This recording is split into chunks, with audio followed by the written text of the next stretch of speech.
All right, what is going on, chat? Hope y'all having a good one today. So today, what's the plan for today? Plan for today, I have some decks to catch up with Deck Doctor. We got 2 more lists to go through for that, so I can catch up on September's. And then we have got, I want to work on some Charizard today, so we're gonna do some Charizard. And then I'm not 100% set on playing in the Doom tournament, but I'll probably play in the Doom tournament later this evening. That's at like 7 though, so we'll figure that out. We'll see. Yeah, not 100%. Not 100% set on the Doom tournament, so we'll see about the Doom tournament when that comes around. See how I'm feeling. But that's the plan for today then. And then this weekend, we've got Louisville Regional Championships watch party. Gonna be watching that. Appreciate the prime sub there, Diego. Welcome to the pack. Yeah,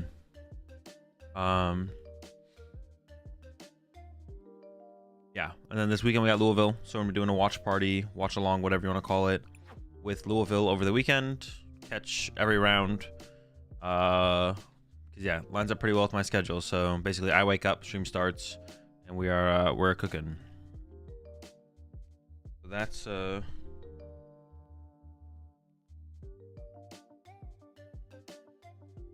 plan for the weekend overall.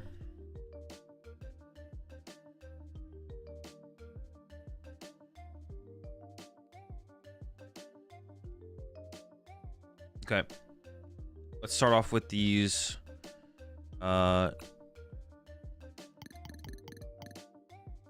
Doctor decks. I need to catch up on. I still got a couple I gotta catch up on from last month, September. Charizard doomed? No. Just because something isn't good right now or doesn't seem great right now doesn't mean it's like doomed. It's also like I would never answer yes to that because it's just not how I ever view the game. If someone asks me is this the end of Charizard EX? The answer is never yes, because we just don't know the future. Now you could ask me, is this the end of Ancient Box? And I would tell you there was never a beginning of Ancient Box, because Ancient Box has always been a bad deck. But that's like a different deck, right? Charizard was good and has been good for a long time. Had a couple moments where it's probably been like okay, but like right now it just feels kind of meh. But like, is Charizard doomed? No, but that's kind of just a bad question, because that's just not how you should look at the game. It's like Charizard's a good card, good archetype. Just because it's not great right now doesn't mean it won't be good in the future. It's not like terrible. It's not like it's terrible right now either. But like decks that were always bad will always be bad, but it's a little bit different. It's like from what it was. Something that is bad could become good, but that's not worth like worrying about either. It's like, will United Wings be good next set? It's like, I don't know. We'll have to play in the next set with the next format. Maybe. We'll find out.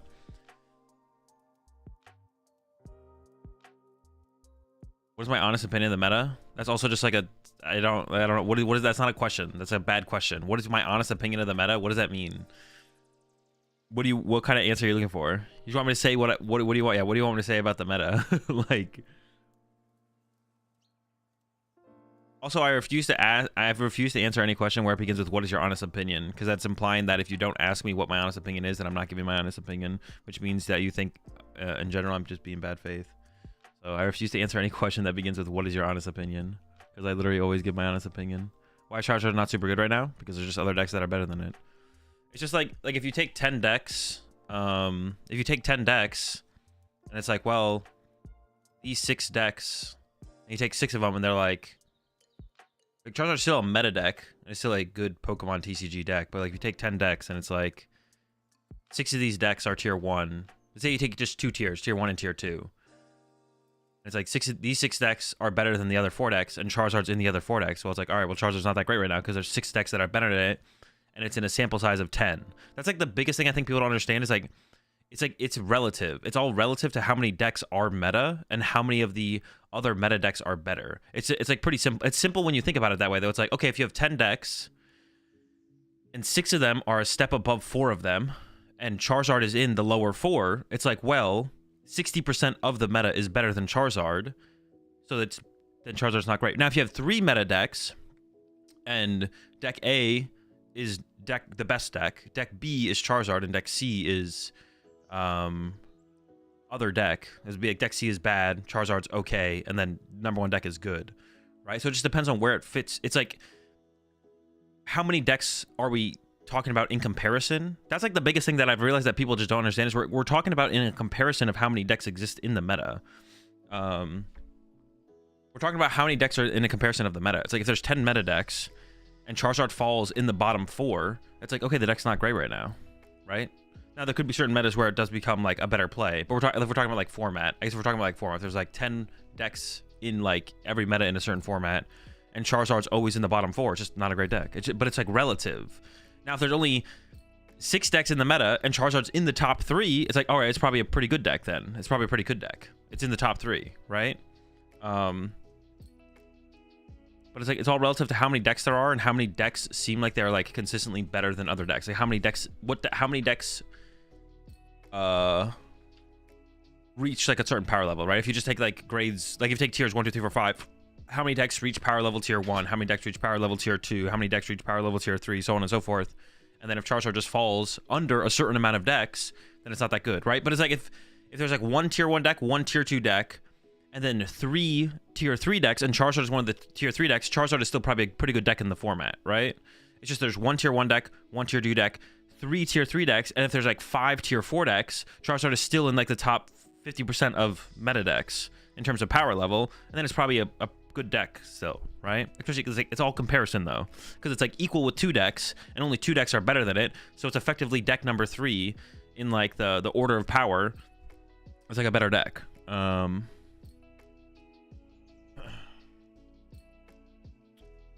Apologies, let me rephrase that. Do you think the Scarlet and Violet meta has changed the face of the Pokemon TCG for good? I don't know. I also just thought it's not. I just don't ever view the game that way. I just don't think about the game that way. Bonus question: what was your favorite meta? The next meta. How many top 50% decks are there right now? I don't know. I haven't thought about it. I'm just trying to give you like a way to analyze the meta. I haven't actually thought that hard about like the current meta and like putting the decks in certain tiers or breaking them down like that. I'm just saying, like, explaining like why. Like, it's not a new phenomenon. This happens literally all the time in the evolution of formats and metas in the Pokemon TCG. But recently people are hung up on Charizard because it's been so good for so long. But it's like, it's not, yeah, I don't know. It's just like you have to like change the way you view it. Yeah. Nothing crazy or new is happening. You just have to change the way you like look at the meta. Finding deck you like is good is so much more enjoyable than complaining about the format or overanalyzing every little thing. Yeah, and that's like the main way that most people play the game. So even in like the worst of times, like broken Lugia format, a lot of people still enjoy playing the Pokemon TCG. Also in Hard Salami, it's pretty good. I play a deck without Dusknoir? Maybe.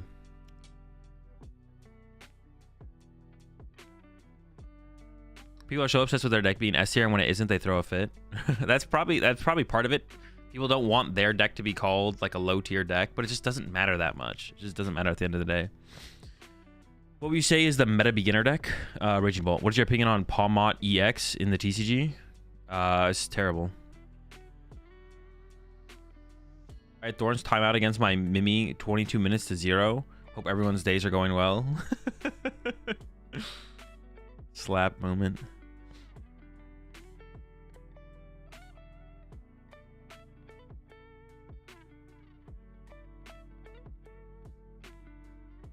Sounds like the exact combo we had with Raging Bolt the past 10 streams. Yeah.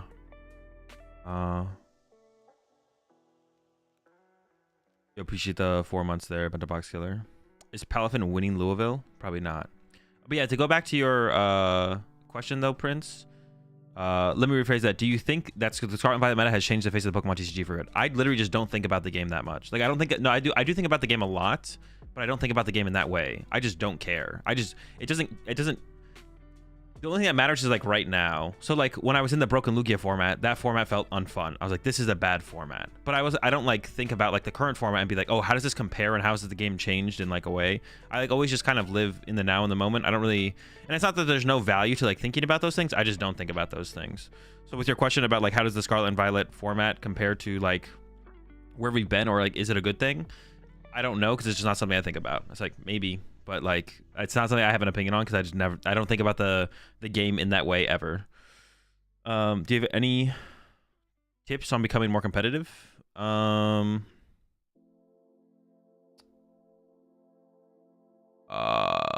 become more competitive, deck choice probably is like a big part with that, like being okay with just like being like, my deck is bad. You know what I'd say, like the biggest thing actually is like challenging yourself with the deck you're playing. That's probably a big thing. The way you want to view it in general is just like, you want to get better at the game, not a deck. You want to get better at the Pokemon TCG and not a deck. So you want to be like playing decks that like challenge you and like make you have to think and like solve puzzles, like solve the puzzle of the board state. But if you're just playing Raging Bolt for the 500th time, you've trial and errored enough where you're probably going to make the right play, but it's not based on problem solving in the moment. It's just based on past experience. So to get better at the Pokemon TCG and to get better at problem solving and puzzle solving, you need to challenge yourself. So you need to like pick up decks that challenge you and make you stop and like think about situations and not just flowchart your actions because you've been there a million times, right? So yeah, I said that would be one of my first recommendations, would just be challenging yourself with the gameplay in front of you by picking up a deck that challenges you, makes you stop and think. What deck will I bring to a premier event, a premium event? Whatever deck I think is the best play for the tournament. How do online tournaments work? Just put exclamation point tournaments in the chat and then follow the link over there. That shows you all the information that you should need. Is there a way to stop or slow down an opponent's supporter usage? I don't know. Is there something that's supported? Nothing that's good. Nothing that's good. I mean, there's like Luxray, which like discards a trainer card from your opponent's hand, so you could like discard their only supporter. But so should I not play Palm out at Stuttgart? I mean, not if you're trying to do well. You can tell Azul really wants to yap about something when he's scrolling up the chat.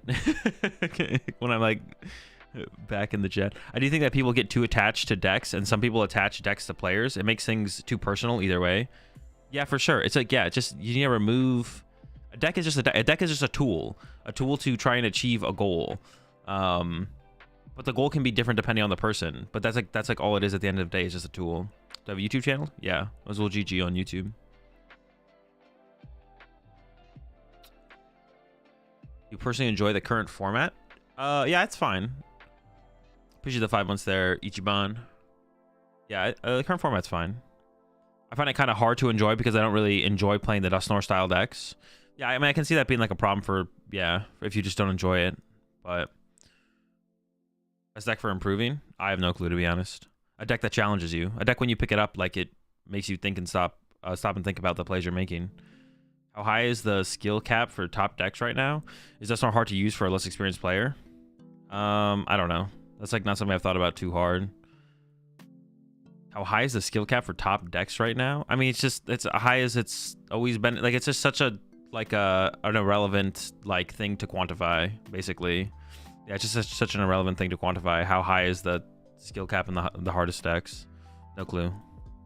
I don't even know how I'd like articulate that.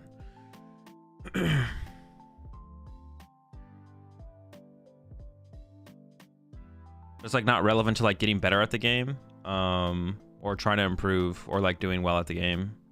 Like an understanding of that doesn't further your understanding of the Pokemon TCG, I don't think.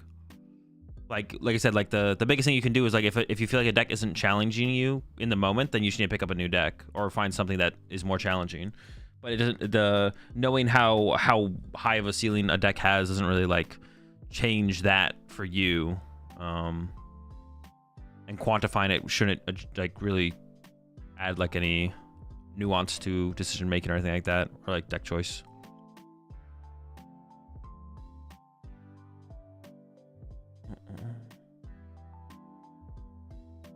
I should play Cloth on best of 1 or best of 3. It doesn't matter. Best of 1 versus best of 3 just doesn't matter.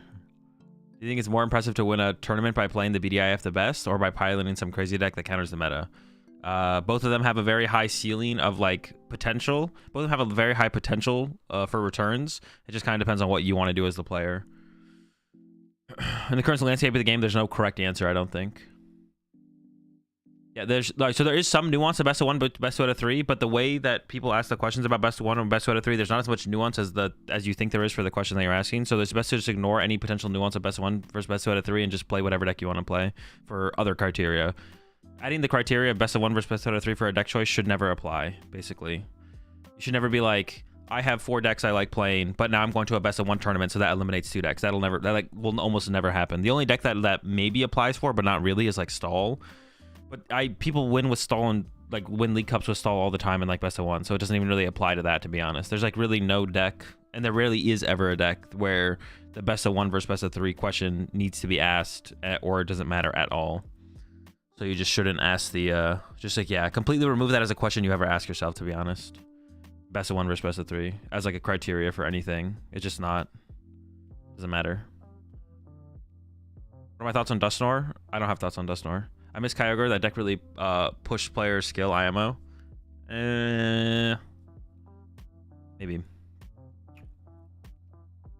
Do you think it's more impressive to win a tournament by playing the BDIF the best, or by piloting some crazy deck that counters the meta? Oh, you said, do I think it's more impressive? Not what is better. Like which is the better choice? Do you think? What do I think is? Do I think it's more impressive? I don't know how I read your question the first time, but I thought you were asking like which one is like more optimal to like choose to try and accomplish. It's more impressive to win a tournament by playing the BDIF the best, or by piloting some crazy deck that counters the meta. The crazy deck is, I guess, more impressive because it acquired like an extra layer of innovation, but it doesn't mean it's like necessary to have won the tournament. So like it could just be like doing extra for no reason, right? Like your deck might not actually be that much better than just the best deck. But like on average, it'll be more difficult to come to the conclusions that would lead you to be playing some crazy deck. So like the crazy deck is definitely more impressive overall, but not to like a crazy extent where it's like we should almost like hold those achievements on a higher standard. Like if someone wins a regional with just the best deck, or someone wins a regional with a crazy anti-meta deck, there's still equal achievements, but it is like slightly more impressive. It is like more impressive overall, but not to the point where it's like that player is like necessarily a better player or anything like that than like the other player who just played the BDIF and won a tournament.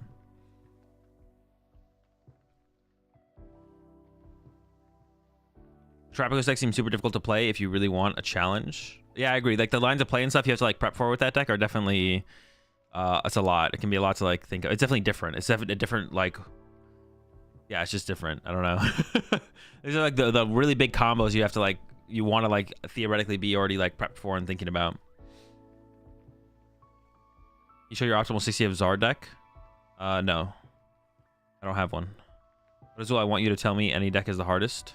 Nah, some are easier. Lost Box used to be hard to play, and better is more skilled players' hands, and better in a more skilled player's hands. I mean, it's just the same for, that's the same for every deck. I guess like some more decks to, yeah, I guess some decks like to a higher degree, but like, yeah, the harder decks to play, it'll be the harder the deck is to play, the more likely its success will be tied to how good of the players are that play it. Have I ever played VGC? No. Even just the games in general? No, I've played Sword and Shield, but that's it. Have you got to play around with any Surging Sparks decks? Nope.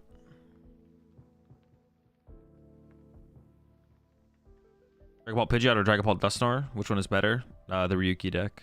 I mean, they all play Dusknoir, but yeah, I guess Dragon Ball Dusknoir, if that's what we're calling it, yeah.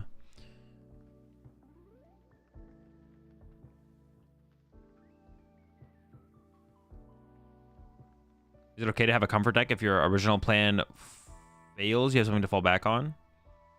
To an extent, yeah, but it's like situational on whether or not you should commit to the non-comfortable deck versus like play with the comfortable deck. Also, on improving by building gimmick/meme decks. I see myself improving by picking up a typically unused card with a neat gimmick and building around it, and then testing over and over till it functions. I mean, there has to be some merit in like that leading to becoming better at deck building, but becoming just better at the game in general is going to be like the more important thing. Learning how to sequence and game plan and strategize properly in the game, so that way you can actually like fully get the most value out of the cards you're actually playing with. And once you do that, then you can understand when the value changes when you like make deck adjustments and stuff like that. Lugia with or without Raikou V? I'm a little bit hung up on that. I think I would say without Raikou though.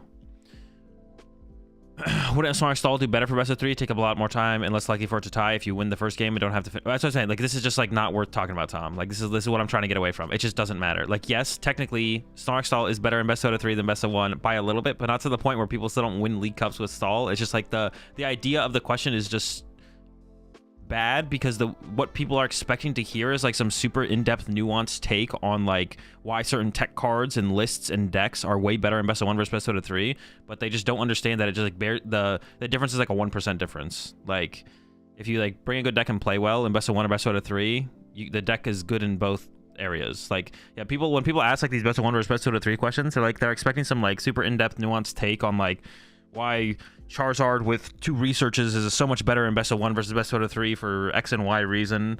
But at the end of the day, it just doesn't really matter. So I'm saying it's not worth answering those questions. It's not worth asking those questions, because they're not a criteria you should ever make a deck choice around. It just doesn't matter. The crazy deck also be piloted pretty well to win, right? Well, yeah, so does the BDIF though. Like, that's what I'm saying. It's like, yeah, you still like to do well in any Pokemon tournament, especially now. It's that much harder to day 2 to make top 8, like, or 8 make asymmetrical cut. Like, every deck has to be piloted well.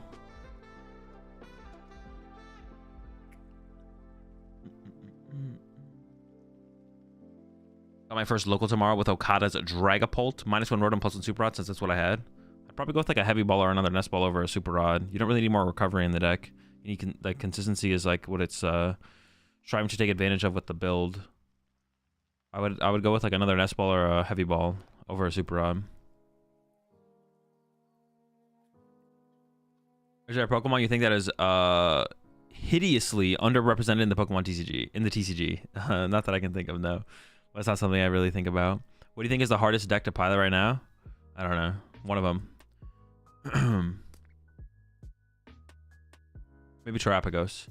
What would you be playing? But it's like not for some reasons that other decks are complicated. Like, Lost Box is complicated because of its sequencing and like intense resource management. Terapagos doesn't have like resource management troubles, but it has like its game plans are like super intense. Like, yeah, maybe Terapagos is like the hardest deck to play right now. Yeah, maybe. But it's for different reasons. Yeah, the deck can be hard for different reasons though. And Terapagos is like specifically, it's very game plan intensive. Like trying to plan to like win the game as soon as turn 2 with like every single action that you make to like maximize your odds. What would I be playing this weekend if I was going? United Wings. It'd be more impressive if someone won a regional with a dude deck. True. The most impressive for me is players who innovate very creatively within the realm of meta-relevant decks, i.e. Toad. I see the new Rotom card. I did. Is it ever possible that a deck isn't doing as well because it is hard to play? Kind of like Bird Control? Yeah, for sure. And that's why like some decks won't do as well. And the only players who do with it well are like the players we know to be good or great players. Like that's what, because the deck is harder to play. That definitely makes a difference. The quality of player that is actually playing the more complicated decks.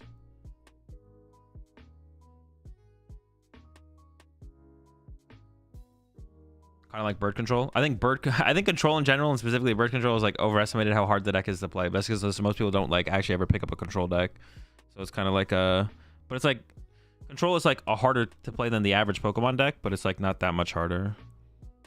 A lot of people just don't go out of their way to ever pick it up. So it's like kind of like there's like a mystique to like Control. There's like not a mystique, what is the word I'm looking for? A mystery? Mystique, is that actually the word I'm thinking of? The unknown of Control makes it seem like it's harder to play than it actually is. Do you like how Pokemon decided to make it a points race to get to Worlds invite this season? I don't really have I don't like or dislike it. I don't really have an opinion on a strong opinion on the change. It's fine.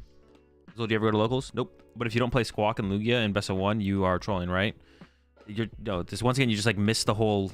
You just missed it. You just missed the whole point of what I said. You missed the whole point of what I said. If you followed up my statement about best of 1 versus best of 3 with a question about best of 1 versus best of 3, then you just missed the whole point of what I said. Roughly how long before a major tournament do you lock your deck in choice? Never. up to the minute before I have to submit my deck list. I like Super Rod because it acts as a second Rotom. True.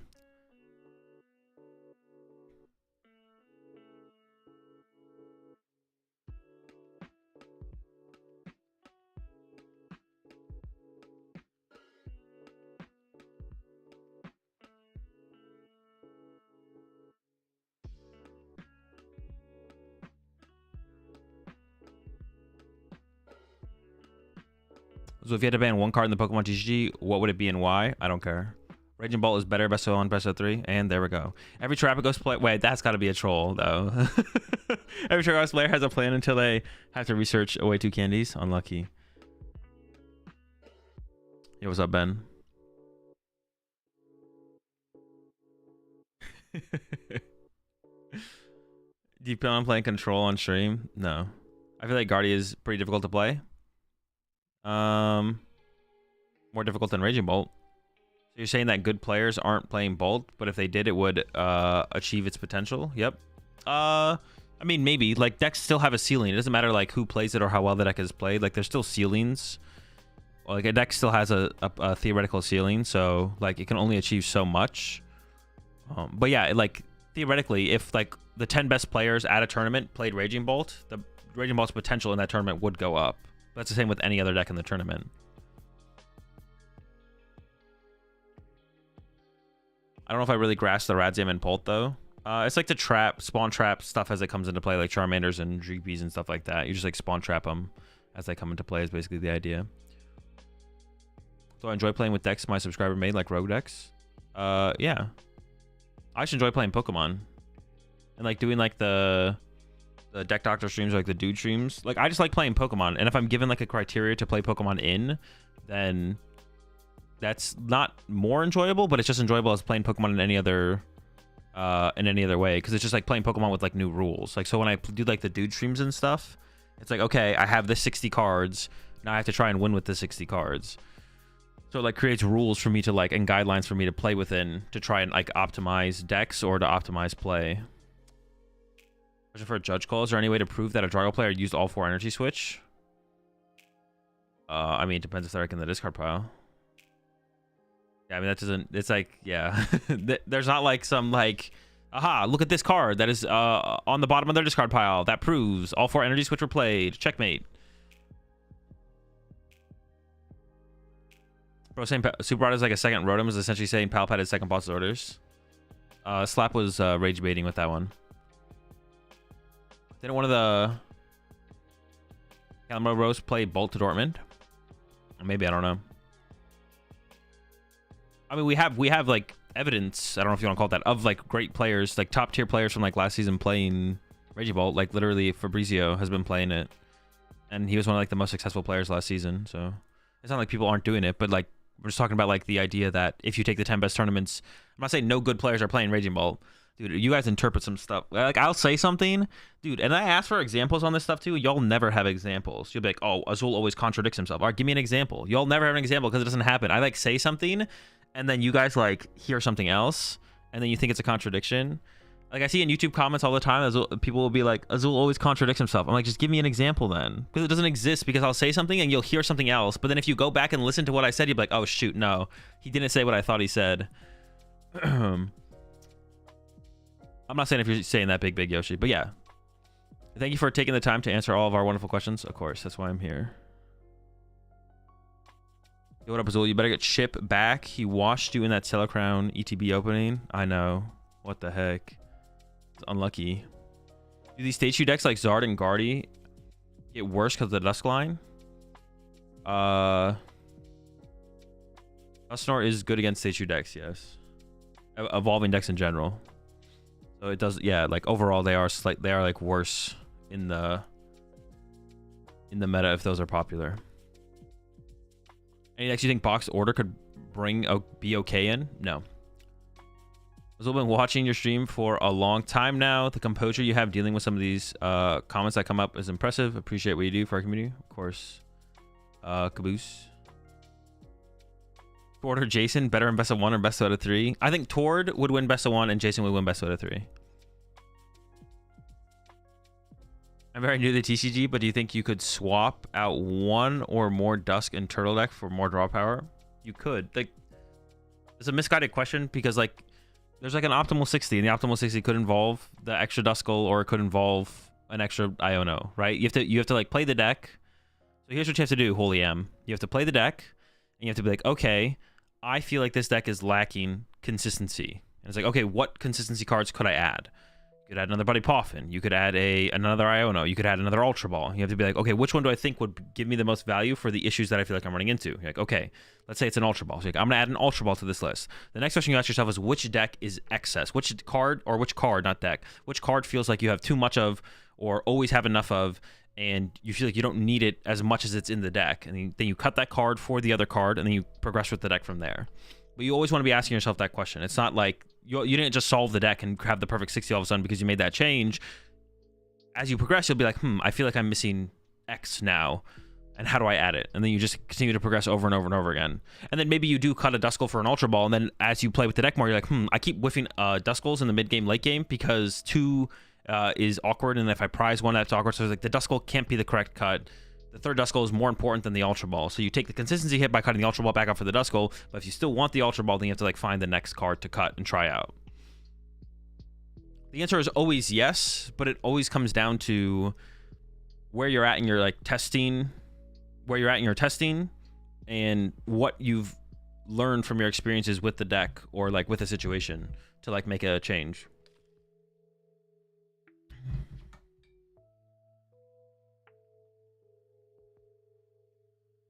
The answer is like always yes, you could, but we're looking for what is correct. Have you tried the top 4 Samurott deck? You mean Samurott? No, I don't even know what that is. So they got the late night or something? Are League Cups best of 1 and Regionals best out of 3? Most of the time. Sometimes League Cups are best out of 3. Why are people playing Earth and Vessel over Energy Search in Ryuki's style Dragapult? I find Ultra Ball and Vessel are often very costly in that deck because finding 2 energy is just so important. Like that we can get like turn 1 attachment and then you have attachment for next turn, stuff like that. A lot of decks like aren't Ionoing you in the current format, so just being able to build up your energy in your hand is pretty good.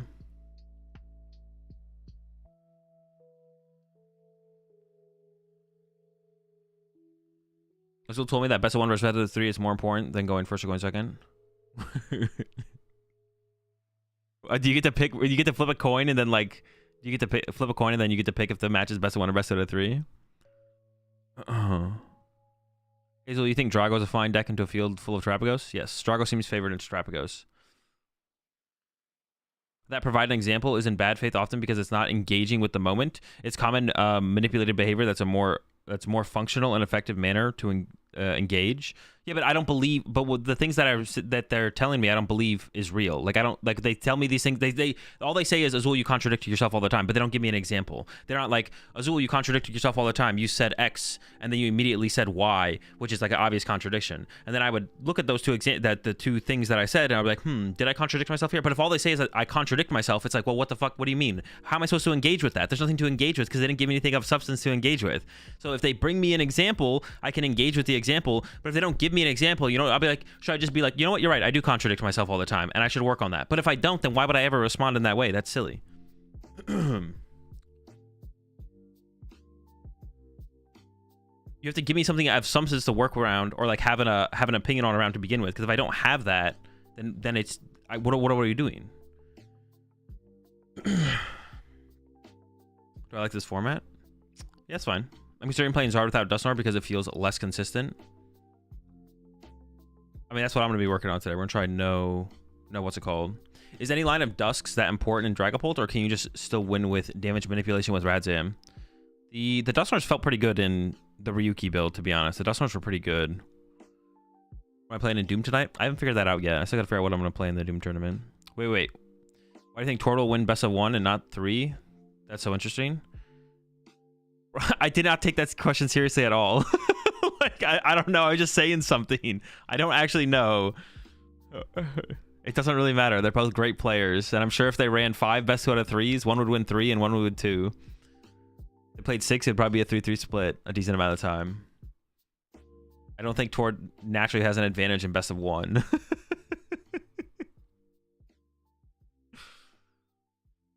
What would you say is the most consistent deck in the format? I don't know. Raging Bolt's up there. Miraidon's up there. I don't know if I consider like. Well, you said format. I wouldn't worry. I don't know. I just wouldn't worry about consistency. I don't like the consistency question, but like I guess if you're like if that's like the style of deck you want to play is something that like plays more like seems to play more games of Pokemon, then Raging Bolt's up there for sure. Raging Bolt. Miraidon also is pretty good at playing games, but playing games doesn't equal winning games. It just means you're playing games. But yeah.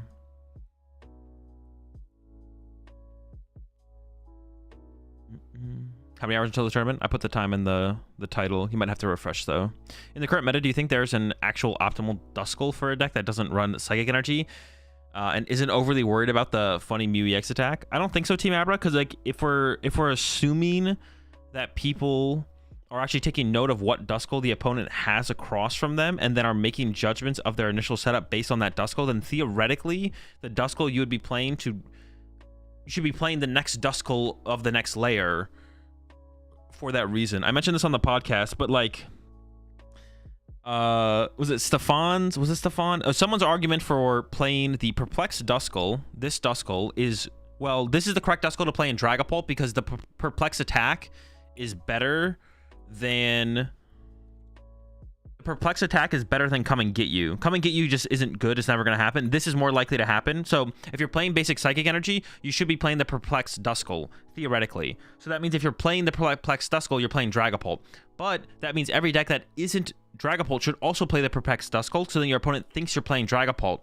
But if you think that that is true, then you would think I'm not going to actually read into whether or not this is Dragapult that I'm across from, even if they open the Perplexed Duskull, which means if you're playing Dragapult, you should actually play the Come and Get You Duskull, because then when your opponent sees it, they'll know you're not playing Dragapult specifically, and you're playing something else, but then the Dragapult players gain the advantage of them not knowing that you're playing Dragapult because you open the Duskull that isn't you open the non-Perplexed Duskull, you open the Come and Get You Duskull, and then they set up as if you're not Dragapult, but you are Dragapult. So, but we're doing that all assuming that when you open a Duskull, your opponent is actually thinking about that. So if they're thinking about that, there's no correct Duskull, because you could always go to another layer. So at the end of the day, the correct Duskull is Perplex if you play Psychic Energy. But if you don't play Psychic Energy, it doesn't matter. If you're not playing Psychic Energy, it doesn't matter. If you're not playing Psychic Energy, it doesn't matter, because if we're assuming they're thinking about that, then you can go like infinite layers deep. So you just pick a random one.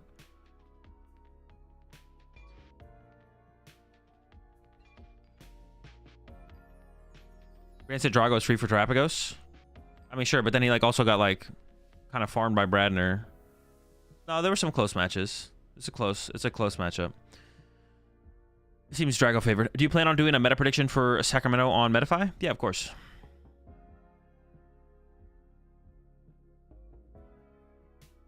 I won't be for a while, though. Does the optimal 60 for Lugia change if you face 4 Thorns in 13 games? No.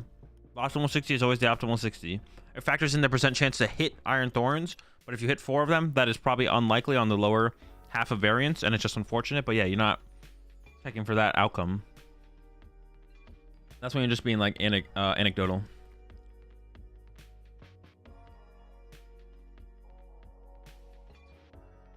I didn't mean you contradict yourself. I just want to point out that there are pro players playing decks like Bolt. They do well, but they are the outliers because the decks are inherently stronger. Yeah, that's what I assumed, Big Yoshi. That's why I corrected myself. So you contradict yourself because in December 2022 you said Mew is bad, and then you played it at Worlds in August. Yeah, my opinion changed between December. Wait, in August? That's 8 months.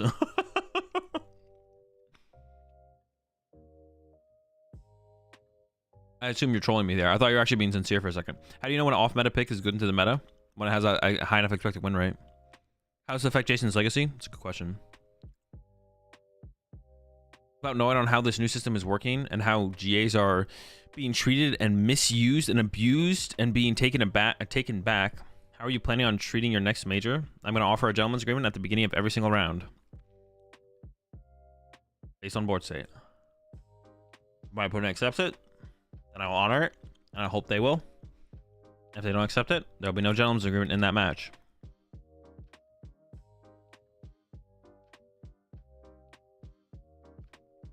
Don't you care about consistency when you bring it up all the time in deck building? bit contradictory. I don't not care about consistency. It's just like, it doesn't matter. People like ask the question because people ask the question of what is the most consistent deck, thinking that that is the best deck or something, when that's like not actually how it works. I never said I don't care about consistency. See, once again, I said something, and you heard something else. I never said I don't care about consistency. So you're not what I said.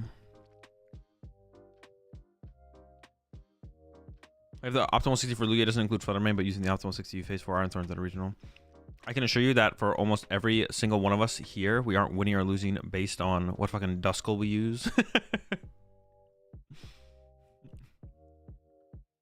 Bluffing in Pokemon doesn't exist. All right, we maybe found like one of the situations. You got your own question? What do you think is the best meta deck against the Nor line?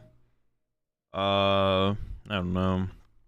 No clue. Just like, what is a deck that like when your opponent is playing Dusknoir, you don't care, or you almost like that they are playing Dusknoir? Probably Regidrago, maybe. Yeah, maybe Regidrago, to be honest. Or Lugia. Lugia and Regidrago, I feel like care the least about Dusknoir shenanigans. It's just like decks that evolve through like non-2-price Pokemon care. So like, yeah, stuff like Lugia, Miraidon probably. Honestly, Raging Bolt feels like it cares more than other decks. But that's because Raging Bolt doesn't have a good way to isolate Duskulls. But like Lugia can with like Water Pawn or like Iron Hands KOing like for more prize cards more aggressively. Also, like there's no good lineups for Dusknoirs against Lugia, or not as many good lineups. So those are probably the top two. Is Drago and Lugia.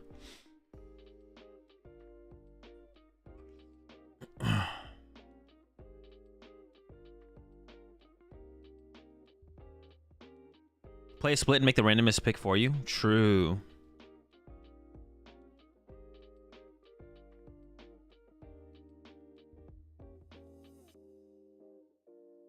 The correct one is the Duskull in your heart. True.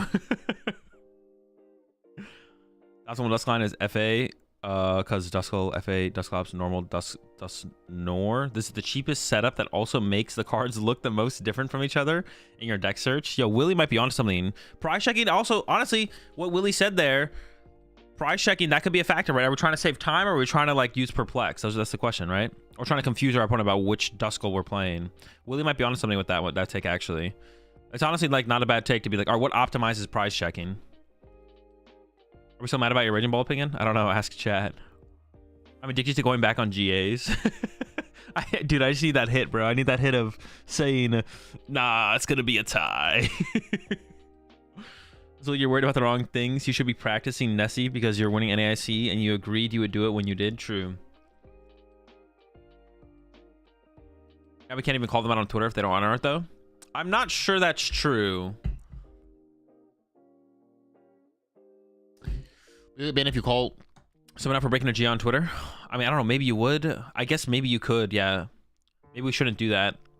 Maybe that shouldn't be a thing we do anymore.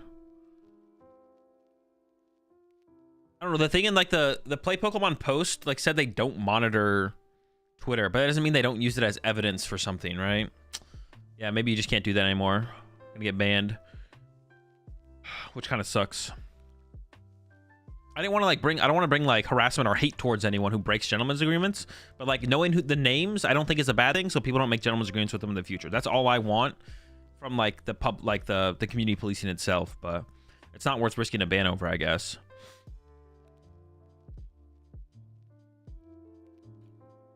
What would be a simple deck for someone that has been playing for about 2 months? Raging Bolt. On the Doom Tourney registration, it says it said 30 much less. What am I supposed to put in that box? Oh, literally just anything, Warrior. That's just Doom trolling with like the optional information thing. Literally just put anything.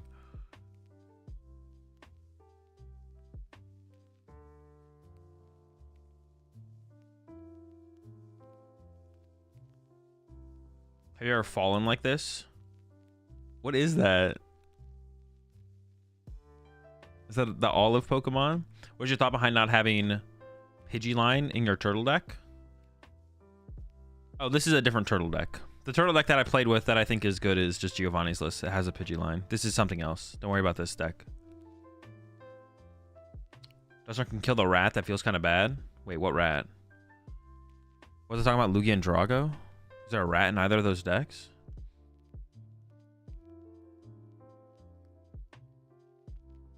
So can I get dude priority? No shot. What did you do with the Lacey you pulled from the ETB? I don't know. It's at Chip's house.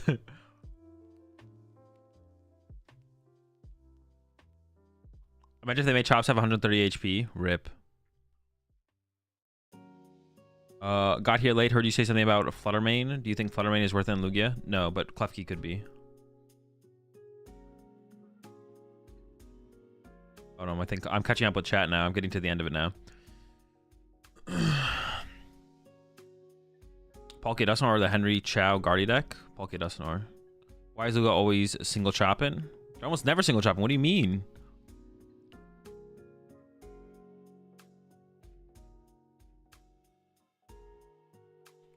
What deck would you play this weekend if you would go to the regional? Probably Regidrago. What deck have you been playing for the tourney? I don't know. Do we need this Dusks? Raging Ball is great on the ladder. I have a plus 66% win to loss ratio using it. But what if that's out of 1,000,000 games? You're up 66, like 1,066 to 1,000,000. That's not a very good win ratio. That's like falsifying stats on purpose. You can't just say I have a plus 66 win to loss ratio using it. You have to give us the win percentage. The win percentage is the only number that matters. Plus 66 on what? Over what? Is it 1,000,000? Dude, Frantic out here fudging the numbers, bro. It's like, Raging Ball's great, bro. I have 66 more wins than losses. How many games? Lucky is in a world of Fandordom seems pretty good. That's what I'm saying.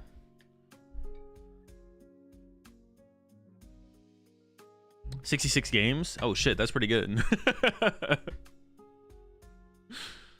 Have you seen the new stage 1 Pokemon that blocks bench stage 2 from using abilities? Do you think it'll be good? No, it seems terrible. Because like all the good stage 2 Pokemon just go to the active to use their ability anyways.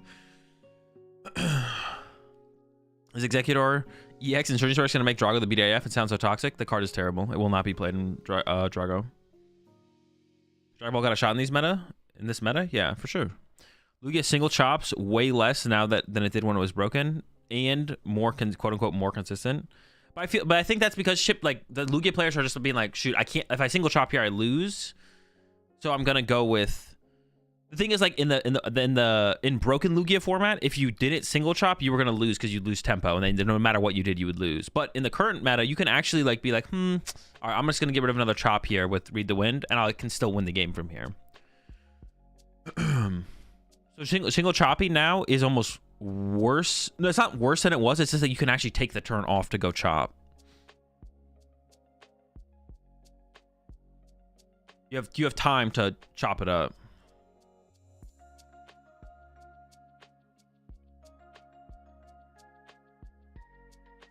It's all about how you present the stats. Haven't you been paying attention during election season? True.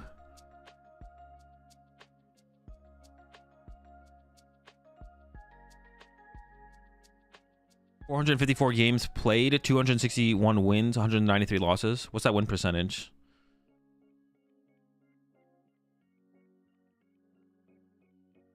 Chien-Pao is dead because of the new card that blocks stage 2. That is not why Chien-Pao is dead. Chien-Pao's also not dead.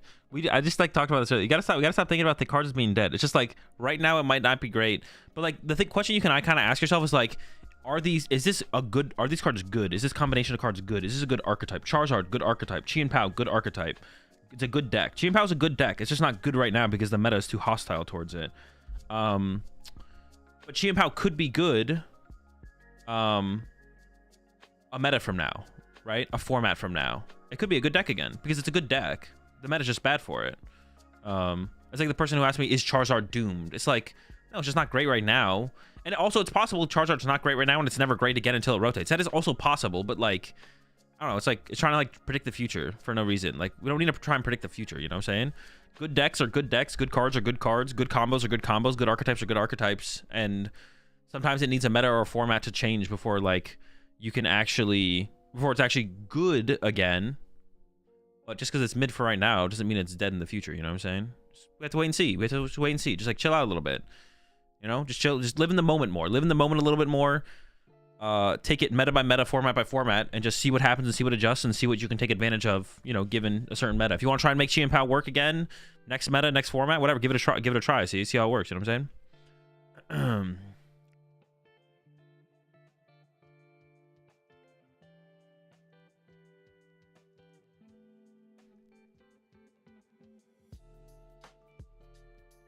I look at the rest of the Lima decks. I did not. We could take a look at that at the beginning of the stream today, to be honest.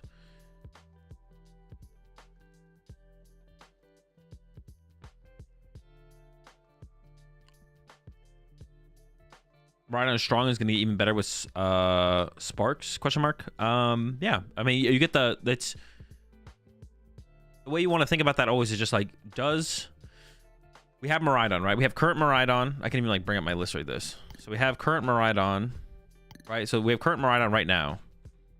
And there's the current card pool, right? Of all the cards we want to add to, we could add to it. Whenever a new card comes out, it could be a promo, it could be a card from a new set. If it becomes a question of whether or not you would add it to the deck neutrally becomes more powerful. So Miraidon becomes more powerful with Surging Sparks. Does it become a better deck in the meta? That's different. Those are two completely different things.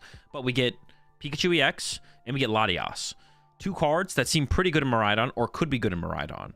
It's like, okay, well, we would definitely consider adding those to Miraidon. Because we even think about the consideration of it, the deck becomes more powerful because it has more options. Options is power. The more good options you have, the more powerful the deck becomes, right?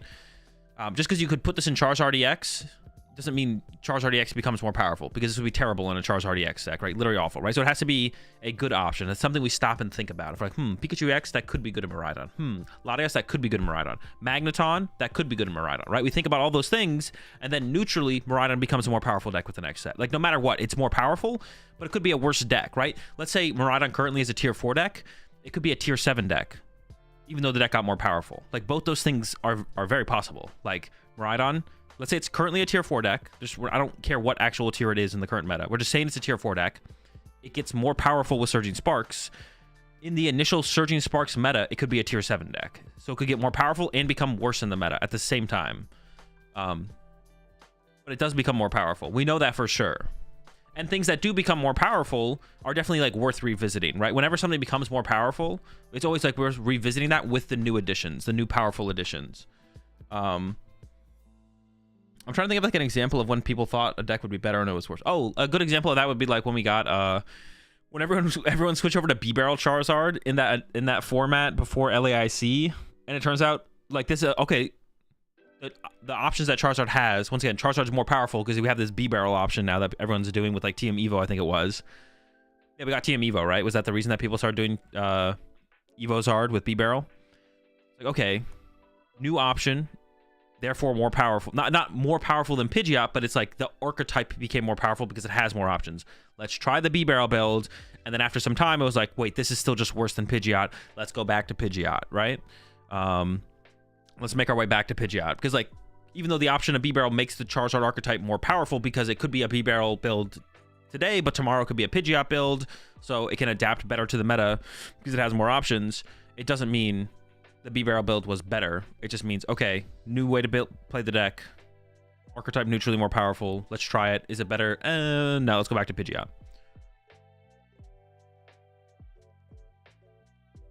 Charizard Dusknoir, it's more powerful, but it's worse in the meta. Yeah, that's a good example. Yeah, like Charizard got more powerful with Dusknoir, but in the meta became a worse deck overall. Although, to be honest, Charizard wasn't that great before Shrouded Fable either. Charizard was kind of struggling before Shrouded Fable as well. And it's been tough for Zard recently. What's my current Lugia list? I don't know. I haven't worked on one. I have some thoughts, but I haven't put them into action. But that's why it's like not worth like overly thinking about the future, and just like kind of take the future as it comes and just like live in the moment for the current format or current meta. It's okay to like think about things a little bit ahead, but like don't like, I'm not trying to like solidify a tier list like right now for Surging Sparks. You know what I'm saying? Like I said, for Miraidon, I've thought about it. Like Pikachu seems good in there. Latios seems good in there. Magneton seems good in there. But, oh, broken BDIF tier. It's got all those new powerful additions. Miraidon's going to be the broken tier 0 deck. Like, it's broken. It's insane. It'll be like, no, it gets better. I could still see Miraidon being like a tier 4, tier 5 deck, though, in Surging Sparks. Like, I wouldn't like overly shock me or anything, right? All right. Well, I've caught up with all the yapping, all the chatting.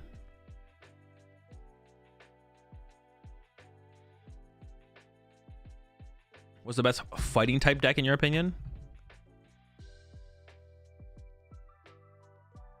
I mean, I guess Cloth, but I don't think about like some decks, like even though they are like Cloth is a type, like I don't consider this a fighting deck. This is like just Cloth. Like Toad Scroll I consider yeah, like this is like a grass deck. Like Charizard isn't, I wouldn't consider like a Charizard like a dark tech or a fire deck. It's like Charizard. I don't know. That's always how I've thought of the game. Like Dragon Pult's not a dragon deck, it's Dragapult. This isn't a metal deck, this is Golden Go. They do, like, I would consider Gardevoir a psychic deck, but there's so much more going on as far as like psychic goes, right? I don't know, yeah, that's always how I've kind of like thought about the game. Like if it's just like one guy and he happens to be metal type, do I consider this a metal deck? Not really. It's Golden Go. But there's not like a bunch of metal, like Dialga would be a metal deck. You got the Matang, you got the Dialga, you got potentially Zamazenta, another metal attacker, right? I've like in my head that's a metal deck. This is just Golden Go, but maybe that's like a misguided way of like viewing decks, but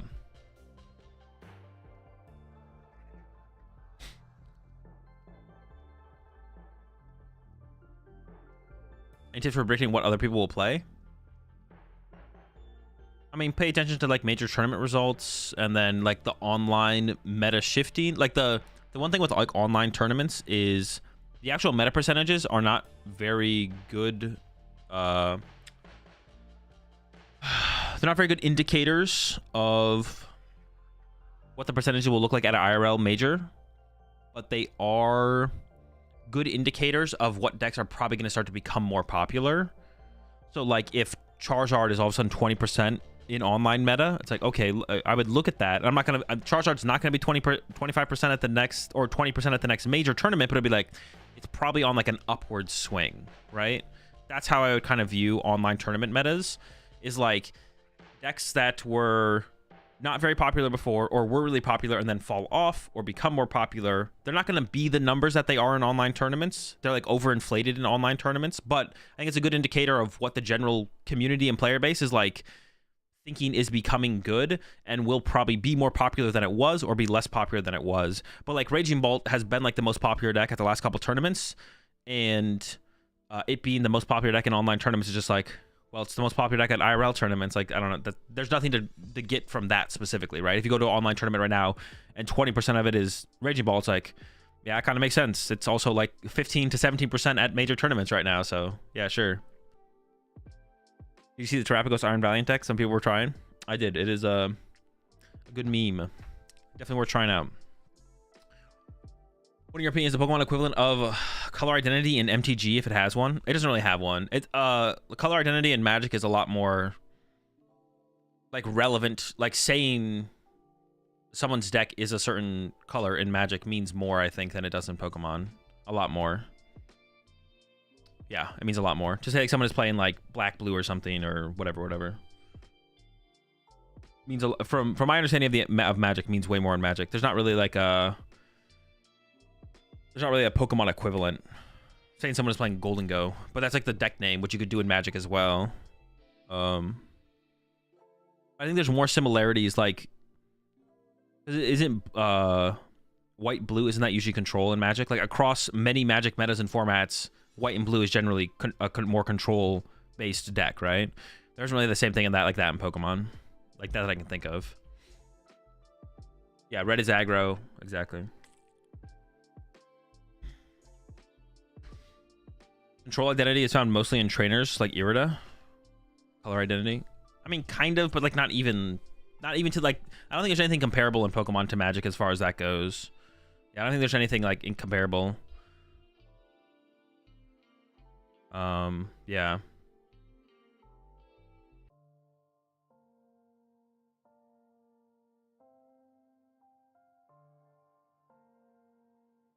You try the Greninja EX deck that won the late night 2-1-1, the one with Pidgeot and Girafarig? No. Is it because of the current state of the game? I feel like in the past, say late XY, early Sun and Moon, where each type had their respective special energy. Wait, in what sense still though? They had a special energy, but what does that correlate to, like in terms of like Magic? The colors are consistent with each flavor one is supposed to represent. Yeah, there's no consistency like that in Pokemon. Yeah, like the Pokemon themselves are like so unique. That's a good way to put it. The Pokemon themselves are like so unique outside of like their typing. There is like some, maybe some trends you could like tie to certain Pokemon decks. Like Psychic decks are generally more versatile. Yeah, like Psychic decks are generally more versatile than most other types. But it doesn't like correlate very well to like what the actual deck is a lot of the time. Because like I can say that, but then there was also like Dragon Ball VMAX, and it's like, well, yeah. I mean, like in support of specific typings, like supporters, items, special energies that only work for specific typings. Okay, sure. But yeah, I feel like there's no like common trend though with any of them. Like we had Melanie for water energy. I guess it was water energy to V Pokemon. But it was water energy. But then we have Mela, which is fire energy to any Pokemon still. Yeah. I don't know. I don't think there's like any like commonality there for like those kind of things though. I'm surprised somebody tweeted about the Ninja EX deck. It looks like a meme, but won the tournament. Could be a meme. A lot of memes win online tournaments, but I have to take a look at it.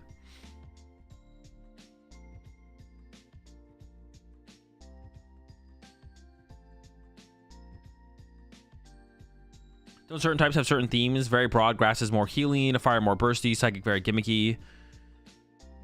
Sure, but I feel like we just don't see those trends pop up in actuality in like the actual good decks, right? Like you say that about grass being healy, but like I don't know, when was the last time we had a good healing grass deck? I wouldn't really have grass decks in general anymore. When was the last time we had a grass deck? Like when was the last time a grass Pokemon was a main attacker in a good deck? Maybe I'm misremembering some, but Ogerpon is like the best grass Pokemon, but it's not like the main attacker.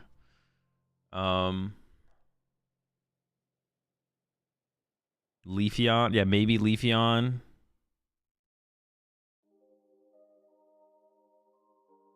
Decidueye. Hydrapple. Hydrapple does have some healing. Hydrapple do be healing, but its healing is mostly irrelevant. That's the thing is like as well, like the healing on Hydrapple is, it's not completely irrelevant, but it's like you're either getting one hit or you're getting two hit most of the time anyways, right? But the healing can matter. It can matter.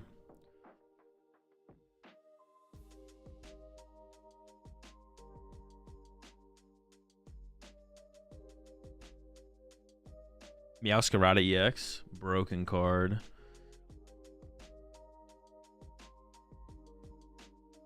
What, how Ogerpon was supposed to be the Grassmon to help grass decks? I mean, it definitely, Toadscroll got better with Ogerpon. So that's like for sure. You know what I'm saying? That's a definite.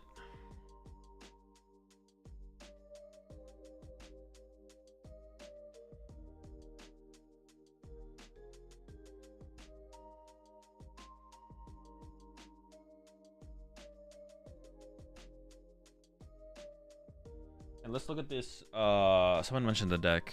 Hold up.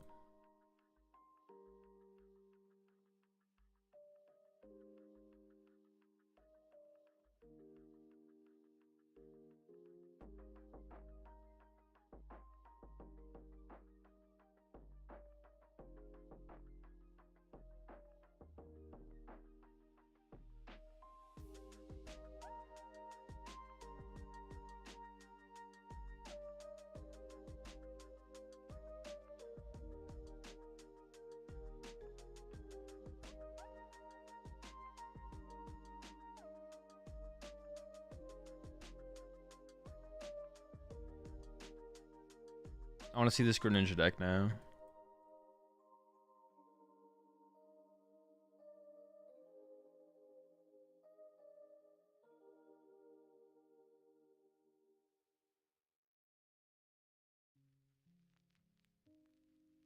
Can you make grass win for all those who doubted it? No, I can't do the impossible.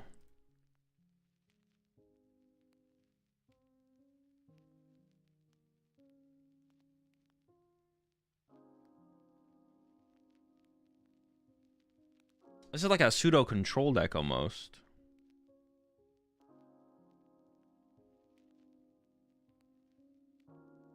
This is like a pseudo control deck. It's like got the giraffe, got the Ogerpon EX, you got the Water Pond, you got the Greninja EX. There's not that many control elements in it, I guess.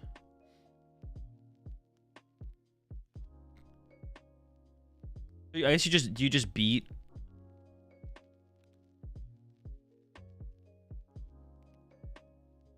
Can Raging Bolt beat the giraffe? I don't think it can beat the giraffe, right?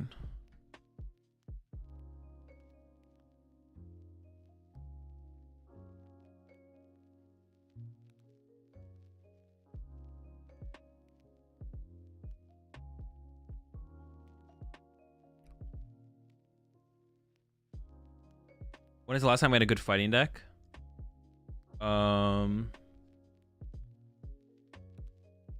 Yeah, Lost City to Sandy Shocks and they just lose, right? Lost City and then win. Broken. You do have to find the Lost City, I guess. And I'm sure they're gonna target your Pidgeot down, but if you get there, that is a dub. Rapid Strike Urshifu? Urshifu was pretty good. That's pretty good. But like I was saying, like we wouldn't call it feels weird to call Urshifu a fighting deck, right? It just has a fighting Pokemon in it. But that's why like Pokemon decks like don't really have that label. What is the best fighting deck? What is the best fire deck? It's like I don't know. This deck technically has a fighting Pokemon, but it feels weird to call it a fighting deck. Cloth? I don't know if I'd ever categorize Cloth as good though.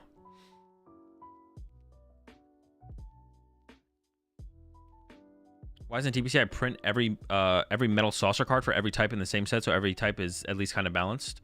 Because that probably would make things unbalanced. That's why they don't. Yeah, they print cards with the idea of balance. They're not like the creators of the PokemonTCG aren't over there just like let's just like make cards. Let's just like they don't have like a random word generator to create cards. They're also like just like ask ChatGPT what they would want to put on a Pokemon card. Like they don't have a Metal Saucer of every type for every Pokemon. One, because it would be boring if every type of card was literally just kind of the same. They all had the same things to enable them. One, it would be boring. And two, you don't know if that would balance things at all. You have no clue if that would balance things. You're just saying it would. But yeah, the creators of the game aren't like making the game. They're trying to make the game fun and interesting, which inherently requires some amount of balance. They're trying to create the PokemonTCG with the idea of it being fun and interesting. And for it to be fun and interesting, that inherently means there has to be some type of fun, some type of balance. Because if there wasn't balance, it wouldn't be fun and it wouldn't be interesting. So, yeah, they're not just having like ChatGPT generate Pokemon cards. I don't think. Maybe ChatGPT's already taken over.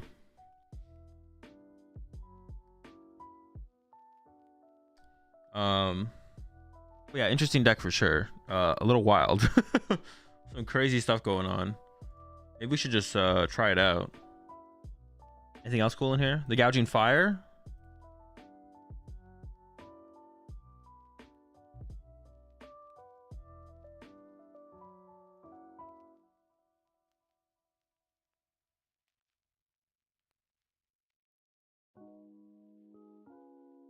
Appreciate the 8 months there, Paparoch, and appreciate the 8 months as well, Murray. What's a Walking Wake for? Wait, they had a Walking Wake? Oh, wait, no, you're trolling. Wait, where was this Walking Wake? Oh, there's a Walking Wake in the Gouging Fire deck. I have no clue. I don't know. Mimikyu, I guess? We have Fluttermane to get through Mimikyu and Mew EX. Yeah, I don't know. Cuz. Oh, they also play Greninja with the water energy, so they can use Radiant Greninja. Broken. Oh, they don't have Monkey Dory. I just realized they don't have Monkey Dory in there. Interesting.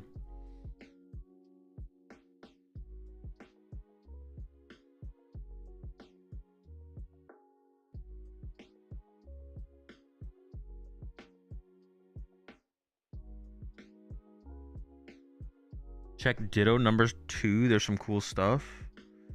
Dude, how do I even find these? Alright. Ditto number 2. Ditto number 2. Okay. Oh, that's where the Samurott deck was? Samurott kind of broken? Maybe. I know someone who thought Samurott was going to be really good. I know somebody. I thought Samurott was going to be really good.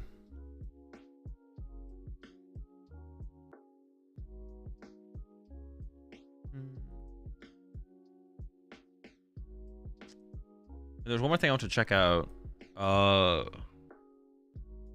This new...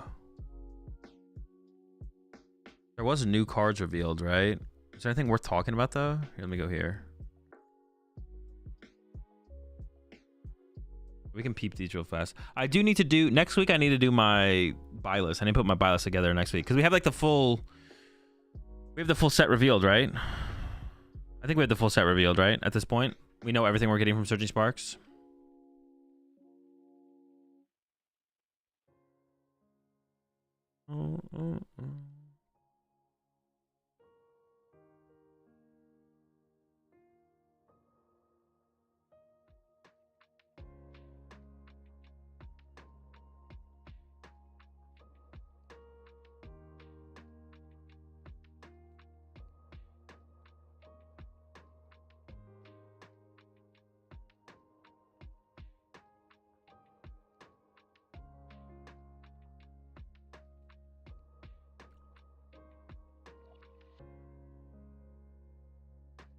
Please tell me Sylveon X has potential. I just need an EV deck in my life. It's tough. It probably does not.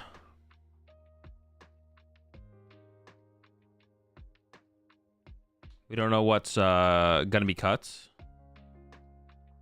Or do we not? Because I looked at I can pull this up real fast. If we look at this, this seems like pretty filled out over here on Justin Basil.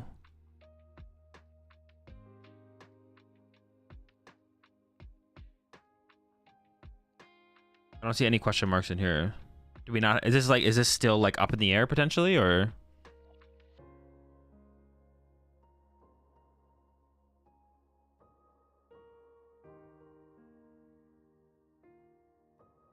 When you play this Pokemon from your hand onto your bench, you may use the ability to discard the top card of your opponent's deck. It's just bad, right?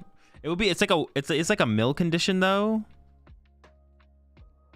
Honestly, they gave us like a lot of control cards in the set because you could like use this as a win condition as a mill, right? You just play it, penny it, pass, and then you like play it, penny it, use an attack to like get cards back from your discard pile. Play it, penny it, use cards to get cards back from your discard pile. Repeat, right? When you play this Pokemon from your hand onto your bench during your turn, you may use the ability to discard the top card of your opponent's deck. Could be tech to beat Zard. Oh yeah, the attack. 3 more damage for each prize card your opponent has taken for grass double colorless 10 plus 30. I guess I just don't know what deck would play. Like if you, how do we get the energy on this thing? Because if we are playing Ogerpon, we just use Ogerpon, right?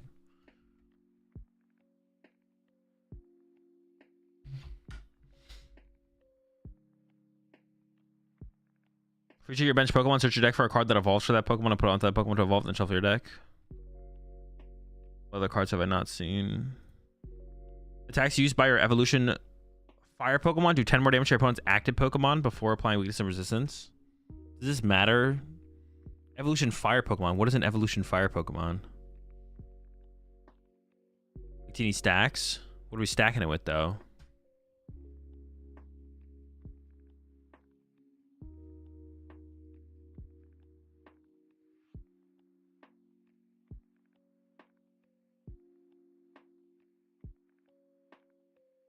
How good do you think Comp Search and Dazzling Machine would be if they were printed right now? Dazzling Machine would probably be broken. Comp Search, I don't know. Probably still pretty good though. I don't know. Prime Catcher, it's hard to go up against Prime Catcher though, to be honest. Sarah Ledge? Oh, it does work with Sarah Ledge, I guess.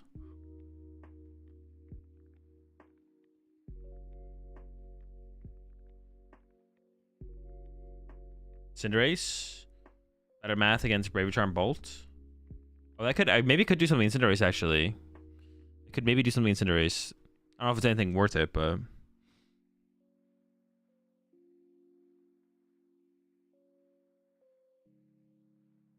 The Rapska is cute. If there are 3 or fewer cards in your deck, this attack does 200 more damage. Yeah, I guess like when does that ever happen? Like, what is this? It's 240, so... We're KOing Raging Bolt, I guess, which is kind of cool. I wonder how are we getting to that few cards in our deck? I guess Stops and Trekking Shoes. Can we just play like a 1 prize Rabska deck? Then we have no cards left and we just deck out. We probably don't have enough stuff to work with and we lose.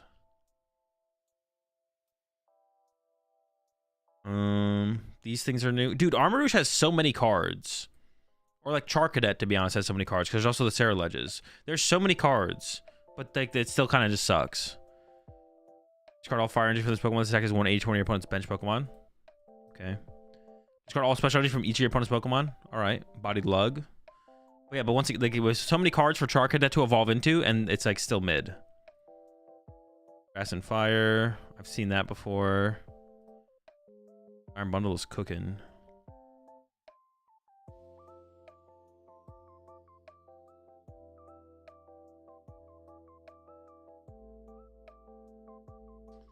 When you place Pokemon from your hand onto your bench during your turn, you may discard a stadium and play. So it's, what is this again? Marshadow, right? Marshadow had this ability. No, but Marshadow could sit on the bench. Wait, what Pokemon is this? It's not Marshadow. We had a Pokemon that was literally exactly like this. What is it though? Pumpkaboo. That's what it was. Yeah, Pumpkaboo. This is literally just Pumpkaboo. I can't really think of a I guess if you're like playing a deck. If you're playing a deck that only wants to ever only ever wants to counter stadiums, then this could actually be okay. Instead of playing your own stadium, you just play a Qian Pao, I guess. I guess that could be okay. Could be okay. We have Pikachu, we have Magneton. I've seen those before though. There's the new Rotom. The Crash Pulse. Your opponent reveals their hand. Discard any item or tool cards. This card seems kind of annoying. Your opponent reveals their hand. Discard any item and tool cards you find there. I don't know. Like if your opponent like uses Rotom, like you just get rid of all the Ultra Balls and the Rare Can. It's like Ultra Balls and Rare Can. But even up against Raging Bolt. Imagine you go up against a Raging Bolt. They got their 10, 12 card hand, and you're just like Crash Pulse. I don't know. Doesn't seem terrible. It's an okay card.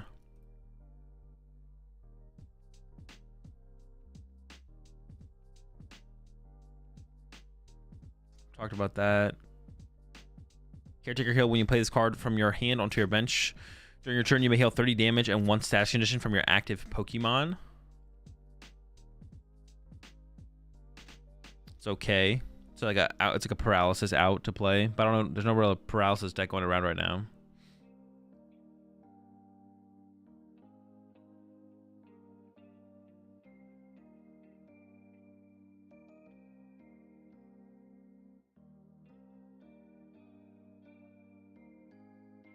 I guess we do have Eerie in the format as well, though, right? But it gets tool cards as well. I don't know. Yeah, it's like an Eerie attack, right? So instead of using Eerie for turn, you could attack with Eerie, essentially. Oh, we got this guy, yeah. Put a trainer card from your discard pile into your hand. So what I was saying with like the Rotom or with the Durant, you go bench Durant, mill the top card, penny into the Durant, Sonar, recover Palpad, Palpad back 2 pennies, repeat. Something like that, maybe. Eerie only takes 2, Rotom takes all. Yeah. It's not going to be like that much more of a value grab, but it is more. More is more. Annihilate is gas, maybe? No, this thing's got to be terrible. Both active Pokemon are knocked out. I mean, I guess you KO a 2-prizer and they get a 1-prizer. I guess maybe. I don't know. Just like a Fighting and a Color, so I don't know how we're setting this up. Counter gain, maybe? Yeah, I don't know. Maybe there's something here with the Annihilate. I guess I could see it.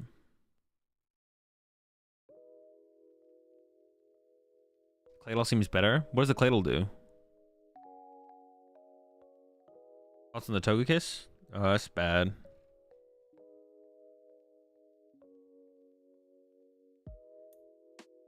Counter gaining Legacy Energy? I don't think Legacy Energy works that way, though.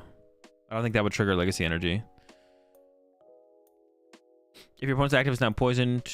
Your opponent's active is not poisoned during your opponent's next turn, your opponent can't attach any energy from their hand to the defending Pokemon. Kind of broken. You put a gemstone on this. Ooh, wait, hold on. Could you go... Well, I don't know about gemstone. You could go it could be like a lock deck, right? You just Glamora trap something in the active. The active is now poisoned. During your opponent's next turn, their opponent can't attach any energy from their hand to the defending Pokemon. So they just can't retreat it. And then you win. That's a dub. Sticky Bind. If this Pokemon is on your bench, benched stage 2 Pokemon in play, both yours and your opponents have no abilities. But this just seems bad, right? Like, Pidgeot has free retreat. You push up your Pidgeot, you use Quick Search, you retreat it. Dusknoir, you can put it in the active as well. So you can put Dusknoir in the active, KO the Gastrodon, and then I don't know. This doesn't seem very good. Does it stop Ogerpon 2? No, benched stage 2. Benched stage 2 Pokemon.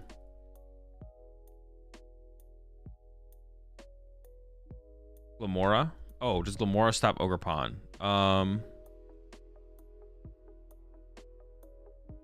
Actually, I don't know. Does this stop Ogerpon from the energy acceleration? It should. If it does, that's actually kind of interesting, to be honest. There's like a lot of bench hitters you could trap with this. Wait, there actually might be something here with this Glamora, to be honest. There could be something here with Glamora, to be honest. The more I'm thinking about it. There's not that many switch cards in, like, not that many decks are playing switch cards.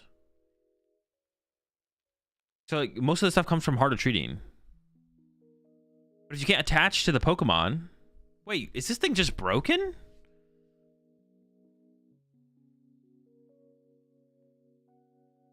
No, it's not broken. It's not broken. There's plenty of ways to get around this.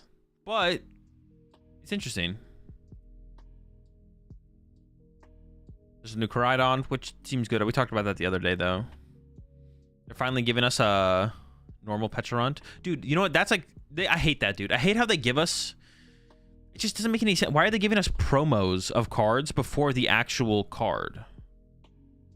Yeah.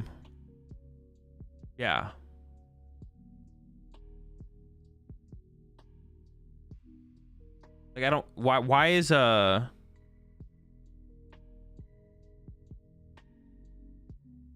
Why don't they give us the real card first and the promos later? I just don't get it.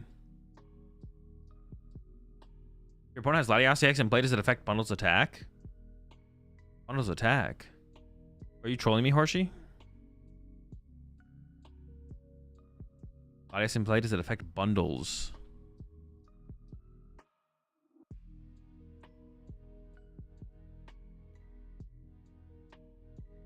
I think Pecharunt wasn't out in Japan yet.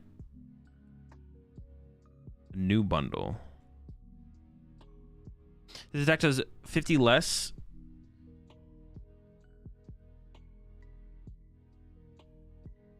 For each star in your opponent's active's retreat cost. Oh wait, where's Latias? Yeah, I thought you were trolling me or something for a second. Wait, there's no Latias here? Oh no, here it is. Nope. Have no retreat cost. I actually don't know. Well, how does that work? We've definitely had... So does that mean this is a 0? Does it mean there's nothing there, or does it mean there's something there? I actually don't know.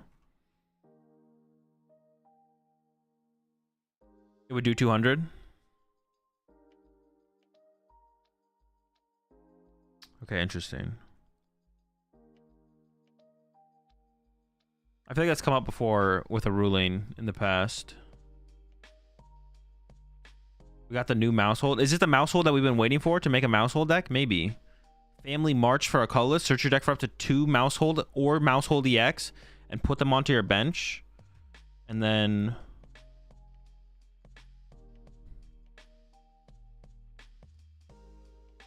What is the family attack? 70 more damage for each of your Mousehold in play? I don't know. Is it mouse time?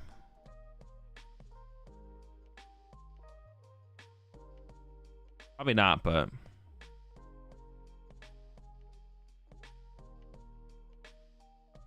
Probably not mouse time. It's never mouse time. Look at the top 3 cards of your deck. You may put them back in any order or shuffle those cards and put them on the bottom of your deck. Dude, this is just like a stupid... This is I hate cards like this because this is like only ever good in like some ridiculous turbo deck. I don't know. I feel like we have enough turbo cards. But yeah, this card is only ever good in like some ridiculous turbo deck where this would matter. This never matters in like any other Pokemon deck besides something that's ridiculously turbo. Rhydon? Yo, is that what we've been missing?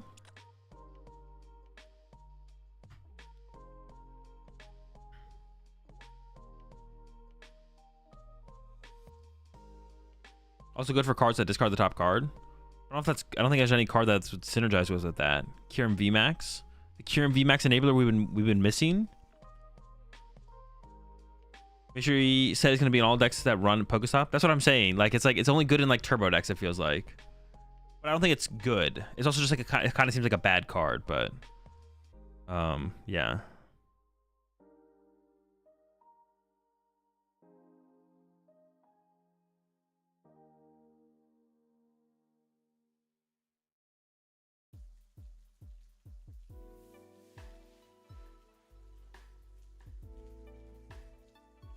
I want to get Kieran VMAX one last tournament placement before it rotates. One last run. One last ride. Anything else new? No, nothing else new. That's all the new cards. I do need to put together a buy list at some point, though. I'll do that next week, though. Maybe prepare for Iono. Yeah, but I don't think you'd ever play it still, though. It doesn't overly prepare for Iono either, because it's either your top 3 cards are probably good, which means you want to get Iono'd into them, and it could prep. You could do if you're getting Iono to 1, that would prep for 1 card, and if they're bad, you put them on the bottom of the deck. But they're just as likely to be good as bad if your deck is random, so it doesn't really matter too much. Like just playing the card just doesn't become relevant at that point, probably. There's no way it's gonna be called Relaxing Teaser, right? That does feel like a weird name. For sure.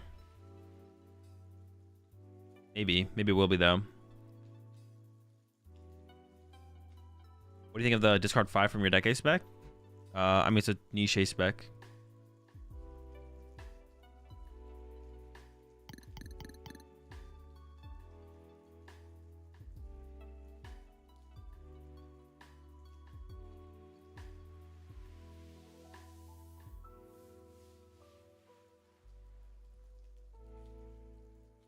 Well, if you have a 4-card deck pre-Iono going to 1 and you know you have 2 good hits, you can basically guarantee 1 hit.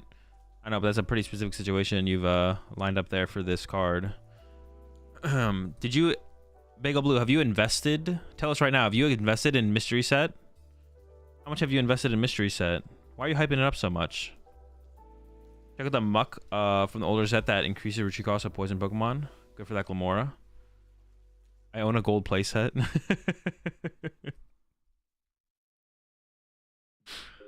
Mystery Set and Dialga? No, it's just not worth. The card's just bad. The card is just bad.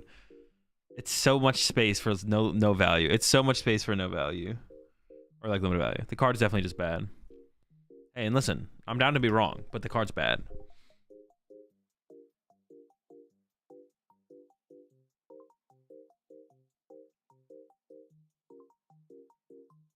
Is pre-release next week? I think it is, right? They're coming up soon. Next week? Yeah, next week, I think.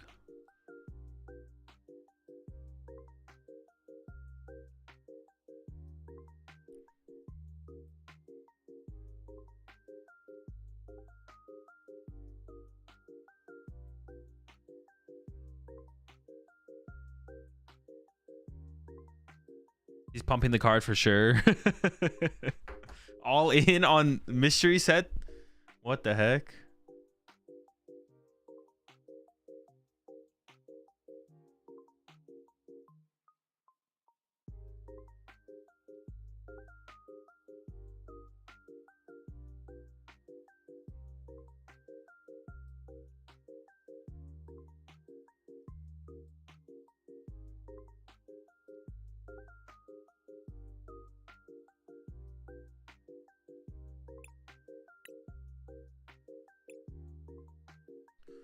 All right. So we got a couple deck doctors to go through to begin the games today. The first one is just Gardevoir. So nothing crazy, nothing wild. I gotta change up these cards real fast.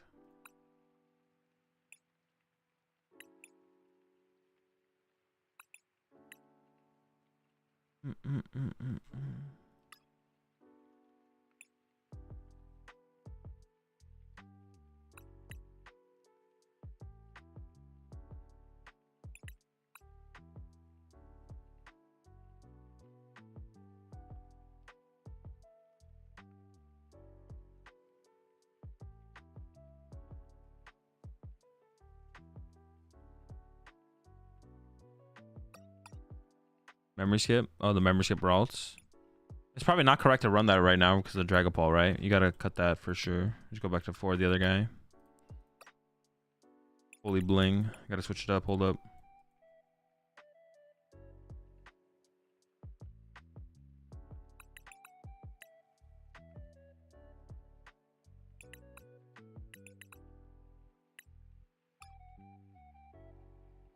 Or you should play quad Klefki. Honestly, I'm not opposed to it. Klefki's kind of broken right now.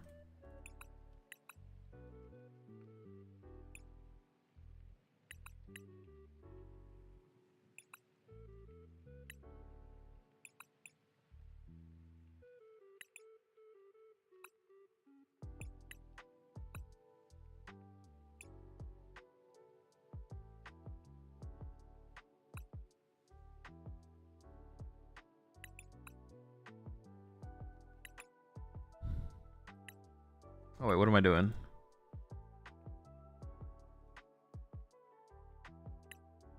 Wait, that's not the right one either. Dude, holy smokes, why is there so many Ultra Ball arts?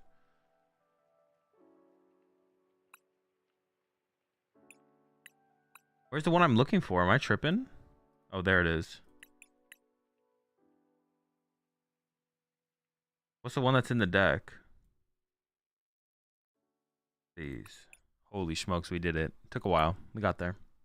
It's alright. It's okay.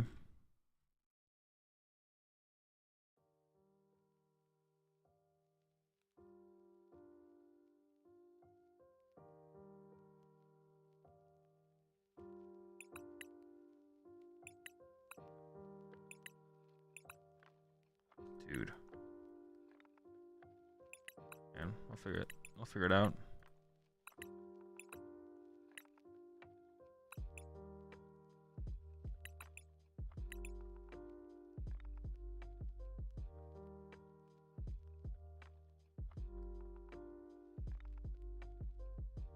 I don't think we should be teching for Ancient Box really isn't a thing. I don't think we need to really tech for Raging Bolt. But I think you do want to tech for Guardy with the Sinnoh.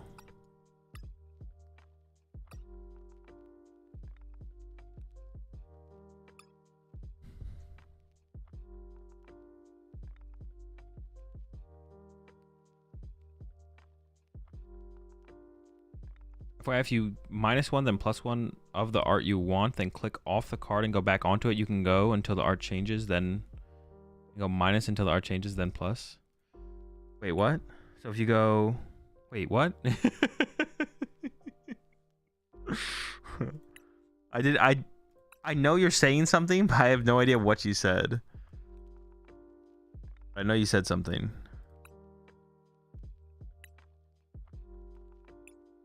Something of importance was said, but I don't know what it was.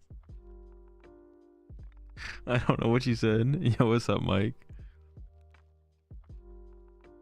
Hammer could be cute against Lugia and Terrapagos. There's a Sinnoh in here. I think the Sinnoh is probably a little bit better against Lugia because of I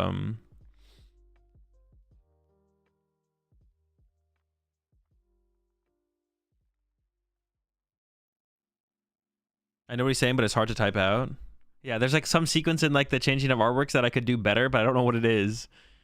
Have 2 of the art you don't want, put 2 art you want, then click off and click the card again. You'll bring up the old art and then click the, ooh, okay. So if I go, so if we do this, then click off, then we click on, and we go here, and we go this, and we go +2, and then we go off, and then we go on, and then we go -2. We get rid of the non, oh my, dude, there's like a sequence. There's a sequencing in, there's, actually, I didn't do that last one. There's sequencing in the, see, that's it. The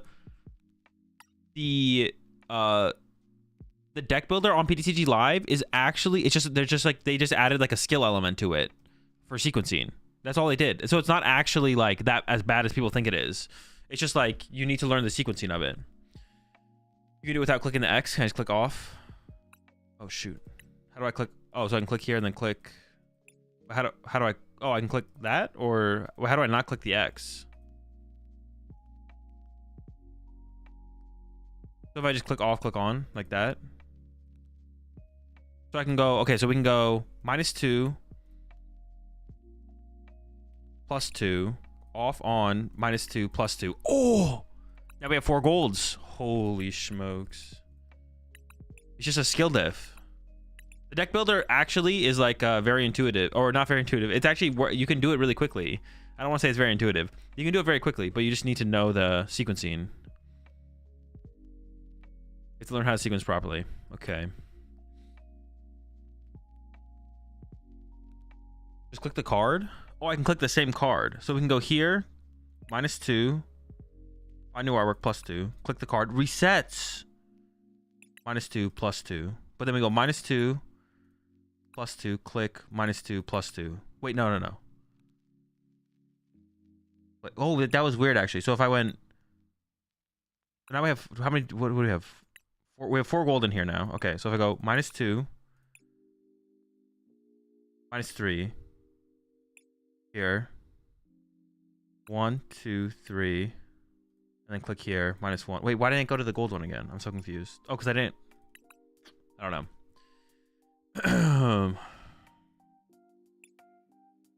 Added 2 hollows.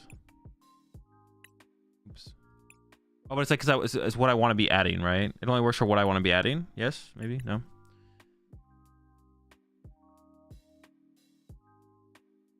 It defaults to lowest rarity.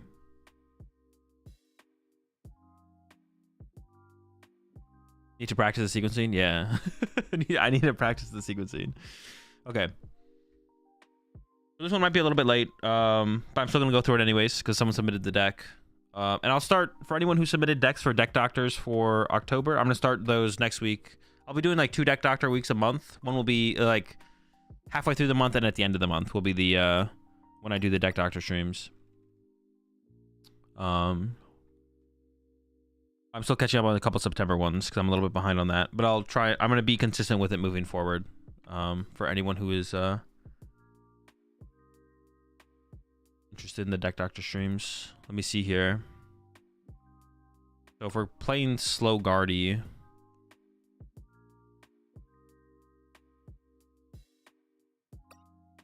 we have Klefki because Klefki's broken. Team Devo doesn't have a ton of value right now, to be honest, unless it's really good against Dragapult, which I'm actually just not sure about, or if we should just be playing Cresselia for the Dragapult matchup.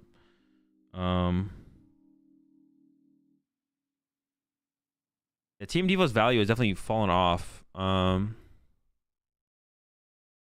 what's up, Fred? When's my next tournament? Online and IRL? Online will be tonight, probably. IRL will be Sacramento.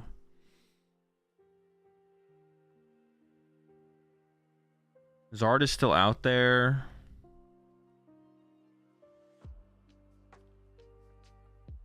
If we play Devo, we kind of want Fluttermane, right? Because like we need to spread to actually set up for the Fluttermane spread. Devo into Terapagos? I don't know, does that matter that much? I think Devo's literally just for Zard. I feel like it's not worth teching for Zard right now. Double Munkidori should be enough to beat Dragapult, right? I feel like.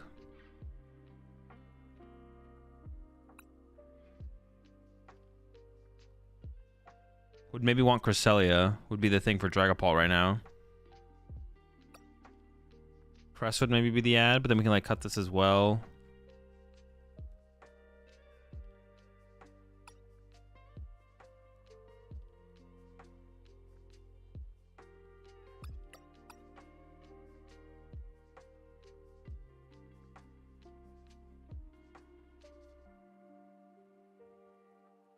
Add Charm. Yeah, second Charm for a second big hit would be good, I think. And then Press.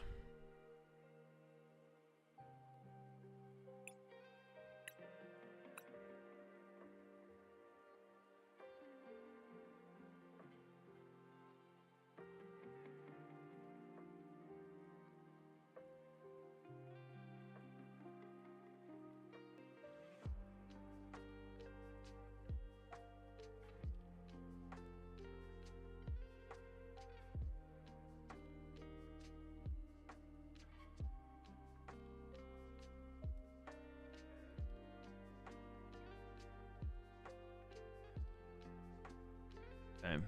I don't know how I feel about Dippity in the slower build, to be honest. Candy? No, I don't think so. We're like, we're trying to like optimize slow Guardy here more so than anything. Not sure how I feel about Dippity in slow Guardy, but I'm down to try it out. give it a couple games and see how it feels. No, let's call it. Keep it at unnamed. Mimikyu? Mid Mimikyu? I'm not really sold on Mimikyu in the deck, to be honest. Mimikyu seems like okay. Not really sold on it though. Good coin.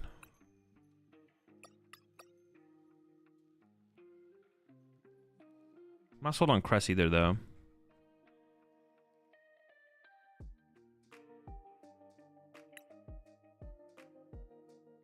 Dream Loon, Dories.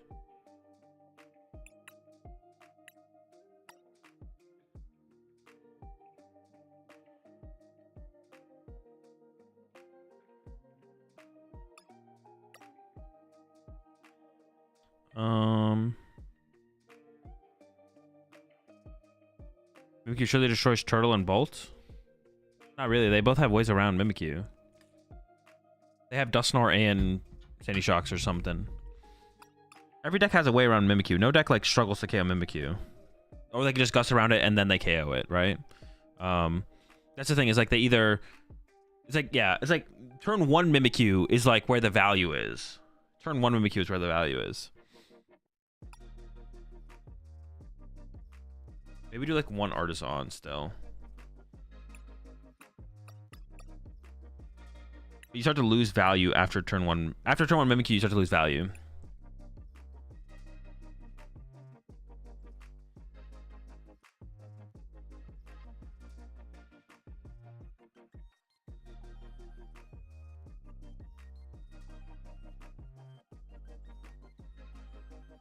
When I want Klefki in the active. Yeah, and there's a little bit of conflict. Klefki is usually better. Klefki is most of the time. Also, we play the Klefki, so should we be choosing first? Is like a question I have, to be honest. Like, pushing Klefki turn 1 is so good, I feel like, in this format, that I kind of want to choose first over second. I'm not sure it's worth it. Usually I like choosing second as Guardy. Oh, now we're presented with the option. I'm actually not sure about first versus second in the current format.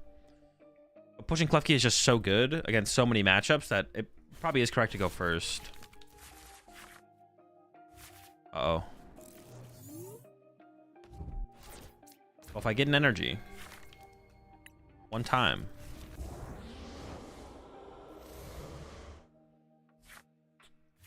No energy, but I'm not complaining. I was about to, if I prize 2 Ralts, I might be complaining a little bit, I'm not gonna lie. No Ralts prize though, no complaints. If they are playing Moon, so they're probably playing a pretty aggressive deck. So I'm just gonna go get Greninja to push Greninja, and I'm gonna go ahead and bench the squad and pass. Which ace pick do you have? There's an unfair stamp in here. Man, playing Guardy feels so good. I just only played 1 turn. Playing Guardy feels so good.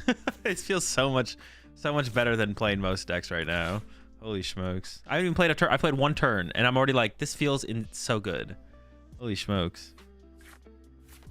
We're up against Darkrai, Roaring Moon, so it's probably the Dusknoir deck. Dude, Dusknoir is so cringe. Is that a good enough reason to like run Cresselia? Just have more sniping options to KO Duskulls? We can kind of already do it with Screamtail though. I don't know if we need more, to be honest. Yeah. I think once you do Candies and Guardy to get off the ground faster and not lose against Gust KO plus Candy Nor, or on both our Curlias might be the way. Yeah, I'm just trying to maximize slow Guardy though. We're not trying to play Candy Guardy. Trying to maximize slow Guardy's potential. You gotta take in the Enamor's V to protect against the Dusk. I gotta read the card again. There's no way that's worth it though, right? It's just like it's another 2 prizer just on our bench sitting around ready to die, right? I mean, it can maybe buy us like a turn. Maybe that'd be a good reason to run it with Cresselia, I guess, because like we spread out the energy of Cresselia, the damage over. Yeah, I don't know. It just seems kind of like a liability. And they double Dusk KO on Enamorous. Yeah. I don't know, maybe it's enough to like just buy you a turn though if your Curly is not. But the thing is, you have to have Guardy set up to be able to spread your energy that thin. So, did they whiff here? Well, if they can just get this in the active, they have the Wind of Darkness. Ooh, yo, a little Wind of Darkness maneuver. Okay, okay. I see you. I see you. Making moves over there. Oh shoot. Actually, that's a Dark Void. It's a Dark Void maneuver. Chill, chill, chill. By Rolts.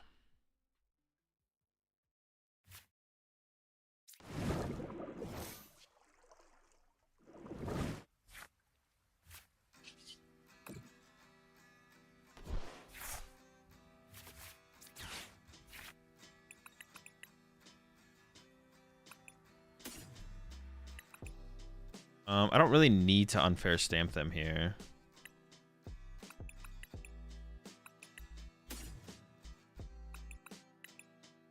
I kind of just want to go for like setup, but yeah, I feel like I don't need unfair stamp here. Just getting more energy established seems good.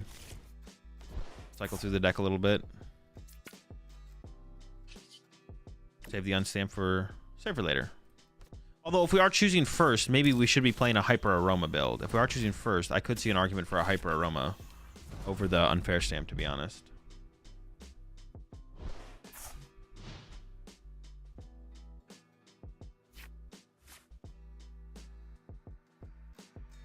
Not sure about that though.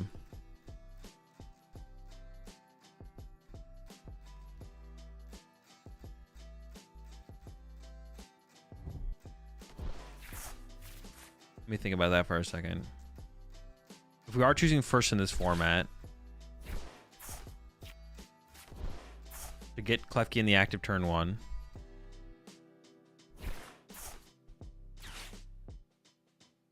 should we play Aroma instead of unfair stamp? I actually kind of think that's probably correct to play Aroma right now, to be honest.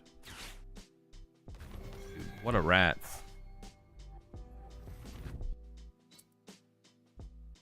You think Secret Box could be better in Guardy than unfair stamp?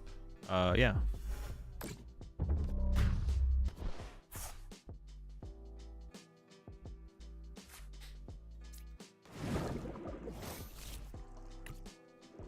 Some rat maneuver, rat behavior, rat on rat action.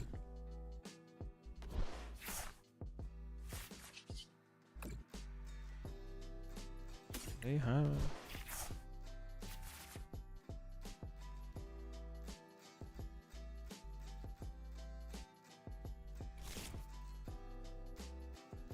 I think it is correct to recover a Curlia with this.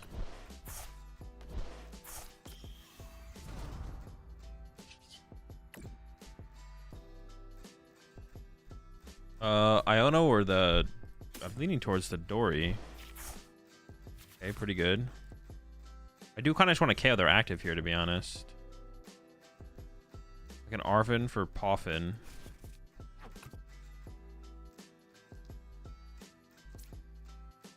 Arvin. Poffin, Bravery. Oh, I'm out of Ralts. For some reason, I thought I had another Ralts in the deck. I do not have another Ralts in the deck. But Drifloon knockout active here. Taking away their ability here seems pretty good.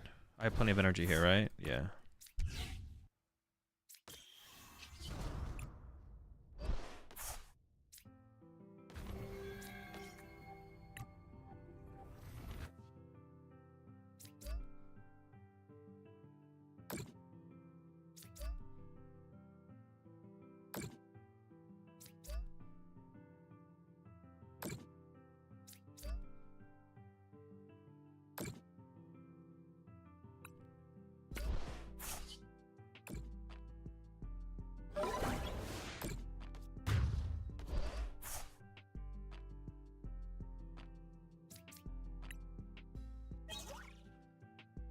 It's okay. I want a Super Rod here to recover Guardy stuff, to be honest. That's what I'm looking for, is Super Rod. That's what I want. Super Rod. Also, I might want to get Drifloon. Yeah, I might want to attack again with Drifloon here.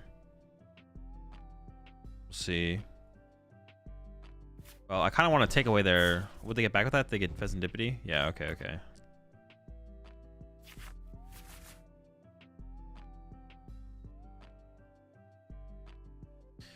So, like, this is the situation coming up on this next turn where actually Pheasantipity seems kind of cool, but it's also like necessary, I feel like, most of the time. I don't know. Yeah. We'll see how the turn plays out, though.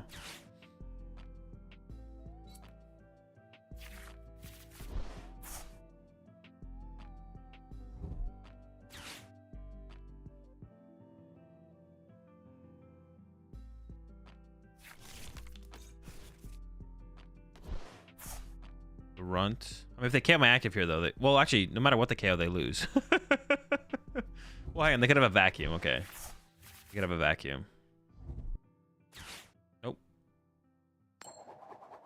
They could still have a vacuum. I could still lose the vacuum here. I would really like a super rod here, though, to recover some Rolts. Some Rolts recovery would be decent for sure. I guess I just counter catcher the Dippity then at this point if they're gonna do that much energy into play like that. So I go counter catcher the dip. Iono. Continue to dig through the deck. I think I'll probably actually use refinement first though. I don't really have any dead card. Well, the cards are like okay. Holy smokes, they're just going down to nothing. Gosh. Damn. Literally nothing left. Alright. Yeah, if they play a vacuum, we could be in trouble here.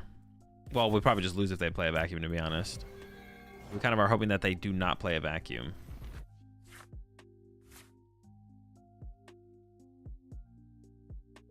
Okay. Nothing to go off this, nothing to go off this. Head card. My other Guardian is prize. Oh my gosh. Alright, Super Rod's like super important here. I think I'm just gonna refine it first because I have an enabler for the Super Rod, which is like a big deal. Which could be a big deal. No hits. Klefki could work, right? Because I could go Klefki counter catcher this and trap it for a turn. Actually, would that have just worked? Do I just win if I do that? Down boss and prime. Oh, they have catchers left still, so that doesn't quite work. But it could work. But I should just like play Iono, I feel like. Yeah. I want super. I just want Rolts because it just gives me more draw power. I also need to get the Guardy back too, to be honest. Oh my gosh. Or just knockout, right? Nothing else worth doing. Where are them super rods? They weren't prized. Did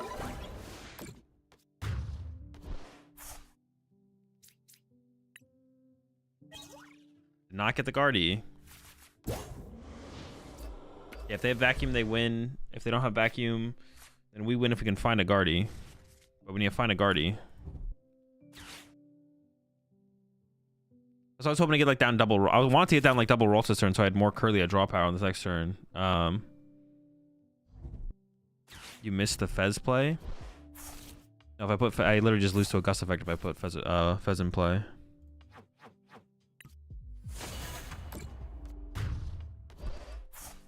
I can just push Screamtail here, right? That should be fine.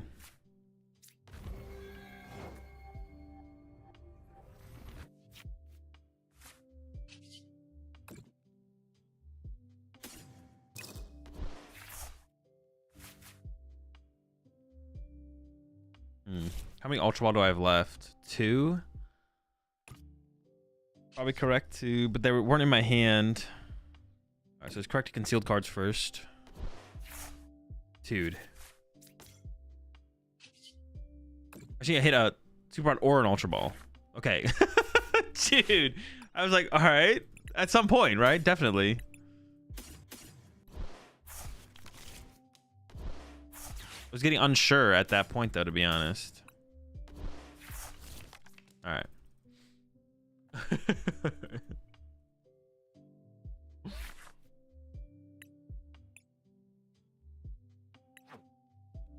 Fez gives us like that extended draw. Sometimes we could Fez a turn earlier, but like kind of iffy on whether or not we want to do that most times.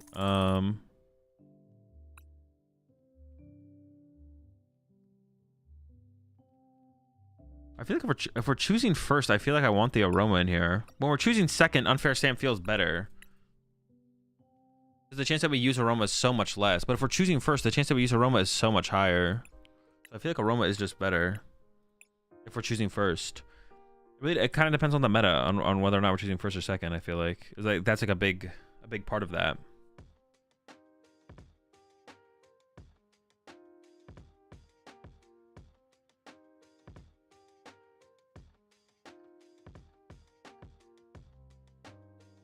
Not trying to be too anecdotal with that last game, but we go down to 1 Evo if we have the Aroma, maybe. Oh, true. We could also cut down on the Evo by 1. Yeah, we can.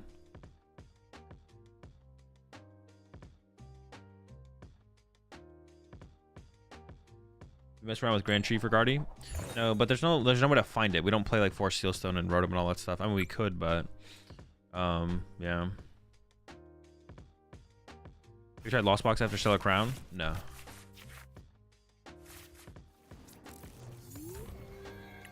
Depending on the matchup, we should just retreat into the... Yeah, depending on the matchup, we should retreat into Klefki here. Let's see what we're up against here. And we can't tell what it is, but we should probably retreat to Klefki. Probably don't need the Sinnoh. Maybe just these two? No. Yeah. This can get us a Roma next turn. Oh, I didn't check for it in the deck, I guess, but we're hoping it's in there.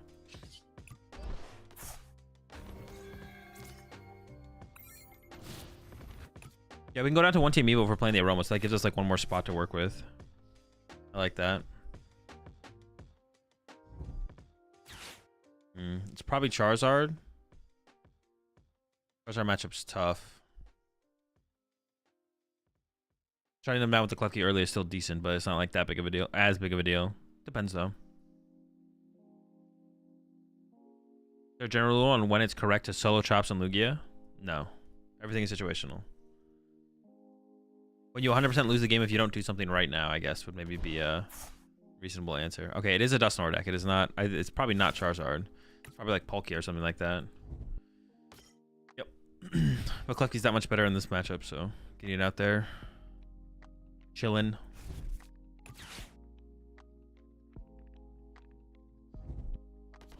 I gotta remind myself that I can't use my own Radiant Greninja as well, though.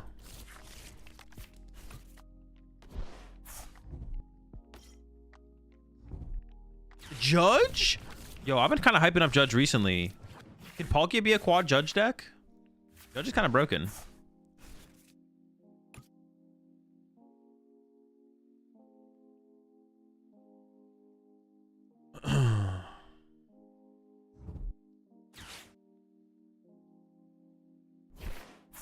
Dude, chill. The triple hit?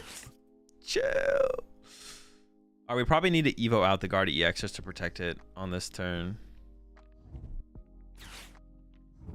It'll be an interesting game coming up for sure.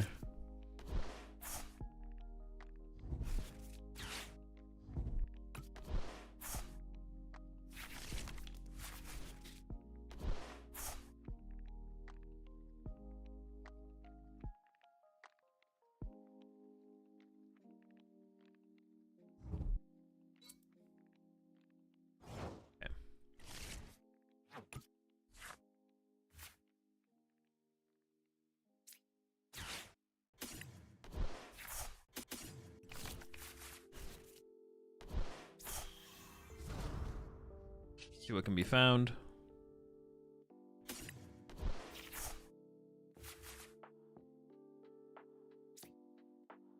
I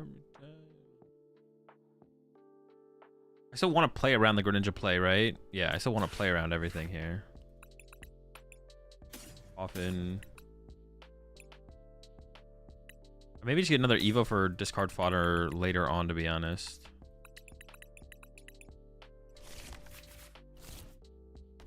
Oh, maybe it's possible I should have got Heavy Ball here instead. No, this works fine.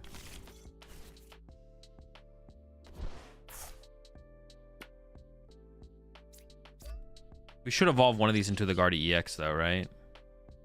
We want to protect. I think we should go like this. Guardy Curlia and leave one non-Curlia.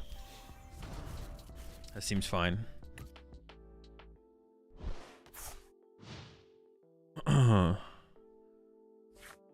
Appreciate the gifted sub there, Anonymous, over to Sinner Judge.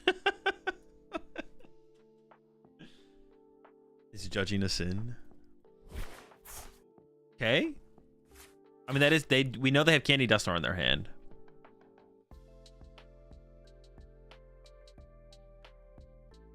Are people sleeping on a deck that is said to be the VIF?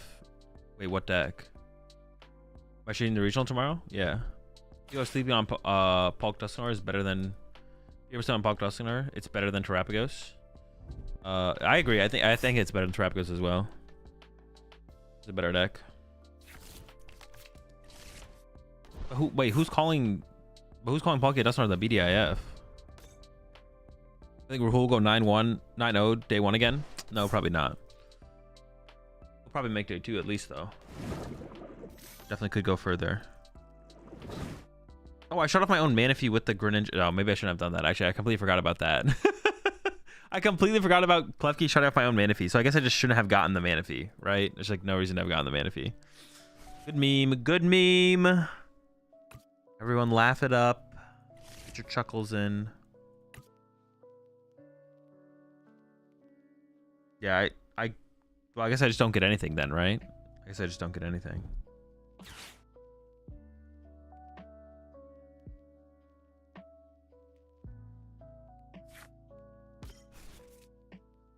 Not like overly scared of the frog, I don't think. Dude, this is a really good draw while I have Klefki in my active. Like I literally have Klefki in my active and they're still drawing like this.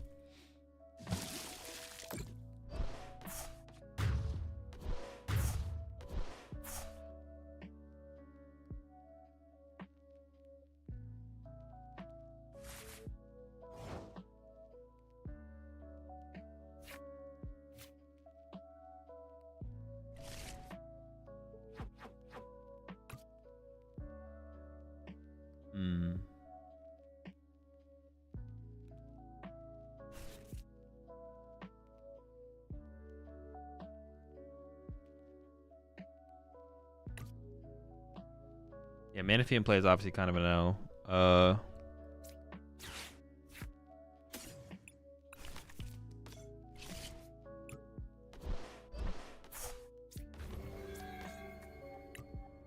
The script.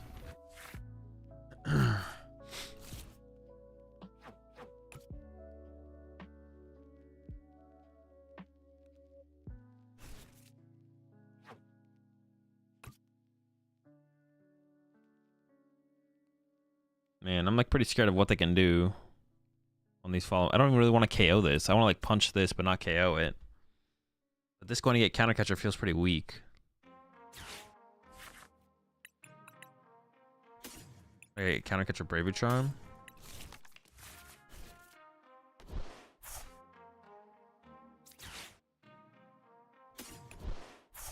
I could have got Super Rod there and then got two rolls back into play, but like that feels like KOing this feels really weak. I want to punch this, but not KO it. I don't want to take any prize cards. What should I put the Bravery Charm on, if anything?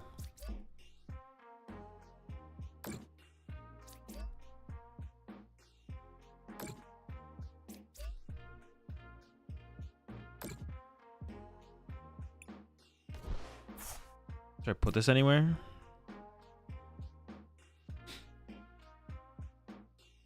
Check the Fez, maybe. Oh,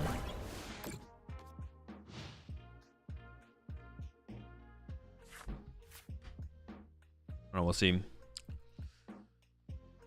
These are the kind of matchups as well where it's like putting damage in play really sucks. It would feel nice to be able to like use Cresselia in like this matchup, to be honest. Like Cresselia KO Duskull is like really, really good. It lets me like build up energy on my Gardevoir EX to use later. Not sure. They play Vacuum. I guess we already knew that though. Manaphy still be played next that play it, even though it seems redundant with Dusknoir. Make them have it kind of thing. No, you should still probably play it in most situations because it makes your opponent have like the Candy Dusknoir or KO your Manaphy to actually be able to do their combos. Like forcing them to also Dusknoir, because otherwise if you don't have that, then they maybe can completely board wipe you. So it's like, I don't know, it still seems kind of decent. I push you 25 months there, lucky boy. Is Guardy mid or underrated? I think it's probably mid overall.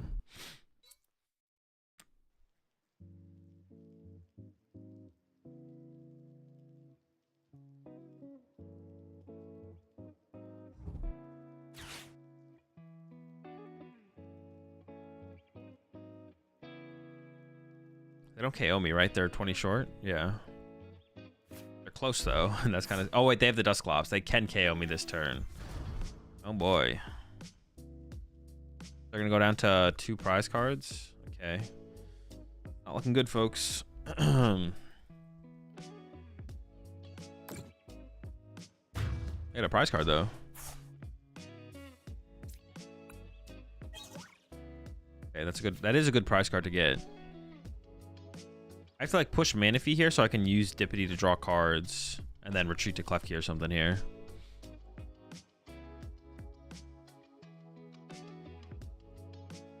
Not looking good though. It's not looking good. All right.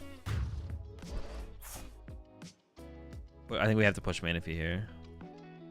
We have to hope the Dippity and Curlia draw are good.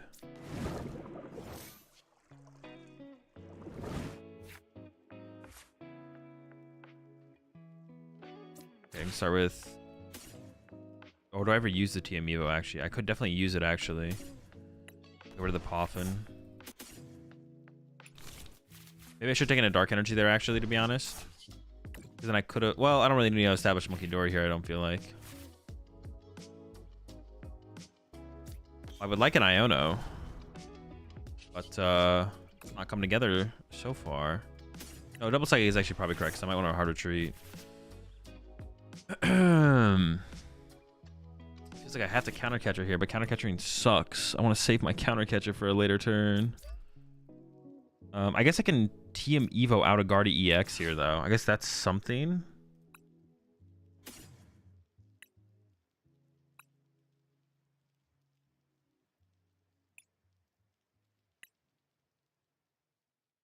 Okay, so we can shuffle this back. TM Evo. Throw the Klefki.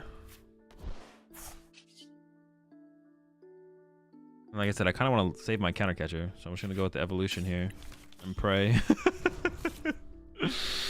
All right, we got a decent board here. The beefy squad on the bench.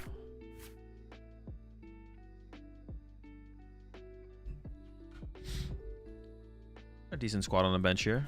We're cooking. We need to, the thing is, we need to attack with Guardi next turn. It has to be a Guardi attack next turn, so I have to like save the counter catcher to make that happen. Really just depends on what they have this turn, to be honest.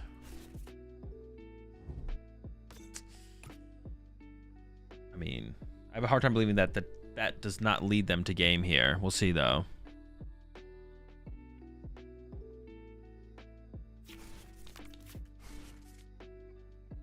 But maybe it doesn't. Maybe they don't get game here.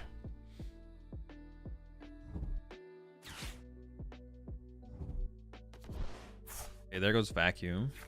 But they should still, like, they can win here with like a Prime Catcher, Candy Dust, or a Prime Catcher or something. Yeah. All they need is Prime now. Here for Prime. One time prized.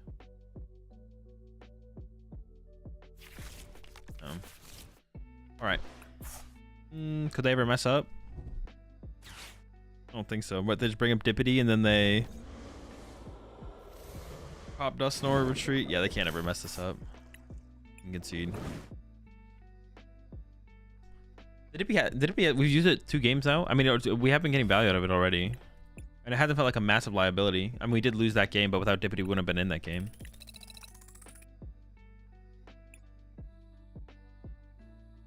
Let me think for a second. What do I want to do with like Aroma versus Unfair Stamp? What do I feel about Aroma versus Unfair Stamp versus TM Evo? If we play the Aroma, we can definitely cut a TM Evo. I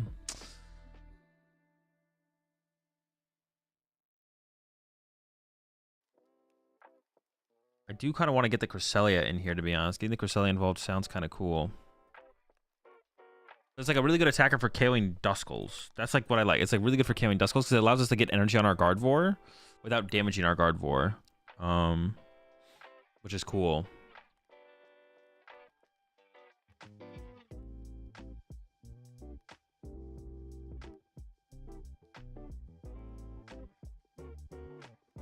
We could give up on the Manaphy, but I don't think I want to do that.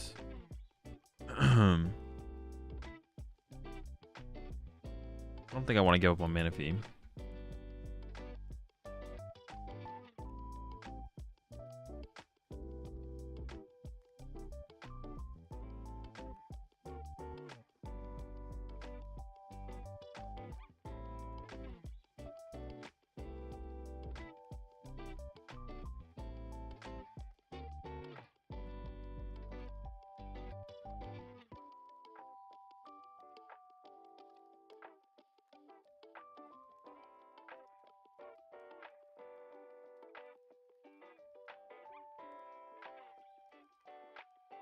Let's see.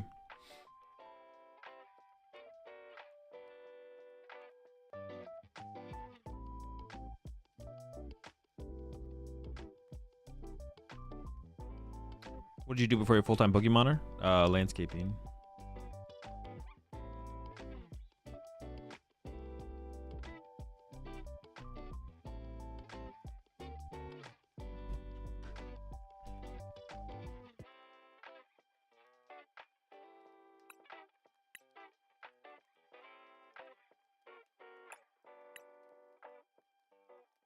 Oh, actually, is that a joke answer? No, I did landscaping. Are you pretty sick at landscaping? I mean, I guess. We have 61 right now. 61.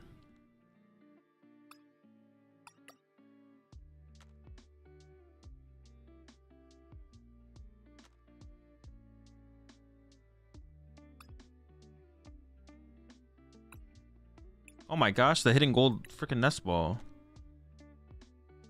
And what is the... If I go here and I click this nest ball and I increase it. Wait, but that doesn't get rid of the other one.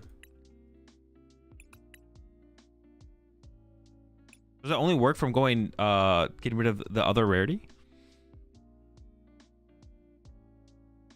Kind of want to hear a work story now if there are any interesting ones. Not really, no. It only works from going from low to high. Oh, that's kind of a F. Or like high to low. Wait, but I did just try and go high to low. It goes only one way.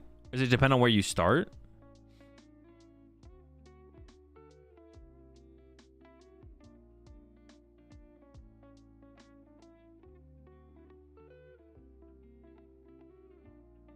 Oh, it depends on where you start. Could maybe get away with one Bravery Charm.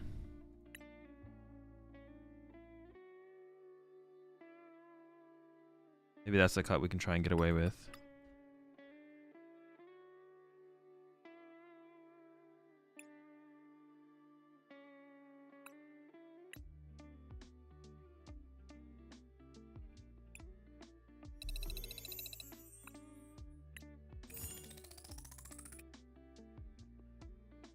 No, it doesn't depend on the start. It's fixed. Wait, fixed to what? High to low, low to high? Appreciate the 58 months there, Wizardina. Well, probably. There was this one time at work, I was trimming a bush in there. And there were all of a sudden bees everywhere. No, I never had any bee run-ins. No bees or wasps or anything like that. Not that I remember anyways.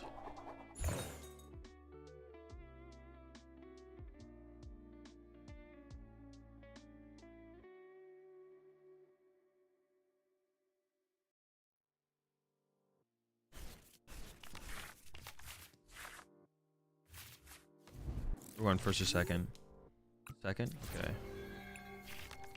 This is not where we want to be going second, but we appreciate the 8 months there episode.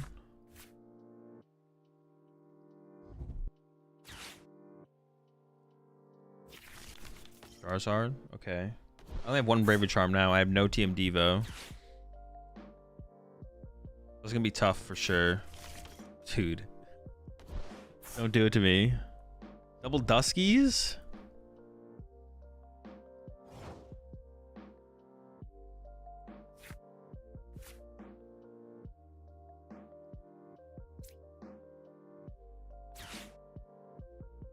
I don't even know if this is correct, actually.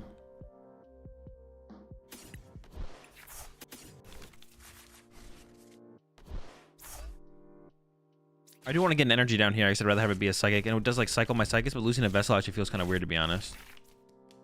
Losing my vessel feels kind of weird.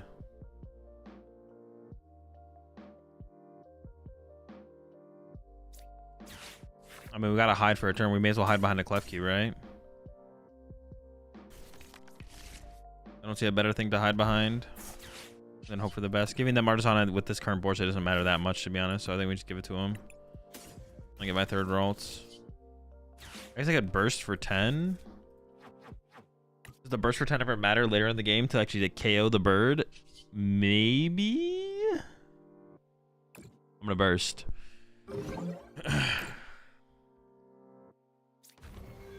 Hopefully they have to use Luminion, so that means they don't do anything this turn. But if they just have like Candy Charizard swing, we're so far behind. We're so far behind if they have just like Candy Charizard swing.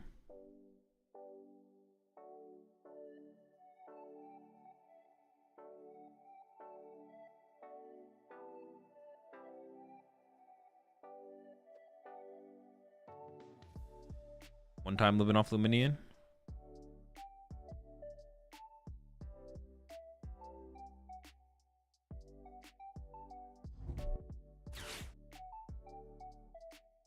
Not feeling too hopeful here. I'm not feeling too hopeful.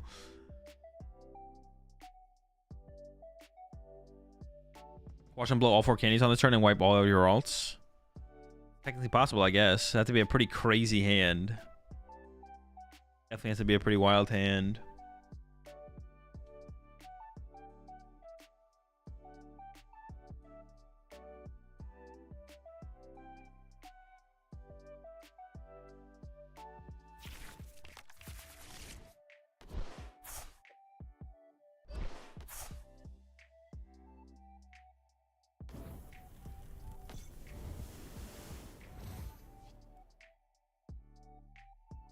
Treat to Mandarin Chill. A little bit of Mandarin Chill action. It's pretty cool. It's pretty cool.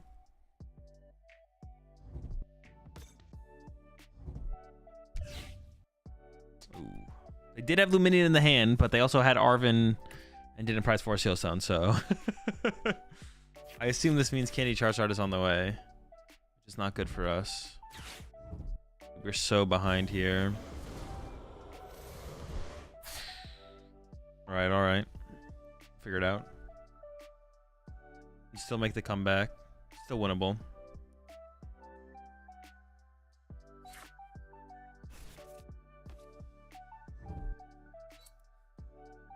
Sure. Joke's on them. I don't even play TM Devo.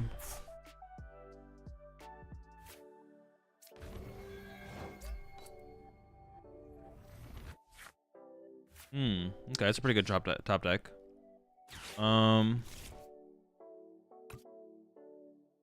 Okay. Heavy Ball, Evo.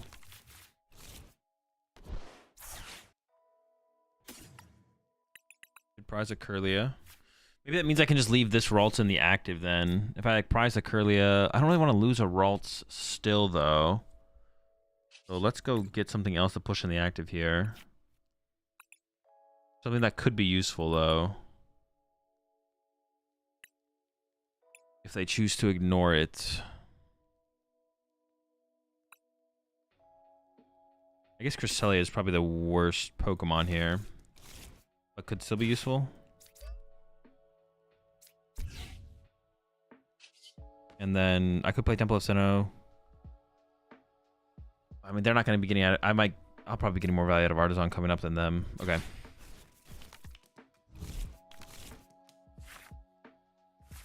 Is. I don't want to get Greninja yet because it could clog my bench.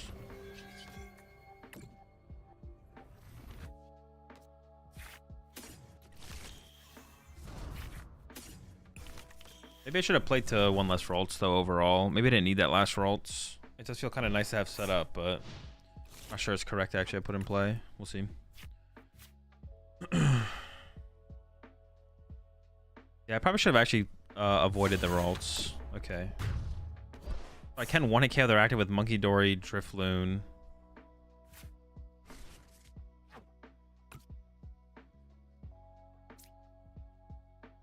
Or I can KO their active with Monkey Dory, Drifloon combo.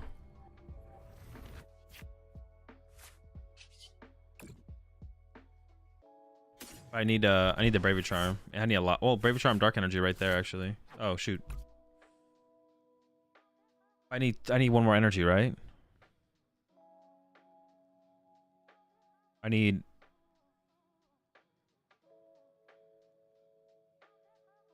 could play this right now though, I think, and get Vessel, Bravery Charm. Oh no, because I could have drawn to the Vessel and then used the... Oh, I messed up. No, because I could have drawn to Vessel and then used the Night Stretcher to get the Dark Energy back. That's definitely a mistake then. Yeah.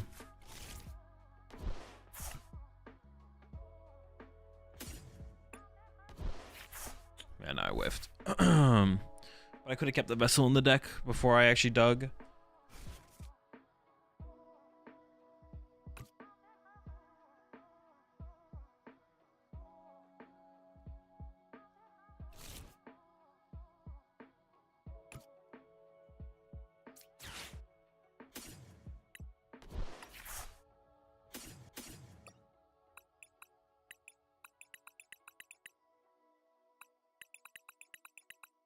So what is the play then?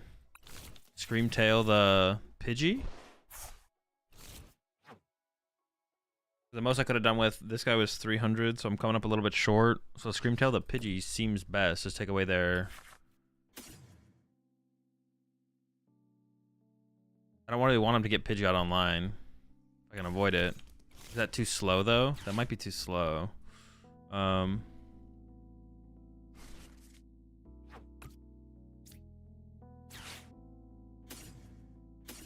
Maybe get rid of the Greninja here instead of the Poffin. In case they replace my stadium. You can do 330? How?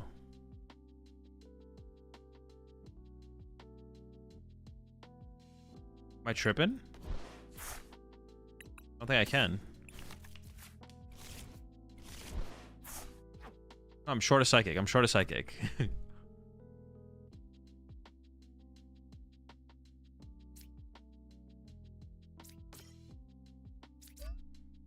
Gaslit by chat once again. Oh, also I needed to send up Curly, didn't I? I need to send up Curly as well.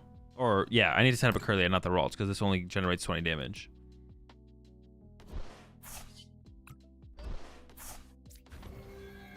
$20, $30. Yeah, actually just missing that damage honestly kind of sucks.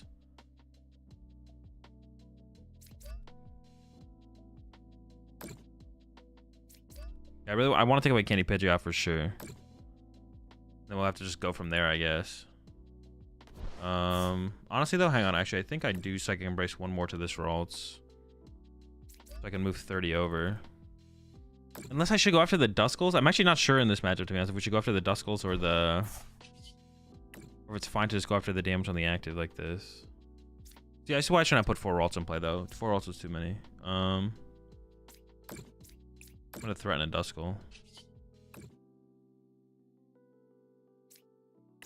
Get the Pidgey. But I'm not sure that's correct, to be honest. I am scared of Quick Search though. I am scared of Quick Search.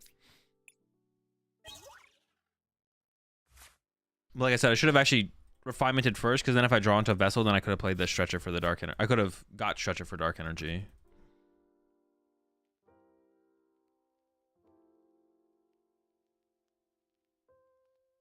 It just gives them another Pidgey, I guess. I can go after that Pidgey next turn as well. Oh, well, now this energy's kind of stuck on this Ralt, but I did want to be able to threaten this Duskull. That's weird. That is weird. Well, if I can get this into a Curly, I guess it's not stuck. Yeah, if I can get this into a Curly, I guess it's not stuck.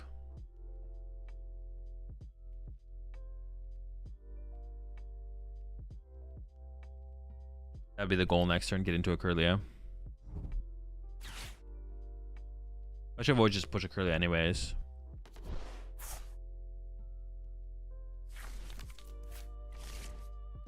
I can KO my active with that. Give me a prize card. They go down to 3. And then I push this Ralts with the energy. So tough now though.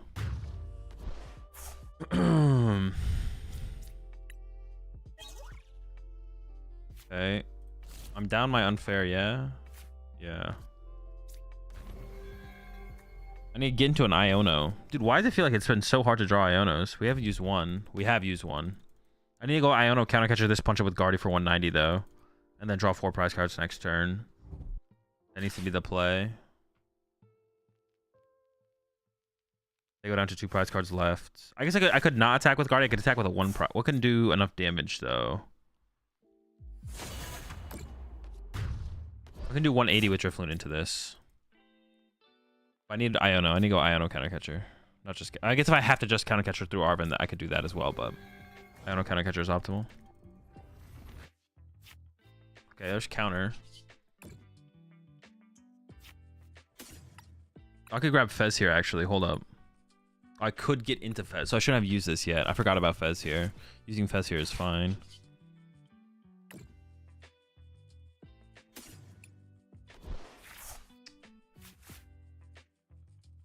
Hmm.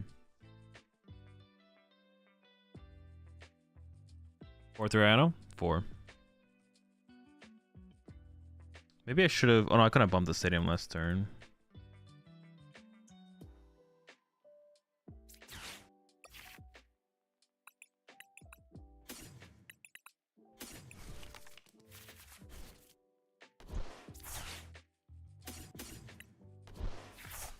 Well, hang on. I could have Turo'd. Oh, maybe I should... that's weird, though, if I don't... Well, no, I would have had double Curly in play. I could have Turo'd this out of play. Oh, wait, I should have done that, right? And I only lose to Duskull? Am I just hoping that another Dusknoir never happens? I could have Turo'd Guardy out of play. Doesn't feel that great either, though. I could Turo it next turn if I really wanted to, but I should be winning next turn, hopefully. So that means it makes me not want to put Pheasantipity in play to play around, like, potentially being able to Turo. I think. We'll go with it. But I could have gone Drifloon, Countercatcher, Punch, Turo my Guardy out of play.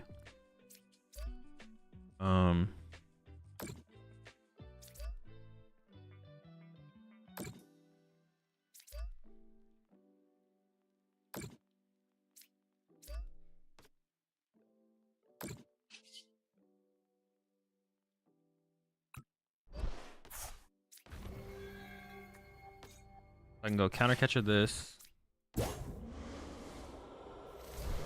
Monkey Dory, 30 off this. Over to the Duskull, I think.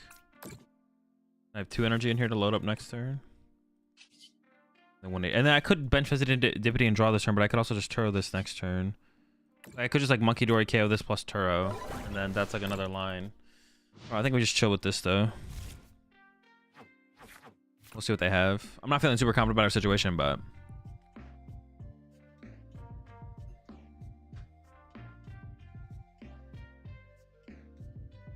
Is Zard good? It's fine.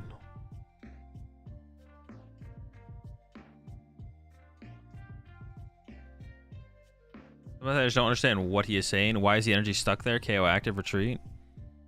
Because I can't accelerate another energy to that and my attacker for turn. So the Ralts goes up to the active. It has 1 energy on it. If I accelerate another energy to it to get 30 damage off my Adrenaline Brain, then there's another energy still stuck on my Ralts for the next turn. Okay. What do we just win? Or are we still short?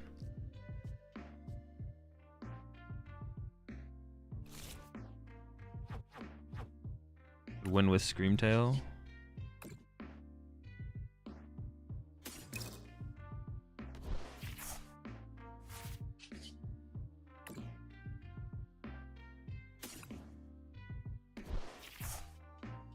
Like that single energy itself isn't stuck there, but if I ever want to get value out of Monkey Dory in my following turn and get that energy in the discard pile, I have to put another energy on the Ralts, which then means there's still an energy stuck on my Ralts.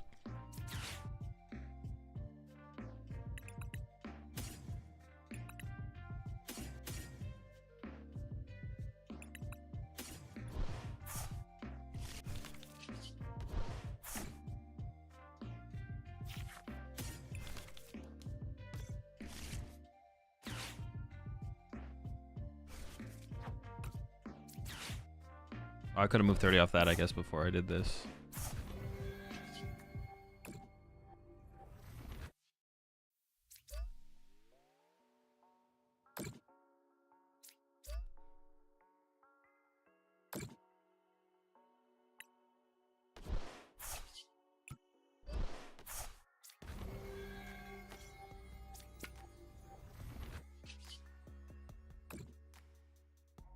Load up the guy. Dude, this is so tedious still. This is so tedious.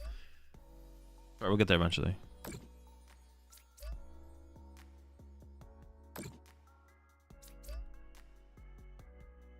What question, first or second with Palkia or generally? First. No, it's not even a... Yeah, it's always first. It's always first.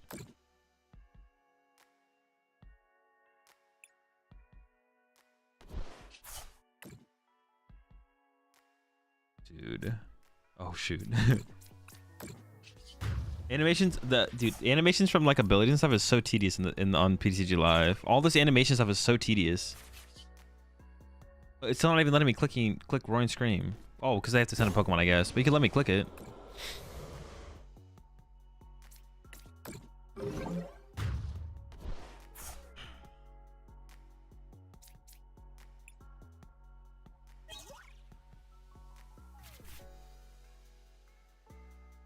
We'll 5 years later, still the same rate. Wait, what rate?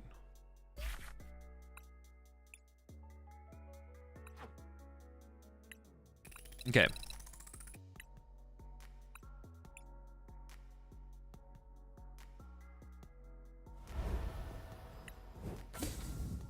Let me look at the list again.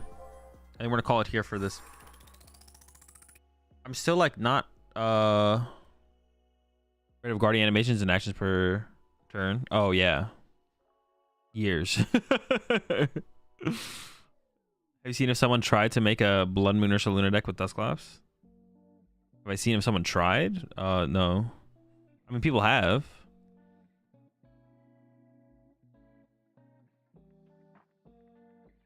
So the Cresselia is like the biggest question mark for me with this deck, I guess, then.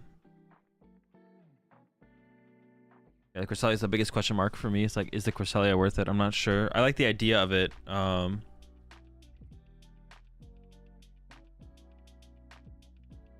like the idea of Cresselia, but I'm not sure it's actually good.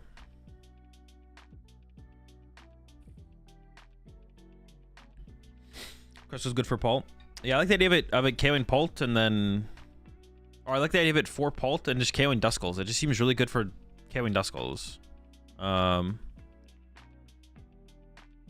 If you're not going to Louisville, how are you going to get on the leaderboard? I'm not concerned with getting on the leaderboard.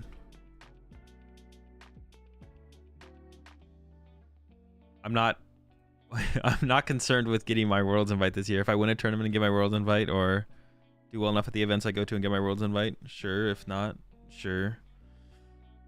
Either way, I'm all good.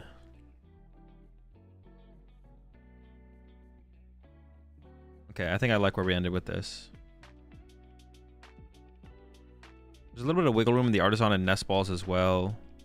Although I like Stadium Bumps right now to bump Pokestop. I don't like Raging Bolt decks and just like running through their deck and just like, I don't know, being able to cut that off sounds kind of cool. Appreciate 12 months there, CMT. Appreciate the 19 months there, Davey. Roy. Are online tournaments better practice than League Cups? I think so, just because of due to efficiency. Did you try the rare candy build yet? No. I do want to work on a rare candy build though. I do want to work on one. But this is for a deck doctor, so.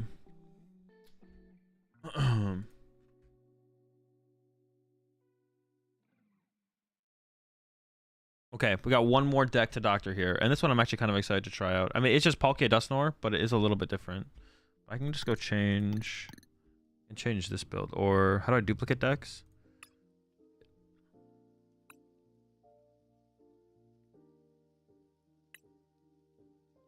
Tutu Frog. Getting even froggier. I don't know about this. I don't know if we'll actually have bench space to ever set this up, but we'll play a couple games. This list also has a 1/1 Pelipper in it. I don't think we'll ever have the ability to use this card, but I'll try it first, and then if it feels as clunky as I think it'll feel, then we'll cut it and we'll find the changes.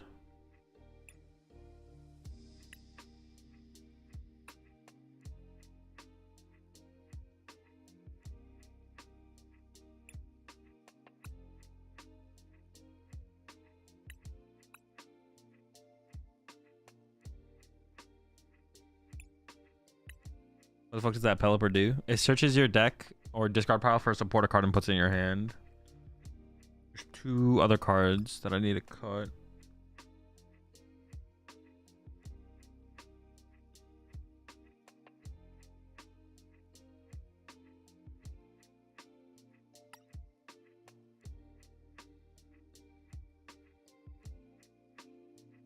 Oh, this doesn't play heavy ball, and it doesn't play vacuum.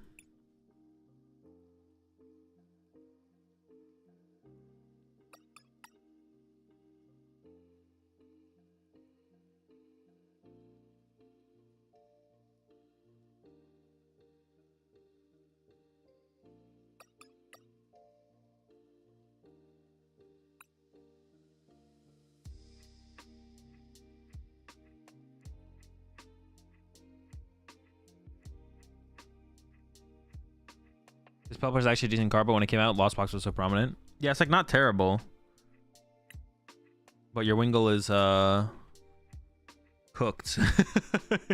Your Wingull is definitely cooked fairly often.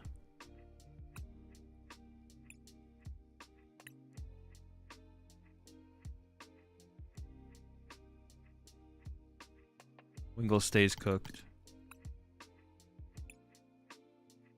Actually, before we jump into this one, I'm gonna go get my lunch real fast and get a drink. I'll be right back. I'm gonna go make my lunch.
All right, I'm back.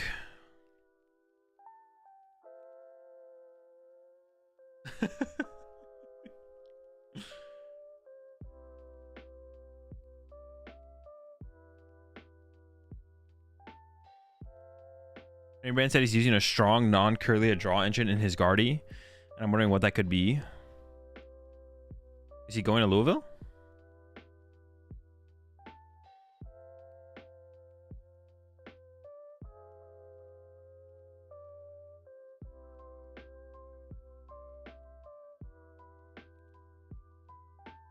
Rev room totally. Could be. Could be the room. Could be the room. The rev room. Pretty powerful draw engine.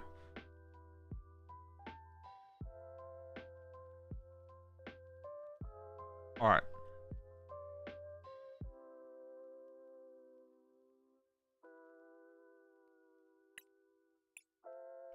Play a couple games. I have my suspicions about the Pelipper, but we'll try it.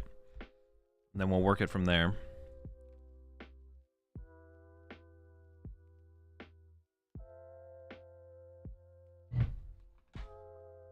I need to get one more thing, actually. I'll play out my first turn here.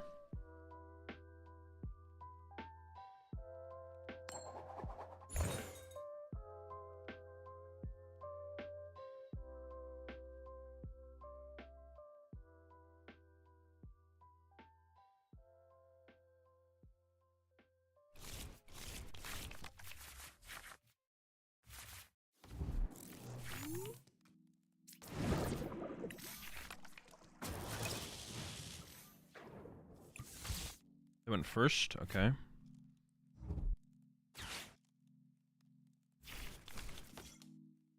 Uh-oh. I might be in trouble here.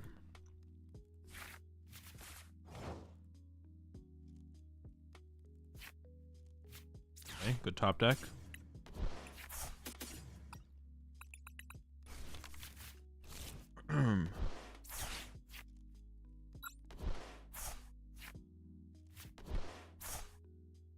Duskullies.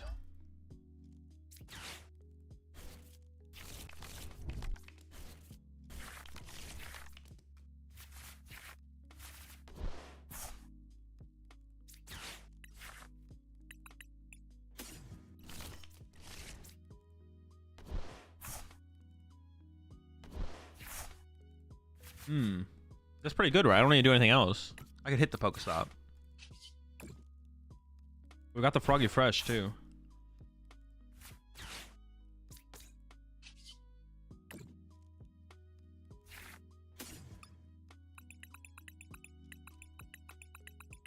Alright. Maybe we'll grab something.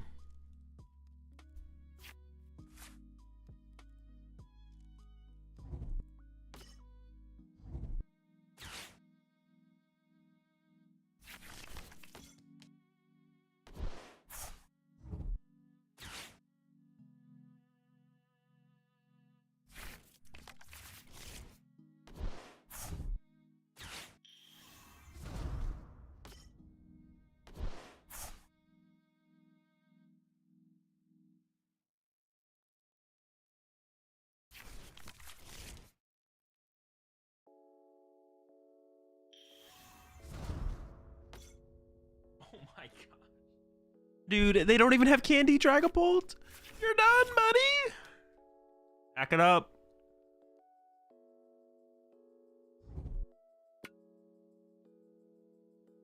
How come this deck wasn't played in Shrouded Fable format? Wasn't discovered? Yeah, I think it just wasn't really discovered at that point. What about changing the Trekking Shoes? Maybe 3 Vessel, another energy. A Vessel would probably be a decent inclusion, to be honest. Over a shoe.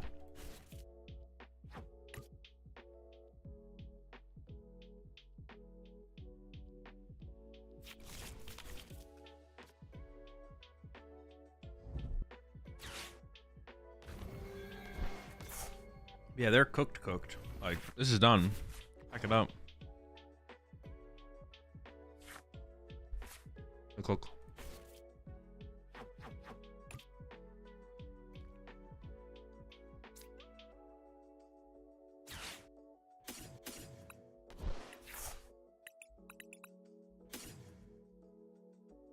grab this for sure. Oh, but I have candies. Oops, maybe I messed up there, actually. I should have grabbed something else. Okay. Well.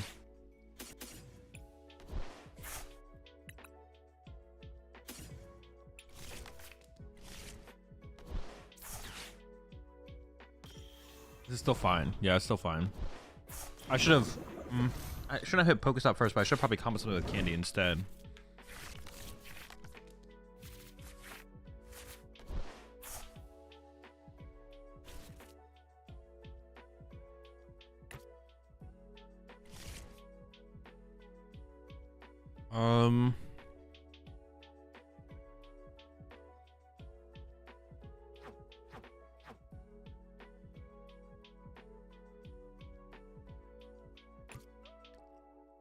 Is there anything to get off? Wait, what did I don't know away? Nothing?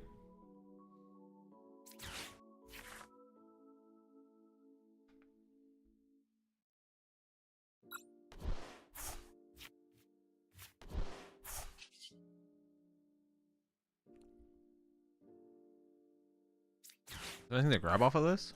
Not really, right? No, okay. I shouldn't have even played it.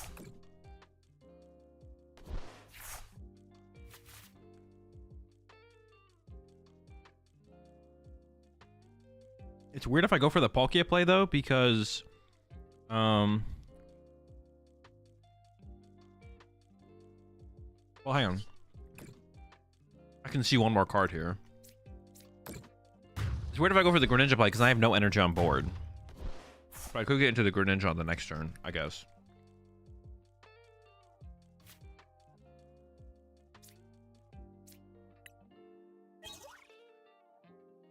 I don't have a candy for it though. It's probably still correct though, right? It's probably still correct. We do this.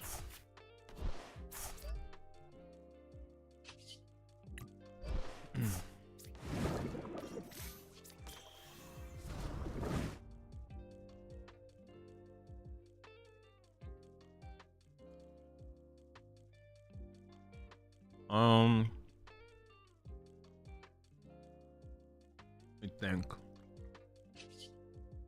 I need a bench. Actually, I could bench the Wingull.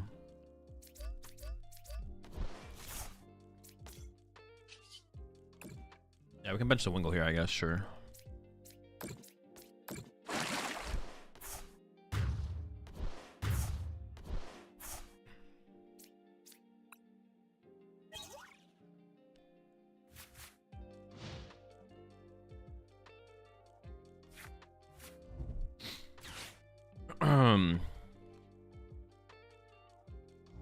I got punished for not playing Manaphy.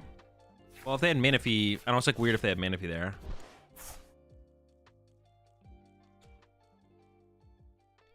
Yeah, it's weird if they have Manaphy there.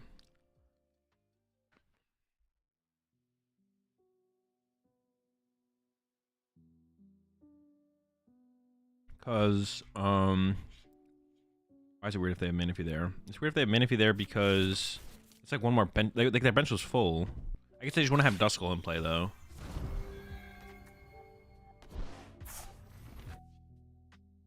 Which I guess is fine. They went after my Froakie. It's kind of annoying.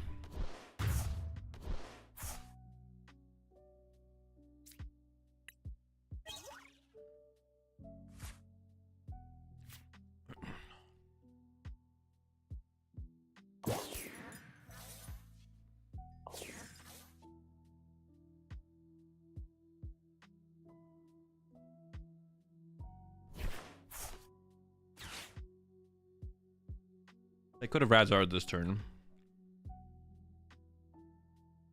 That's true. We do have Blood Moon as well. I forgot about Blood Moon. Oh, we're in a fine spot then.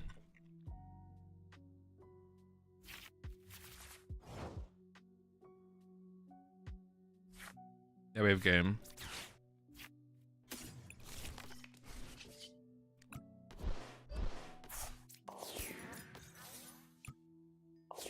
Oh, wait, no, I'm tripping. No, I'm not tripping. I'm not tripping.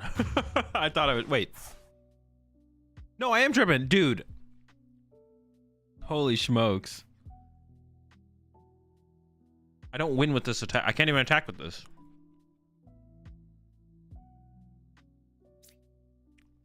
I am just tripping. Dude, I don't even know what I was thinking I had. Obviously, I don't have it, though.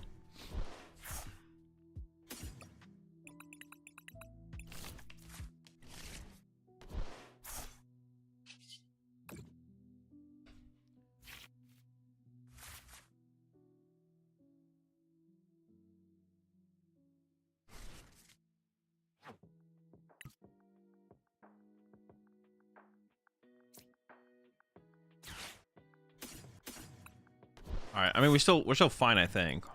We just don't win this turn. But I don't even know if I could have won this turn, actually. Might have been like a big chillin' turn anyways.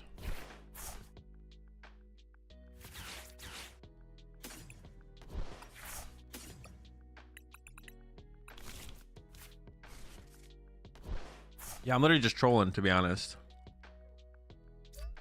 Should I go get my Iona this turn to just play it? I think I should just wait and just pass. I'm probably safe to just pass here. We'll see.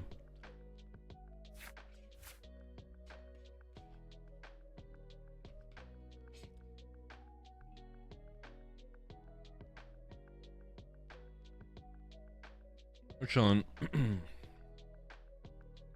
Yo, what's up, Pablo?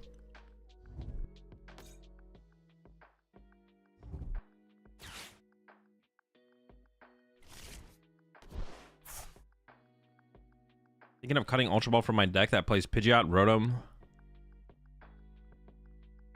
or Seal and Rain Jirachi. It's currently used to find Luxray and Dusknoir. Am I being silly? I mean, is it not also used to find Pidgeot? I guess do you play Featherball? And Ultra Ball's pretty good. I can't tell you without knowing what the 60 cards looks like, or without having played the deck. Could not tell you if you're being silly or not.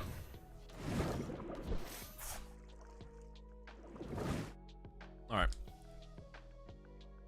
right. We should still win. Oh, maybe not. Oh, that's kind of annoying.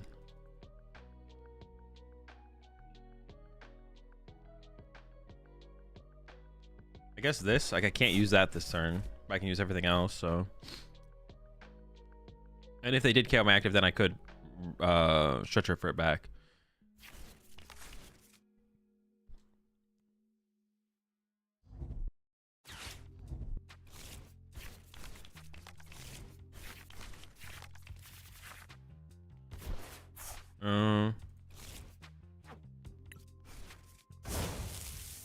I mean, that should be game. This should be game here. Our prime catcher is like right here.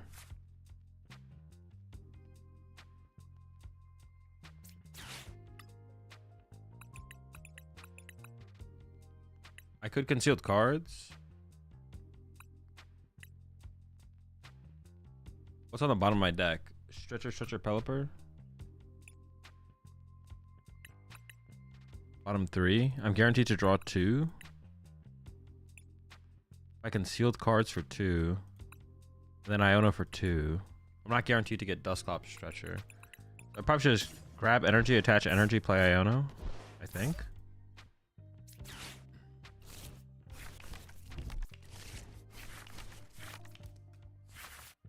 It is possible I whiffed there, though. I'm not even sure that's like the correct play, to be honest.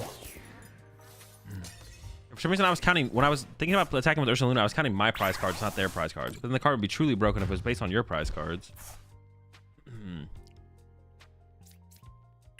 currently in Kentucky and still don't know what to play. Any suggestions? Nope. You're lost at this point. The answer is always just play the deck that you're most comfortable with, so whatever that is. But I don't have any suggestions besides that.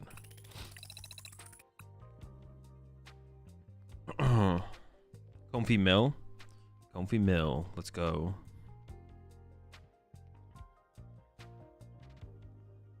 If we concealed cards and then Iono'd, weren't we guaranteed to see both Prime and Stretcher? No, because the 2 Stretchers could have been the bottom 2 cards, I think, right? Because we were only seeing 4 cards. We were out of 6. So I guess it's the same odds, to be honest. I think it's actually the same odds. I think it's the same odds.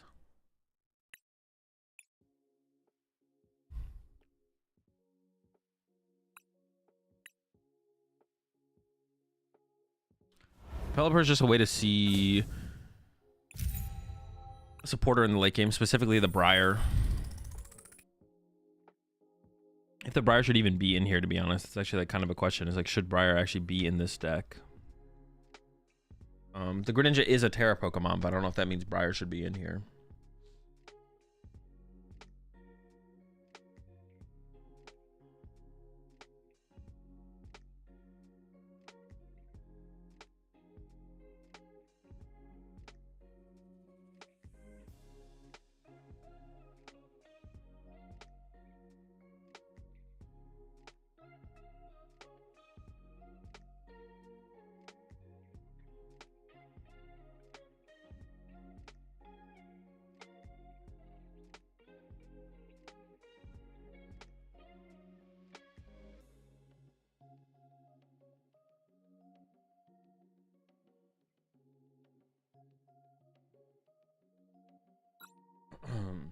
Play the conch.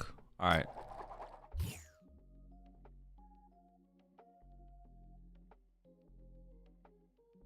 Chain Pelipper is not 100 HP. Yeah, unlucky. The fan rotomine for the whole squad, the whole bird, the whole gang. You get Pidgey. You get Pidgey. What is Pelipper? Well, you get Pidgey, Wingull, and Hoot Hoot. Or a mix of them. Poffin for the squad, the little guys. Phantom for the big guys.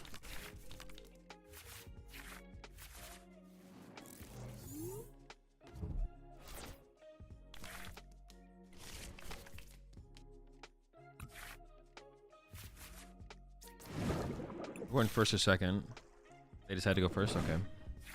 That's honestly good for this like setup here. Our hand's pretty okay. Oof. The Radzard start. Pack it up. You're done. You're cooked. You ain't winning. We can probably just like Irida for Vessel here.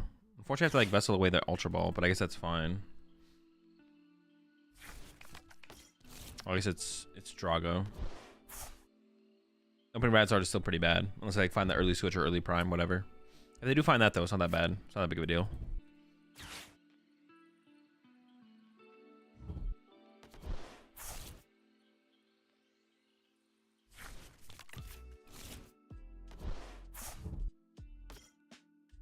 Okay, more liabilities on the bench. We don't mind that. Ooh, my gosh. Double E-switch?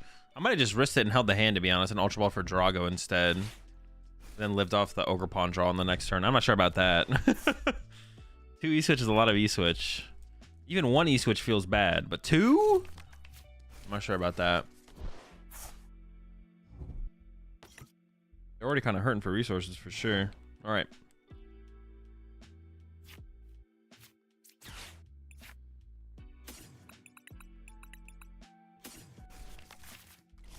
I give up a rare candy instead, but could give up a rare candy. I should have checked how many rare candies were prized, to be honest. At least no rare candy isn't like terrible if I didn't prize any. And if I have one in the opening hand like I do to potentially utilize. Because then I can actually use this Ultra Ball to combo with a Dusknoir play or something like that on the next turn. Okay. I'm not really scared of my lone Palkia V getting KO'd. But I could play around the potential of it happening. I do want a Dusknoir. I want an out to a Dusknoir here for sure. I could get second Palkia to fully play around. Also, I kind of just want 2 Palkia in this matchup pretty often. Should we go for the second Palkia here then? I guess I'm not going to end up with a targets for this Ultra Ball. That's fine. Chilling. Yeah, I'm not going to be able to discard anything for the Ultra Ball.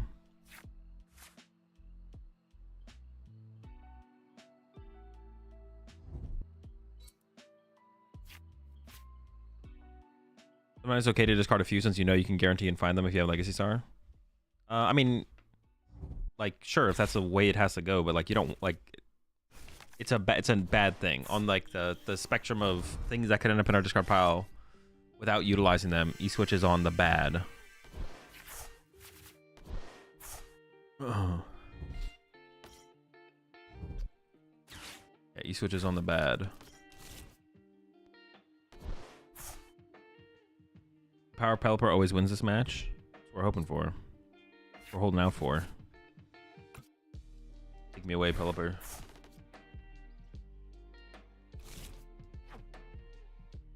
Sheesh. Double Super Rod down. They didn't discard any more E-Switch. So, that's good for them. The Jamming Tower. Oh my gosh, they're just cooking. Or cooked. Absolutely cooked.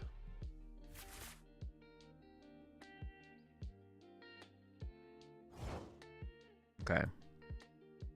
What'd they even grab? They grabbed double E-Switch, but they just didn't use them. Okay. Man. I mean, I want to play the Ultra Ball, but there's nothing they can't do with the combo with the candy. So I don't know here, I guess.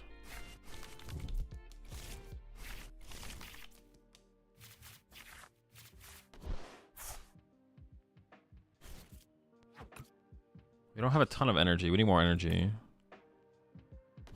I don't want to KO the Charizard.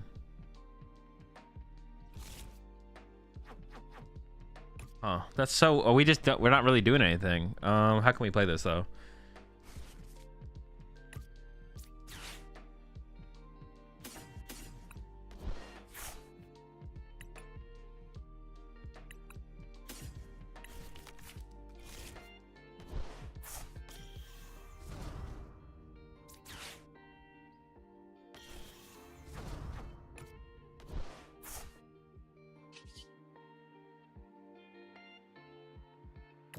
First splat, I'm just gonna put it here. I think so, right? Just put 130 there. Then draw with Mew. This is definitely awkward.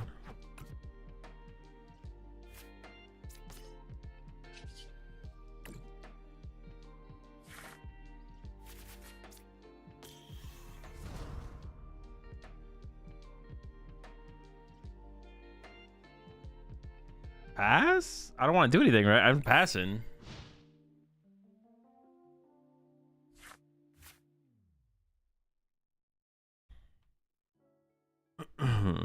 Mew draws candy. I mean, I only have 2 energy in here. The problem is I only have 2 energy in the discard pile. That's like the big problem.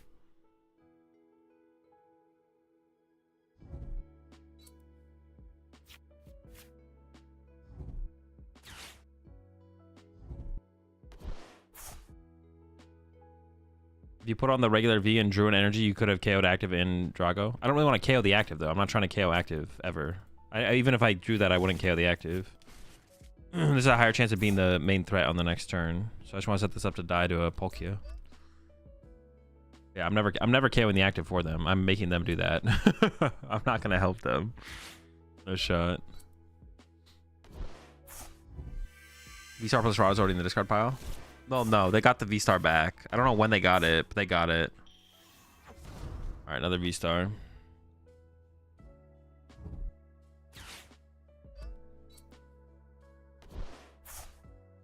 They have a real play, though. Pass? Okay. Fake plays only.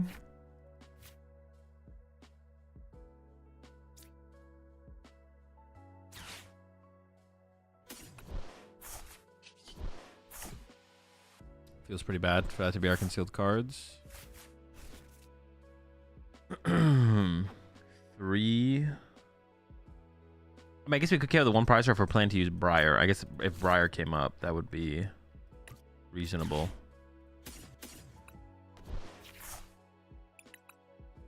Oh, I don't even have another Dusknoir in here, so I'm just gonna fail this and then draw 2. Okay, guys are chilling.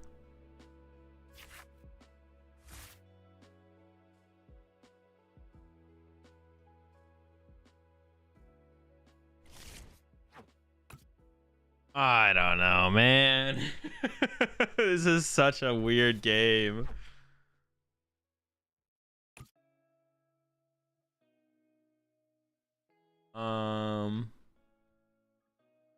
Maybe I do the Greninja play here and I hit this for 90 and I KO this. Oh, wait, hold on, dude. Okay, we're fine. I'm not gonna do it. I thought about it. I did think about it.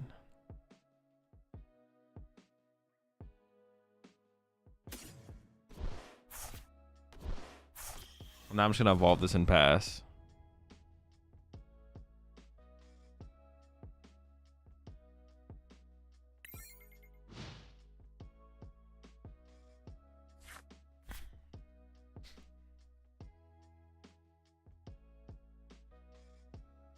Yeah.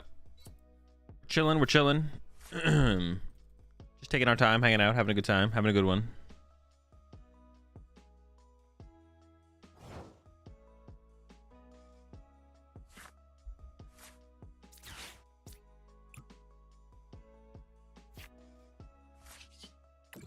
Okay, let's see what we can do. Still nothing, right? Still not doing anything. I can conceal cards, I guess. Sure. Use another Night Stretcher. I guess I'm keeping the Briar around at this point.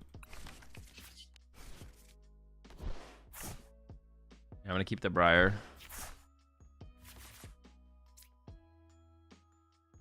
I still don't want to move their Charizard for them, but I don't know if my Prime Catcher's in my deck or not either. I don't know where my Prime Catcher actually is.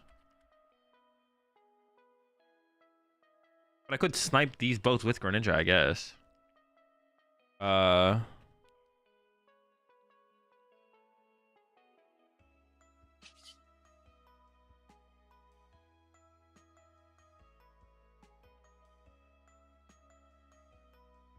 I guess. Yeah, sure. Pretty big mon for them to have to deal with.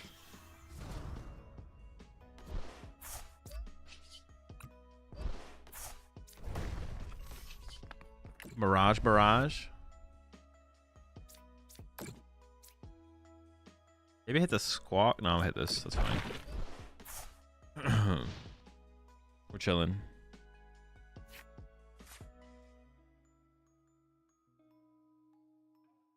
Would we both prize our Switch and our Prime Catcher? We're both just sitting here waiting to draw them, and it just never happens. It is possible. Lost this guy. Yeah.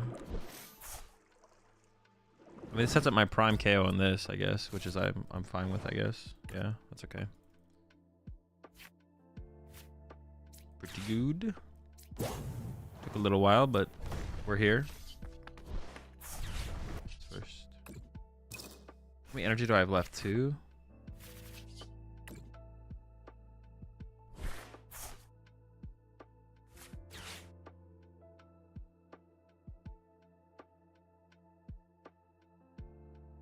Do I Dusknoir to KO this, or do I wait?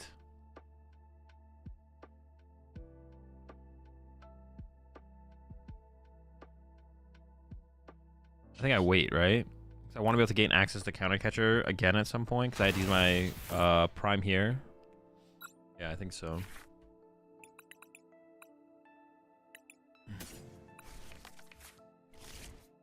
How many E-Switch do they still have? I believe they have 2 left. They can set up a Drago next turn. If they want to. I guess they're down all their recovery. Maybe I could have just KO'd both Dragos, to be honest. If I pop Dusknoir, KO Drago. Pop Nor, KO Drago. I go down to 2. I don't have a Gust anymore. They're at 4. And then my board is too big for Radzard to like close out. And they also don't have 2 Radzards left, so... Now they pushed up this guy though. Oh wait, what are we doing? What are we doing here? Are they not attacking this turn? Or are they Dragon Lasering? No. What happens if I just pass? What if I pass? Do I pass?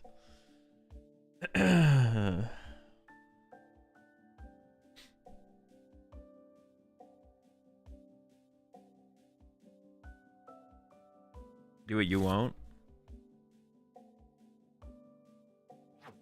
They gotta have their Switch cards coming up here soon. I think I do pop this now and put the damage on this fresh one now. Because this is the only threat left. And if I count the active, this is literally the only threat.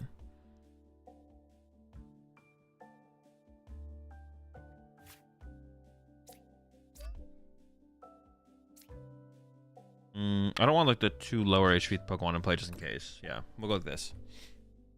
I'll avoid the Dippity for now.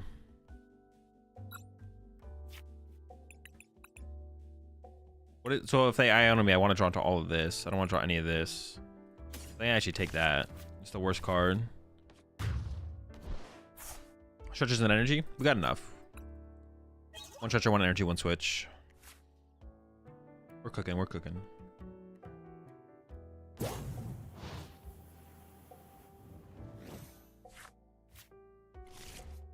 Do they actually have a line here? Is my question now. Do they have a line? I don't think they do. If they do, I can't come up with it. I don't know what their line is if they have a line left. I think they're lineless, though. I think they are lineless. We'll see.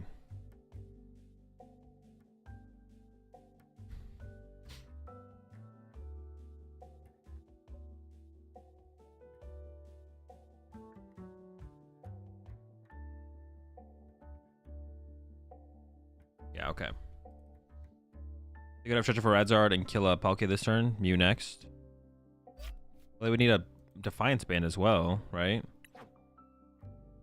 You need so much. I think there's some things in here that are just like too tedious. Like this is like too tedious. Ideally no chuck and choose would be optimal, and that means the Briar is like too tedious as well. I think that's all a little bit too tedious. So it opens up a little bit more flexibility in the list. Could play an Irida, third stop probably. Could play Irida, or would be another supporter. The other change that like Grafton played. Grafton had the Rotom. I never really experimented too much with the Rotom though. Kill a Palkia with Dragon. Well, then I just kill their Dragon back, right?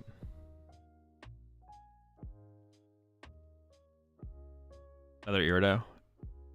Yeah, that's what I'm thinking. I mean, Irida's like okay. Is there no other supporter that could like you could play in here?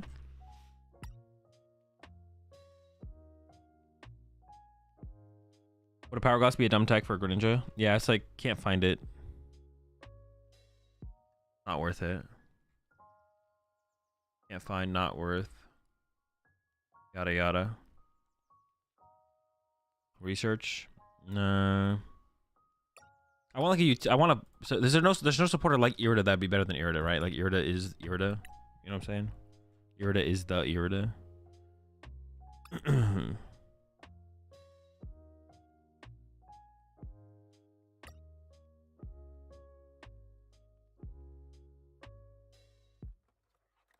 Morty.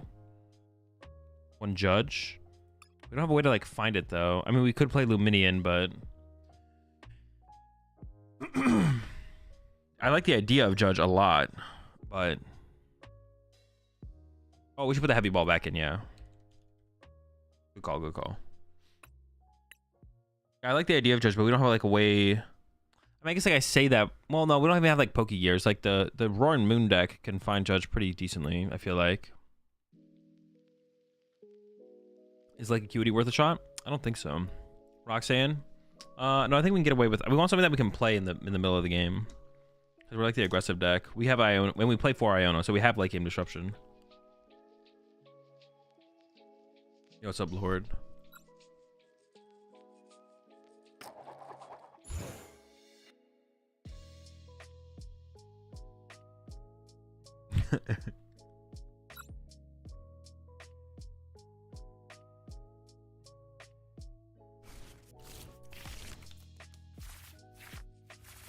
Dude, this Duskull, that's my guy right there. What is he looking for? Or is he like wiping sweat from his brow? Why is he sweating though? He's a ghost. He can't sweat. Nah, the light's definitely in his eyes. He's looking out at all the folks. He's about a body when he becomes a Dusknoir.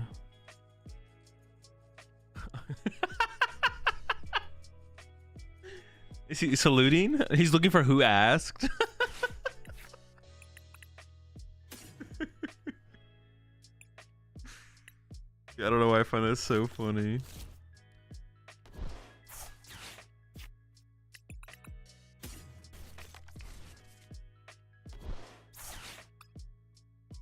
Dude, what? What's the point of playing 2 Greninja EX? Holy smokes. That's stupid.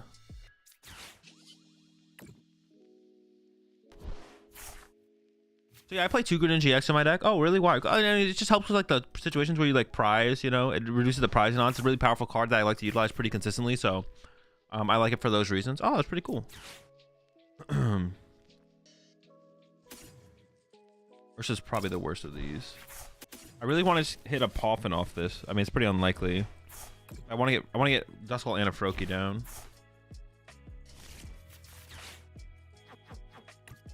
I think second Duskull is more important though.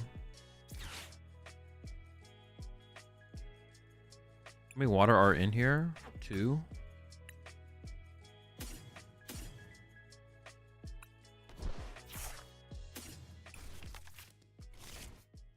Be nice to have Froakie in play as well, but I think that Duskull is more important. Okay.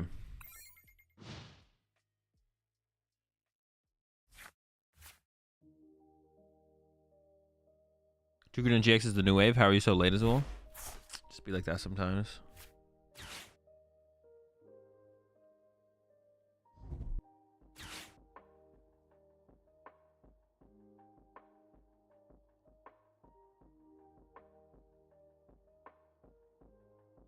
What do you mean Ghost Can't Sweat? Have you not seen Halloween Town?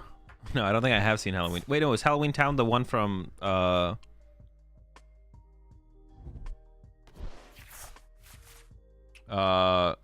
Christmas Nightmare? Is that a movie, or is Halloween Town the thing in Christmas Nightmare? Is that the town in Christmas Nightmare? Is it called Christmas Nightmare?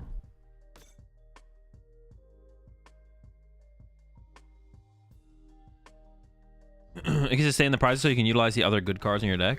Bro, Greninja is good. Greninja's sick in this deck. Nightmare Before Christmas? Yeah, Nightmare Before Christmas. What did I say? Christmas Nightmare? Nightmare Before Christmas, yeah.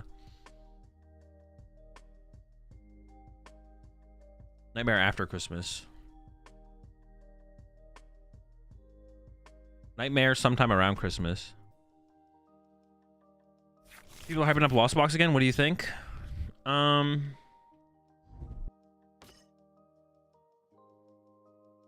don't know. It might make sense. I'm not sure it does make sense, but it might.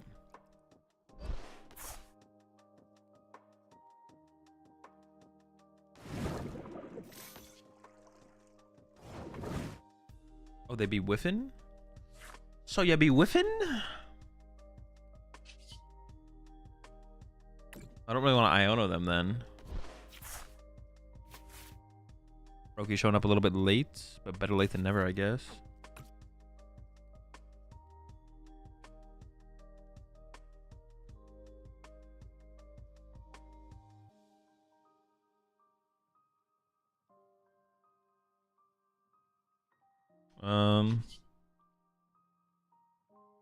I'm just gonna hit the Pokestop. We'll see what we get. Oh, baby! Do we? No, we can't quite board wipe them, but gosh, that's close enough. So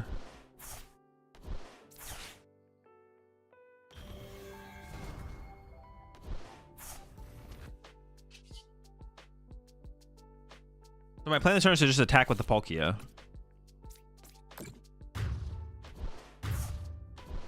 My plan is just to attack with Palkia. Dude, Pokestop, Night Stretcher, Dusknoir, like that is the combo that is just... This deck is the combo. That makes you go, dude, what are we playing? Is this really the PokemonTCG?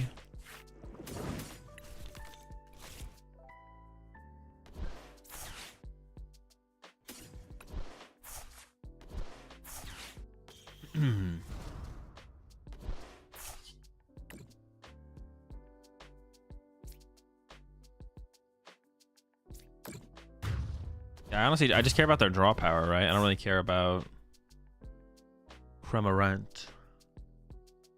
Cremant. We don't have the attack yet. I guess we just didn't get that.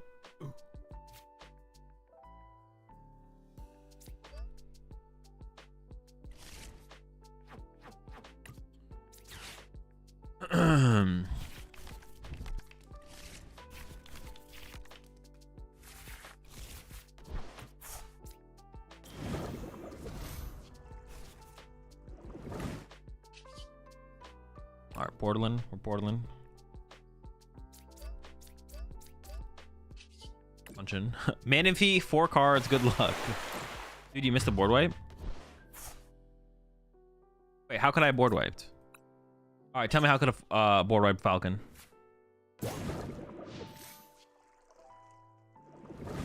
Now you have to tell me. You're on the spot. Good luck. Get another candy and stretcher before you Iono'd? Yep, this is true. I did. But what would I have? What should I have done, Falcon? You're right. I did. I had another candy and another stretcher in my hand before I Iono'd. I did. What should I have done with them?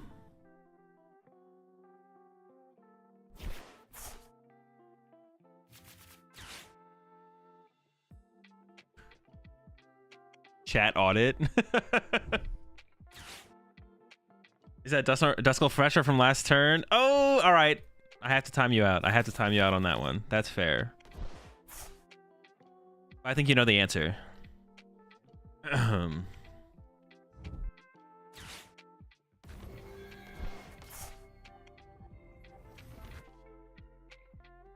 Listen, when I'm wrong, I'm wrong. I'll time myself out, but...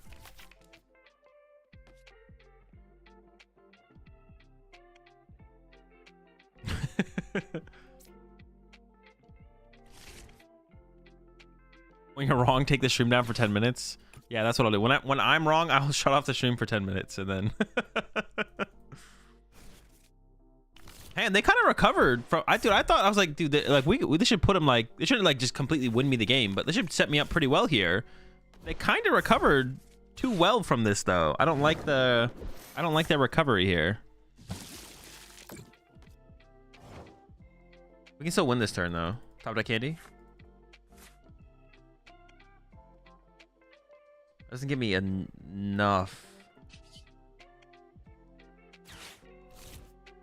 What do I put on the bottom of the deck? Check here real fast. Let me lock in. Candy and stretcher.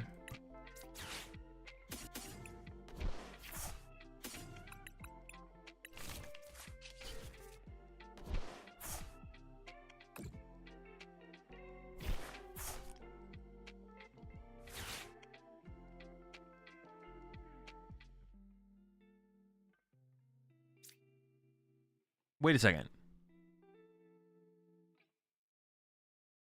No, I am trolling. I was trolling. I thought I didn't have it. I have 3 prize cards left. I thought I had 4. I thought I had 4 prize cards left.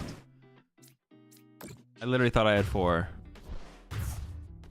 And if someone called me out on that, I'd be like, yeah, you're right. I did have a game before. You appreciate the 15 months there, Baloff.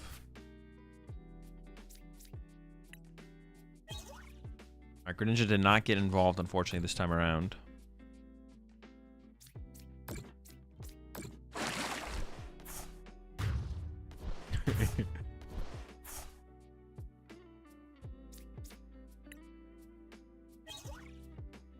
Freedom for Falcon? Falcon was still wrong!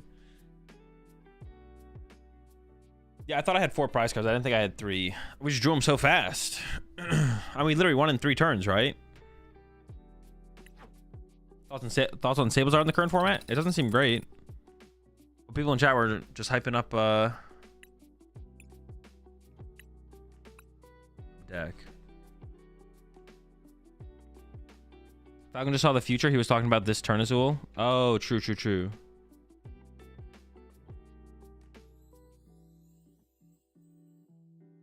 Why is Lost Zone popping back up? Probably because Drago's not as popular as it was, which is like the... that was the matchup that was really troublesome for the deck. Okay.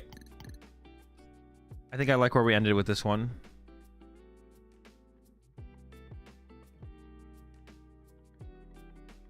That's going to come to the end of the deck doctoring for the stream today. Up next is Charizard. I'm going to build a Charizard deck. No Dusknoir, though. No Dusknoir. Or someone actually brought this up. Is maybe one of the problems with Charizard is that is one of the problems with Charizard that it's being played with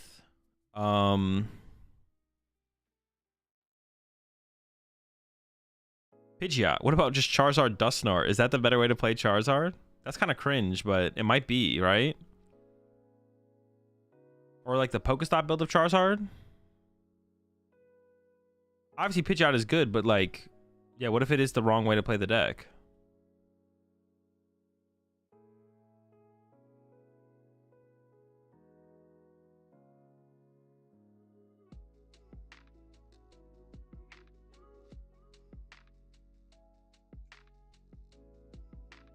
Atsu? That's what I'm saying. I don't know. It's like something to like think about. Also, there's like Evo and Rabska, B Barrel, maybe a B Barrel build.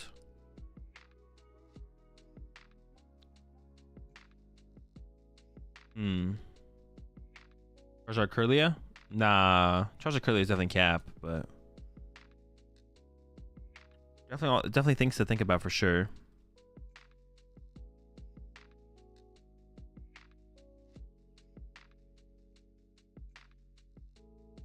Definitely something to think about. Let me think for a second. How would I want to build Charizard? Charizard Pidgeot. Could play Rabska. Charizard B-Barrel. Could play Rabska.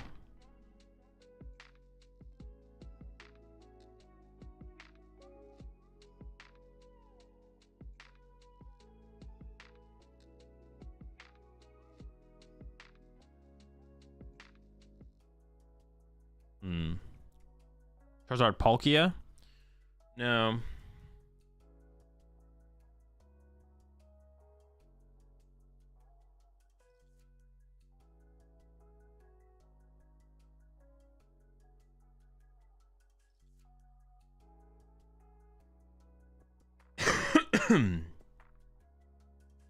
Let me think for a second. Let me think. Not sure. I'm not sure. I'm not sure.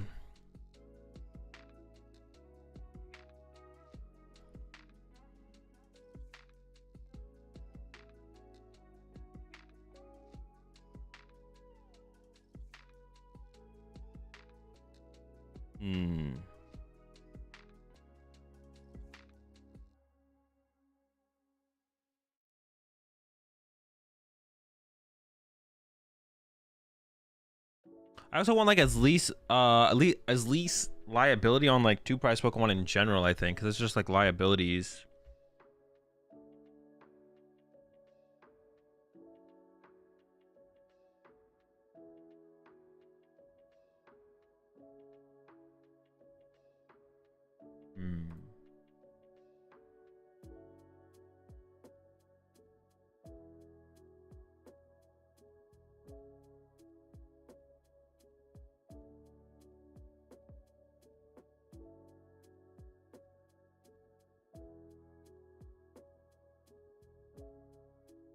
Also, what is the best tool? Oh shoot! What is the best tool card to play in Zard right now? Is it to play Maximum Belt for the Dragapult matchup?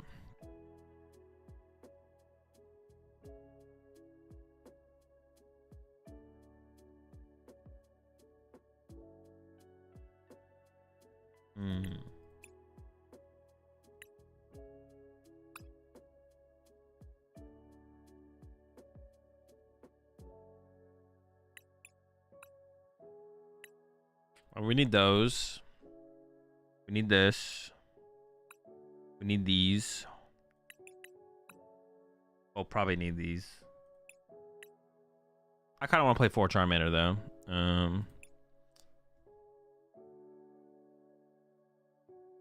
I don't want to play Dusknoir, so we're not playing Dusknoir. The question is, what else do we play? Well, we play Radiant Charizard.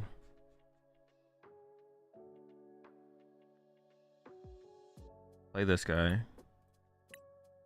Some kind of fire energy. Oh, dude, I always do that.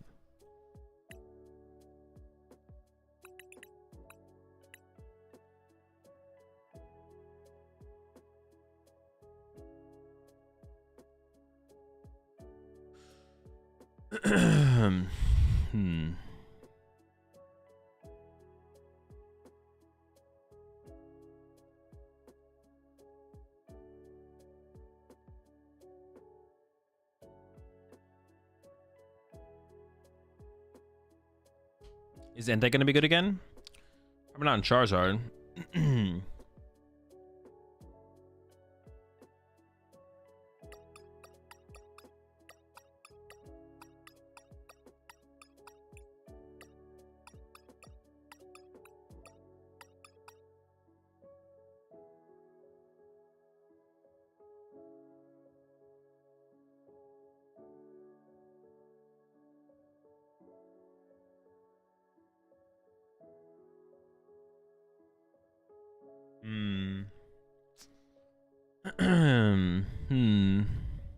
Not sure. Let's see. I mean, we need rare candies. Just add those. Let's start to come together. I should like build. I need to make a build and then try it out. Let's just go Pidgeot. Let's just go Pidgey. No. Pidgey. No.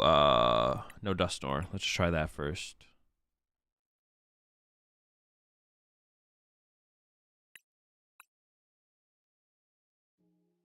Maybe I don't need Fez, but I just want to add it for now.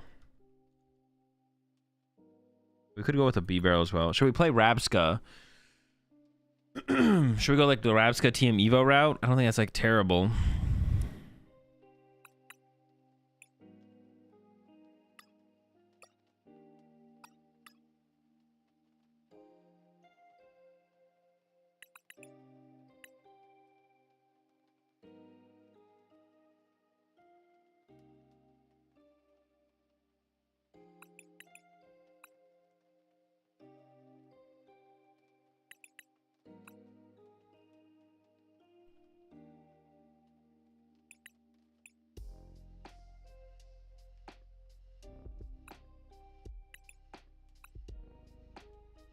I like the idea of Cape right now, but Cape's like not that good against Dragapult. It's like okay against Dragapult.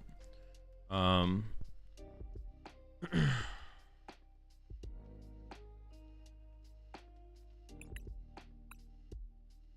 don't even know if we should play Collapse, to be honest. Sinnoh.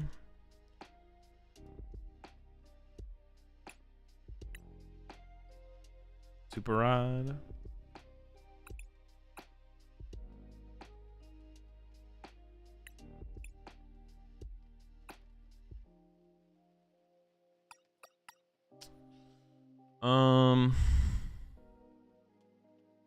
Should we play Manaphy? Seal? Oh, I do need Seal, yeah.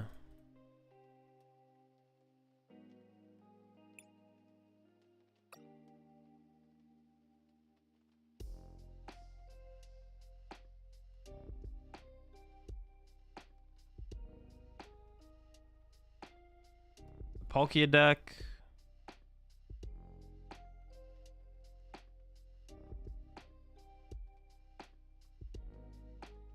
Kyurem against Strago's not that relevant. There's Palkia decks, and then there's Water Pond against Lugia sometimes.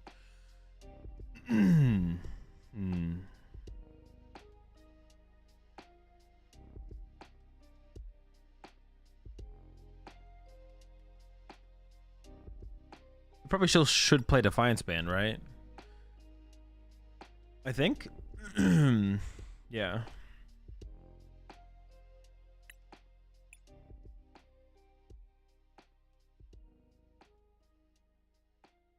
It's turn 2. Do you Clever or Rotom? I mean, it depends on the situation. Lum? Yeah, let's do Lum. Have I thought about Delphox? No.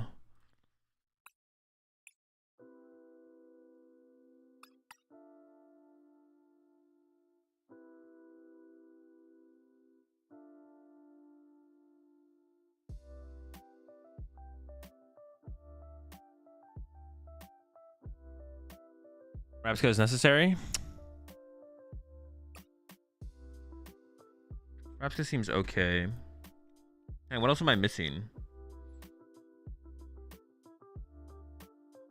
Am I missing anything else important? I don't think so, right?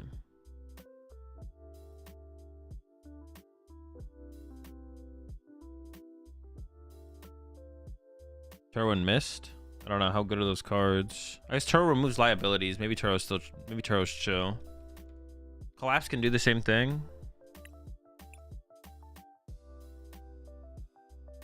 Maybe we still play the collapsed.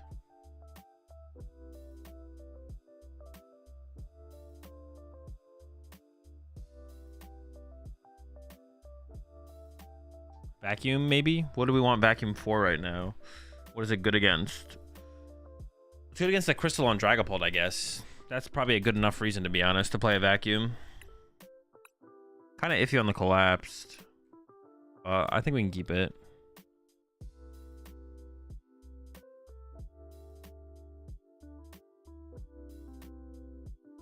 Thornton? Actually, what is better, Thornton or Turo for removing liabilities? I always feel like the Thornton is better, to be honest. I feel like the Thornton is better than the Turo. Lets you chain your Radzard a little bit more efficiently as well. Alone? Nah. Alone's capping.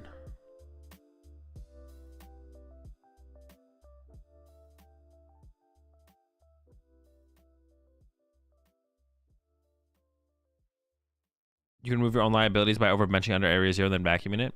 Oh, true, yeah. You clone against stall. You lose to stall anyways. There's no point in attacking against stall.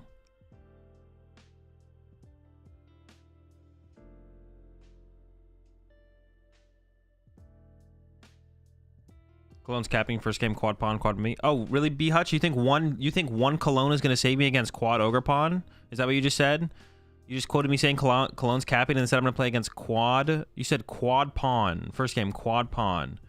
Quad pawn? You think that's gonna save me? You think one canceling Cologne's gonna save me against 4 ogre pawns? Four fighting ogre pawns with the ability that says Pokemon with abilities can't hit them. So one canceling clone will KO one of them. And then what, steady fire breathing from there? What do we do? Is it 30 damage a turn?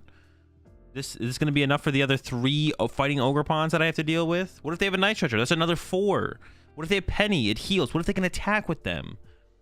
They be control without dusks? You just lose. You lose. You just lose to control. I'm not trying to be control. Surely they won't draw all 4. Yeah, surely not all 4. All right, fair point. 2 Cologne and Darkrai V-Stars. That's what I'm talking about. I'm looking for solutions, you know? Not more problems. I'm looking for the solutions. That's what I'm looking for.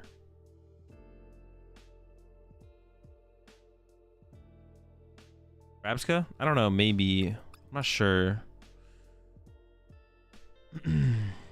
I feel like I want Rabska, or I don't know, maybe Manaphy's just not that good right now.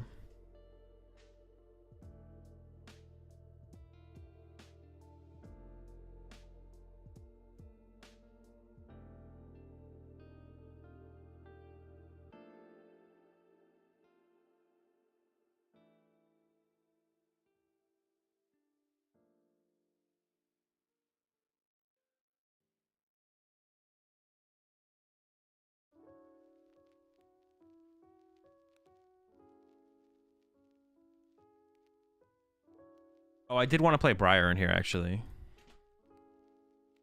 I don't know if it'll actually matter. We'll find out, I guess.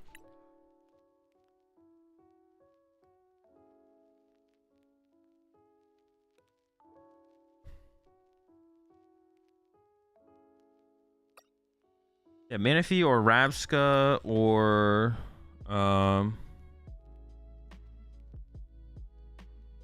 I'm not even sold on the Thornton, to be honest. But like some liability removal is nice. But like Thornton and Turo is like a lot. Rabska or Manaphy.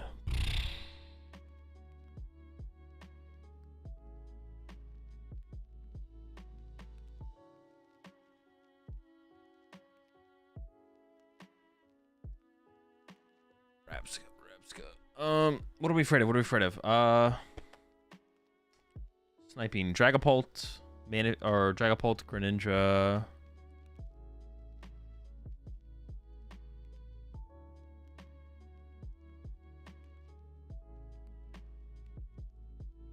Dragapult's pretty popular right now.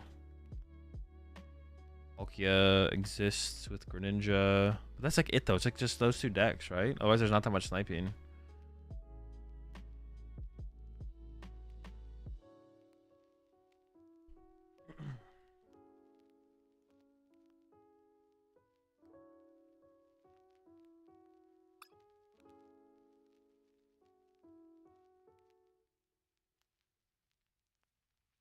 Dango? I guess Dango's doing it too.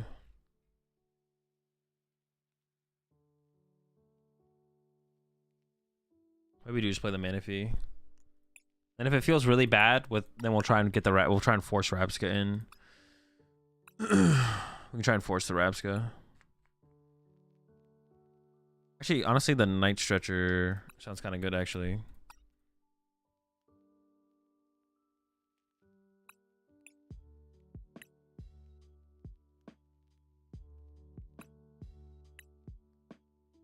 Wait, why did this have this deck box?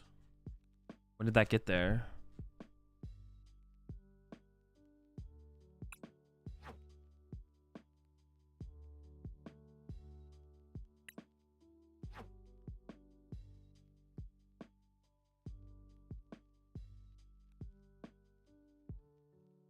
Did I really click it earlier? Rapscale good to protect against Devo. Rapscale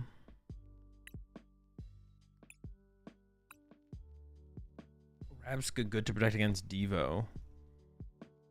What's playing? That is true. I didn't really think about that. What's playing Devo? Is Zard? Are Zards playing Devo? No, right? So what's playing Guardy sometimes? Maybe there's just enough stuff. Honestly, maybe there is enough things to warrant playing the frickin' Rabska. There actually might just be enough, to be honest, to warrant Rabska.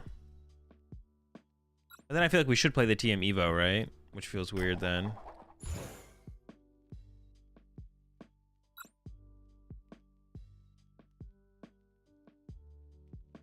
Definitely feels like going first is correct, even if it feels bad sometimes.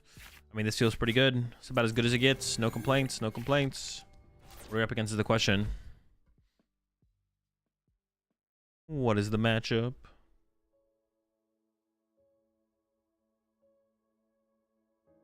Team Evo and Cleffa kind of weird. I mean, we're not Team Evo in every game. It's just an option. Yeah, it's just an option. We could cut the Cleffa, but... Oh, I don't have a good answer to Mimikyu. Well, depends what we're up against here. If it's Guardy. We can hit him with Charmeleon, I guess. Chilling. I mean, if it's Guardy, that's pretty annoying, to be honest.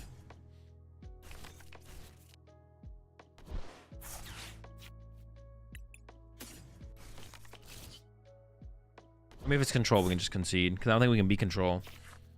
At least I'm pretty sure we can't beat Control. Let's see what they're playing, though. I might have to go in with, like, turn 2 Melian. Alright, I think it's Control. I think we can probably concede. Hello, all. I just started getting into the Pokemon. I almost have Raging Bolt deck done and just need Prime Catcher. Any of the League Battle decks out now that would be good for beginners.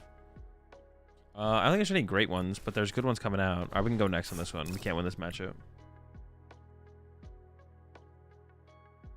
I think the dude who told you to put in Cologne is sniping you. Possible.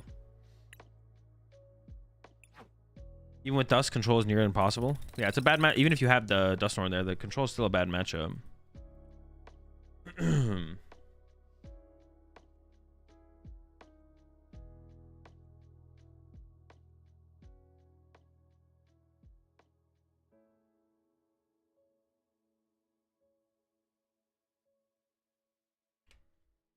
Yeah, the League Battle deck coming out next month has Prime Catcher in it, and is the best League Battle deck ever, probably because it is Zard.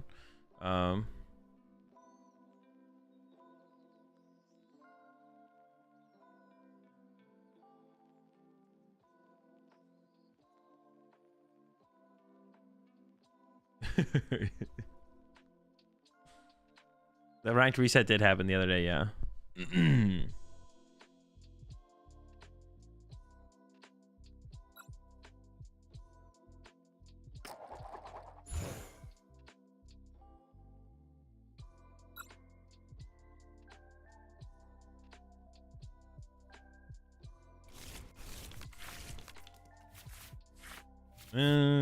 Similar start, but not as good.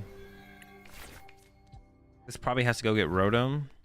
I mean, it depends what our top deck is. If we get a good top deck here, this can get a Charmander. We'll see.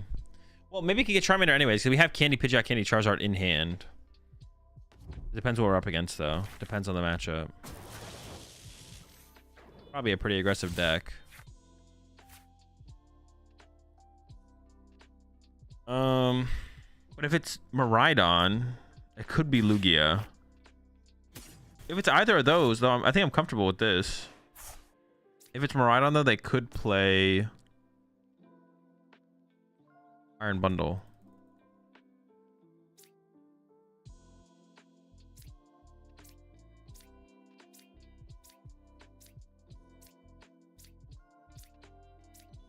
I'm not sure actually about this.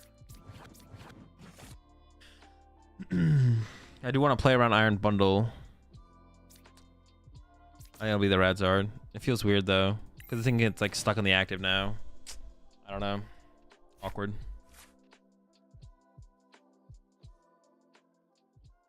I don't want to put Manaphy in play because it's just like not good, and then it just becomes like a liability the later the game progresses. The later the game progresses. I mean, putting the Radzard in play feels pretty mid as well. It all kind of feels mid, to be honest. But it's like okay. I'm okay with this.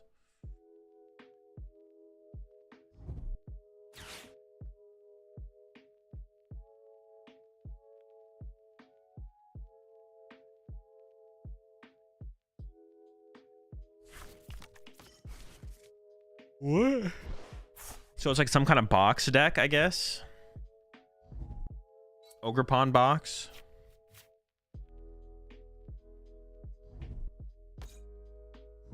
Yeah, Ogre Pond box. Sure, sure, sure.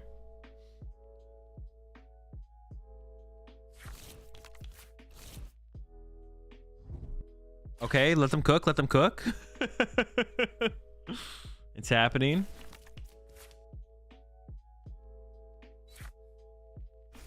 I've seen some people use Raikou with Bolt. I don't know why. Is that what's going on here? No, they're just scrondoing. All right. Fine with me. Oh, we didn't prize terribly, I guess. Well, no. It would have to be like horrendous pricing. Never mind. We should be fine here. Like launcher ball away the Manaphy and the collapse probably. So I'll just take the Defiance. But I'll hold on to it for now.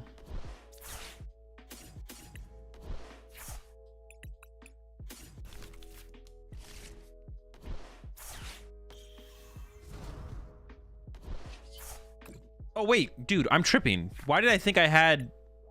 Have I lost my mind? Dude, I thought this was leading to Candy Charizard somehow. I'm like a card short. I thought I had everything. Thought I had it all, I'm not gonna lie.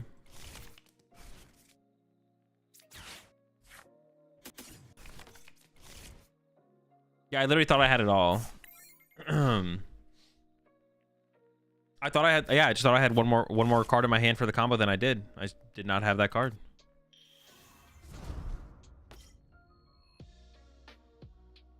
Oh shoot, now they can kill my Pidgeot with Raikou. All right, it's pretty bad. We're in a pretty bad spot now. Yep. Goodbye, Pidgeot. All right. Candy Charizard off Iona one time, please.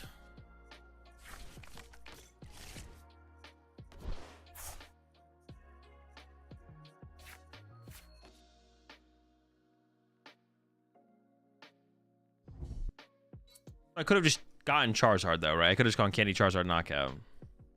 Which is what I should have just done, was just go get Candy Charizard, take the KO. Alright. That's right, it's all for the setup of Ionoing them lower. That's literally what I'm setting up for here. Alright, the piece was one card late. Close. Not quite.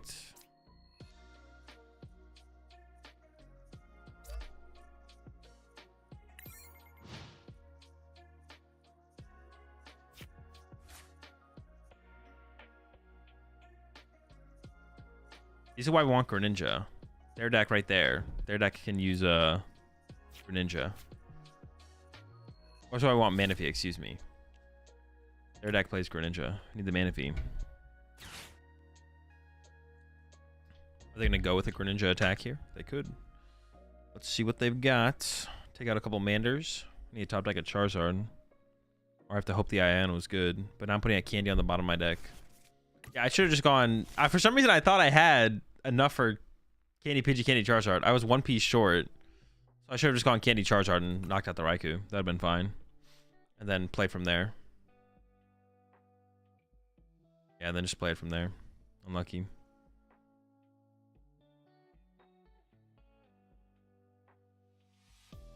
Charizard, Rabsca. Oh, they're gonna go after my Radiant Charizard. Kinda rude. Kinda rude. If you put in Rabsca, I feel like we have to commit to going second in Team Evoing. No, I don't think so. I would still choose first, and we'd also just play Team Evo, but I wouldn't pick second. I would still choose first. Not enough matchups where it makes sense, I think, to choose second over.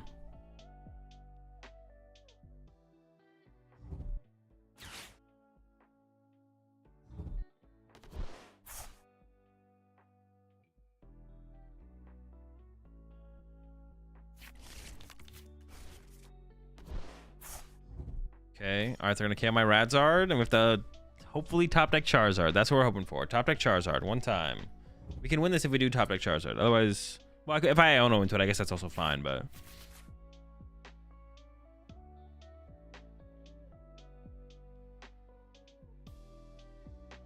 we need something. Oh, wait, there's KOing this? Okay. I'm a little bit scared of just Radiant Greninja KOing 2 Charmanders now, I guess. Or just this plus a Charmander. We'll see what we top deck.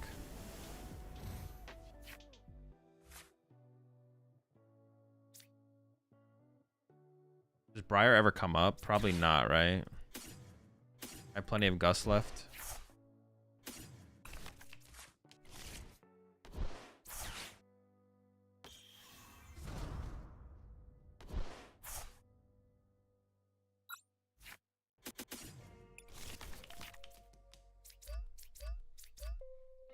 All right, Iono into Candy Charizard one time.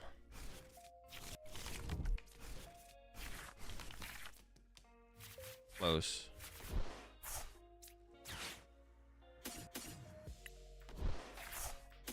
I could, well, we could have got Pheasantipity there. Oh, do we have to play Turo? Because otherwise I don't have a way to reset my Radzard. Oh, maybe I do need to play Turo. I didn't really think about that, to be honest. I mean, I can Thornton it, but that seems... I mean, I guess that's not terrible. We can Thornton this thing as well. We obviously don't want to be using it this early to begin with, but...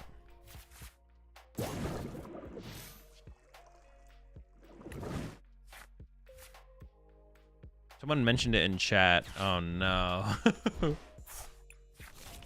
And now it just happened. We could play the 100 HP Charmeleon to play around, what's it called there? We could play the 100 HP Charmeleon to play around the snipe. I feel like protecting ourselves from Dragapult is probably also pretty good, right?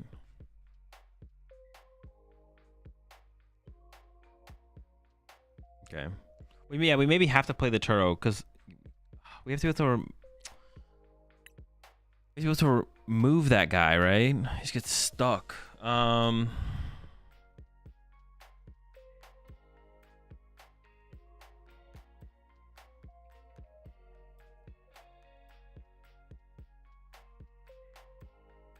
It kind of feels like we have to play Turo or like a switch. I guess I could play like a switch, but let's see. Night Stretcher. What am I cutting here? I'm gonna cut the Vacuum.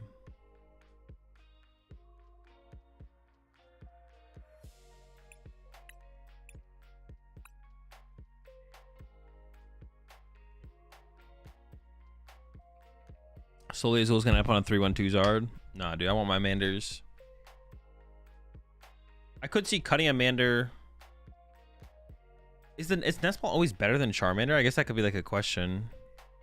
It depends how much. We don't want prize cards to get like too involved though into like our. If we play 3 Charmander and then prize 1, there are board states where we want triple Charmander so we can get a Charizard set up on the next turn. I want that to be like a variable against like Dusknoir decks because then they can just go like knock out a Charmander plus Dusknoir Charmander. Yeah.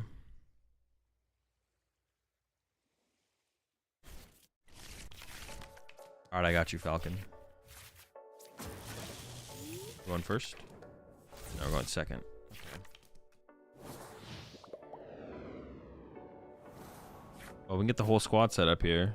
Rotom in the active obviously isn't great, but we'll see if we can work with it.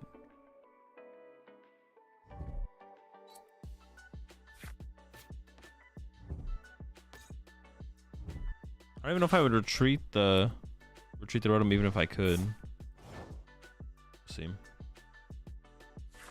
I scared of? Well, now I can retreat it. I should retreat it, right? I should retreat it.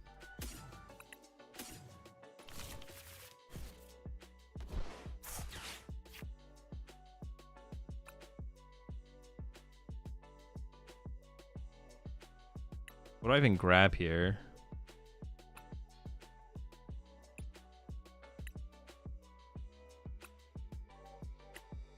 Should I go double Pidgey, double Charmander?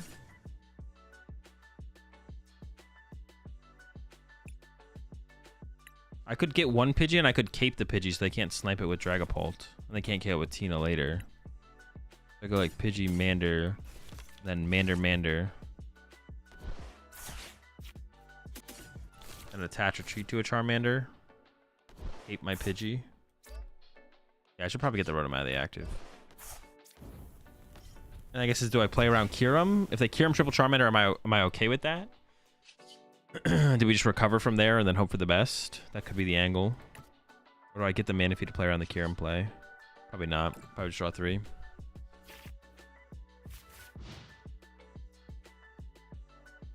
A lot of nest balls. I don't want to put Dippity in play either. Just another liability. It's just all liabilities. The whole squad is liabilities. All right, we could get Kyurem here. Happens, it happens. They did whiff the attachment on the first turn, so they're like a little bit behind in their attachments, but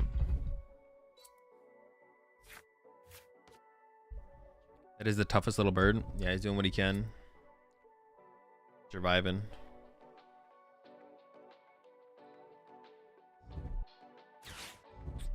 Oh, there goes my good hand. I could have attached the Force Seal Stone to the Rotom, I guess, to play around Iono. It's unlikely they chase down my Rotom.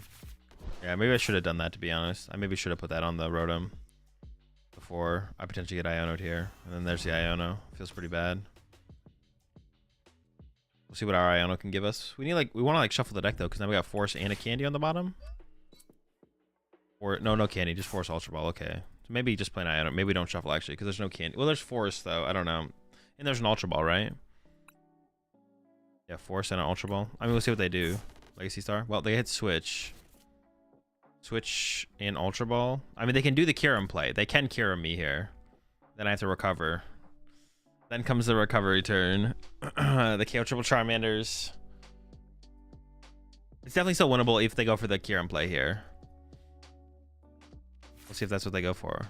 That's like a big investment, though. That's a huge investment. They don't have another play. They honestly did. They don't have another play. It's either Kyurem or nothing. Yeah, it's Kyurem or nothing. I'm assuming it's going to be the Kyurem play here.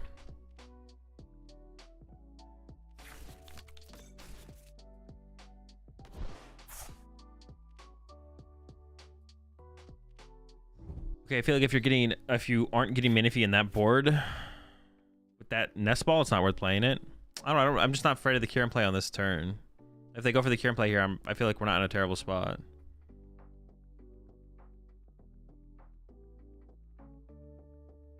Do I push the Rotom here? Or do I push the Pidgey? Bench Charmander, push Rotom.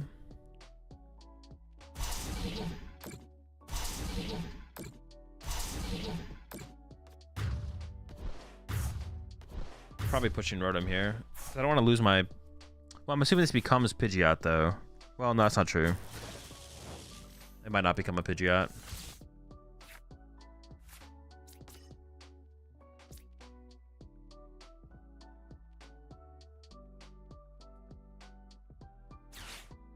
I could have played the Collapse there just to limit their bench access, to be honest. It wouldn't have been bad, but they still have 2 spots to work with. They'll probably be fine. Okay. Ultra Ball away. Fire Boss, probably. Get our Pidgeot online. Have 3 fire in the deck. I don't even think I need to get another Charmander, right? Can I just... Well, I need a quick search for something. Hold up. I should definitely get something off this quick search. Maybe just candy?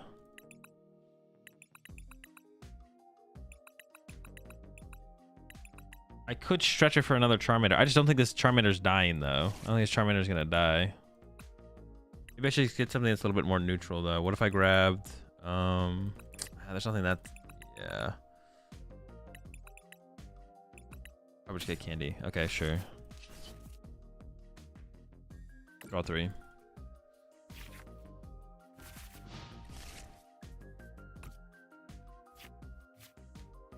I could have grabbed... Maybe I should have grabbed Arven. I could have grabbed... Arven would have been a good grab. Maybe Arven was the better grab there, actually, the more I'm thinking about it. Arven seems like it was probably better. Oh, no. They're gonna... No, my Charmander! That's alright. We have Radzard online next turn. We'll be okay.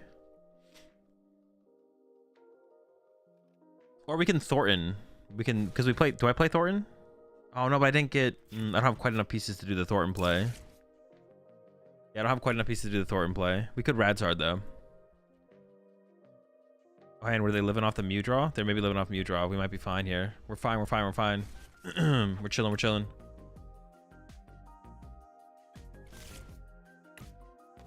Oh, they're running, they're running. Okay, so KOing this thing is probably the target, right? Probably. Quick search.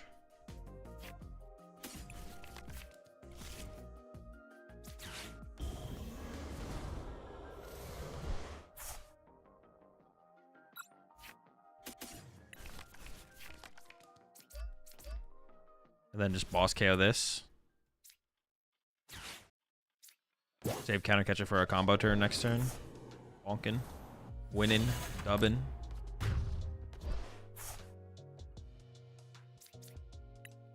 If we play Thornton and Turo, I almost don't want to play Collapse, to be honest. It almost feels like super, like, we only need so much liability removal. We don't need, like, infinite liability removal.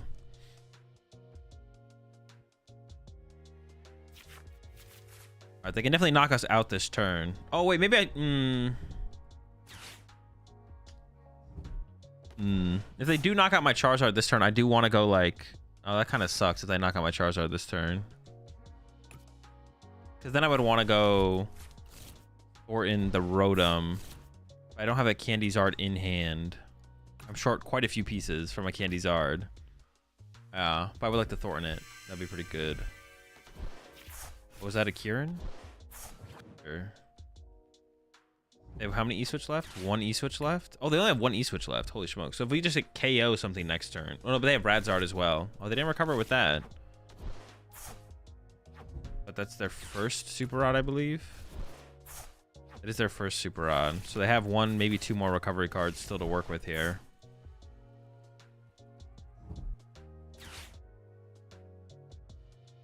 All right, we're okay. We're okay. Stuff kind of feels redundant with Rotom.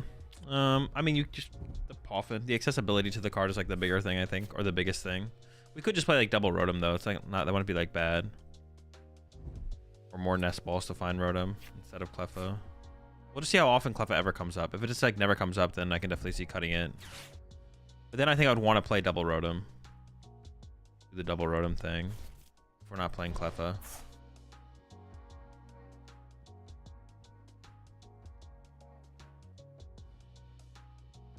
Fish got nothing.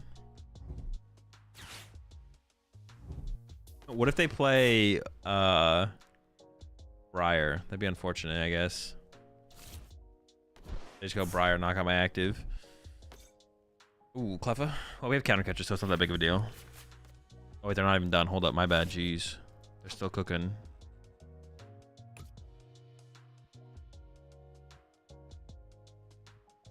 Okay, so we just counter catcher KO an Ogerpon or just a Pheasantipity here. Counter catcher Dippity plus Iono maybe. Like I can go.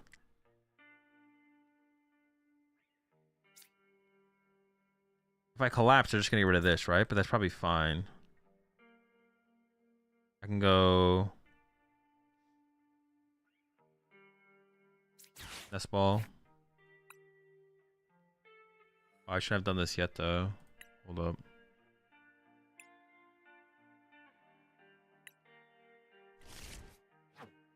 They only have one E-switch left, though, so they can't even use that guy. So I could grab this here. That's fine. Okay.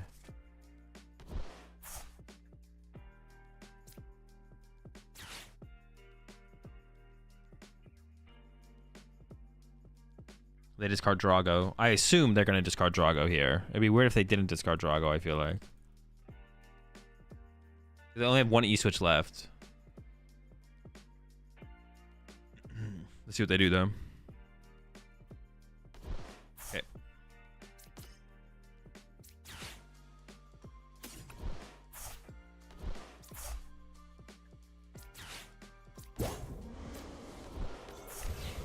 Just hit him with the Iono.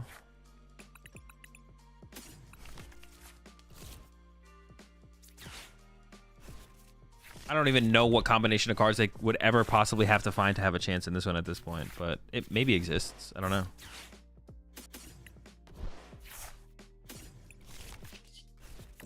Yeah, I'm not sure.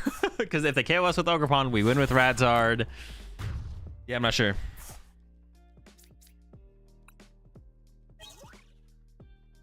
I don't know what it looks like.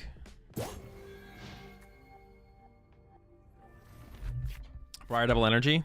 All right, well, I'm assuming they don't have Briar. I'm assuming they don't play Briar. Nobody plays Briar in their Ogerpon deck, so I'm just assuming that Briar does not exist. They're playing Kieran. There's no way they have room for Briar as well. You can't have both. There's no way.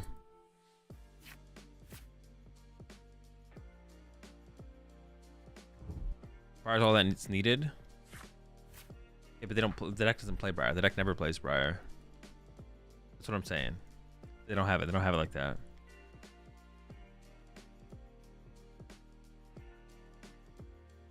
Doesn't work like that.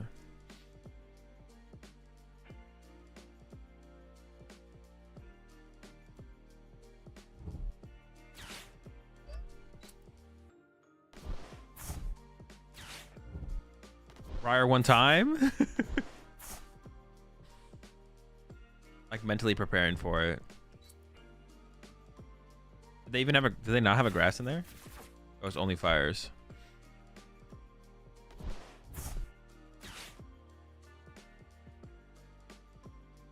He's playing like he has an out. That's true. They are kind of playing like they have an out. All right, no Briar. That's a dub. That's a dub.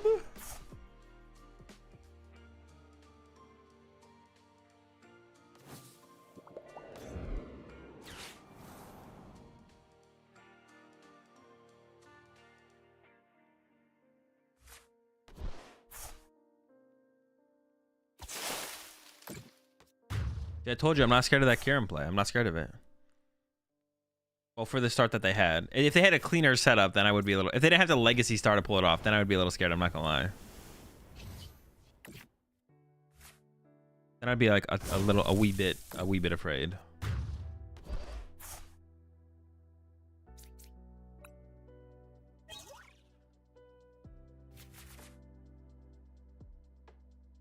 Yeah, we'll see about the Cleffa. I'm not sure about Cleffa. Rotom's definitely the better of the two cards. Like, if we're going to play one of them, I think we're playing Rotom, but... I don't hate the idea of Rabska as well. We talked about Rabska. I forgot that it worked against TM Devo as well, which makes me a little bit more intrigued by the card. Also, I don't even know if we want Briar, to be honest. Let's play another game.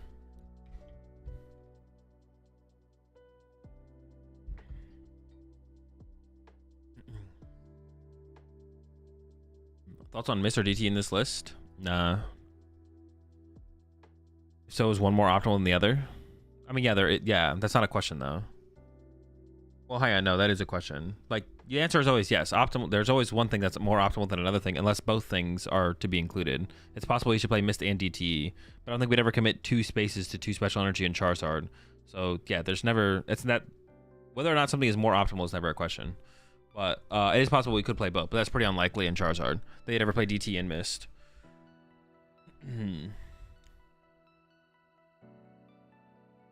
Are people not playing Briar if they have a Terra Pokemon that is an okay attacker? Because if you never actually use the card, then why would you play the card?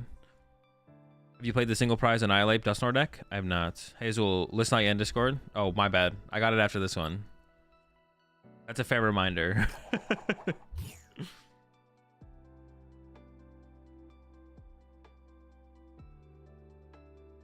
Clash is the only stadium bump. I play a Sinnoh as well. I think we definitely want to play it. If we don't play Dusknoir, we need like some kind of card for the Lugia matchup.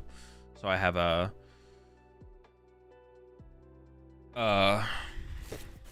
Sinnoh in here.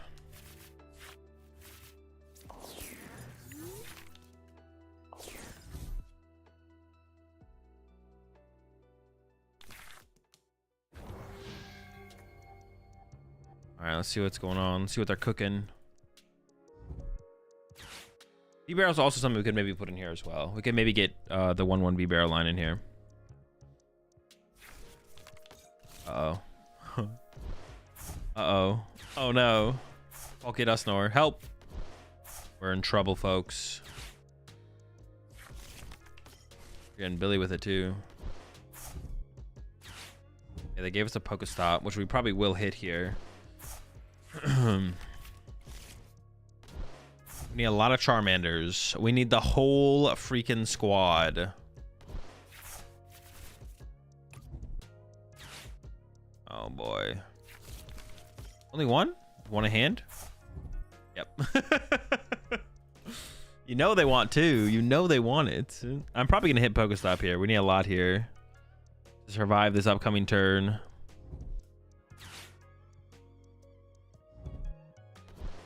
Hopefully the Pokestop gives us like a Poffin or something. That's what we need. Or, I mean, an S-Ball would be decent as well. Something like that.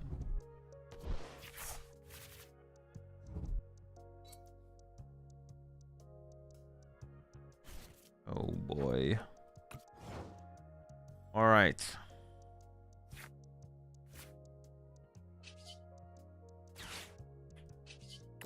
What this gives us first. Ooh. I mean, I surprised my other Pidgeot. Less ooh, but still pretty good.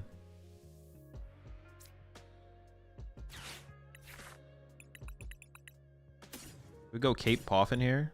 No, my bad. Cape Nest Ball. Do I need the Rotom draw here? I don't really need the Rotom draw here, do I? Maybe go Cape Poffin. Get like double Mander. Then another Mander.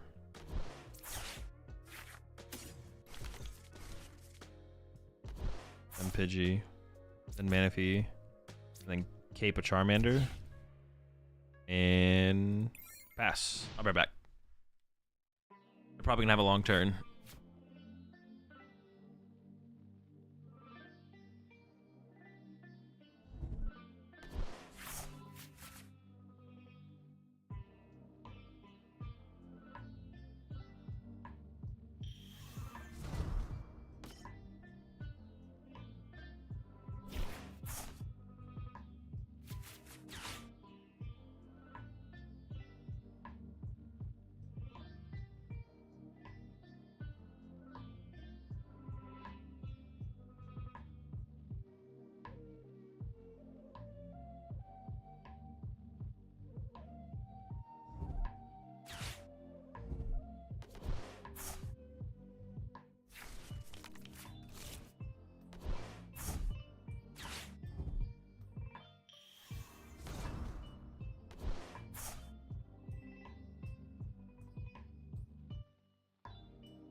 What would have even happened if they had actually had that? Or that happened? Dude, my cape.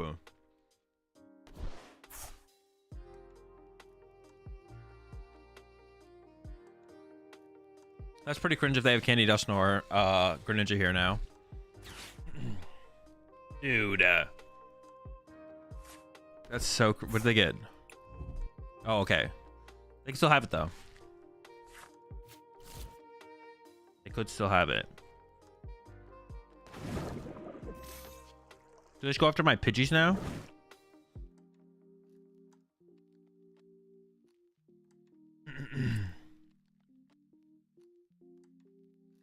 Let's see what they go for. Oh, still going after the Manders. Interesting. That seems bad, right? That seems mid. I don't know.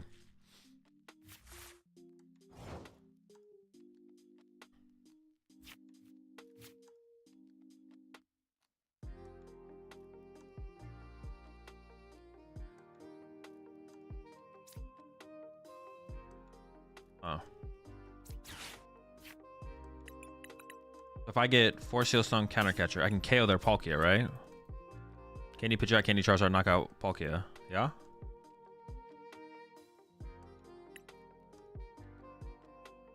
Ultra Ball away, 4 Seal Stone plus Collapsed. Candy Pidgey, Pidgey finds Zard, Candy Zard. Seems good. Do I have all the energy? Sure. Alright. Good enough for me. I could also give up a candy instead and save the collapse, but I don't think the collapse isn't going to be... It would just be to bump their stadium more so than anything, to be honest. I guess I should have checked if I had prized Pidgey.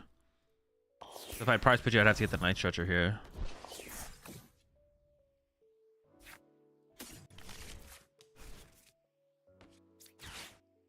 See? Oh, okay. Guess what carried us on that turn? I'll let you guess. I showed you what it was, but I'll let you guess. Honestly, attacking with Pidgeot to KO a Duskull later might not be terrible.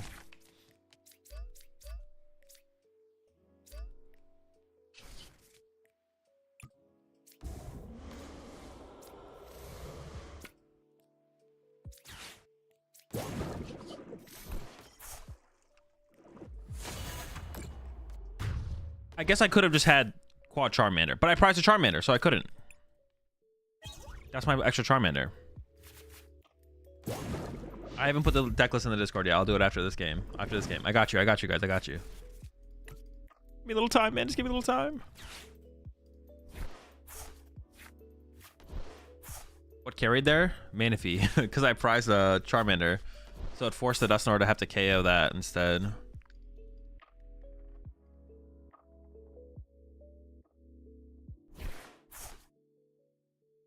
I might just Gust KO the Palkia again, right? It's like the play. They still have Dusk Bear here. Oh, shoot. True. And then I have to somehow end up with Radzard.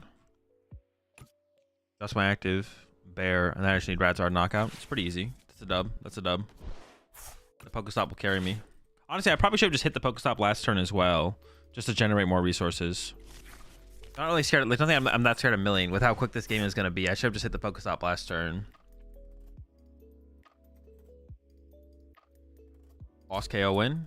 I mean, it doesn't matter what I just have to KO 2 prize and I win, right? That may as well be the Palkia. All right, we did it. Congratulations, everybody. Normie Zard is the best Zard.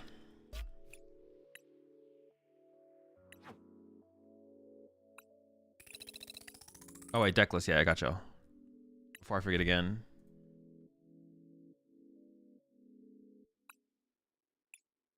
The Briar, I don't know about the Briar. We should probably cut the Briar, to be honest. There's enough prize cards on board for us to win games already.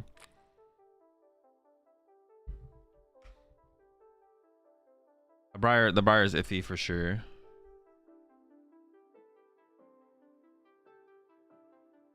The Charmeleon should maybe be 100 HP Charmeleon as well to just play around. Well, I don't know. It's like, do I want to play around Dragon Ball or do I want to play around Radiant Greninja? I guess is the question. Those are the questions for sure. Briar's fraud. It does be seeming that way, to be honest. Briar does be seeming pretty fraudulent.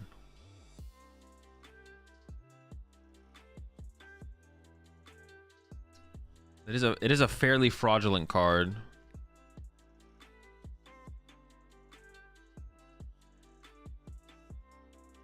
Okay. I mean, they're probably playing Raging Bolt, right? It's like the only deck that's like actively, aggressively choosing second.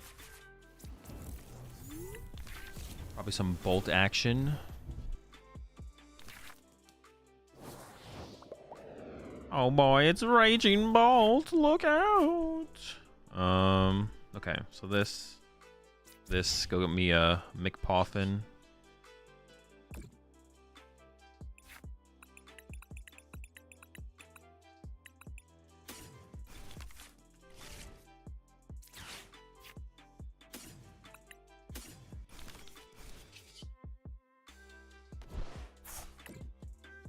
Hope for some good stuff. What is it? Oh, it's a Charizard. I was like, what? I don't know. It's something. Dude, we're just short. We just get candy. I don't want to put Luminion in play to have to get my freaking rare candy, bro. Come on, man. So hopefully we don't need to.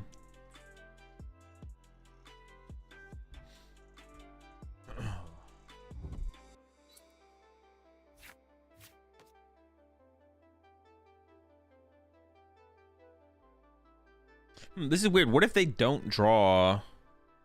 Interesting. Well, eventually we get down to like a Radzard board state, right? Like, what if we don't draw the first prize? What if they don't draw the first prize card?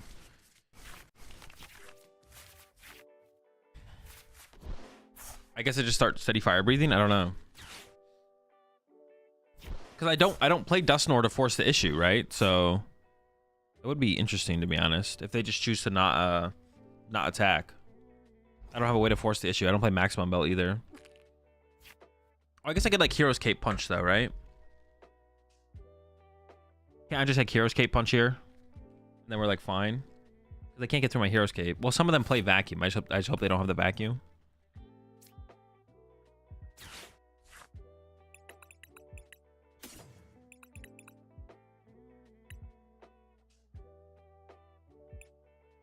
Oh, body.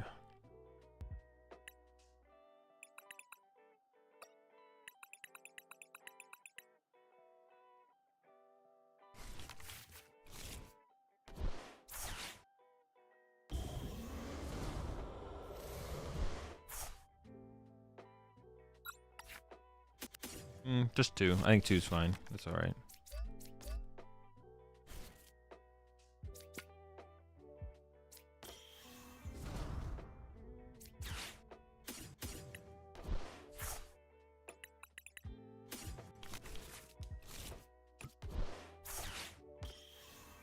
Have I even played a supporter yet? No, I played Arvin. Yeah. Okay, sure. Chilling.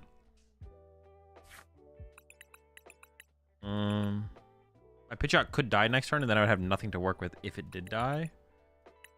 I almost feel like I just want to grab an Iono to prep for a potential...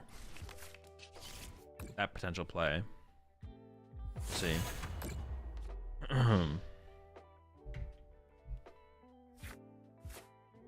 Belt seems pretty good into Paul, honestly. Yeah, I agree. I think it is. Seems decent. Seems good.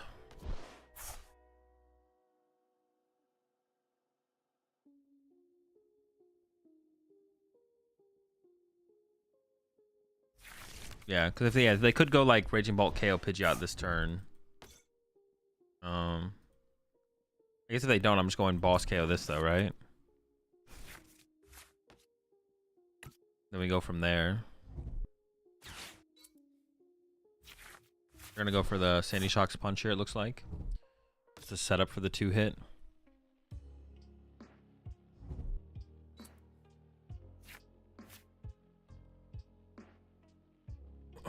Probably might show up more after a good minute of the Sword and Shield era. Wait, what do you mean? Oh, they're not running this turn. I mean, they could vacuum this next turn, I guess, which would be annoying.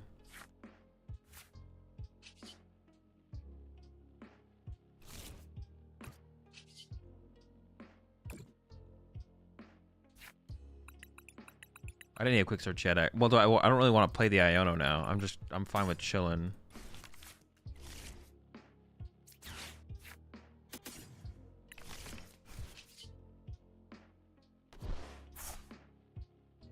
Yeah, I'm okay with just doing this. I don't even want to play the Iono here because their turn wasn't that good. I'm just gonna do the punch and we'll just like chill. This is the scenario where like something like Pheasantipity is super good. I guess I get to go. Maybe I should have played that differently actually, because now they get to push this and punch me and KO me with a 1-prizer. Well, I guess this is where Briar could come up. I guess, yeah, we could Briar now. This is where we could Briar. We go Zard. They go get 2 prize cards with this. I go KO for 1, and then they go Raging Bolt, KO Charizard. They just KO some 2-prizer, right? And then I go Briar, knockout, win. Okay, sure. Let's go for the Briar play. I'm down. I'm down.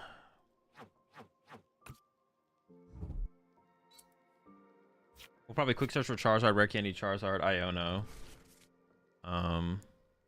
Oh, Pheasantipity's in the frickin' discard pile. You rat. So we gotta find Night Stretcher or Super Rod to recover that thing.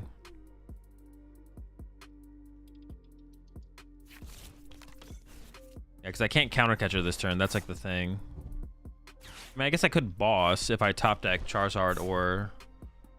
Yeah, we could go for the boss knockout on the grass pawn here, I guess. That wouldn't be terrible. I'm still like a little bit away from being able to win though. Maybe I should have just played. Should I have just played the Iono last turn and just seen more cards? I probably should have just played the Iono last turn and seen, because it would have been like what, +6 cards that I would have seen. I should have just played Iono last turn. Now I'm just like kind of hurting for cards a little bit for no reason. I didn't need to be hurting for cards though. Now I am. Yeah, I should have just played the Iono last turn. That was silly of me to not play the Iono. It makes me want to not... I mean, we'll push Pidgeot and see what the top deck is. It makes me not want to not... What is my best top deck here? I feel like my best top deck is literally just Stretcher for Pheasantipity. My best top deck. But I should have just played... I could have been like +6 deeper into my deck. I'm like ahead on the prize exchange, so if I stay ahead, I just win. So who cares about like anything else in this kind of situation? I shouldn't care about anything else in this situation except staying ahead. Yeah. Oh well.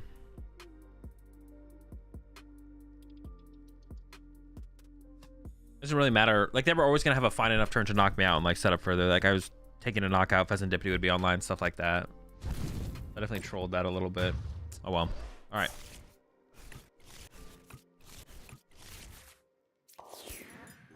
See what we draw.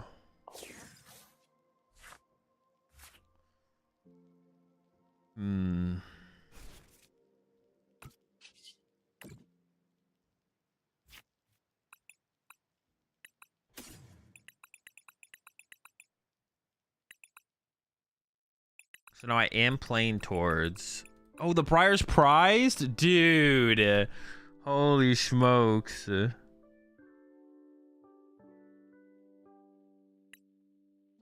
I didn't cut it from the deck, right? No, I didn't cut it from the deck. Dude, what the heck?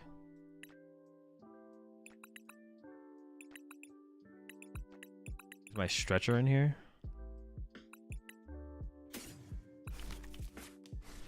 I don't even know what I'm doing at this point, to be honest. I'm just kind of playing cards.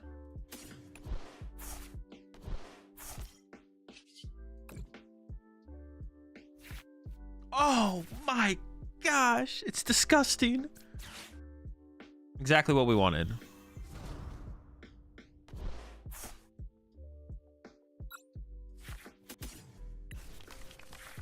But it's not, this is what my opponent gets for me prizing my Briar, to be honest. So you can't, it's not my fault, it's my opponent's fault. Actually, Pheasantipity is probably the best thing to like everything. They have all the other options. Like taking away their draw power is the only option I can limit here. Only option I can truly limit.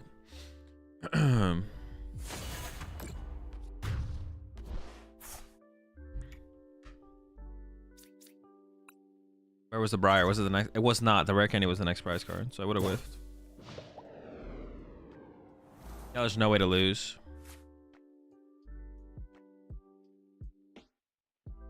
Do I not like the Dust on the Line in Zard? No. Even if it's the best way to play Zard, I don't like it. Like I don't like the deck. And it could be a good deck. I'm not even saying it's a bad deck. I just don't like it. I don't like the deck. Well, so why do you not like the deck? I don't like it in terms of like, I don't like it playing it. I do not enjoy playing Charizard with Dusknoir. Even if it's a good deck and the best way to play Charizard, I just don't like playing it. I also just don't think it's the best way to play Charizard. I think there's a better way to play Charizard for sure. I think there has to be a better way to play Charizard than that. I'm out of energies though. I'm gonna have Pheasantipity, Pokestop, Quick Search, Arven. I'll be okay. Well, I can figure it out. That should be enough. Yeah.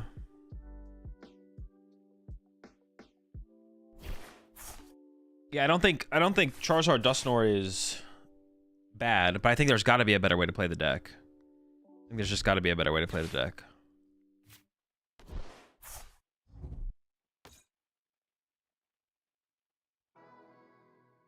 We're trying to make it work with this build.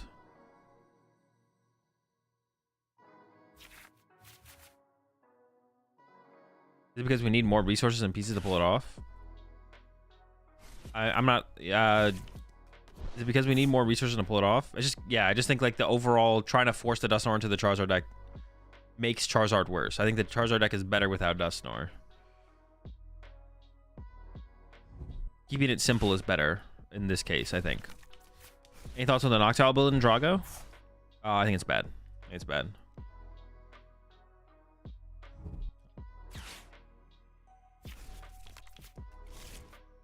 They're doing a lot of cooking here. Are they actually good? They can't boss KO something though. They can't afford to do that, right? Unless I'm tripping.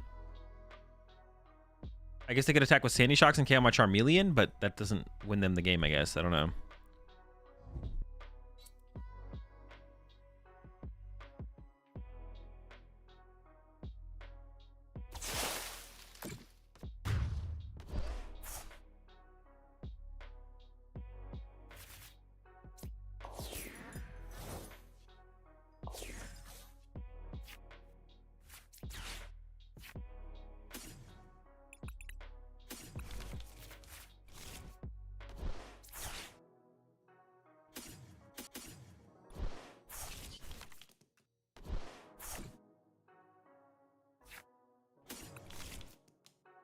Cooking. We're cooking, folks. Also on Zard running no Pidgey and heavy Duskline. I don't know. I haven't tried it. Like the Pult deck. It could be better than like Pidgeot, Dusknoir, Zard for sure. Could be better. Do you not like Dusknoir in general, or just like only in Zard? Yeah, I don't have any feelings about Dusknoir in general. I just think Charizard is better without it. That's literally it. Like what I just said. I have no emotional attachment to anything ever with Pokemon decks. I think the deck is just better without Dusknoir. That is literally it. Also running Team Evolution in the Ryuki Dragapult build is bad. You have to road them too often. You don't have time to ever use the Team Evo.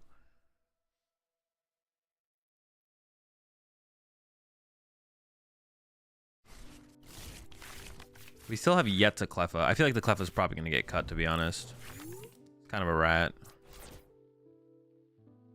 I don't know why I thought about that so hard. How does Cape feel? It's been pretty good so far, to be honest. It's been pretty good.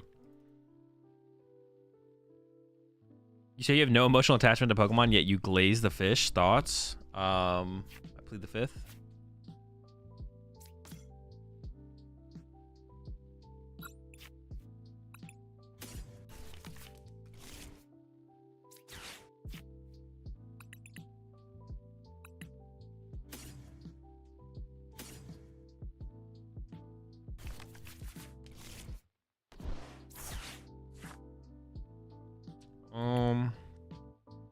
Attach Retreat.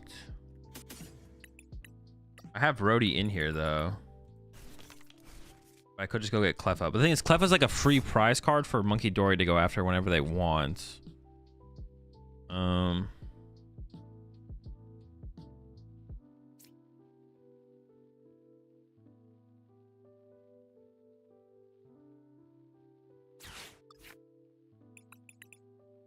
I would just draw with Rotom here, to be honest. Even though it feels a little weird. It feels a little weird, but it's probably fine for the current situation. Oh, we're one piece. We need a piece. We need a single piece. And a candy, a Charizard, an Ultra Ball, a Pidgeot, a this, a that, a there, a when, a why, a whose.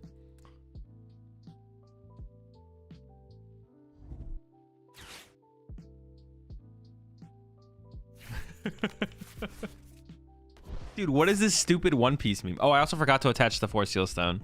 I should have done that. That's a mistake to not do that. Dude, what is this stupid One Piece meme? I've heard it so much now.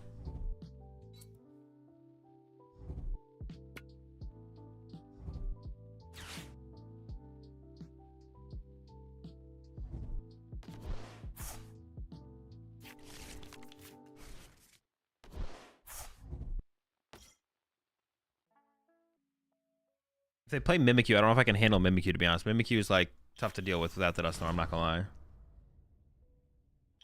gonna keep it a buck. I have no clue, but everyone does it. That's what yeah, what is it though? Everyone does do it.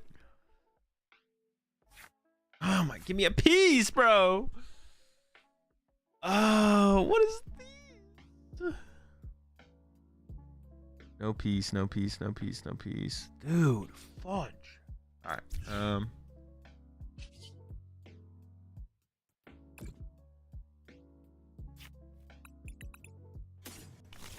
We should get, oh, a lot of Guardy players played like heavy Devo as well, which is obviously going to be tough for us to deal with.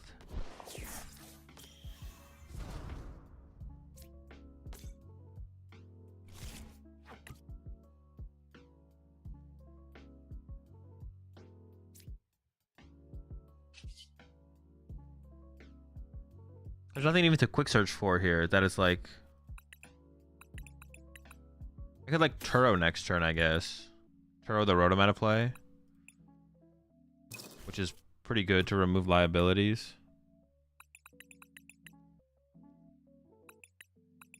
Yeah, removing liabilities would be good. Do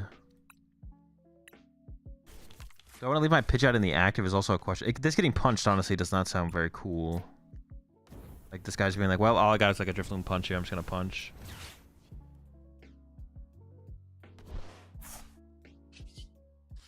It's a pretty dude, what? Dude, we're the piece, bro. I just need one piece. You haven't watched One Piece? I watched a live action show. And I'm gonna watch the new animated show, but I'm not gonna do the old animated show. The old animated show is too much. Too much peace. Anybody got time for that much peace, bro? Holy smokes, how I can't get a single piece out here. Like actually, oh my fudge. The Mimikyu. Dude, I literally just can't. I can't, man. I can't. Who is this? What is even like a reasonable card to include to actually beat Mimikyu? Combustion are out.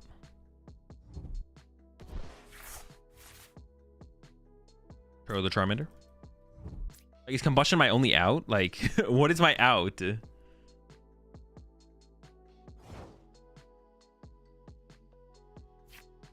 Oh my gosh, a piece.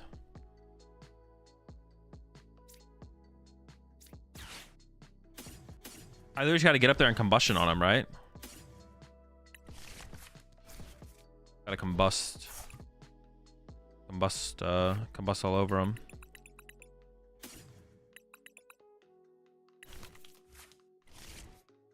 Oh, but this is so awkward because I only have.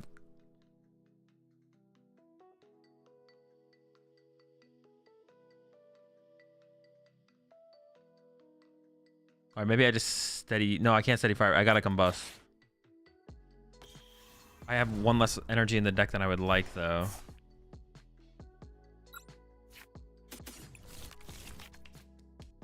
Now it's a little bit weird to use my Turo because then this thing could just get trapped. So maybe I have to hold off on the Turo.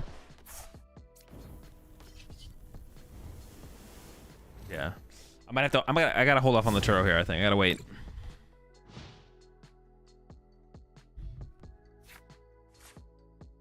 Gotta take our time here, folks. Oh, I guess like that's like this is like another matchup where like the Briar is gonna be pretty good, right? Probably.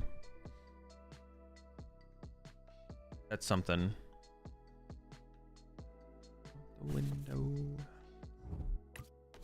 It's gonna be a long game. It's gonna be a long set. It's gonna be a long match. Me and my opponent here. We're buckling in for an intense game here, an intense match. Sixth Fire could honestly be worth putting back in the deck, to be honest. We maybe should put the Sixth Fire back in.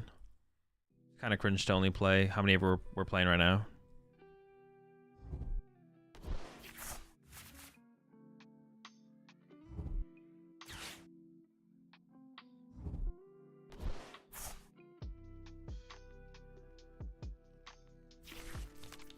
see what they actually attack with here as well.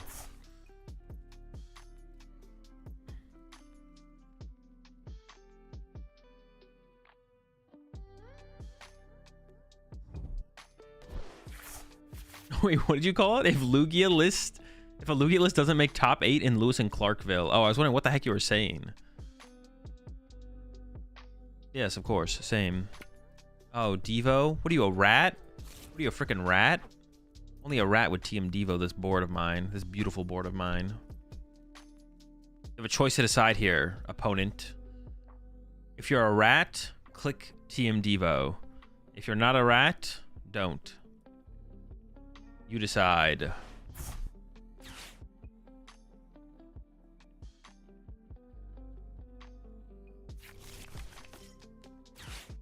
Dory on the board? Wait, they can move the 30 damage over? Dude, that's so cringe. They can heal my combustion 50. Broken.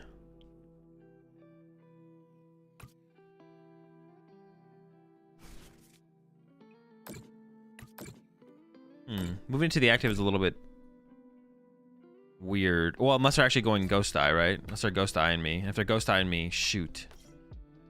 Well, they can't because they attached that. Or they could have got Guardia, I guess. All right, I don't know how many candy I have left. I don't think it's a lot. Let's find out. Oh,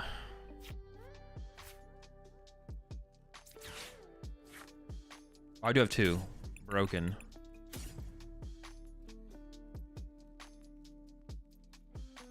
Reestablish my yacht.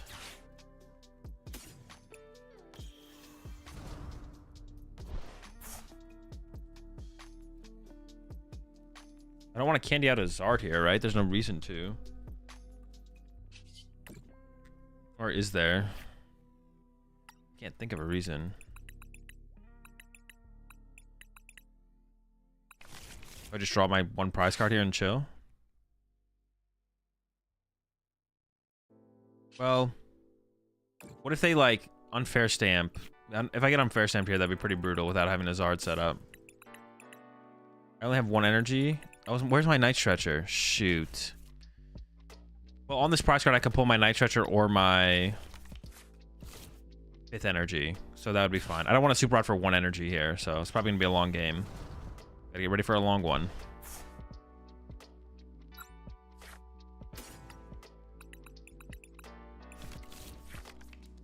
So I'm comfortable with just the 1 energy. I don't think there's a reason to cape anything right now. This becomes Dippity. Ultra Ball becomes Charizards. Alright, we're just punching. Yeah, but honestly, if they just recover Mimikyu and put it back in the active. Nope. No, that's not what we wanted. It's fine.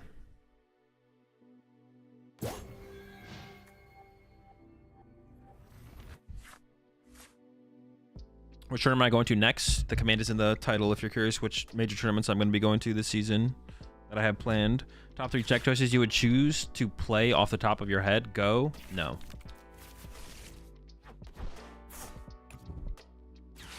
Let's see what they're cooking this turn. They have like no deck left. They have 17 cards left in their deck. They basically have any play they could possibly ever want.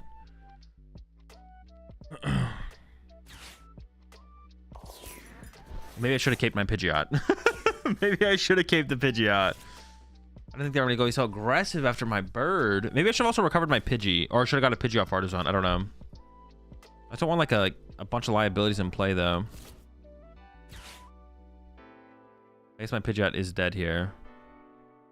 I could have caped. Is caping it worth it to conserve it? Maybe. It could be. I'm actually not sure about that. Unsure.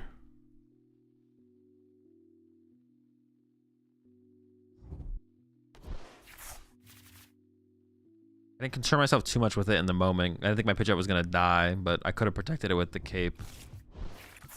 But I have 380? Yeah, they can't do that. They can't do those numbers. Yeah, Drifloon ain't putting up those kind of numbers. Second Dory. Dude, chill.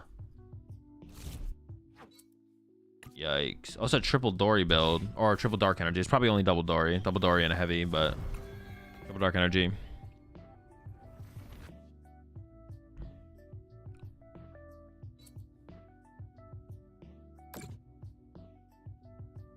Miss worth considering. Maybe if Roaring Moon gets really popular, but besides that, I don't think so. Oh wait, I play the vacuum, don't I? Oh no, I cut the vacuum. Oh no! I don't think I want to be teching for Guardy though. Yeah, I don't think I really want to be teching for Gardevoir though. So it's kind of whatever.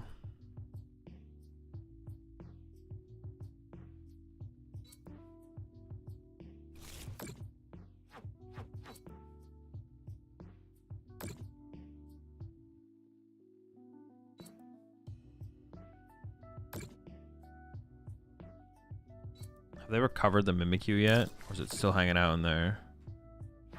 Still hanging out? Okay. What is Vacuum good against? What is Vacuum good against besides this matchup? It's not good against that much else, right? I'm not really trying to tech for Guardy. I can't think of like another matchup where I'd really want it. Bolt? It is okay against Bolt, that is true. You can put him off tempo. Turtle? Wait, why is it good against Turtle? Just bump their stadium? I already have stadiums though. I already have stadiums. I'm not worried about that. Pokestop bump? I'm not worried about that either. We have stadiums. We have stadiums. I'd rather play the Sinnoh when the collapses anyways, I think. We could play the other we could play Vacuum on top of those, I guess. That wouldn't be like terrible, but did they actually KO this Charmeleon? Honestly, that wouldn't be that. I mean, it'd be. I don't like it, but it wouldn't be like terrible. I could find a way to make it work.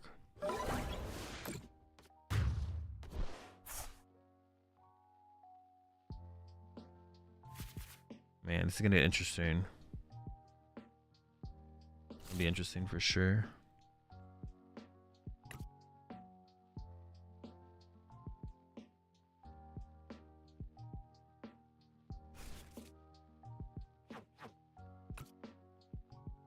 Do I want to attack with this one with a cape? That's what I'm like leaning towards. I'm just gonna go for it.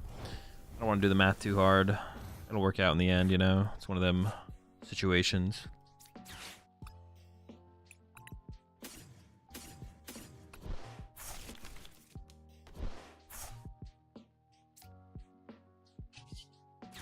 I'm down to burn the Poffin. I was gonna bench Pheasantipity, but actually now I'm not sure. But I think I'm gonna am I gonna bench Pheasantipity? How many Iono do they have left? One Iono? They haven't played their Unfair Stamp yet though. They haven't played Unfair Stamp yet, which I assume they play.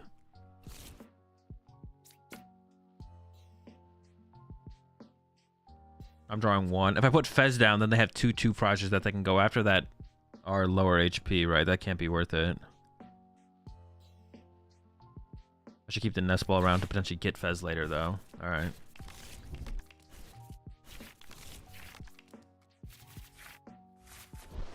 I could counter catch or KO this instead. Does that ever make sense? And they just bring this back up and bonk me? They have no. This is only doing 3 hundo. Get a 2 prize, they get a 2 prize. Ugh.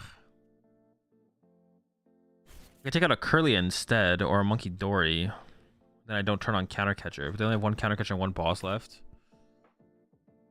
Oh. I'm not sure what to do. Maybe we just take the knockout on the. I don't know, just bonk the guy. I don't know how many Braver Charm they play, so this is like part of it as well. How many Braver Charm do they play?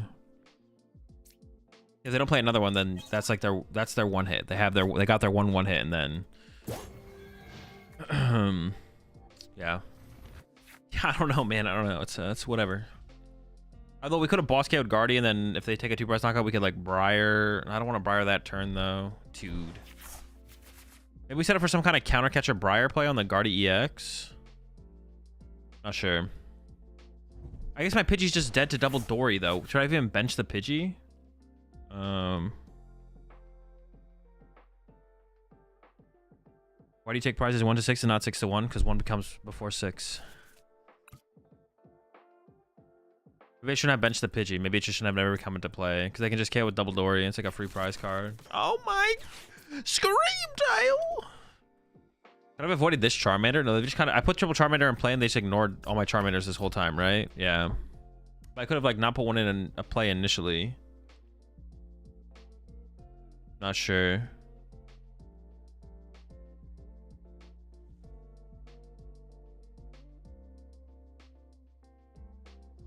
I even evolve the Pidgey still? Oh wait, that's a good question. Oh no, I can't.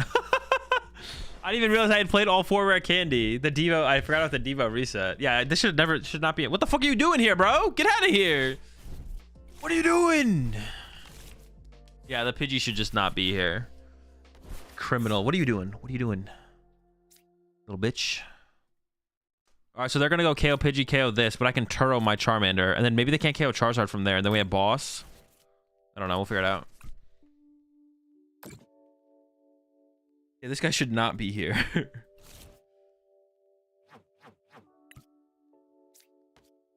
What does it mean? Bro thinks he's part of the squad. Oh, they didn't put 6 in play. They can't KO my Pidgey here. Oh, interesting. Okay.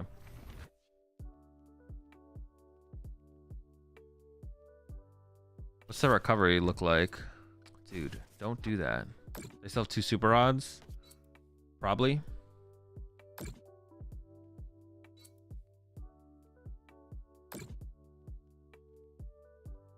Oh, they can still put 1 more on their Guardian and KO my Pidgey though. They can still KO my Pidgey here. Why did I bench the Pidgey?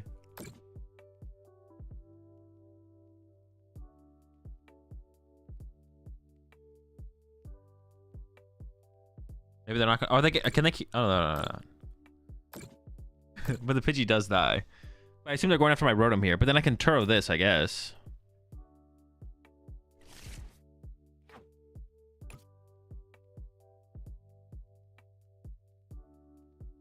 I assume they are KOing my Rotom this turn with the Screamtail. What do I even do this turn? Oh, They're going down to 2 prize cards remaining.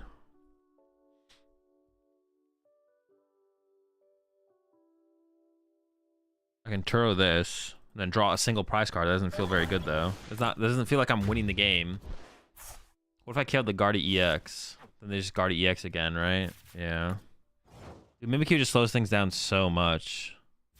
Freaking rat. Oh shoot. What if I I got unfair stamped? Okay. What if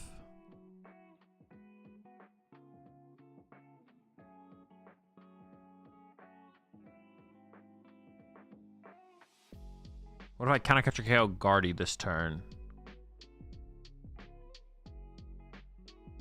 They just like punch my active, then punch my active again. So I think what I need to have happen here.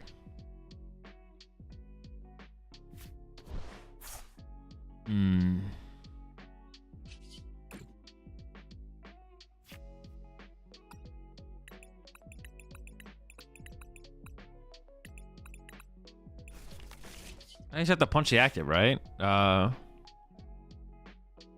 Guardy is always correct, because if they evolve another one, they just lose. Not enough turns to win just with tail. Yeah, they do, because if I Gust Guardy, they just go tail, punch my active, and then next turn evolve to Guardy, win.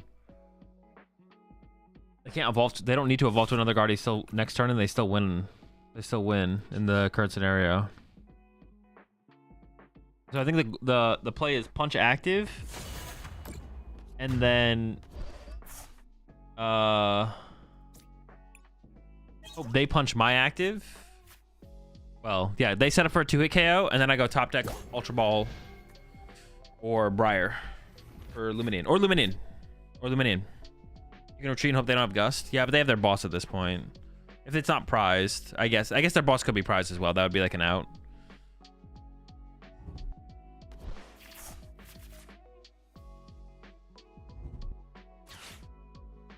Or they could have 3rd Bravery Charm.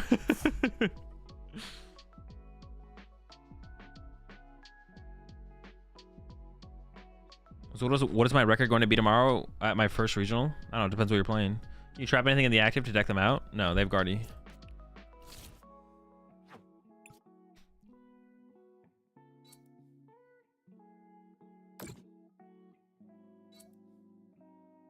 They don't, because there's another 2 prizes that you can take to finish.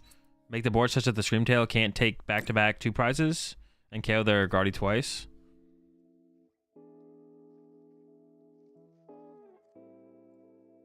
Oh, I don't know if you're responding to me, Varun. No, they're going down to 1 prize card. Don't do that. I need access to my Briar. Don't do it.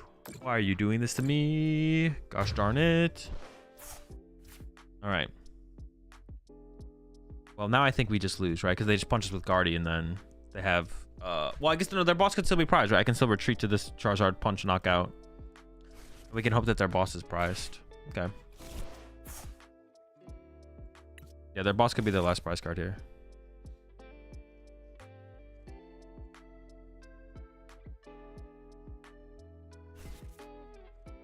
They don't have a gust. Yeah, so we can win with that. We can win with that. Wait, do I lose to double Dory damage? 190. No, that doesn't beat us.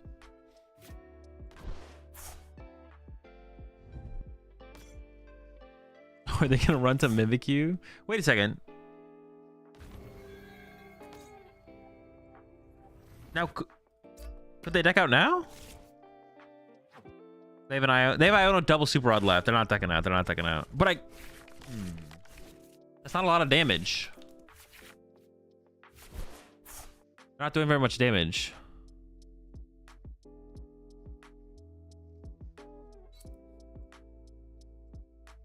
You get older.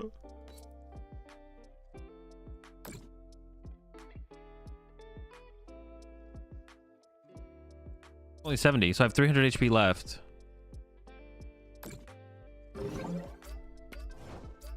Can they do 300 damage next turn? I don't think so. Can they?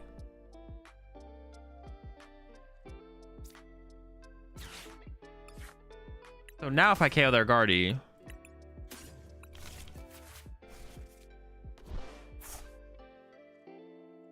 Huh. They played a Devo and 2 Bravery Charms. I feel like their max damage is like 240 or something.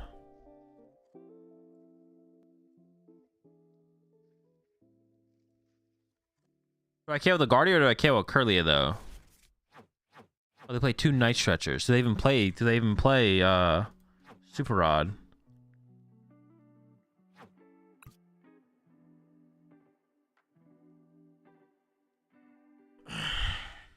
Yeah, I think I should just KO a Kirlia here, right? Keeps my counter catchers active. But it does give them access to... Now they get access to Briar. Oh, I should have played like the Defiance Band probably. And maybe the Nest Ball, because I have cards for Ultra Ball. Yeah. Oops. I should have gone... Play Defiance Band, play Nest Ball. Yeah, I should have gone play Defiance Band and Nest Ball for sure. What Terra would they play? I don't know.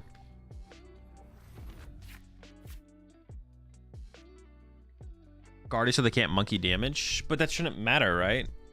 Well, no, at that point I would KO the monkey. I think KOing the monkey actually limits the Guardy more than KOing the Guardy. Limits the monkey's output more. KOing the monkey is probably better because they have to get back the monkey and the dark energy, and they find the monkey and the dark energy. Oh no, this play was bad because they can Turo the Guardy now. I should have KO'd the Guardy EX here. Oh, their Turo's gone. Okay. All right, yeah, no, but I should have actually KO'd the Guardy EX here. That was actually a bad play, because then they could Turo the Guardy. But then I guess I could boss their last Kirlia. I could counter catcher, or I could boss the last Kirlia. And if they play a Candy, though, they could get out of it again. I should have KO'd the Guardy EX, though, to play around Turo. Because I didn't check, I didn't know. But if I had checked, I would see the Turos in the discard pile. I don't think they probably play 2 Turo. Dude, how do we win this game? This feels like a scam that we won. I don't know where they messed up, but they definitely had to have messed up somewhere. I don't know where, though. It was at some point they made a mistake.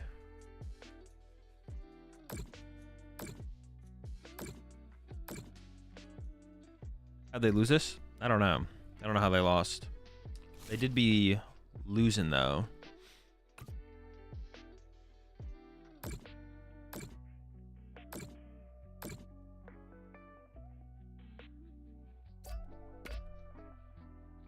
More Ghost Eye action. Not KOing the Pidgey. But if they KO'd the Pidgey, I would have picked up my Charmander, so it's the same thing, right? No matter what they KO there, I always pick up something. So it doesn't, like, lead to them winning or anything like that.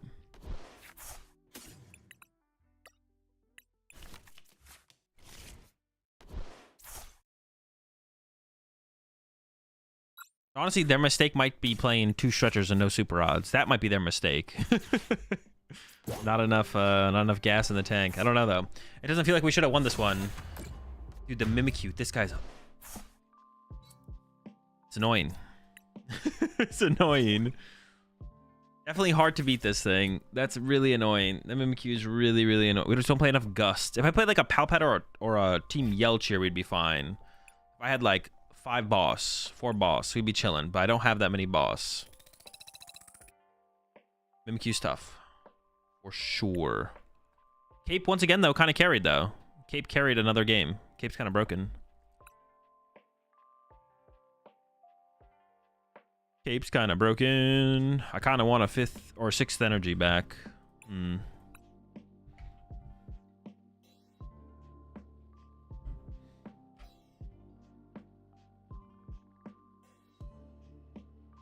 They assumed you had Dusknoir and Henson at bench Mimikyu early. They literally put up Mimikyu on the first turn of the game, or the second turn of the game. They literally pushed Mimikyu up on turn 1 or turn 2.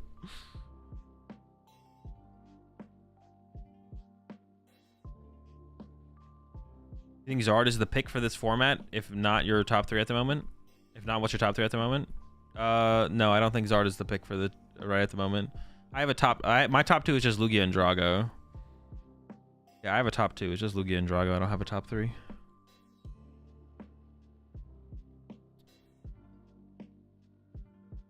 Fuck the big 3. It's just Lugia and Drago. Do I even think there's a deck that I would like put that's even close that I'd put him? Oh no, I would go Lugia, Drago, and Palkia Dusknoir. I do have a 3rd. I do have a 3. I got a big 3. I got a big 3.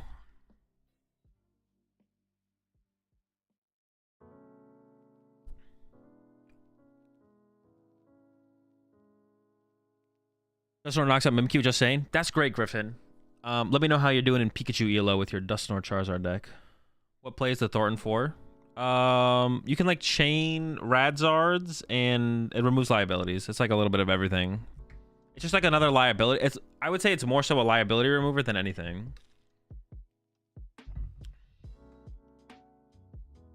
What will this weekend's biggest surprise be? 8 Lugia in top 8.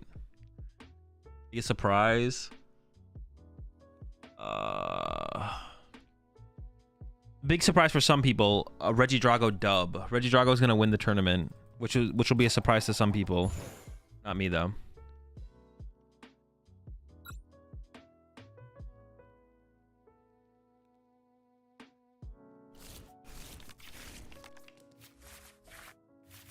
Thoughts on Pikachu Magneton?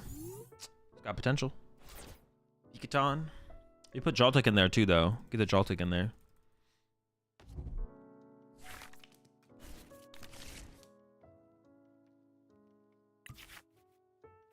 I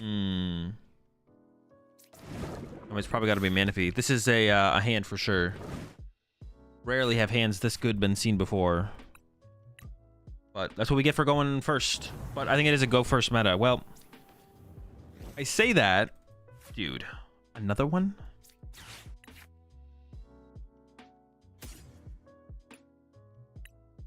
I mean, I feel like I should just get Charmander and hope they don't kill it, right? They have to kill my active.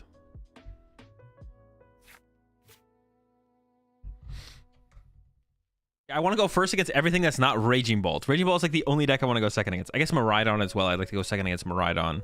But literally like every other deck. Well, that's not true. Like Lugia, I think Lugia is close. I think I'd probably prefer to go second against Lugia. Like Dragapult you want to go first against. Mirror Match. Actually, honestly, there's a decent amount of decks I do want to go second against. Dragapult's a big one to go. I don't know. I'd have to play the Dragapult matchup more though. How consistently does the deck set up when it goes first? It actually have to be a question. Maybe it's more... Well, I want to go first against, like, Palkia Dusknoir. That's a deck I want to go first against. That's for sure.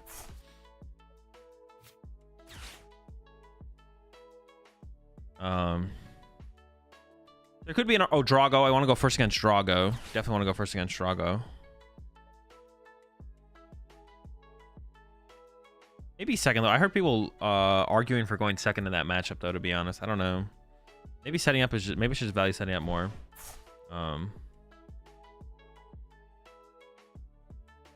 Live has been flooded with Bolt this week. Like 25 of them in the past 2 days. There's a lot of Bolt. It's just the most popular deck right now. Maybe I should just be choosing second, to be honest. Maybe I'm overestimating how good going first is.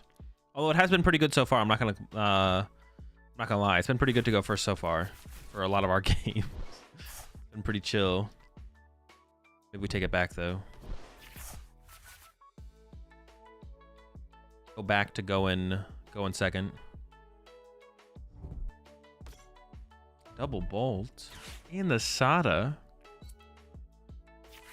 Losing to bolt always feels bad because you know it's a low skill player on the other side. I mean, that's a cringe take. We don't need to judge the player. You can say bolt is cringe, but you don't have to get the player involved. Getting that blue. Blind first seems way better. Too many dust decks in format, and bolt is still fine going first. True. Going second against Palkia Nor sounds miserable. But like going second against Terapagos Nor doesn't sound that bad, to be honest. What do you think of all the land players taking out Manaphy? I don't know what that question is. So against which matchup would you rather play? Against which matchup would you rather play Charizard instead of Draga? Wait, I don't. What do you mean? Are you saying if we could switch between decks, between like these and those, which would we pick going into these? Would you go first or second against Drago? They're still attacking first, so may as well go second to set up more. Well, that's not 100% true. If we go first, we could definitely attack first. They're not getting off like a turn 1 attack with their Ogerpon. That's different.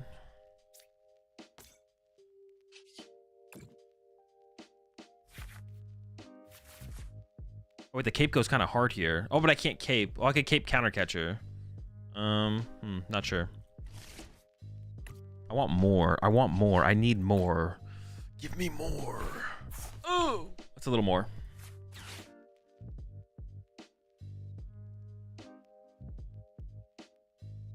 Off in Defiance, knock out the active, I guess. Well, hang on. Let me check if Poffin's in here. Or Defiance. Okay. Wait, could I have done some cheesy Thornton play to get... Oh, there's no Pidgey in there.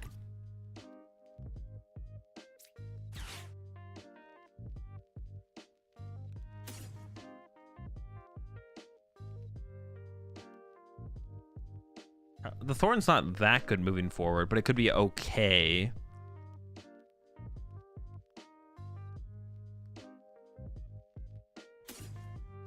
The Ultra Ball could also be pretty good, though. I think I get rid of these, to be honest.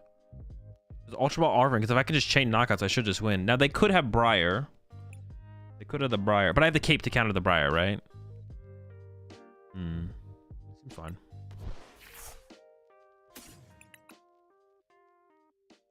Charizard. Am I tripping? No, I'm not tripping. I thought I was tripping for a second. They untripped.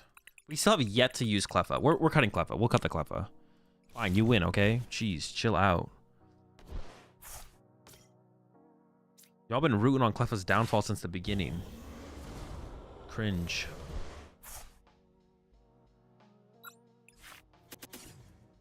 We could follow up with a Radzard knockout next turn though, right? We go like 1, 2, 1. And they go Radzard knockout next turn instead. Sure, yeah. And then they don't even have an opportunity to use Briar. Ooh, wait, that's kind of chill actually. They're kind of screwed. Kind of bodied, buddy. Do you think Lost Box could be a sleeper pick for the upcoming regional? Yeah, I'll say yeah. I mean, Lost Box is powerful. If someone's figured out something that I don't know, I could definitely see that. Yeah. I'll say yeah. Because, yeah, I don't know everything. I haven't been playing Lost Box recently at all. If someone's figured something out, then, yeah, it could be a... Well, I don't know. Sleeper means that I think there's something there, right? Like, that's kind of true for anything that's, like, decent.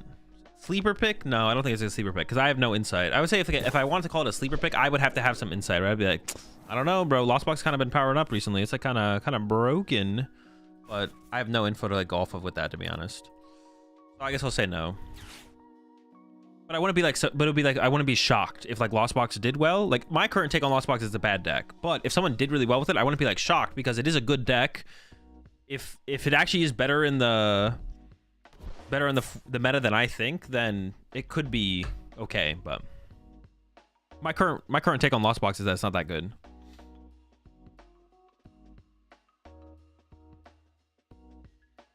Yeah, my current take is that it's just not that good. All right, so should we add a heavy ball or should we add a second Rotom if we cut the Cleffa? I think we should just go with second Rotom, right? Just be consistent. It's probably the correct route to take. Probably the correct route to take.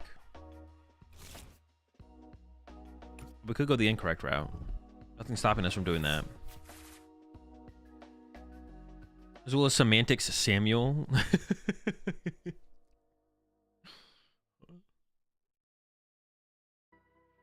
Just got power from Hurricane here in Florida. Out here you got the power back, Austin. Well, you just got your power back from the Hurricane? Lost Box just has to be gate kept by Dusknoir. I don't know if Dusknoir's Lost Box's biggest problem. It's like the other things that are in the, like, Dusknoir plus Radiant Greninja. Like, does like Terrapagos. Like, is Dusknoir Terrapagos that good against Lost Box? I don't know if that deck's that good against Lost Box. Because, like, you don't have, like, some bigger combo that, like, oh, now I KO'd your Manaphy, so now I can use Radiant Greninja, now I get a 3-prize turn, completely board wipe all of your draw support, and Iono you. Like, so, I don't know. Drago stuff, they got the Kyurem, they got the spread with the stuff. Dragapult's probably tough as well. That's a tough one. But I guess, like, yeah, it has to be something else with it. But I guess all the Dusknoir decks have something else with it. So I guess you're kind of right, Cal. Like, you kind of need, like, but like Dragapult attacking with popping. You appreciate the super chat there. Vincent, Iron Thorns wins this weekend. If not, I'll donate 10 subs. Hey, I'm a big Iron Thorns believer myself, so I wouldn't hate to see it. Oh shoot, can that actually, dude? No, you can't play this. No. All right, so now we can go for the Briar route, I guess. I could go Gust KO the Duskull this turn, and then Briar knock out a 3-prizer. No, but they won't ever go on Briar prizes. How do I win this? Shoot, if I had kept the Thornton. If I had kept Thornton, wait, they're going down to 3.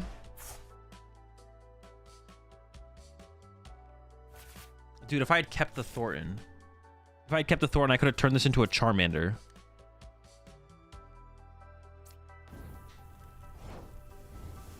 This bitch. I'm gonna hit this first. Maybe I should use the Nest Ball first. I don't know what's left. Turo! That would have worked too! I could have had Turo! Alright.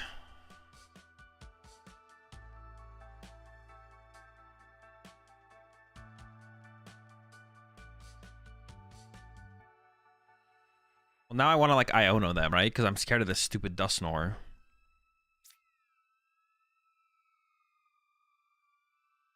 Wait, I could get my whole board out of range. Okay, hold up. Yeah, I could get my whole board out of range of the Dusknoir thing. I can get Candy, right? That wouldn't be that... That's not even that ridiculous for the current board state. So let's hit them with this. And then see what they do. Collapse the Dippity. Oh, shoot. I could have collapsed the Dippity as well. No, but getting Candy is better, right? Because then I don't lose to Iono. Because otherwise, if I don't do that, I can lose to Iono. I don't know if they play Iono. They could not, I guess. Yeah, I also have the Cape. I should be fine. Ideally, I want to leave this like draw power on board, to be honest.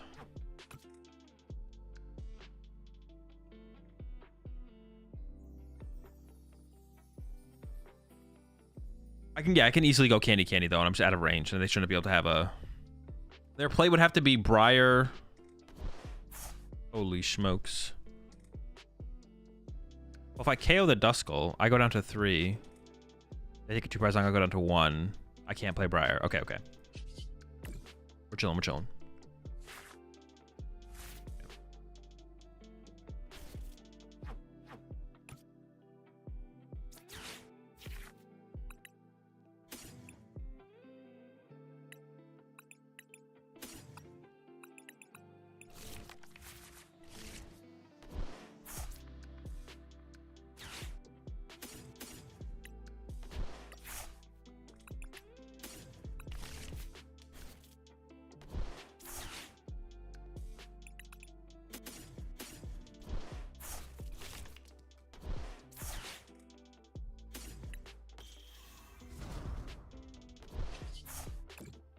In control.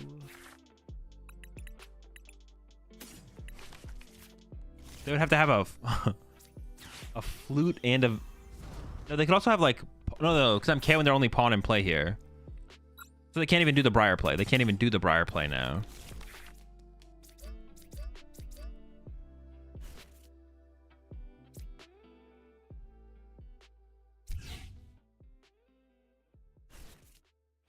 Okay, that milling maybe hit me just a bit here.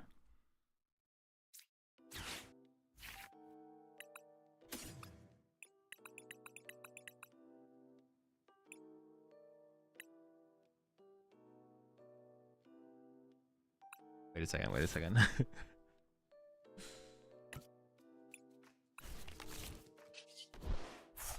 So I'm currently, if I don't pull the energy off the prize cards, I could lose. But they deck out by one card now. Okay, we got the energy.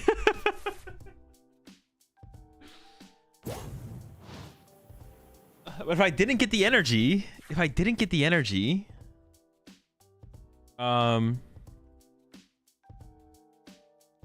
then they could draw pass and I would deck out first, because I've lost my Turo and my Thornton at this point. Okay, sure.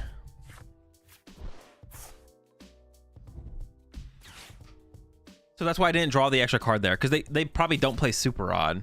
They probably don't play Super Odd, so they don't have a way to recover cards. But if they play Iono, then they have a bigger hand than I do, so they would actually still win through the Iono. But we did get the energy off the prize card, so we are safe.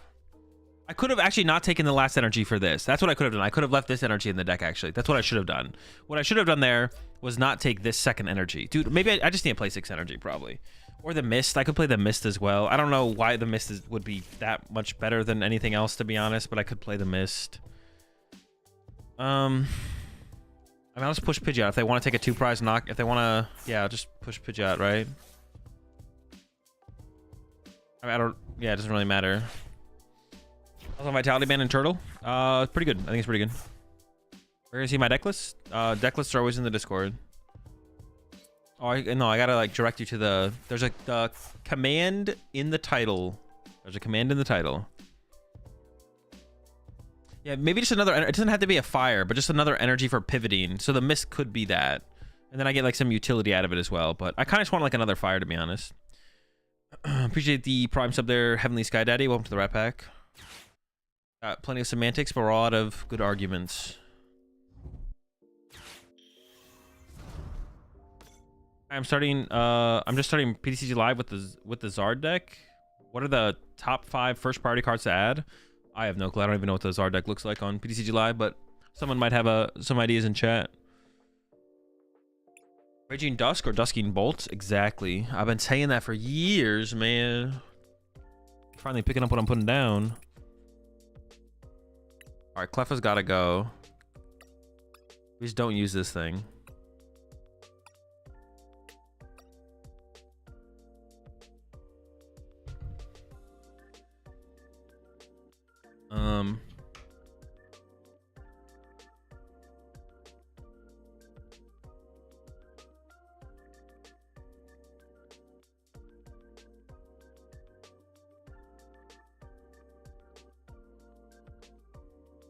Have a good one, Kel.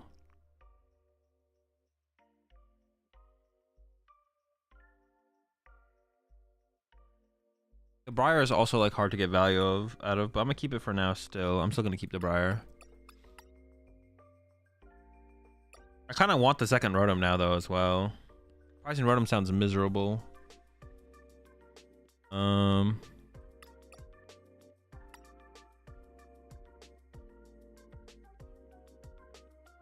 Double Turo maybe inclusion? No, we'd always play a Palpad before second Turo, I think.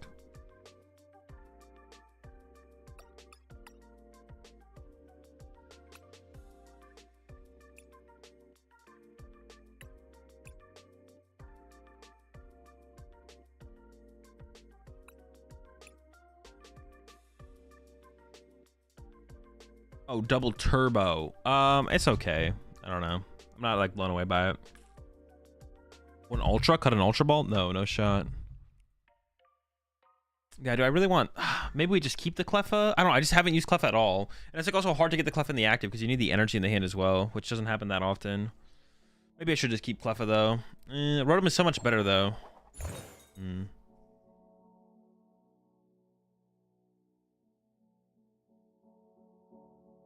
Have you done Stockholm Reg before?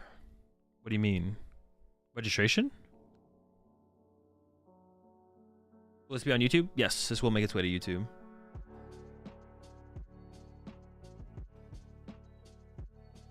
Like, have you gone? Oh, Stockholm Regionals. Yeah, I won last year. I won Stockholm Regionals last year. And I plan to go this year as well, because I won last year. I'm gonna try and take a couple days actually ahead of time though to like do some sightseeing, something like that. Palpat ever worth? I mean, it's worth, but I don't think it's... I don't know. Palpat's mid.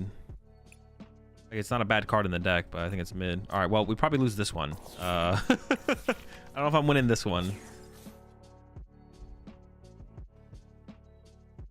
Do you want some tips for Stockholm? Sure, but probably not right now because I'll probably just forget them.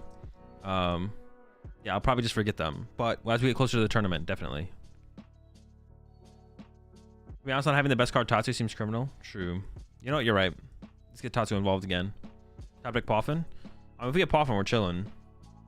I'm down for some Poffin.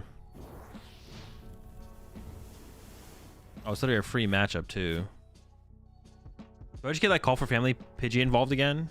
How much do I care about dying to Dusclops? Do I actually care? How many decks even play the Dusclops? Don't most people play the Dusknoir? Charizard plays Dusclops. Palkia plays Dusclops. Gosh darn it. Maybe there's too many of them. Dude, but calling for the family, bro. Calling for family is so good.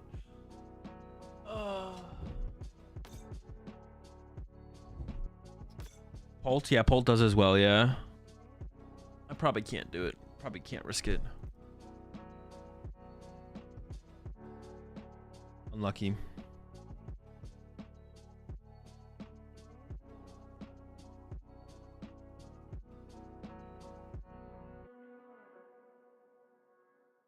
Fire Pawn in here or in them? Oh yeah, their side, yeah.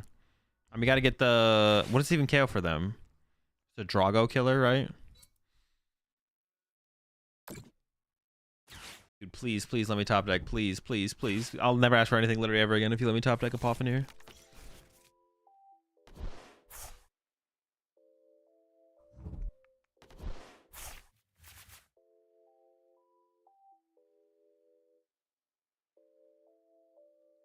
Yo, turn one Judge is kind of sick though. I kind of want to make that the Entei Grass Pawn Judge deck. Dude, turn one Judge going second is, I feel like, is so good right now. Maybe we should make that. Maybe we should make that deck. Entei. Well, you could do it with Raikou too. It doesn't have to be Entei, right? We could do it with Raikou. Raikou Pawn. Choose second. Turn one Judge. Stadium Bonk. Come to the Perth Regionals in August. Wait, it's in August? Wait, no, it can't be in August. All right, I mean, they got hella liabilities out here. They got kind of a one retreat. That's two retreat. Good enough for me.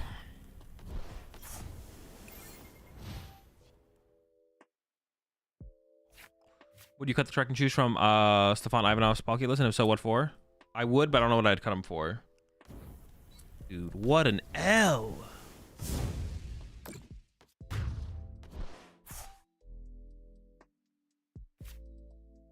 Okay, I think I'm done with I'm done with Charizard for the day after that one. I like where the list is, to be honest. I like where I need to figure out the little things to figure out still are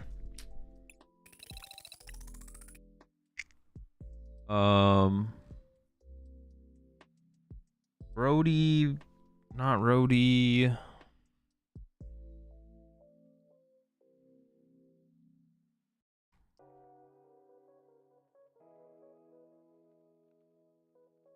Value of Turo. It just removes liabilities. Also, we need like a switch card for our Radzard. We need a pivot card for our Radzard, which you could say it could just be Thornton, but I think Turo should come before Thornton because Turo allows us to like completely fix our board, whereas like Thornton we always have to leave something in play. But one big reason is just to reset our Radzard. Otherwise, our opponent can be like, well, I whiffed. I hope you whiff. And then we could whiff. And then we're like, well, we whiffed. I hope you whiff. And then they don't whiff, and then we lose. Fire seems annoying to work toward without dust for the prize manipulation. I mean, the way you have to think about it, though, is if it forces our opponent to play a turn slower, it's already done its job, right? If our threat of Briar forces them to play differently, like play one turn slower, then it's already done its job, right? We don't need, and then if we had it, then we could have used Briar, but now that we don't, it doesn't matter because they can't take advantage of the play anyways, right?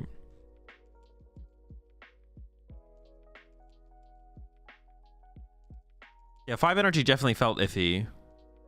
5 energy definitely felt iffy. Not enough Devo threat and meta to justify Mist. I mean, I don't know. Mist could be good, but I'm just not currently running it.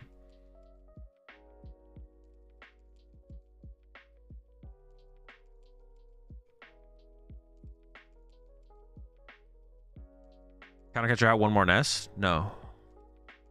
We always play 2 countercatcher. I don't think I'd ever go to 4 nests. I don't think 4 nests is necessary. If anything, I'm thinking about cutting a nest for second Rotom, because prizing Rotom sounds miserable.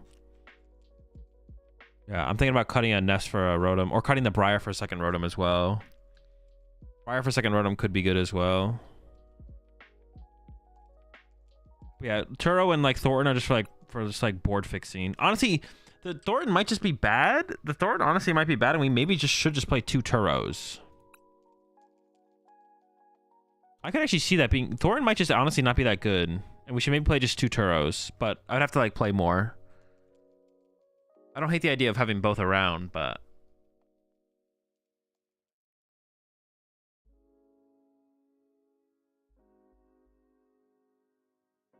Heavy Ball is just worse than second Rotom, right? I think so, yeah. I think it's just worse.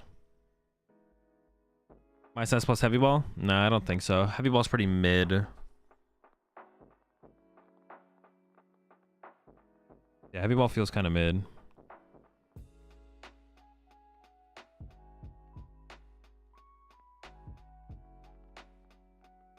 What is best when they target Pidgey or the chance to use Radzard again?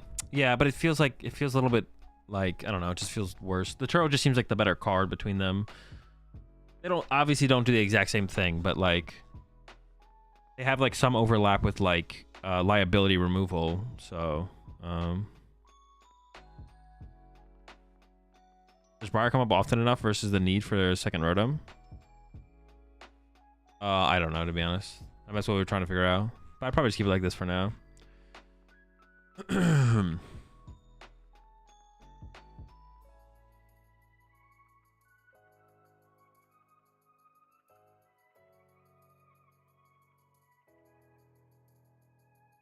Yeah, seems fun. All right, I gotta make a tweet for the clout now.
Charizard mid? That's the tweet? No. I think Charizard Dusknoir is mid. I think you're so right about Briar. Your opponent will assume you have it and play around it, but having something else is often better in Zard and Bolt. So I think Briar is only best in Terapagos. Oh, about cutting it? I don't know. I'm not convinced on cutting it either, though. It seems like so because it also lets you play. It also like lets you like in that last game against that Raging Bolt player. Like I could have boss KO Duskull, right? Possibly. or done like a play like that and put myself on odd prize cards to take away their options, but I have prior, so like it's like I do win still, right? So it allows you to like put yourself on odd prize cards, but then if they want to stay on even prize cards, they have to give you access. Gives you access.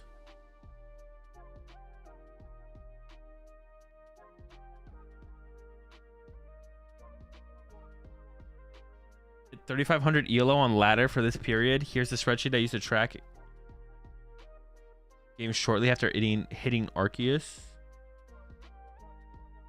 Wait, but with what deck?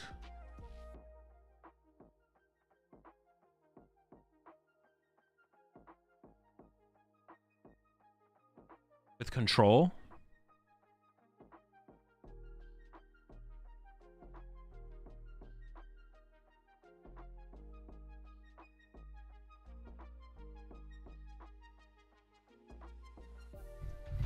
I feel like Thorn is only important with Dusknoir. Yeah, it's possible. How is Charizard Dusk worse than Charizard? Well, that'd be like... It would be like... Because just being more straightforward is better is the answer. Potentially being more straightforward is better. Like, that's like asking... Well, how is Golden Go with Dusknoir not better than Golden Go? And the answer is... Well... The way you want to view it is like Golden Go with Dusknoir would be a more powerful deck, but it doesn't mean it's a better deck. Charizard with Dusknoir is a more powerful deck because you have more options. More options always equals more power. Every single time, more options equals more power. But if you're not consistent enough to actually execute the powerful plays, then it doesn't really matter, right? So that's why it's like a balance of power and consistency to create the best Charizard deck. The best Charizard deck is a balance of power and consistency. Not just the most powerful version or not just the most consistent version, although the most powerful version or the most consistent version of a Charizard deck could be the best way to play Charizard. But yeah, it's all about a balance of power and consistency. It's all about balance. It's all about balance. All right, before we move on to... We still have like an hour and a half until the tournament, actually. How does the cape compare to Stamp? I haven't tried it. I mean, it's just like a safety. It just helps you set up better. And then like against Lugia and stuff, it's like really good. It's really good against Lugia and really good against Ogerpon decks because it takes away like the Ogerpon knockout. They can't go 3 energy Ogerpon knock you out, and then it means the rat needs a lot more energy. You could like take away the Lugia knockout, stuff like that. I will be posting this Charizard list over on my Metafy group, so if you want to continue to ask me questions about it or get more insight from the deck, about the deck from me, then go check out my Metafy group. Tier 1, you'll get access to all the deck lists I post over there, and the deck lists aren't different. Like the deck lists I play with on my stream are the deck lists I post over on my Metafy group, but I'll have a breakdown of the deck over there, as well as Tier 1, you'll get the deck list will be posted over there with a breakdown, and then also you get access to the weekly AMAs. Tier 2, I will be posting a matchup breakdown video for the Charizard deck over there at some point as well. And then you also get access to my meta breakdown videos. I just put one out recently for the Louisville Regional Championships coming up this weekend. That's what you get in Tier 2. Tier 3 is the Deck Doctor tier. Weekly or monthly deck list submissions that I then take, play with, and improve. And then Tier 4 is gameplay review, where once a month you can submit a gameplay for me to review over on the Metafy group, and then I'll send it back to you, going over the gameplay, giving you my thoughts with mistakes you made, as well as just generally what we want to be thinking about turn to turn for the game that we're in. So yeah, check out the Metafy group if you're interested in that. I will be posting the Charizard deck over there if you want to further get more insight from it, from me. I haven't posted a deck list over there in a little while, but I haven't really worked on anything in a little while either. And yeah, every deck that I think is competitive that I like work on, not just play with, but like work on and have like generally like another level of knowledge to than just like playing with the deck, I do post over there on the Metafy group. So I haven't posted a deck over there in a little while, but I will be posting the Charizard deck over there. Okay. So I got the Doom tournament coming up. We do have the Doom tournament coming up. So I have to... I think I'm going to play Lugia in the Doom tournament, but I am going to change some things from Rahul's build. I am going to cut this guy. I'm going to cut this guy. Well, hold on. I have another Lugia deck built. I should start to consolidate a little bit here. I might not. Okay.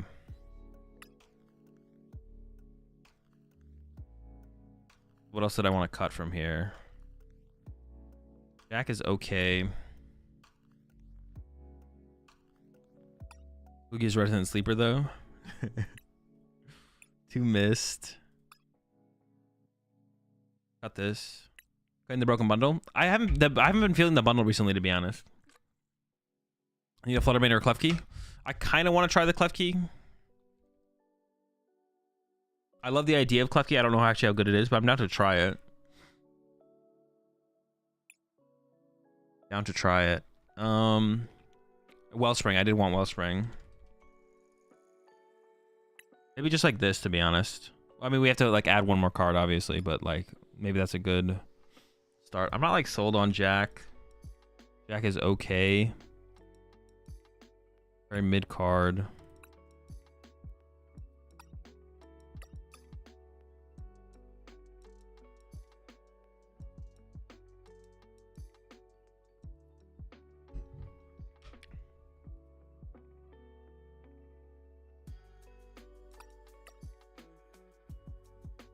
I honestly just want to like add a Great Ball to this lineup. Jack plus Squawk goes crazy. That's not a real thing. Luminium for Jack plus Ultra Ball and boom. Yeah, but I don't think that doesn't happen that much though, does it? I feel like that just doesn't happen that much. I feel like that's not a real. That's fake. You're fake. That's a fake play.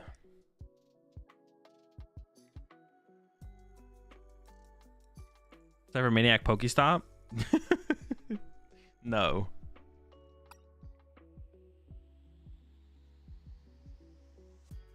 I don't mind like the. No, we should probably go to 4 research. I was gonna say we could go with a 3-3 split. No Raikou. Yeah, I'm not gonna play the Raikou. I might just go like a 17th energy, to be honest, to better enable the Weird Ear for big Weird Ear plays, to be honest. Might just go with that. Wait, he's cooking with the Maniac. Hear him out. No, he's not cooking with the Maniac. There's no Maniac. No Maniacs are cooking. Carmine Enjoyer. Ooh, okay, I'm down for that. I'm down for 1 Carmine. I'm here for the 1 of Carmine. All right, that's the 60. That's the 60. So this is what we're gonna play in the tournament tonight. I'm gonna go ahead and register and everything for the tournament so I don't forget.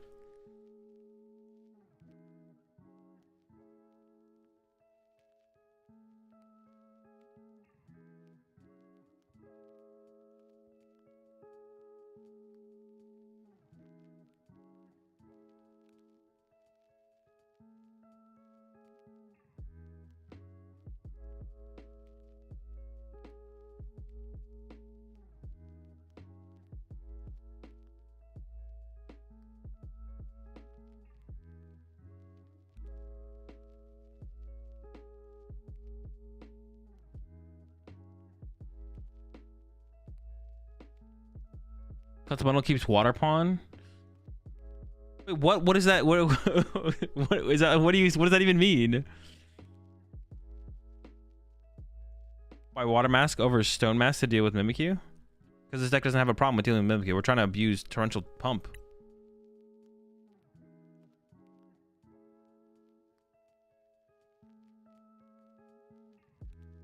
We're trying to torrential chump on these fools.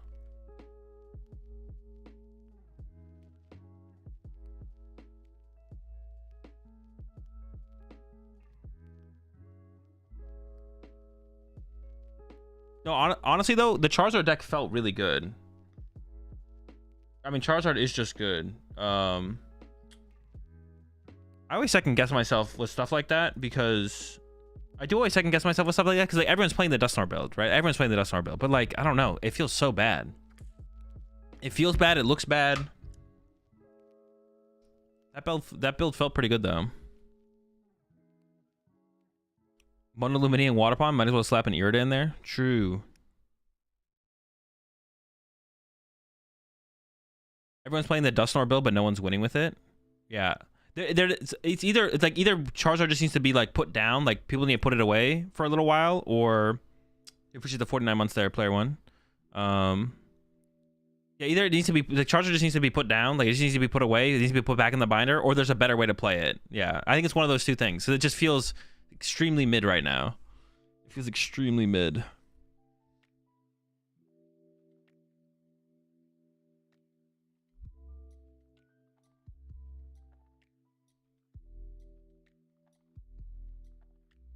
I mean, you could just go 101 Charizard. I mean, you could, but you could also not. Like, it just adds more variance to the deck.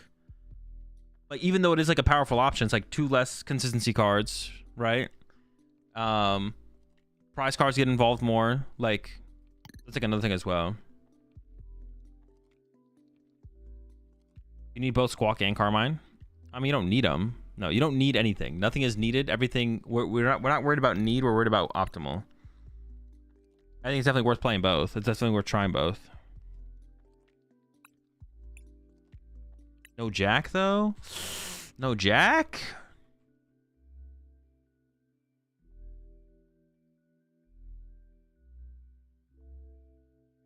The idea behind the Carmine is if we like open up a hand that we would like to Squawkabilly, but we don't have Squawkabilly, and we don't have an out to Squawkabilly, but we have a Luminion in hand. Luminion can get Carmine, which then thins through the deck. That's like the idea. Lugia is needed in a Lugia deck, to be honest. That is true, yeah.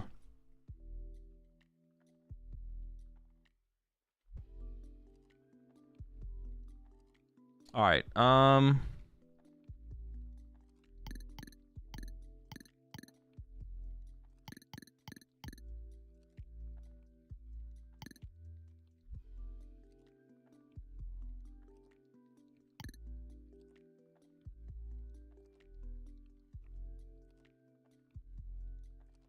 They have to bench Luminion.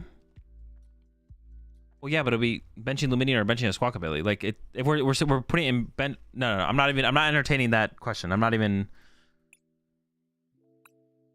No.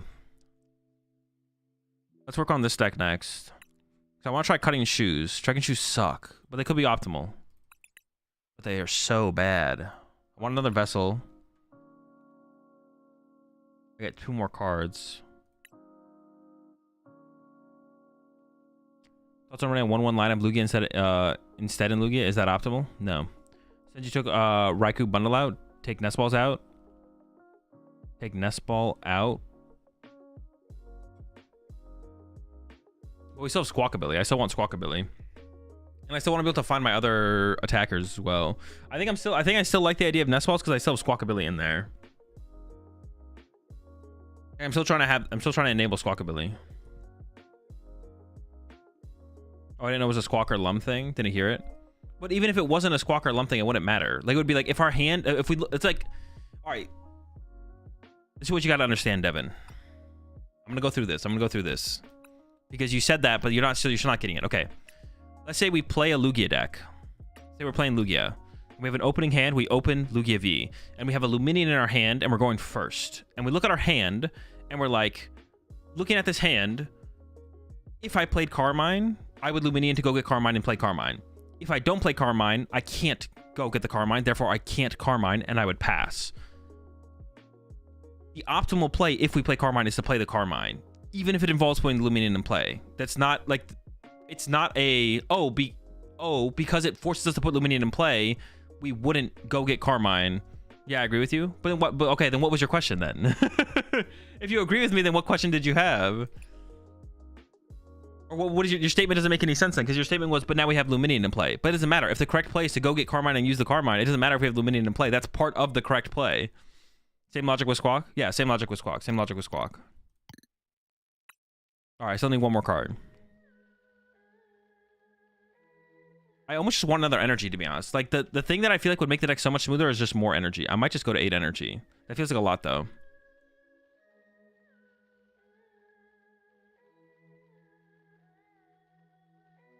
Energy Lotto? No, I'm not going to play Energy Lotto. Honestly, it might just be an 8th energy. Like, that is, like... That's one thing that where I'm always like, oh my god, I can't get there, or like that feels like an iffy part. But if I had like if I just had more energy more often, the deck would be a little bit smoother, to be honest. You don't like the 202 Ninja? I don't dislike the 202 Ninja, but I feel like I've been able to pretty consistently get away with the 101. Yeah. Wait and see turbo. Hold up, hold up.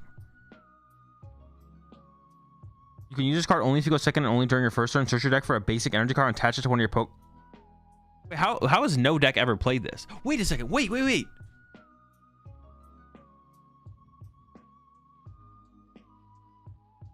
am I tripping or is this good in Miraidon?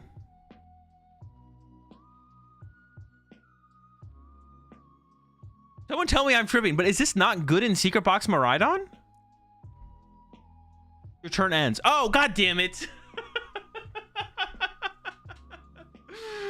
Dude. All right, never mind. Oh, dude, I thought I was cooking there for a second. I was like, wait, hold on.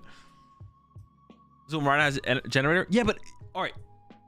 I know they have electric generator, but imagine if you could also just play a card that attached an extra energy for your turn. Like, one of the problems with Miraidon is running out of energy or running out of generators. You don't have a problem finding. You don't have a problem finding your generators. That's not a problem with Miraidon. It's sometimes running out of generators is the problem with Miraidon. Running out of energy in play. But if this accelerated one, if you could get one more energy in play. Okay, but the card's bad. It ends your turn. It does end your turn. But if it didn't end your turn, this in Miraidon seems pretty good. This seems pretty good in Miraidon. So many decks would play this if it was an attached for an item.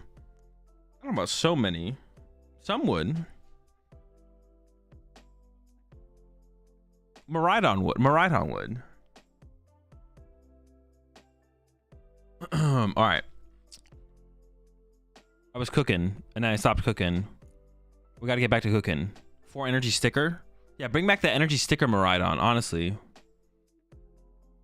Bolt would? Bolt probably would. Yeah, Bolt probably would. Do you think VS Secret could be reprinted? I don't concern myself with what ifs, only what is. I'm not concerned with the future. We got the present to deal with. Hang on, bars. I gotta come up with like a... Alright, let's just go with the 8th energy, because that's like been the cards that I feel like I've wanted more of, which is more energy stuff. So the guy who was just contemplating what ifs with that card. Well, that's different. I thought it was that, so I was already thinking about that.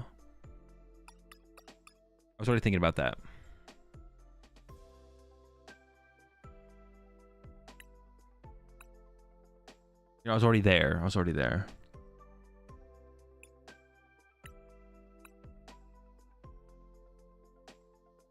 I've locked in Lugia for the Doom tournament tonight. And we're gonna go play some Palkia Dusknoir.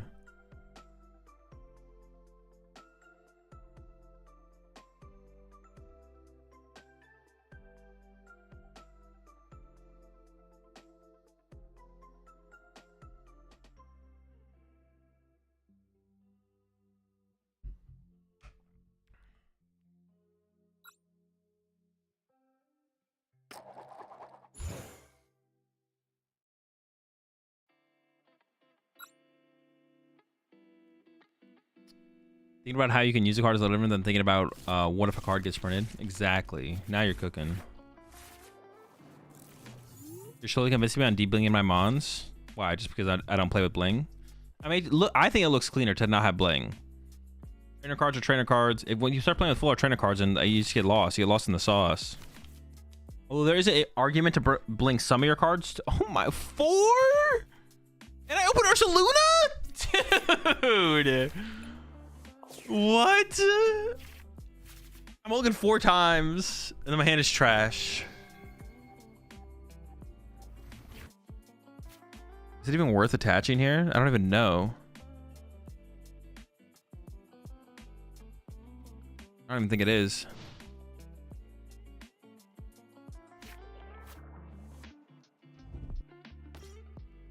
Charizard.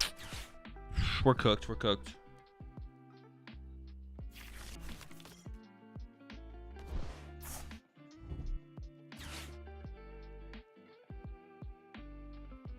We're so cooked, man.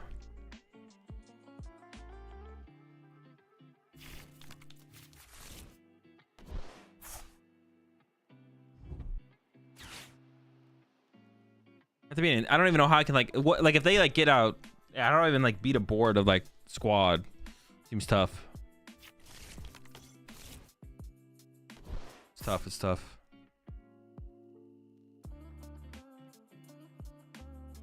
Like if they just like candy everything up, like evolve everything up. Dude, they have an 11 card hand. All right, this Iono's got to go crazy here. Hold up, hold up. Turn 2 Judge. True, that was an out for sure. Turn 2 Judge. No, this Iono just has to go crazy. I don't think I have to go that crazy. I just need like, oh, dude, I have nothing. I was gonna say I just need like some stuff. I have no stuff.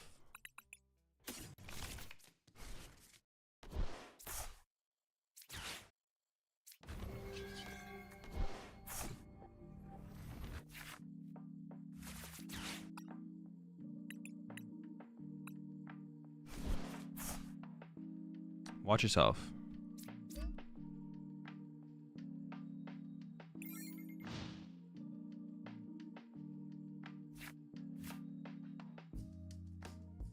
Read a Pokedex entry, Raging Bolt. All right.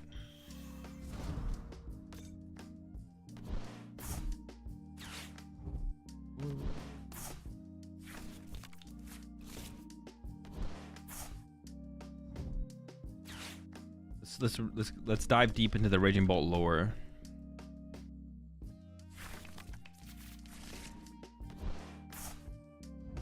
Wait, okay.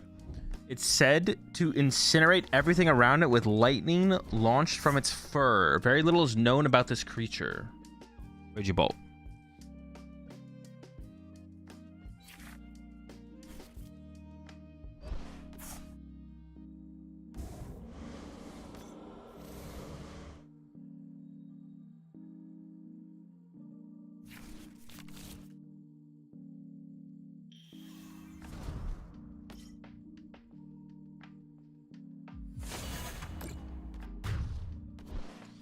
All right, it's not looking good, folks. We're in trouble. They kind of got the whole shebang over there.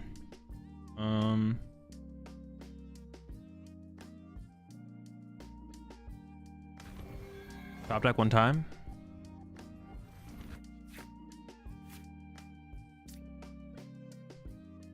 I guess I should have actually pushed. I should have pushed Ursaluna there so I could just punch her active this turn. I mean, it's like impossible to win that, but like, yeah, I should have actually pushed Urs there. I should have actually pushed the Urs. Oh, you know the other card we should actually try in here is the Rotom. We should try the Rotom. Let me cut one energy. I should give the Rotom a try. Rotami.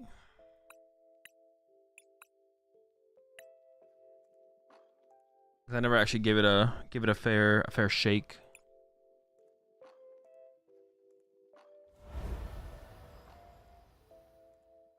If you lose, you can claim mid, and then if you win, everyone will cry meta manip.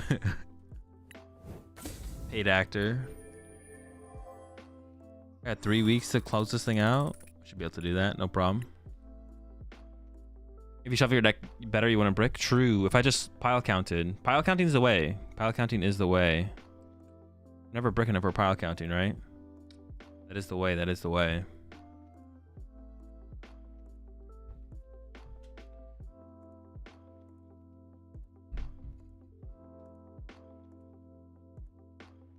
Gotta count your piles.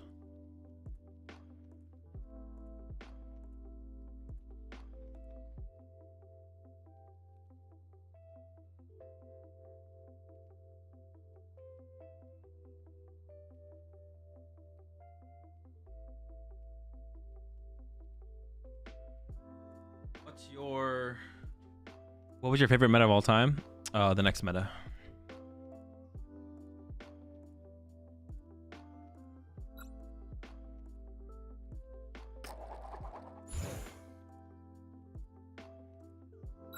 Would like to go first. Let's try going first. Wait, I already did that. Going first again. Let's try going first again. All right, a little bit better. Just a wee bit, just a tad. Might still be a Billy angle though, I think. Don? Uh-oh. That's not good. The Don's not good. The Don's not good. I'm not gonna lie. We're in trouble, folks.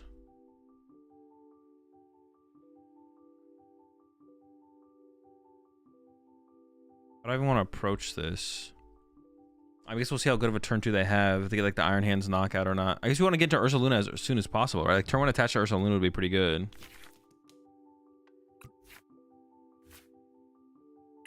Fighting Ninja? Oh yeah, we get the little guy. Start cooking him.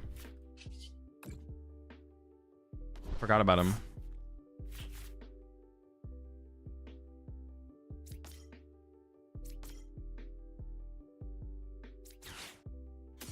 It's a Billy moment, I think, right?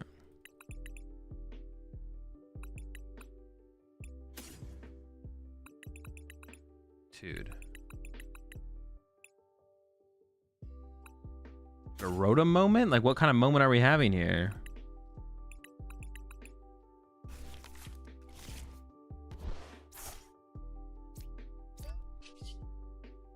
All right.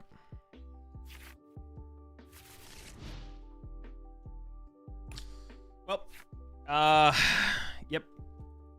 Here we go. Gonna be cool. Rough start.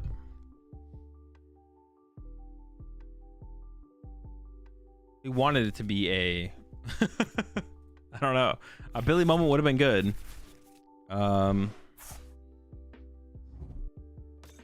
Tough. It's tough out here. It's tough out here. We know it's Miraidon, right? I feel like I for some reason I know it's Miraidon. I don't know why I know that. What do we see? What do we see in their mulligan? And I can go check.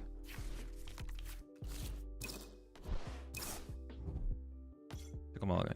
Yeah, generators. Okay. At first I was like, is this not? What is this? But no, it is.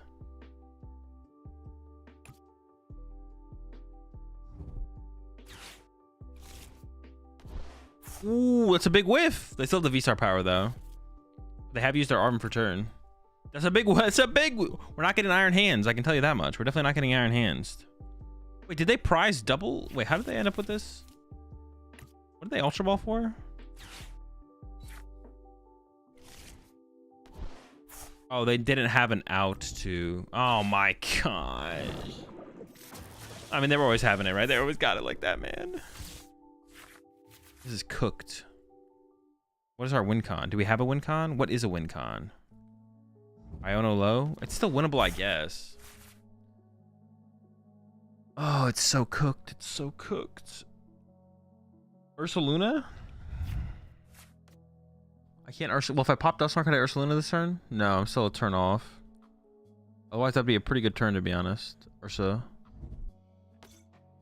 So I just have to push Greninja. Okay. Push Greninja, draw 2. Maybe we just stretch it for the Palkia. Let's go from there. All right, we'll figure it out. We'll figure it out. It's winnable. The important part is that it's winnable.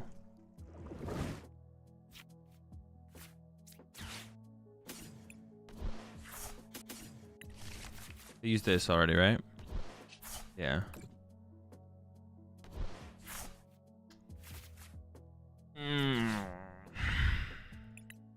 I still just have nothing. Dude, give me the Froakie at least, bro. Like, what is going on here? Give me anything. I mean, they probably have balls. Maybe not. Maybe they don't. Oh, I should have counter catchered the Ursaluna, right? I trolled. I should have counter catchered Ursaluna for sure, and trapped that in the active. They might have struggled to actually move that. They're already down their prime as well. Yeah. Wait and see turbo or energy sticker would go hard here. Yeah, the sticker would be kind of crazy here for sure.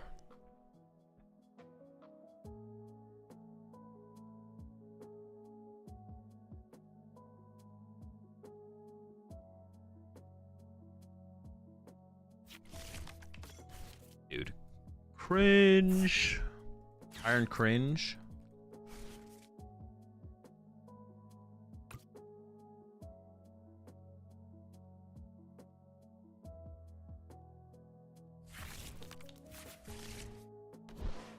Oh, they might be cooking with it too. I don't even want to attack with Palkia next turn, right? I have to attack with Ursaluna.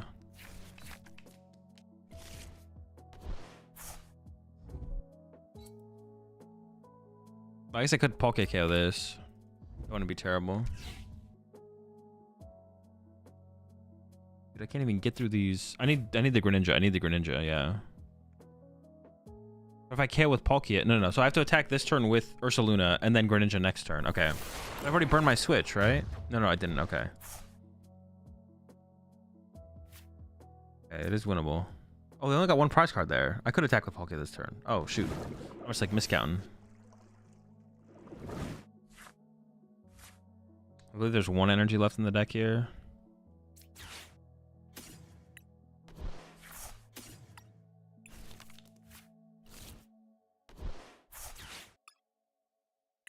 Oh, wait, I maybe needed that Pokemon. I really don't want to put another Duskull on my bench, though. But how much are we doing with this? 100, 200? Oh, okay, we're knocking out. Okay. Okay. Palkia. Bleeding Stadium. Do I want the Greninja in the discard pile? I've used 2 Night Stretcher, 2 Ultra Ball. I guess probably not.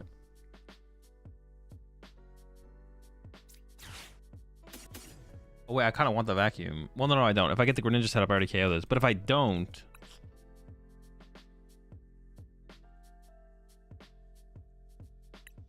Oh. What do I get rid of here? Maybe just double Candy, because I want to attach to the Froakie. Oh no, I don't need to attach to Froakie. I could Palkia to the Froakie. What am I doing? Yeah, I could just Palkia to the Froakie. Trolling.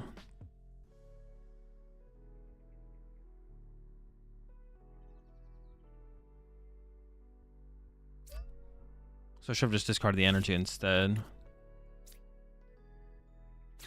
Sure. All right. It is still winnable. We could do some like snipe plays too to like stall plus snipe here, to be honest. All right, I want to shuffle the deck for sure.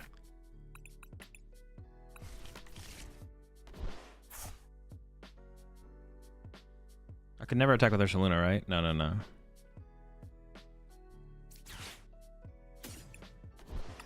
Oh, there's no energy left. I thought there was energy left.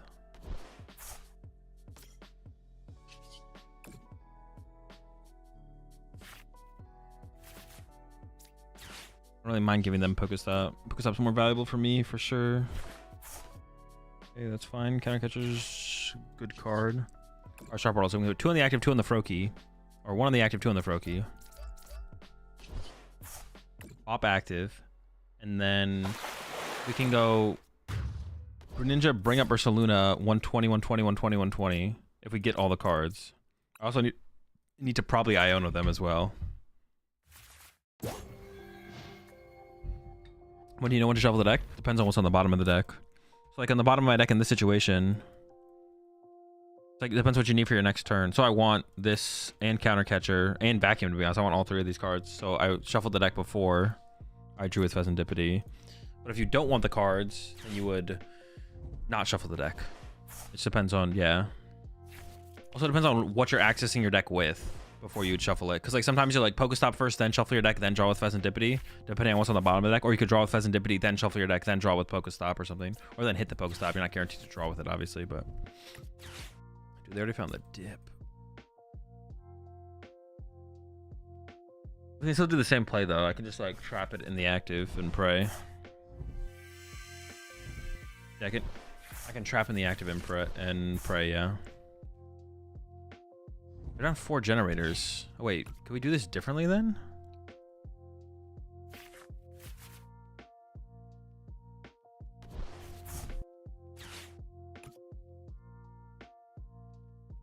I kind of don't want to give them Pokestop, to be honest. But in the current situation, I kind of just have to do it. It's fine if they attack with... So yeah, what's going to happen here? Let me think. Okay, they didn't whiff. I was like, maybe they whiff. They didn't whiff, though. Okay. So, if I KO the Iron Thorns with Ursaluna or Greninja, they would need a Gust. They wouldn't with Boss. They have a ton of draw in play. So the better play is probably to...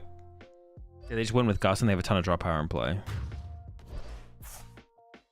The better play is to probably bring up the Ursaluna and then snipe around it. And then they need Gust. They need so much more, right? Yeah, so I can push this. Counter catcher this.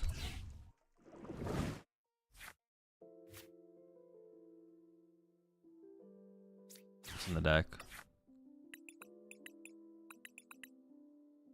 I want to maximize my odds of getting Iono, to be honest. That's like the number one thing I want to do is find Iono. I'm gonna hit the Pokestop first.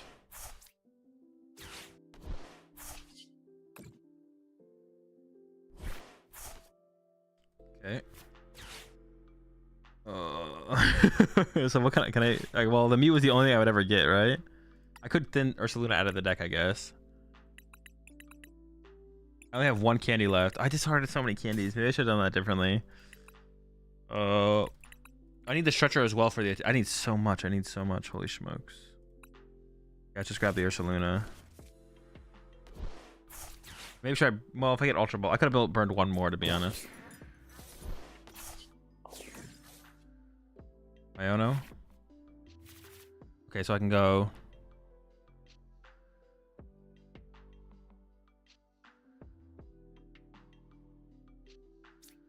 Nice stretcher for an energy.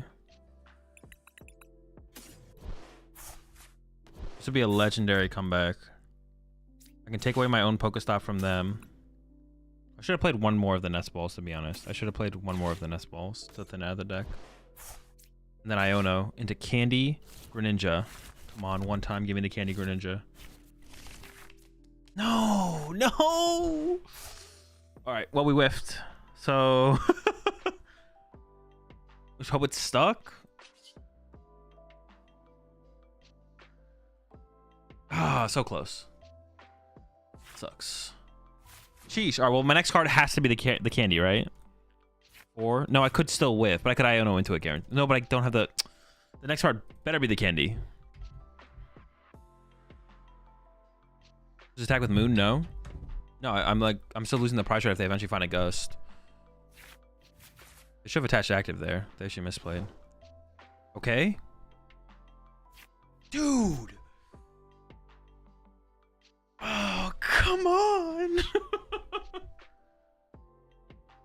Wait, just attack with Moon to set up? Retreat, attack. Oh, you're right. I could have won.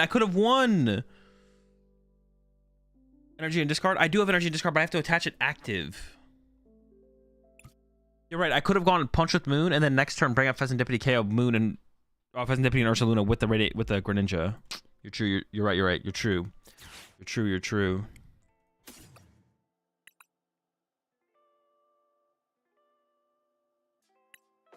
I could just do the retreat punch now, I guess, and then I'm guaranteed the candy next turn.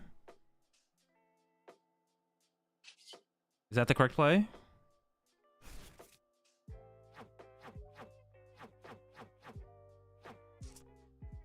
I could have done that last turn. I feel like I should have done that last turn, but then I would have whiffed anyways, so I guess it doesn't matter that much. No, because I could have got off the Pokestop. Yeah, I do want to win. I want to win faster now, so I should do it now for sure, right? Yeah, I'm not trying to win like a turn later. I could have maybe played the Ultra Ball. If they play Iono, they probably don't play Iono though. So now they need a way to move and they need Boss with Prime Catcher gone. I guess I probably should have attacked with Ursaluna last turn. Stretcher for energy and Ninja the energy. No, it doesn't make a difference. If I do that, I'm still winning in 2 turns. Like Ninja the energy doesn't change anything.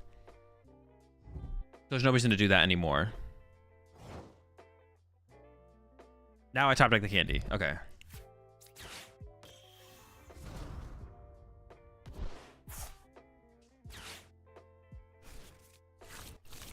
Using the Rat Ninja there, candy and out the Greninja doesn't change how fast I win the game. That's the problem with, because I don't have another energy to use. Using Radiant Greninja there doesn't change anything. Because I can't draw back-to-back energies is the problem. I only had 1 energy left, which was the Stretcher energy. So if I Greninja it, I can't attach it active, and then I can't back-to-back Mirage Barrage. So then doing this play is the same thing, but I get to keep the Stretcher just in case they like judge me or Iono me. Then I have like flexibility of the card to like then use concealed cards or whatever it might be.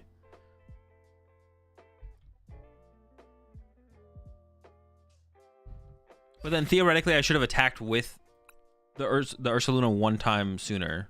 1 turn sooner, I should have attacked with Ursaluna. But then I would have had to have played the Iono and then drawn into Candy Ninja Prime. But I think I probably could have done that because I had access. I would have been able to. Well, I don't know if I would have hit the Pokestop though, because my deck was then. I would have had to play the Ultra Ball and thin out the deck a little bit. Rotom did carry in that one, though. Rotom carried in that one. Rotom carried in that one. Although my start was just terrible. GG's, Lance. I see the opponent to attach energy to Fez. They should have attached it active. If they don't have boss, it doesn't actually matter in the outcome of the game, but yeah, it should have been put active to force the retreat or attack.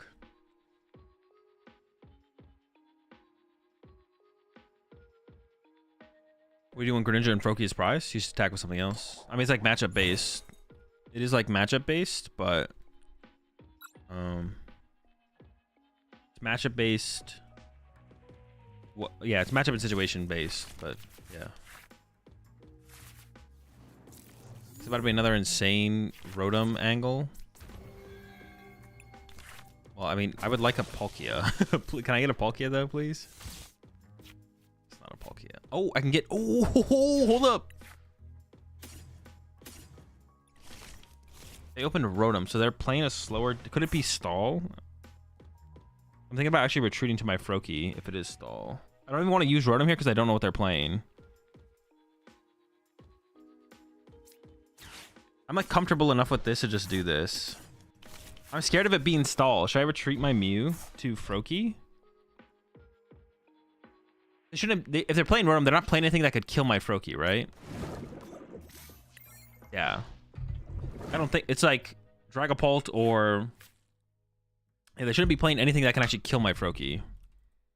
As far as I know. Yeah, Dragapult, Charizard, stuff like that.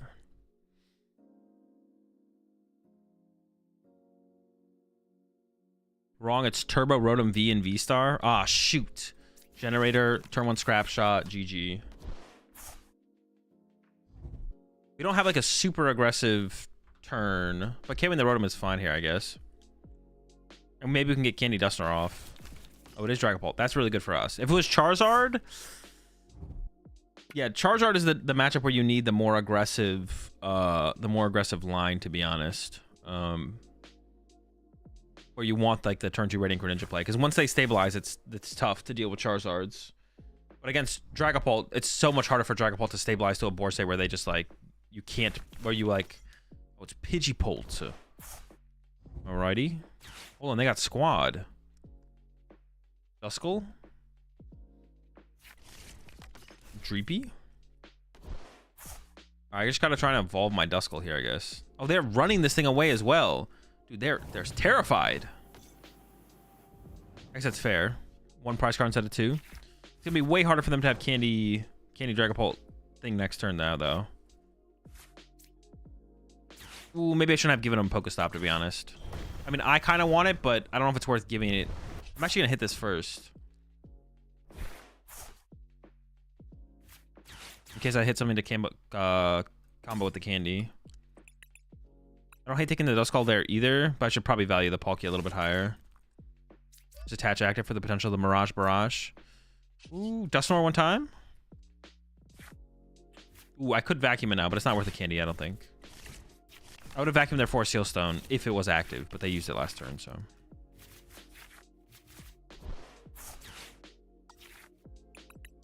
I really want another Duskull here, but I could have actually gone Duskull over Radiant Greninja here. That would have been fine. Okay, we have both. About to be insane. We're about to pop off, man.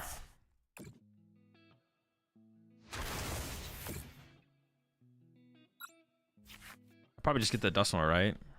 I have the candy in hand. I have Candy Dusknoir, Palkia. Find some more energy next turn. We're cooking.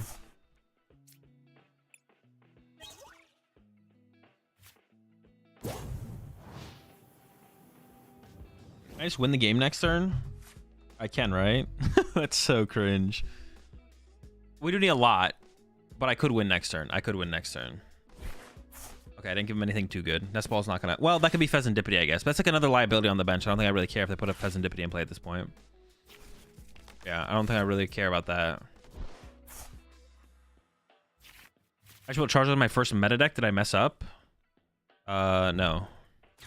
Charizard's fine. Oh, hold on, they're cooking.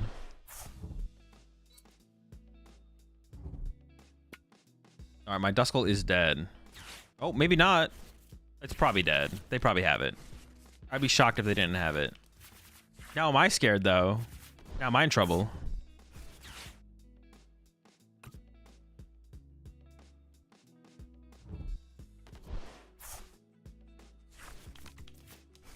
I feel like I should be fine here. Especially if I can evolve this Duskull to a Dusknoir.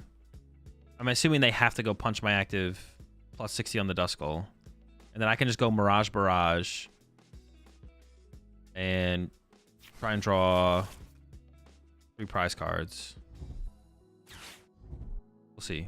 If I can like bring this up. Well, how do I want to approach this actually? Oh, they're Noctalling right now. It's actually interesting. I do want to go for a Mirage Barrage on one of these. So I need to find Counter Catcher. I could Candy Dusknoir. Put 130 here. Oh, are they able to candy out another Dragapult? Oh my goodness.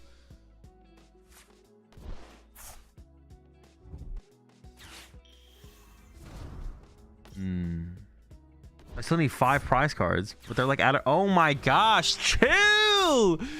Okay, I need 5 prize cards. How am I getting 5 prize cards?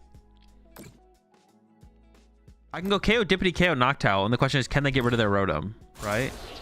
I can just ask them that question. We'll see what their answer is. Okay, I think that's fine. So I need to find the Gust. I need to find the Gust this turn, and I believe they Iono'd, so. My Counter Catcher is on the bottom of my deck, so I need to like shuffle my deck.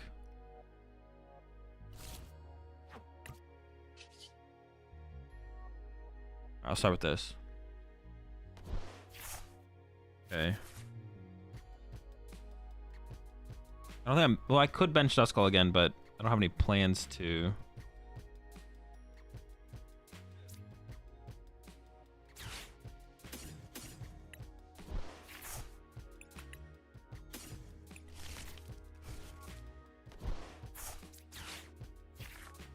Just leave that. I shouldn't have even played it, to be honest. Oh, but I do want to draw with Mew, actually. Maybe I should have played it. Oh, I can vacuum their tool. Oh, I should have Oh, what am I doing? I didn't even realize that was like lined up right here. Oops. Okay. Okay, that's bad. Well, now I want to get the energy back. Okay. I'm just gonna vacuum it now. I didn't even realize I could do that. Okay, so I should have vacuumed the Poffin and played the Stretcher for an energy and attach to my Greninja. Oh, there's an argument to not attach yet though, because as I draw through here.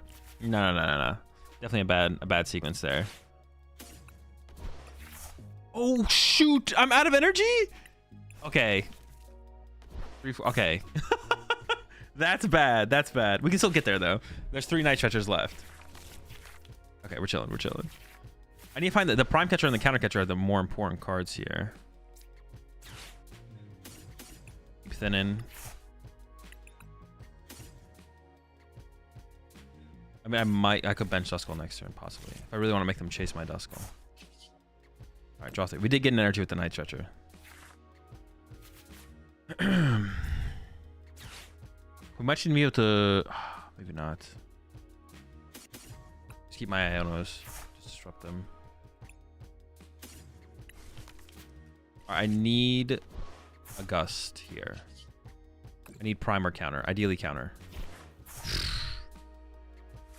Okay, now this is tough. Oh no. I thought I'd have that. I thought I would get that.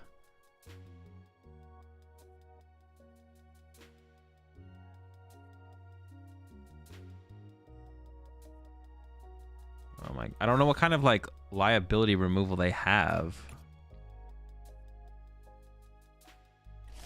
They definitely play Crispin or Mela.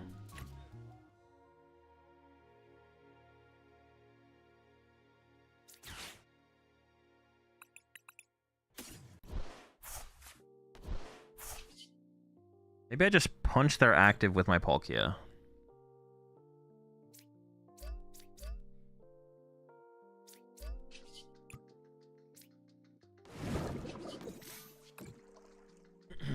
I'm actually just like not sure what to do here, to be honest. I'm actually just like lost on what to do here. I'm just gonna punch them though. That list plays Turo. Okay, well if they play Turo, then this play is probably the best play. then if they want a Turo here, they can't attack with Dragapult for the turn. Unless they just want to do 70, then I should punch them again. Or maybe I'll just trap their other thing out of play. See.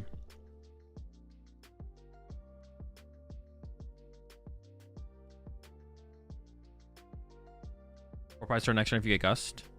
Yeah, I might not. I would maybe still just go for 3 prize cards though. Just KO the Owl and the Dragapult, and then leave the Rotom and the.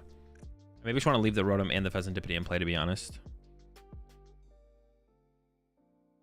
I feel like Turo just really hurts them. Playing Turo is awkward for them. I think this turn they would want to like play Crispin and then accelerate energy to the bench, attach to active attack. Yeah, just set up for the following turn. So I think on my turn, I just go KO active, KO Hoot Hoot with Greninja. KO active, KO Hoot Hoot with Greninja. And then leave. Because if I KO Rotom, KO active, then if they get the Pheasantipity out of play... Oh, I guess they still have the Owl for me to go. I could go KO Dippity, KO this. Yeah, I guess I can go KO Dippity, KO Dragapult here, to be honest. That seems fine. Okay with that. And reminder, Pult is Terra Protected. I forgot that. Oh, shoot. Yeah, okay. So I have to go... Okay, so I have to go KO this, KO Owl. That's fine, though. We can work with that. We can work with that. We can work with that. KO this, KO Owl, and then look for Gust KO on the Pheasantipity or the Rotom on the following turn. Don't forget. Already forgot. Already forgot.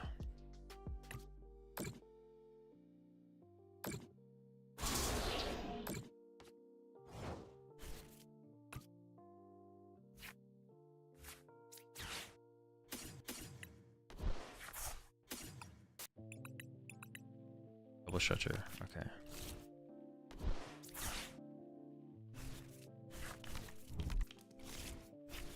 Wait, they didn't even attach to the bench one last... Didn't they have an energy to attach? Or am I trolling? I swear they had an energy.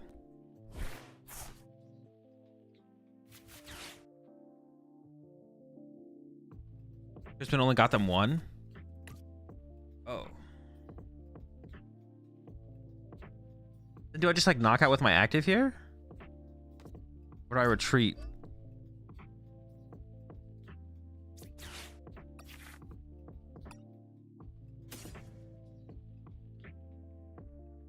I can't all of a sudden win if I put Squawkabilly on my bench, right? I'm just gonna leave it.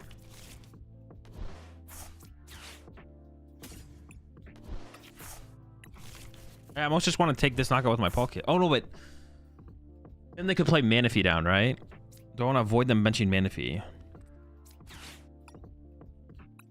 Yeah, I should... Oh, wait. Oh, my gosh. Okay. Okay, that's fine. I do want to avoid them benching Manaphy, right? Potentially. I was supposed to retreat. I thought I had an energy in my discard pile. I can still just bench Ursaluna. It does the same thing, though. I have Mirage Barrage, KO the active, KO the Noctowl, and then I win with Prime with... Yeah, okay, sure. This is fine.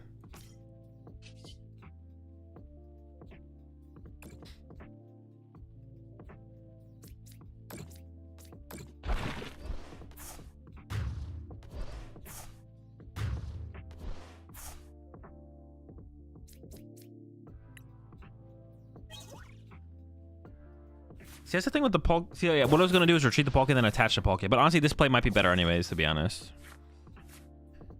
The thing with the Greninja is you never need more than one. It's super powerful when you set up one. I don't know, maybe 202 is correct, but that's like so... You don't need it to win games either. I'm like kind of torn on how much Greninja the deck should actually play, to be honest. Because it's so insanely powerful when you set it up, right? It's like so good. But you don't need it in every matchup. There's a lot of matchups where you can win without it.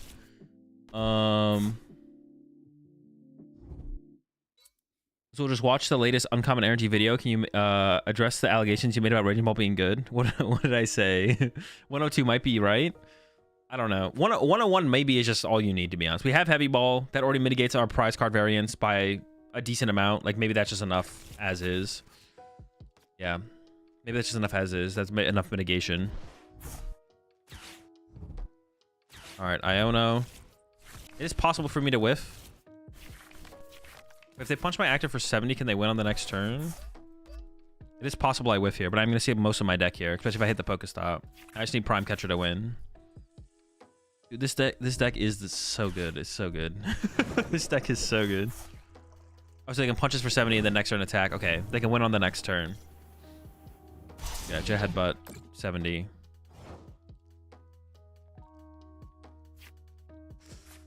I don't know.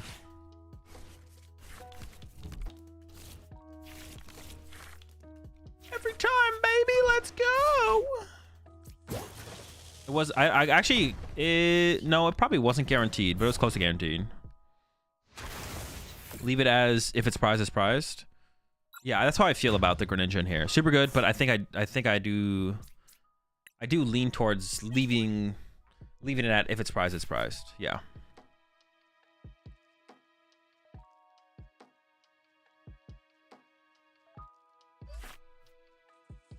My friends have been saying 201 takes a lot of risk out of the Thorns and Miraidon matchup.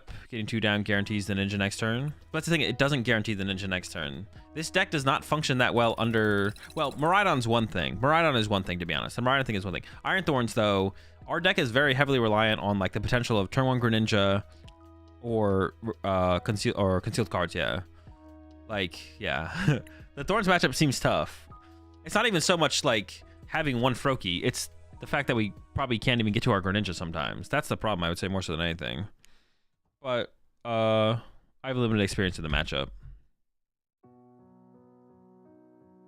I don't know if those decks are like popular enough to warrant it, but I guess it also does. It does just help our other odds, right? It just helps our prize card odds across the board for the deck, right? I could see it. I could see it. 2-1. I could see the 2-1 Greninja being correct based on that, actually. It's definitely a big plus in the Miraidon matchup. That's for sure. Big deal in the Miraidon matchup. Thorns matchup, I feel like just kind of depends on how you... Well, that's not true. If they KO your one Froakie, even if you draw well, it doesn't matter. Yeah, I could see it. All right, that's good, because my hand sucks. I was afraid I was going first. Yo, wait, we could get him with the bounce! Do we get him with it? We gotta do... Oh! Gotta do it to him. I do want to Ultra Ball away this water, though.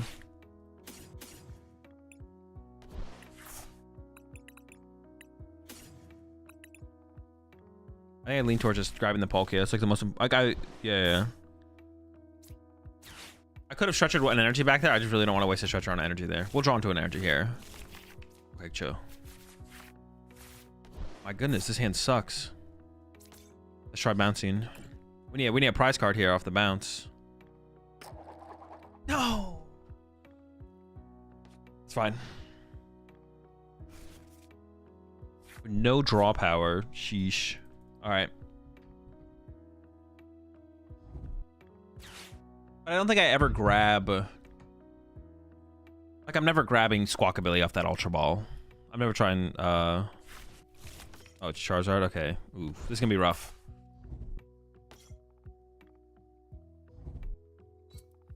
They just keep going, man. Stop! Oh my god. Chill. Well, now I can rule the region. Joke's on them. I could just KO the Cleffa as well. Get a prize card. Dude, I think it's gotta be a rule the region angle.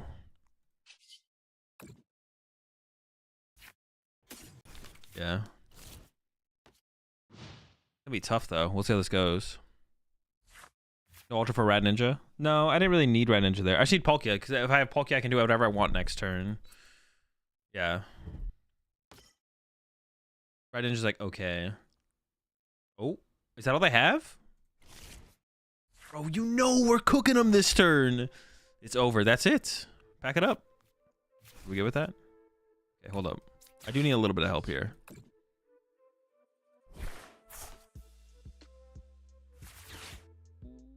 It's looking okay. We need so little right here. We need so little.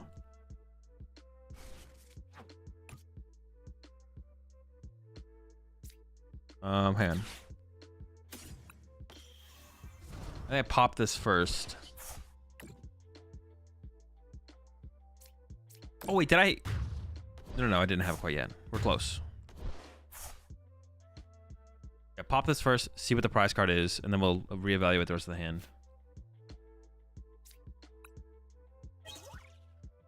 Okay. Okay, that's enough. That's enough to do Greninja.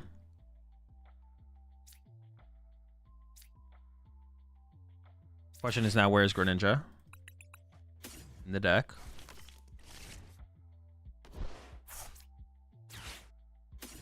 Probably don't need 2 Palkies at this point.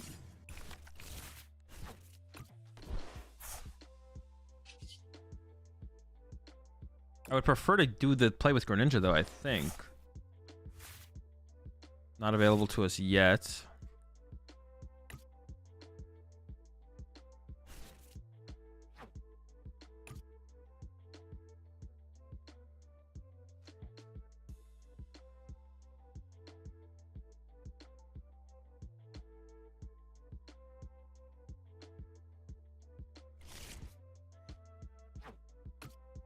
So I have the Ridden Greninja play, then I can attack with the Greninja on the next turn. I may as well play the Iono here. I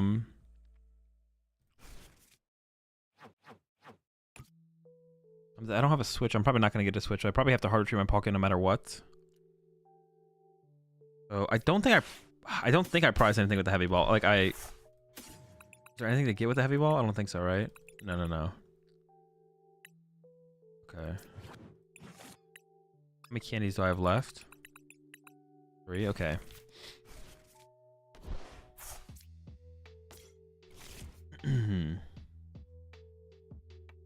I've used 0 Night Stretcher, so using this one for a Duskull seems fine.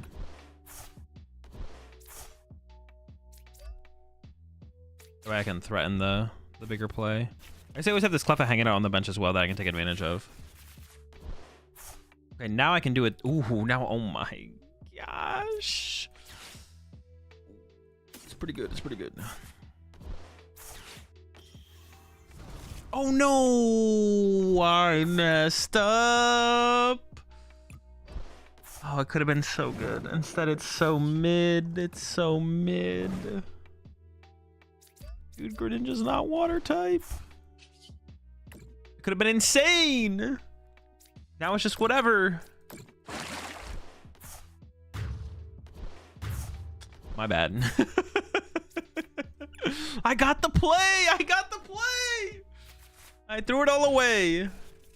Oh, that is so tragic.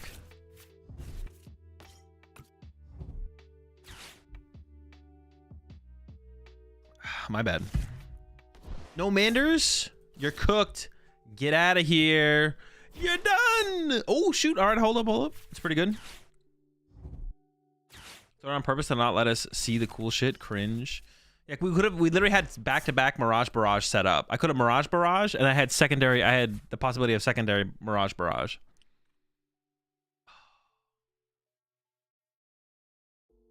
Instead, I just freaking threw. What the heck, man?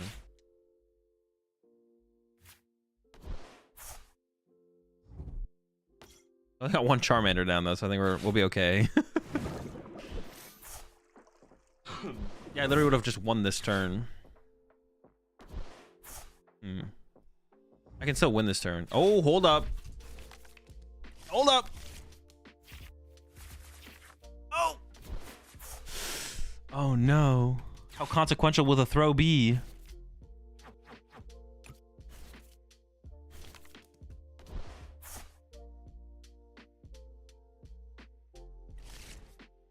It could get bad. It could get bad.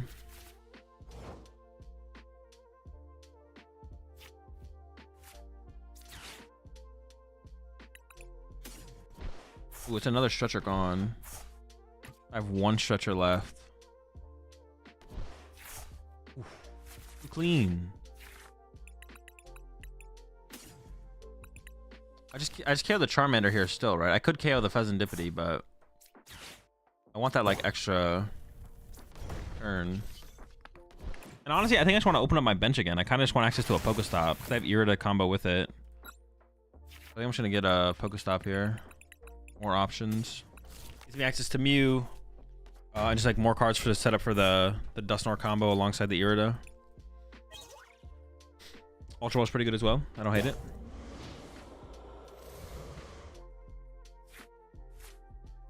Thornton? The Dippity push there is questionable. Unless there's a Thornton in here. What changes from Stefan's list are you running? List is in the Discord. List is in the Discord.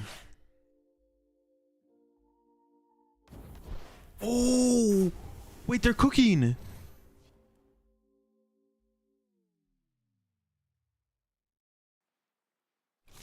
They're absolutely cooking.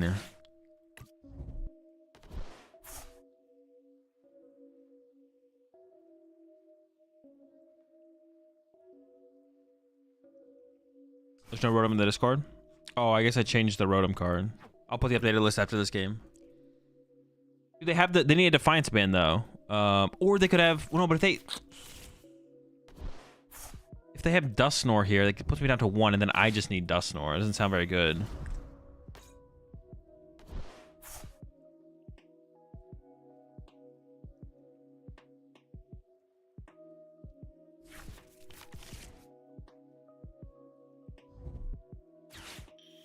Okay. Do they have the Defiance Band? Oh, wait, they could Candy Dusknoir, KO my Duskull, KO my active. That's only 3 prize cards, though. And then I can still go Candy Dusknoir win.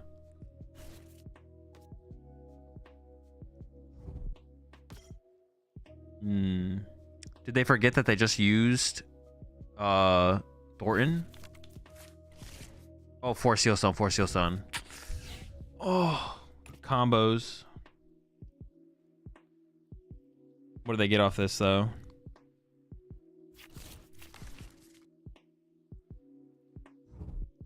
Oh! Alright, it's still winnable, but gosh. Gosh. It's incredible. Alright. I can also win with Candy, Dusknoir, Ursaluna the active, right? That's also a possibility. We actually have we got a lot of things we can pull off here. What about Duskull? No, it's not enough.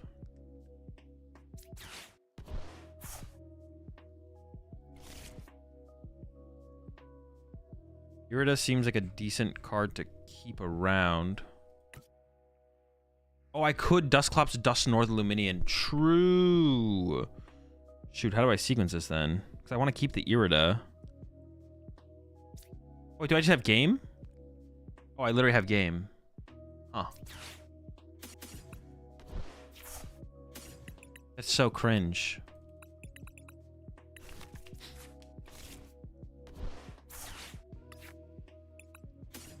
Dude, it's so dumb. Wait, I could have done this on the Cleffa too. I had Cleffa Duskull dub as well. Man, that is pretty cringe, not gonna lie. That is a way to win a game.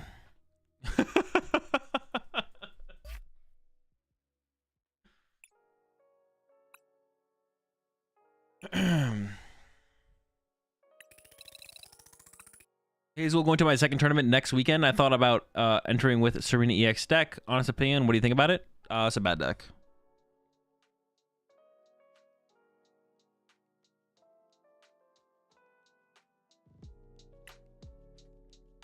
All right, what do we think about Rotom so far, though? Rotom's been kind of whatever, right? So-so.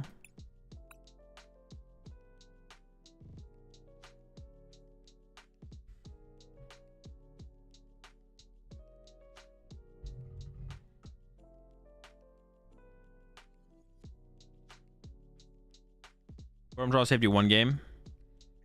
I need to play some more games. Sometimes we just don't have bench space for it as well, to be honest. Sometimes we don't have a bench space.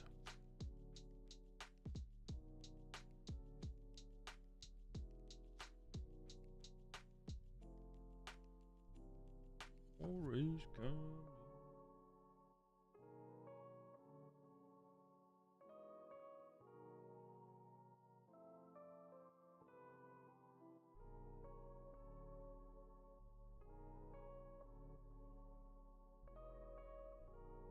Is that a Herman Miller chair?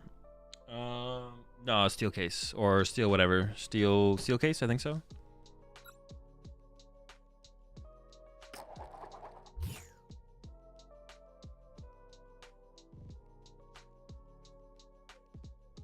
One of the other big chair companies, I think it's called Steel Case.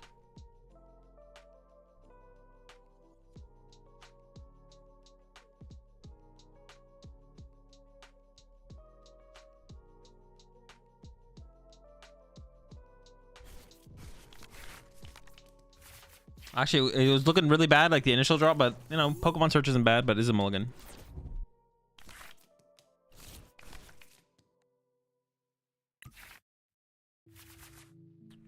We're going first. Okay. They decide to go second. That means they are probably playing Iron Thorns. But of course, that's what that means. Dude, you bitch, Froakie. You Froakie? Thoughts?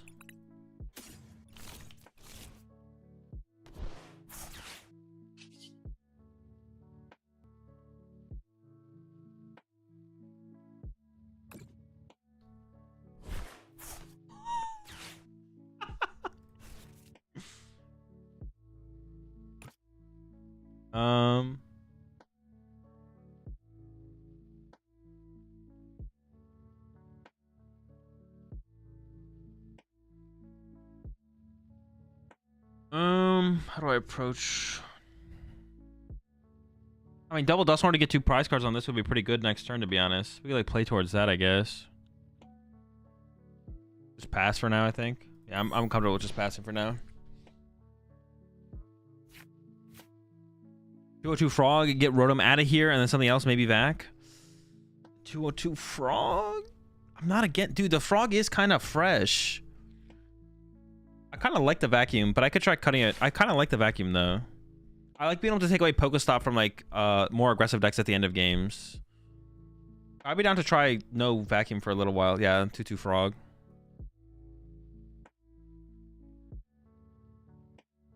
Sure. 2-2 Froggy.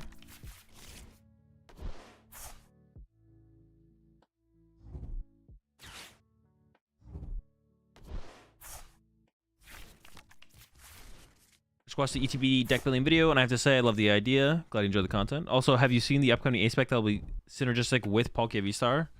I don't know which one are you talking about. Mixer? Dude, what kind of start is this, bro? What the fuck? You just have everything like that? Is this what? Oh, cringe. All right. I don't really need a ton of energy. I need barely any energy, actually, to be honest. Just hit the stop. See what we get. Ooh, pretty good. Okay, so Ultra Ball.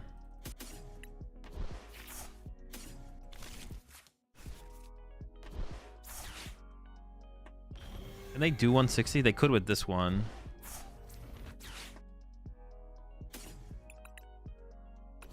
I think I want to hold out for the potential of double Dusknoir this turn. So I'm not going to evolve to Dusclops. I'm just going to play Iono.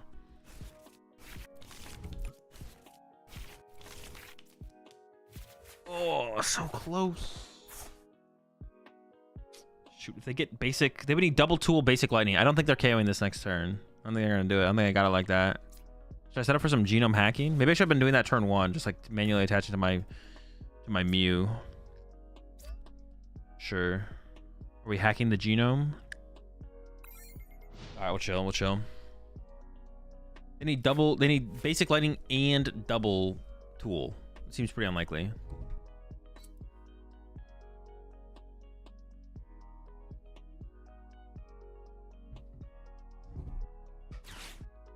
Bruh. You're so cringe in there. How could you? This little detailed analysis of pumpkin bread. It's pretty good. Honestly, any of that kind of bread, like pumpkin bread, banana bread, lemon poppy bread, like all that stuff is pretty good. Dude, stop. You're hella cringe. Contain your cringe, please.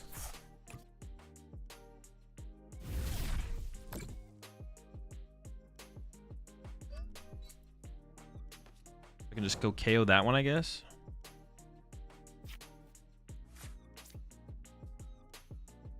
I mean, if I can attack with Mew, that could be a game changer, to be honest. If I get to the point where I can attack with Mew.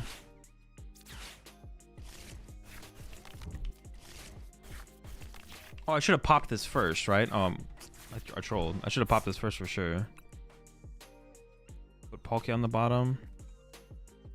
I don't know why I didn't pop that first. Where's my other Dusknoir? It's in the deck, right?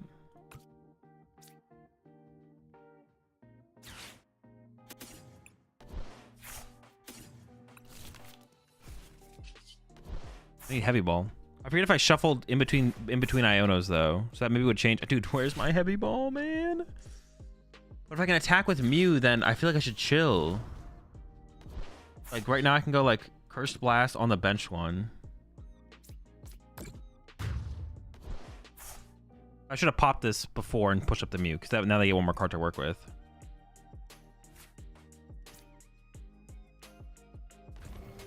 Yeah, I'm just gonna pass.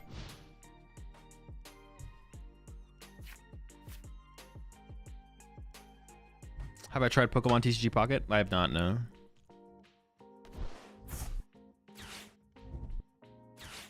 Gosh darn it.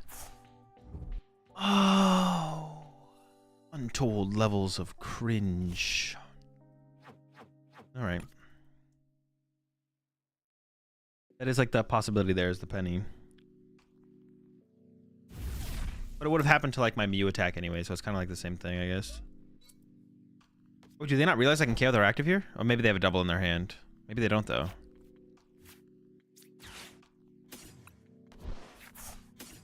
Oh, shoot. I'm just out of energy. Dude. Oh, I have no draw power. I need the Froakie. Okay.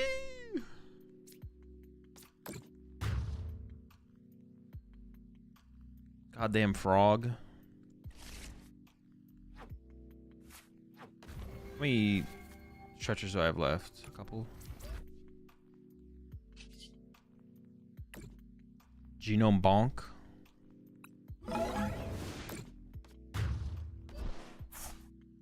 Froak. Gosh. Oh, it gets Heavy Ball, though. We got the bloke. And I need to, like, draw back into Candy Greninja. Dude, what is this, bro? Stop. What do?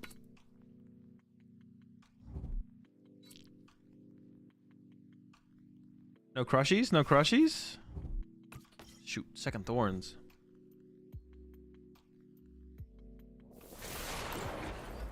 Yeah, I need to somehow draw into the combo now, though, which is like seems tough.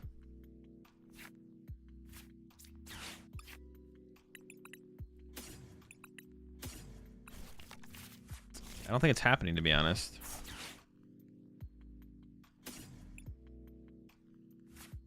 This Froak bloke.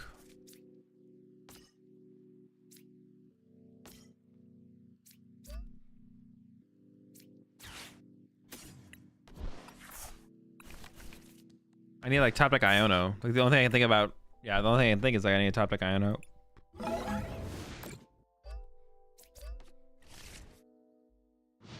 I should maybe try to discard. No, I never drew into the Greninja. I was gonna say maybe I should try to discard the Greninja at some point.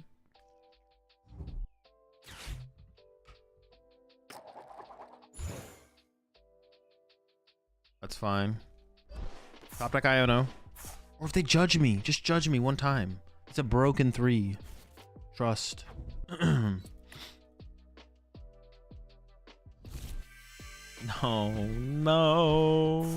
Oh, I only have 1 candy left as well, so I can't candy Dusknoir KO this and then... Oh, my goodness. No good, folks. It's no good. It's an L.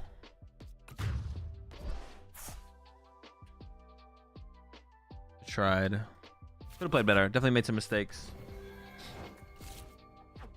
I can vacuum that and maybe they're stuck.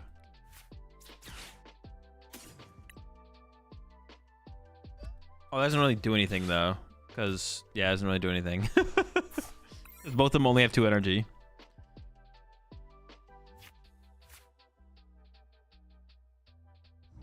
Should not prize Froakie. True. Should unprize my Froak. Dude, it took us so long to find the Heavy Ball. It took us so long. I mean, if they don't have Gust here, I can still top deck Iono. Iono into Candy Greninja. I guess I should have attached an energy. My last candy could be priced as well, though, to be honest. Should have attached energy just in case they like judge me here, because that'd be like one less piece I needed.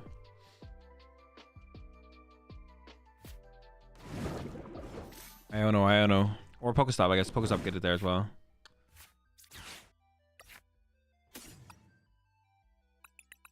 I only had one Iono left. One Pokestop too. Wait, did I even have the candy? I did. Dude. Never lucky. Well, no, I guess maybe keeping double stretch around does open up. Because then if I hit stop and mill the Greninja but get the candy, but then I need Stretcher for energy, Stretcher for Greninja. Alright, let's try 2 frogs. Let's try 2 frogs. Too froggy.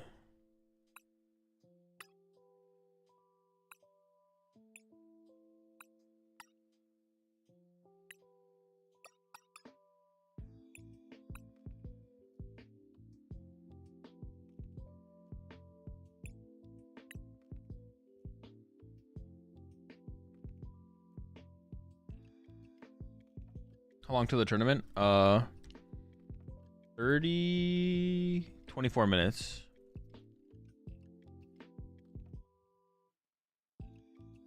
Are we playing Zarda Palkia for the tournament, dude? Lugia. 2 Greninja? 2. It should maybe be a 201, but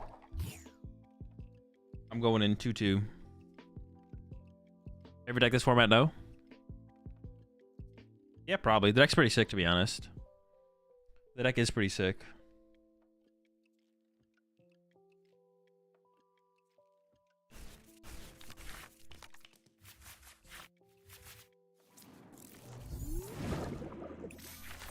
We're going first or second. They decided to go first. Try bouncing. Yo, 60 damage to a Charmander is not bad. I still like 4 Duskull. I think more Pokemon search cards is always better than more Duskulls, to be honest. I think 3 Duskull is more than enough, to be honest. I think you should always play. I think play more Poffin, unless you really want to open it. I guess unless you're really trying to open the Duskull, but I think more Nest Balls, more Poffin is probably better. Well, I guess we're already capping. We're always capping Nest Balls. I feel like more Poffins is always better. Getting down double Duskull is like so good. Wait, are they doing the thing? Is this the Ryuki engine with Charizard?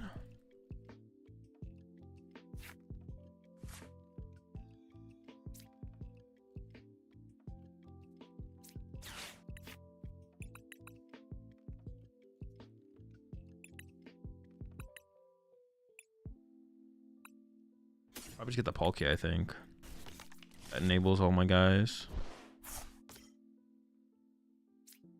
Does the 60 ever matter? I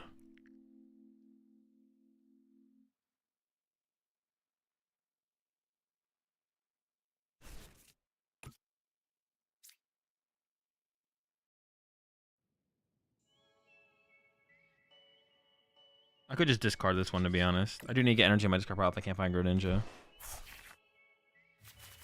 I've not found Greninja yet. Oh, wait. I have found Greninja.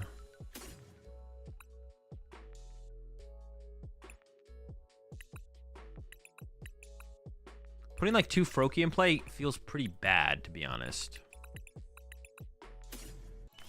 Yeah, putting 2 Froakie in play, or...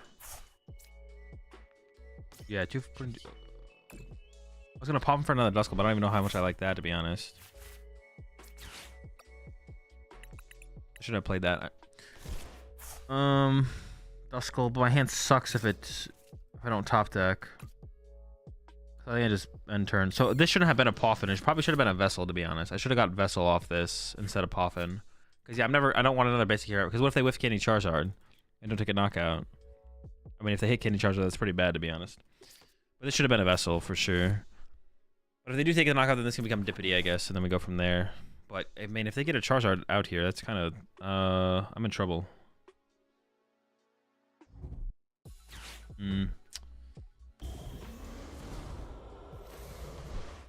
We can just punch them, I guess, with Palkia and then go from there.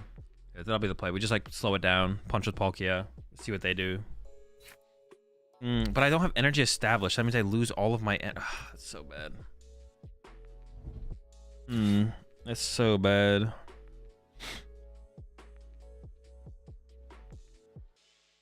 And we'll see what they get off the Arvin. I could KO their only Charizard in play, I guess.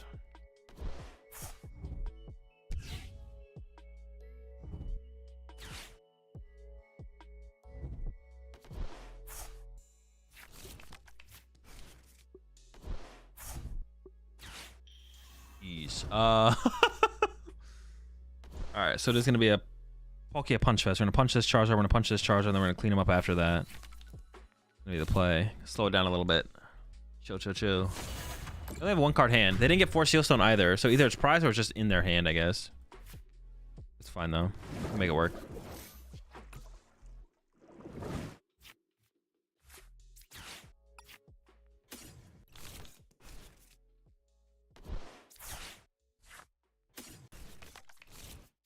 Need some energy here. I don't want to whiff attachments.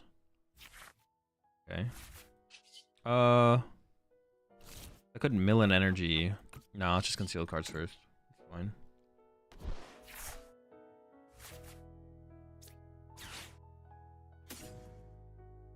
Barcelona seems kind of mid. I could have got rid of one of the Pokestops though as well. That would have been a play.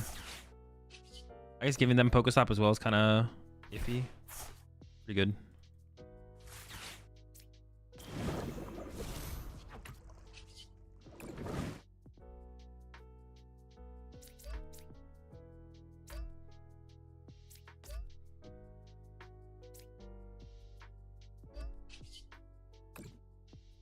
Oh, but I can't punch. No, I can because I can get Dusknoir involved. I can get Dusknoir involved. All right, it's a lot to do. It's a lot to do. See what we can do. I want to find counter catcher this turn because I don't want a prime catcher. I'm hoping that their hand is just like dead for a turn. I just need them to take a turn off and punch my active. All right, pretty good. Yeah, I just need them to take a turn off and just punch my active. Please, please. I need this. Whiff.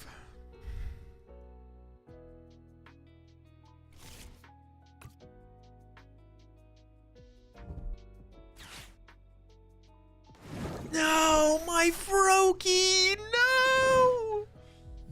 Dude, you can't be punching frogs like that. Are you kidding me? Okay, this is still fine though. We can just go punch this. I don't want a prime. I do have switch. I guess I should just like, yeah, we're just punching this with. We're just gonna punch it. 4 prize cards left.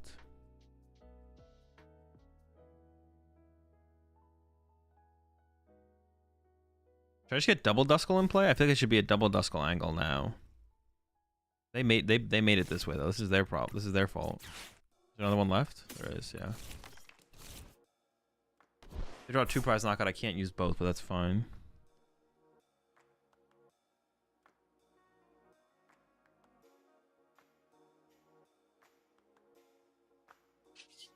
Let's draw first.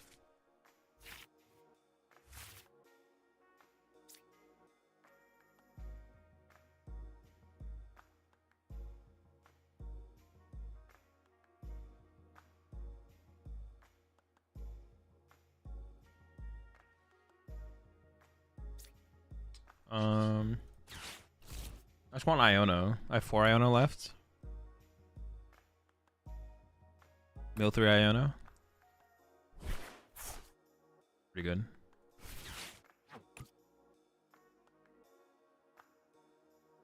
How many energy are left? I don't want to draw. I want to draw into. Dude, why do I keep pricing 2 energy? Why do I keep pricing 2 energy?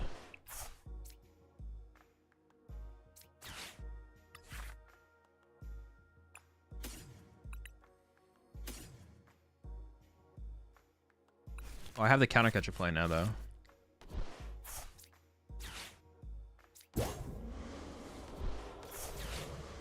Save my prime.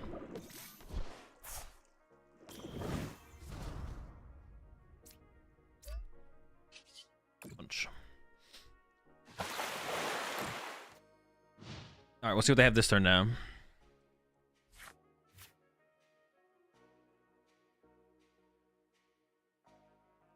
Where are my Dusknoirs at, too? I don't even have those yet, either. That was one in the discard pile. Okay.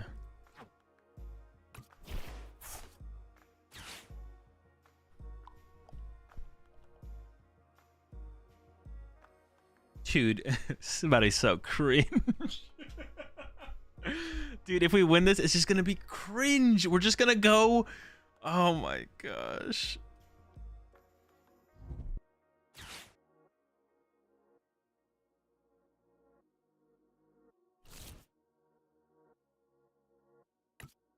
They are literally just playing Ryuki's Dragapult with Charizard instead.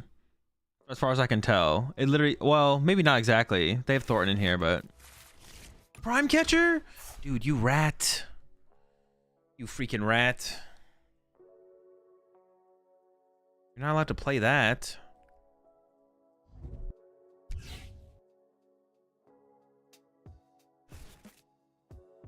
Do they play another boss? If they don't play another boss, how weird, what weird play could I make if they don't play another boss?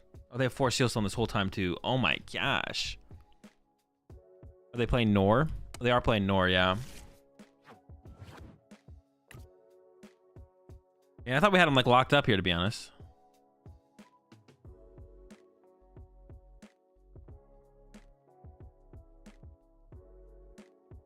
They Arvined? They did Arvin, but they can still Prime Catcher me. I mean, it's just Prime Squawk. Yeah, they should just KO my Squawk ability here. Oh, they can KO my Dust Claw. No, they should KO my Squawk ability, yeah. Yeah, KO the Squawk, but that's fine. We can still make plays here. What do we want to do though? Let me think.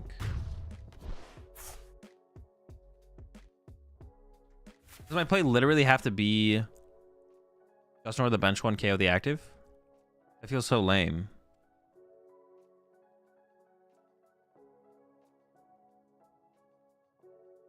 That literally has to be my play, right? I think. And then Iono to 1. Yeah. Iono them to 1. This is where I'd want Vacuum to bump my own Pokestop. This is where the Vacuum comes in. Okay. Yeah, I don't see anything else. It seems like that is just the move here.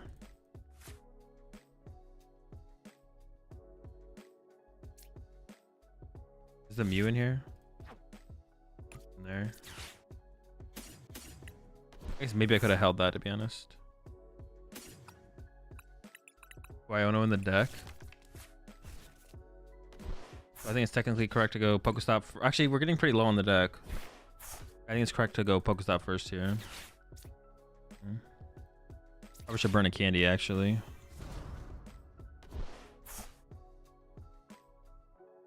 And then draw 3 and then conceal cards if we have to.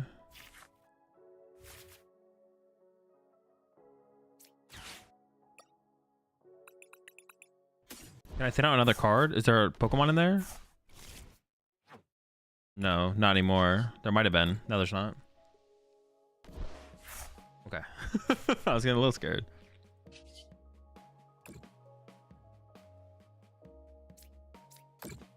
Yeah, if I could vacuum the rescue board, vacuuming the rescue board would be good too. I'd have to pick between the Pokestop and the rescue board, but like a vacuum here to like clean up some of this mess to like reduce their odds would have been nice.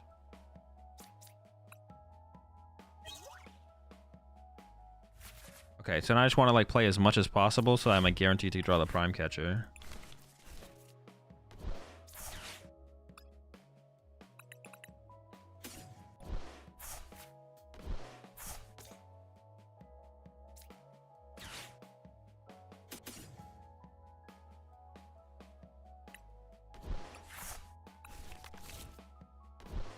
Okay.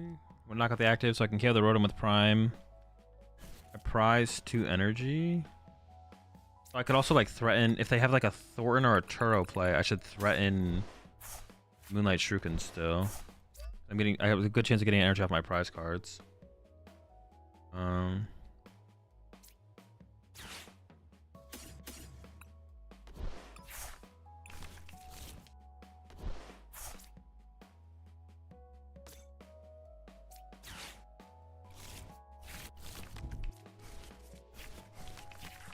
Oh, I just decked out. Dude, no, I didn't realize. Oh my gosh, I didn't realize I was drawing 4. No. Oh my gosh. Dude, holy smokes. I didn't realize I was trying for.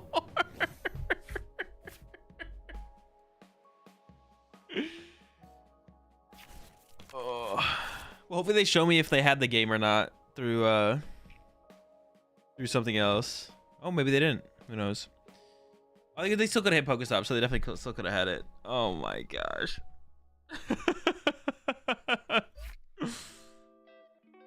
Almost a sick comeback. But then yeah.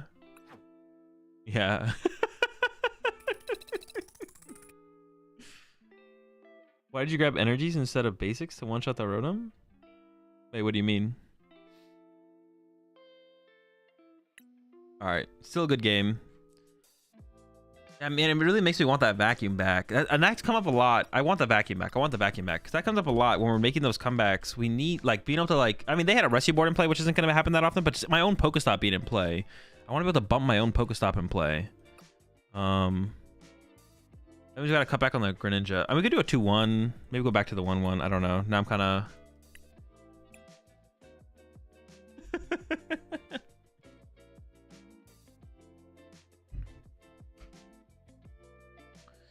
When I put something random into the Mercy, they had 2 prize cards left. If I pop 2 Dustlers, I lose the game. Louisville watch party this weekend? Yes. Use Jamming Tower? No, because our Pokestop, the reason Pokestop synergizes so well with Vacuum as a stadium pump is because Pokestop can't mill Vacuum. It puts it in your hand. So throughout the game, we won't mill our late game stadium bump.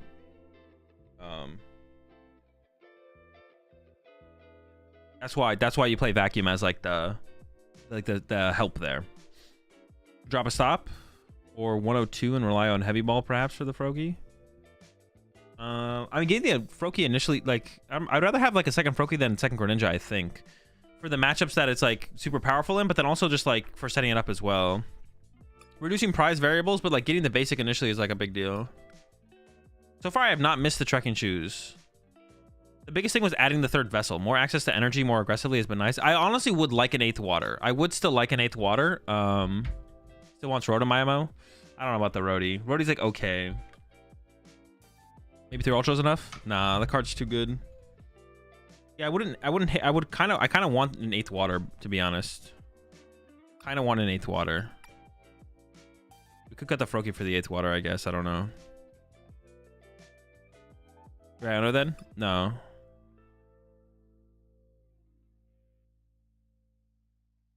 I understand the reason behind Pokestop into Vacuum, but if you're just not Pokestopping into Vacuum? I don't... Are you just trolling me, Cherry? Well, you just, like, ideally find it, and then that's how you like... This deck's, like, can cycle its whole deck on your, like, last turn of the game, like we just did, and then you just draw Vacuum away your own Pokestop. Or Vacuum away any Pokestop that's in play. Cut Irida before Iono? Yeah, for sure. You definitely cut Irida before Iono. Wounds if you Dust or KO with both with 1 prize left. If someone doesn't bench out, then you go to Sudden Death. 1 Super Rod? No, you don't need Super Rod. I just would want like another raw energy. We would just play a 5th Night Stretcher, honestly, if we could, but you can't do that.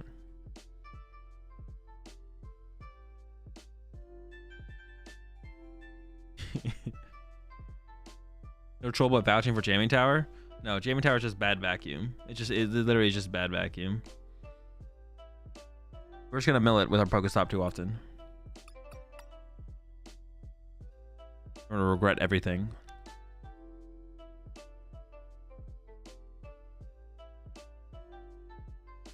Why is Crycephalon still banned in chat? Why would you ever need to use the word Crycephalon? That's the better question. The answer is you shouldn't, and you wouldn't, and you won't, and you don't. So don't. Do we need the Clops? It's a good question, actually. Clops is interesting because it synergizes with Palkia. Like, it synergizes with Palkia for, like, punching stuff, to be honest, which is kind of cool. Overall, the Clops is kind of mid, though. Clops is kind of mid overall. It's okay. Clops is okay. Hey, let me... So, we are playing Lugia for the tournament. Ooh.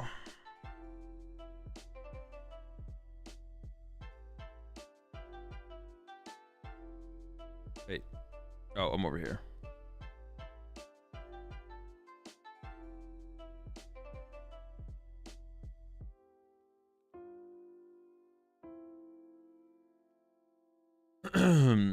Awakening Drum seems pretty good here.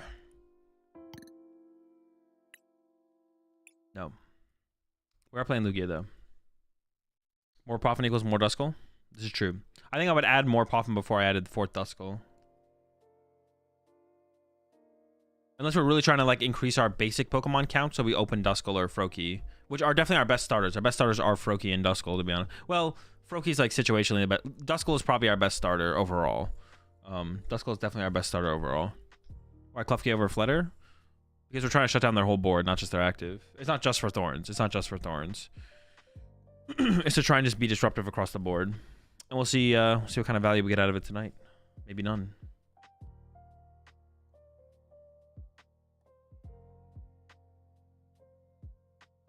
Okay. Besides Thorns, literally like any Ogerpon deck, any aggro deck, Mariah, like literally every deck.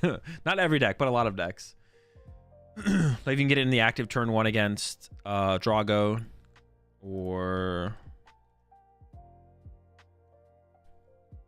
why use Wellspring? Sniping's cool. No one's playing Manaphy.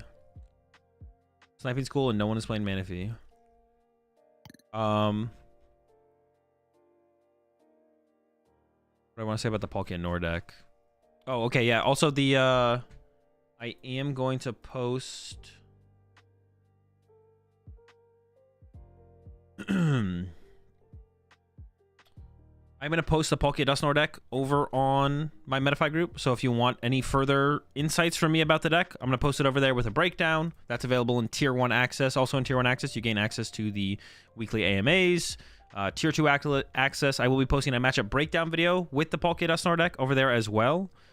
And I also post meta breakdown videos that you get access to in Tier 2. I just put one out for the Louisville Regional Championships yesterday or day before yesterday, and then I'll be posting one after Louisville before Lille. Like I post them pretty much weekly, the meta breakdown videos, meta thoughts videos. I post those basically weekly over on the Metafy group right now, but it'll fluctuate depending on how often major tournaments are happening. And then the other 2 tiers that I have available over on my Metafy group are the Deck Doctor tier. Once a month you can send a deck from me to Doctor live on the stream, and then Tier 4 is a gameplay review, where once a month you can submit a gameplay for me to look over, watch, and commentate over with my feedback on mistakes I think you made, or just like generally talking through what we want to be thinking about turn to turn in that game. So check out the Metafy group if you're interested in that. If you want more competitive insights from me, I'll put the link in the chat. But I will be posting the Charizard deck over there, as well as the Palkia Dusknoir deck over there. So if you want to get some more insight from me on that. Second Froakie or 4th Duskull is probably meta dependent. That's fair. I don't know. The Greninja is such a powerful attacker, though. Like I feel like even outside of like the Miraidon matchup and the other matchup, it's such a powerful attacker. I feel like we want to minimize our prizing. It's so powerful. The Greninja is so powerful, but it's not. We don't ever need to set up 2 of them. So like minimizing our prize variable around the Greninja seems pretty good. Like we'd never cut it. We would never cut Greninja, and Greninja is really, really good in Miraidon and Thorns matchups. But outside of those matchups, it's still really, really good. It's tough. Every time I play with the deck, the more I play with the deck, the more I use Greninja, I feel like. Not sure.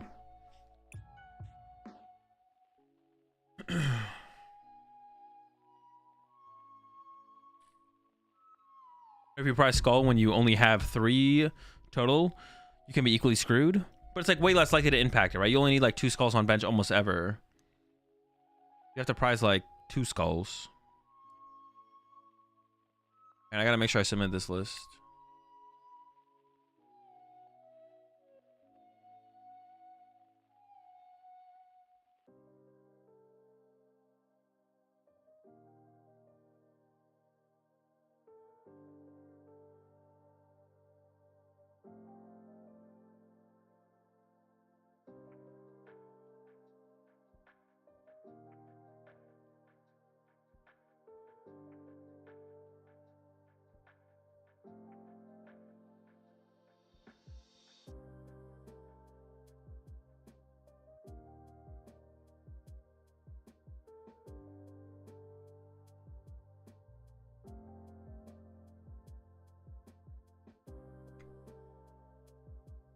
Love your big pop-off turns need to roar. Yeah, for sure, I agree. Would you go 102 for the line? No, I think I'd go 201. I like the 201. Bro, my buddy told Chip today he's always right when y'all go back and forth on the pod. Your buddy's trolling. He just your buddy is just anti-elitist. No Raikou? No Raikou.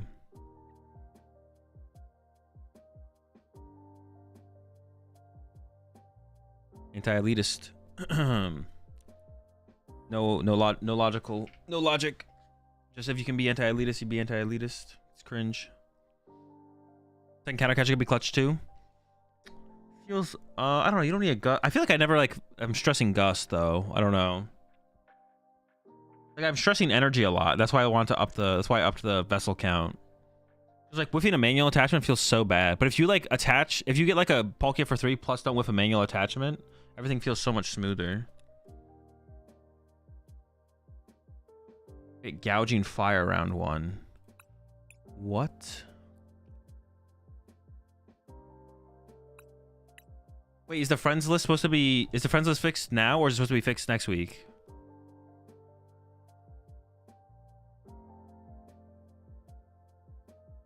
Next week?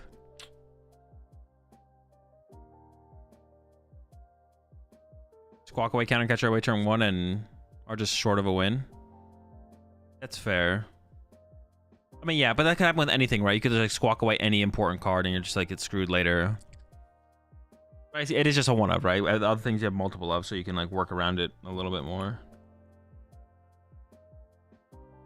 Wait, is this my opponent? Their name is different on...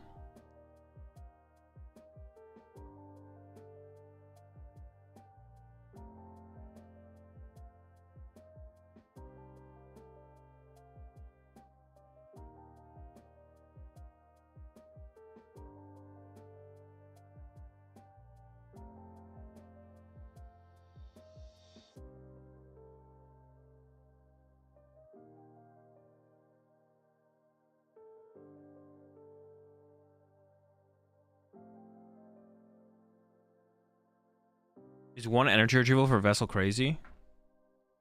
Doesn't seem too crazy.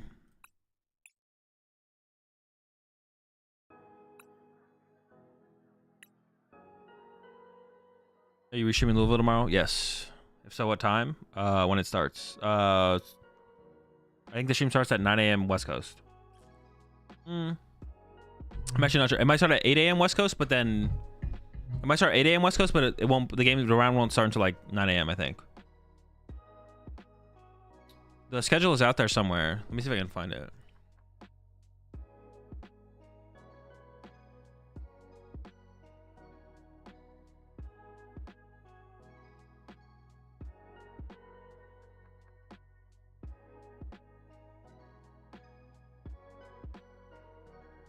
Oh, I found it. They have it on.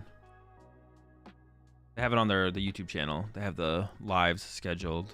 Let me see what it says.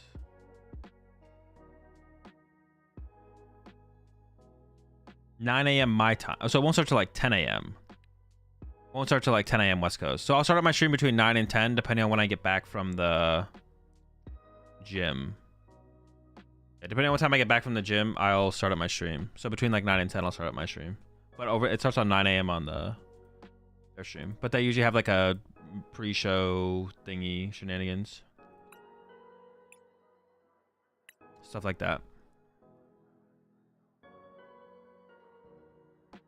All right, chat. I will be... Wait, no, they're playing a Roaring Moon deck. Dude, they're playing everything in their deck. I'll be back, chat. I think I want to go second in this matchup because it is like a turn 1... All right, they won the coin flip, so they get to pick. They play it's Roaring Moon, Gouging Fire, Entei, Monkey Dory, Enhanced Hammer, Secret Box, Sada, Emergency Jelly. The Jelly! Well, you can't be rocking the Jelly like they chose second. Okay. With the Jelly like that? Oh, the Klefki start? Yo! Hold up, hold up. I have a Jet in my hand. Hold up. I have the Carmine. I mean, we hit him with the Clef Key, right? Stop the Squawk, stop the Concealed, stop the Restart. And then we just Carmine? I guess I can't attach the Jet Energy then. Which is fine. I could have put it on the active, I guess. It literally opened Carmine Clef Key. That is disgusting. Ooh. Alright, prize check. 3, 1, 1, 1. Not gonna lie, it's kind of criminal. My start's kind of criminal.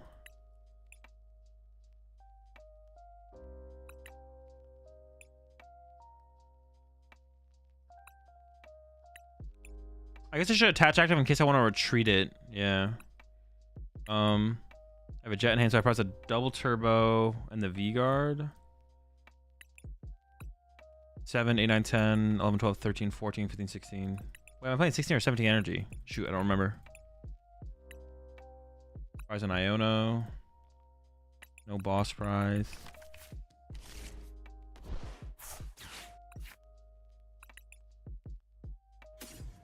I want to bench the Ogre Pawn.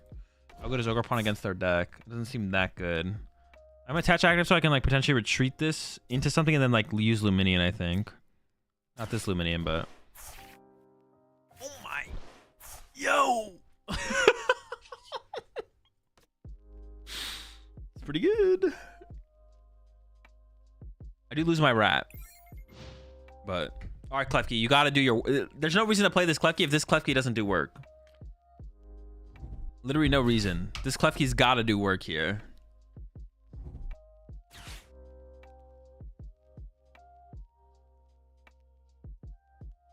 Yeah, if this Klefki doesn't do work, I don't even know what to think. Like, if this Klefki doesn't do something impactful. Like, slow them down from, like, getting a turn 1 knockout or something. I'm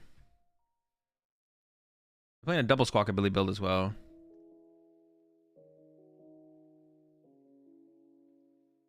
Like, this is it. This is the Klefki's moment.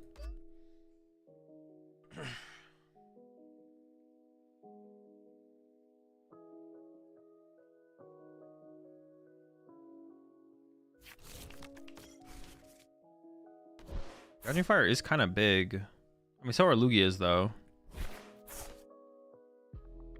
Well, I know they have it in their hand right now.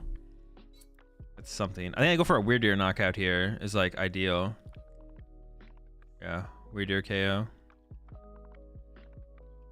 Wait, how does Weird Ear work with Klefki? Oh, shoot. Dude, I don't know the wording of Weird Ear. How does that work? I could just punch. I could wait. Mist Energy Punch with Lugia V-Star is pretty good though. I have double mist. I could just double mist Lugia V-Star Punch actually. That's fine. Oh, did I prize a mist? No. So I just need to not draw into a mist here.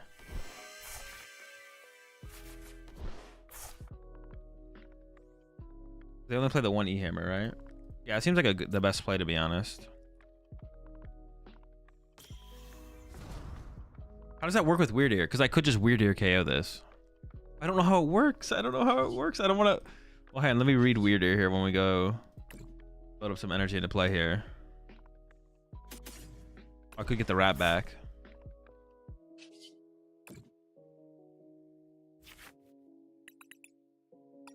How does it work? Well, this Pokemon moves from your bench to the active spot. I don't... Oh, man. I'm assuming I could use Weird Ear. I'm assuming I can use Weird Ear there. I want to be able to do 220. The only thing I could hit was be a Pheasantipity. I think I'm fine with not doing 220 here. I do kind of want to set up another threat. There's nothing else to really set up right now, though, to be honest. I'm comfortable with just a Mist Double Turbo here. I'm going to bump their Stadium. If another Lugia would be nice. Maybe I should retreat and punch and don't put any other energy in play. I could put a gift on one of my Archeops. I'm okay with that. Like just one gift on an Archeops. I could have jousted their tool card. I can do that later, maybe.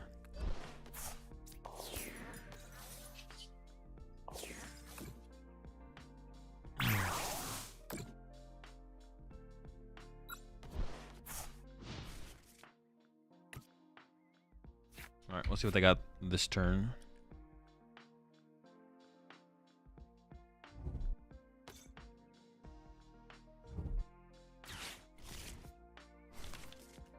I gotta look at the list a little bit further.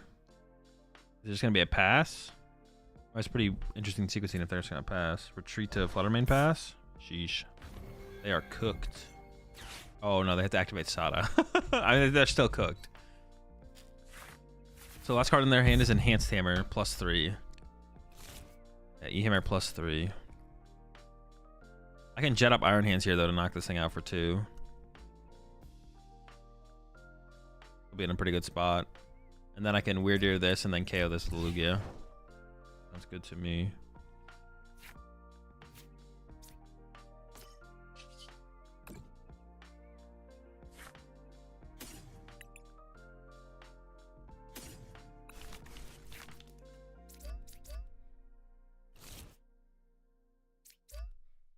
We don't want to Iono right here, so I think we just hold the hand. Cover some more energy in play. Just gonna get. I'm gonna go with these two. Put them on my Archeops. Amp them up. Got Deer on the back line. Yeah, I'll have to figure out. I'm sure chat knows and is currently telling me about the Klefki Weird Ear interaction, but I'm not looking at chat, so I'll let chat tell me if I could have done it or not. I was pretty comfortable with that Lugia hit there. All right, cool. Chill.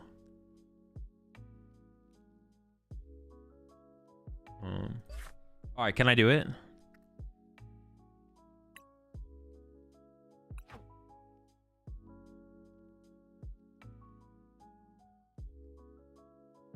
Can I do Weird Ear? I think you can. Yes, you can. Okay. Because I could have just Weird Eared that then, and that probably would have been fine. But then I have to deal with the Gouging Fire. Honestly, the Lugia Punch is maybe better. Can PTCG Live do it? True. That is also a question. What does PTCG Live think? PTCG Live is different sometimes. And the keys turn off when it goes to the bench. Like, okay, so it's not like simultaneous, right? It's like key goes to the bench, Weird Ear's in the active. Weird Ear's ability trigger like it's happening when it's in the active. I guess that makes sense for how it's worded, right? Once in your turn, when this Pokemon moves from your bench to the active.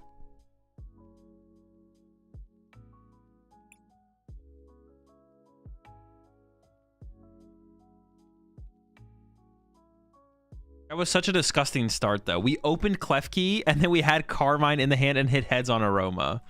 That was a gross start. Will you upload this turn into VOD if you do well? As long as I do decent, yeah. As long as I have some like decent games. It just comes down to how many good games I have.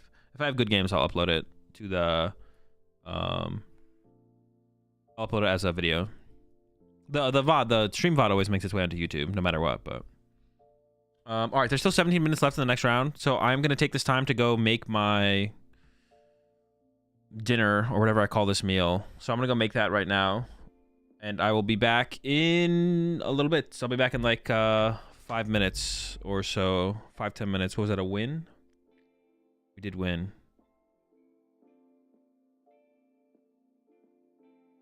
Yeah, I'll be right back, chat.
All right, chat.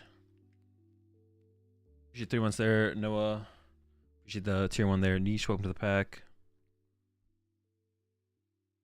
Got plenty of dubs, but we're all out of peanut butter.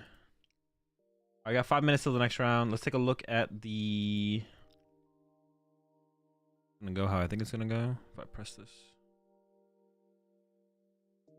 Wow, it worked. Okay, cool. What do you think about adding Thornton to Lugia? I think Thornton's pretty mid.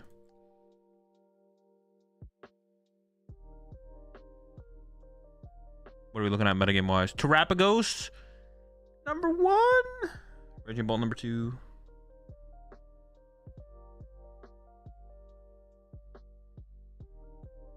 Dragapult, Nor, Palkia, Nor,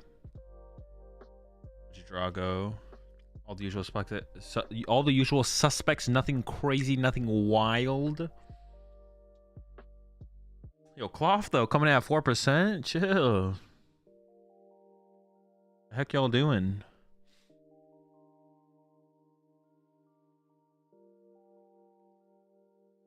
Do these pre-regional online tournaments typically mimic the meta breakdown of a major? No. Online tournaments never mimic the meta breakdown of a major. Like the top 4 decks in an online tournament might be the top 4 decks at the online major, or online tournament might be the top 4 at the major, but like the percentages are never that accurate. They're usually all a little bit more on the top half, but yeah, it's never a great representation of what is actually. It's never a shoot. It's like it's pretty far off. The most popular decks are the same usually, but in the percentages themselves are not usually like that ridiculously close to what they are at major tournaments.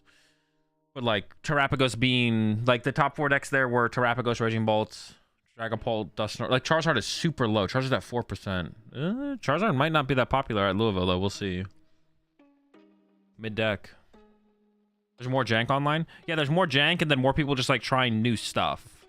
So like when it's something interesting or new pops up, more people are willing to just pick it up and play it because there's no stakes in these online tournaments, right? It's still cool to win. But there's no real stakes, right? You're not really playing for anything that actually will lead towards anything, yada yada yada. So people are willing to just like try out new stuff that they're less familiar with, less comfortable with, just to play Pokemon in a more interesting way. Please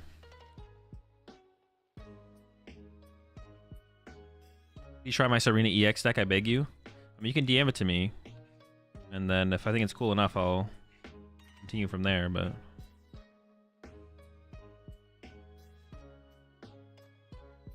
any potential Dusknoir counter won't be until next year's set, so we got at least months of this.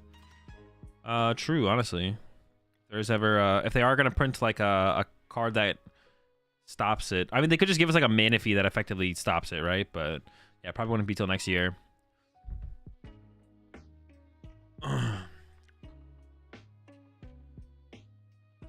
Most people want a competitive trial for some of their decks or techs because ladder is random AF. Ladder is not that much more random than online tournaments. The first couple rounds of online tournaments are reasonably gimmicky, to be honest.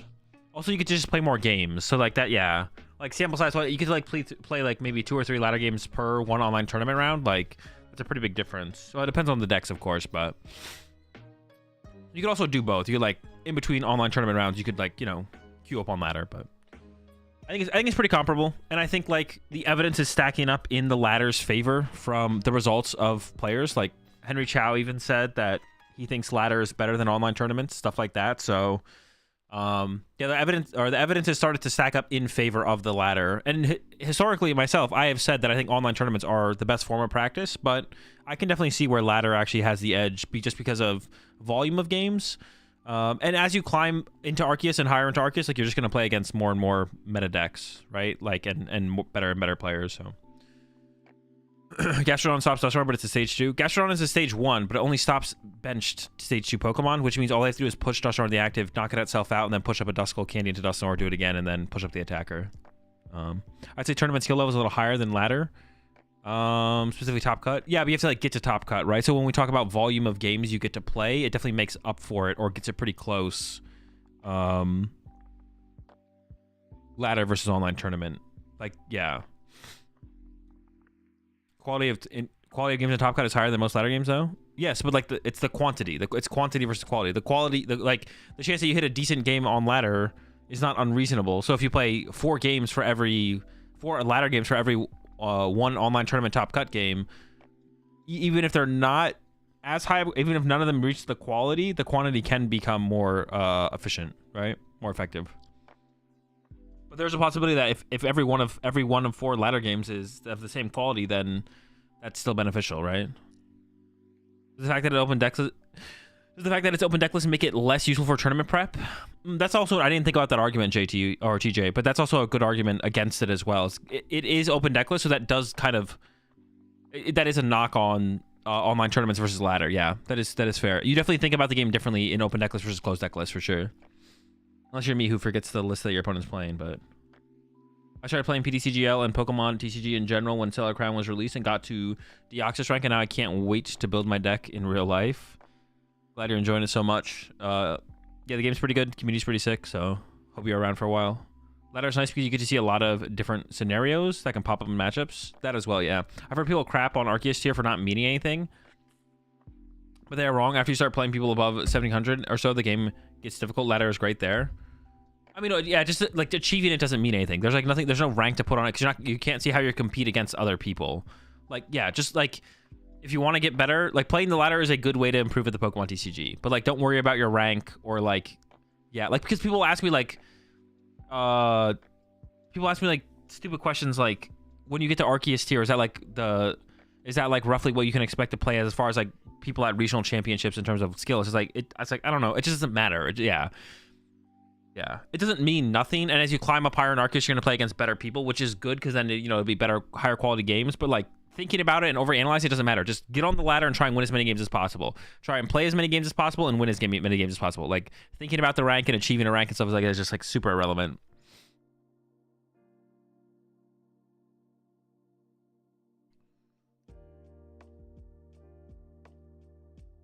I feel like I've learned deckless better with open deckless. All right, well, yeah. I mean, it depends like what level of player you are, right? Someone like Henry Chow knows what every deck has, right? But like for newer players, that is like there is some value in online tournaments for that. That is like a plus to online tournaments, but it depends on the level of player. Most of the best players in the game or really good players know what every deck has, and that's not something that they need to really think about. But for lower level players, then that is definitely a benefit of online tournaments, like just learning what the competitive archetypes consistently have in them.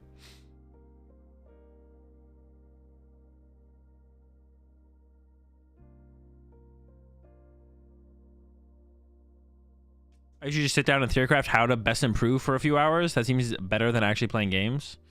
No, playing actual games is definitely better, but like you have to be in like a constructive mindset where you're going into it like and trying to like play high quality games of Pokemon. That's like a big thing that I've been saying a lot recently is like there's a difference between just like mindlessly playing PTCG Live ladder games and like trying to get as much out of a game as possible. There's definitely like a difference between those two things.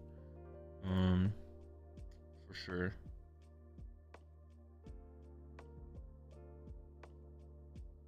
So Chip told me to tell you to run ads before the game starts. Oh yeah, I will. I guess I could run ads right now before the next match starts, to be honest.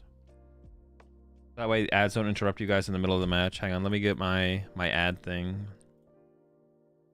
Copy Trinity.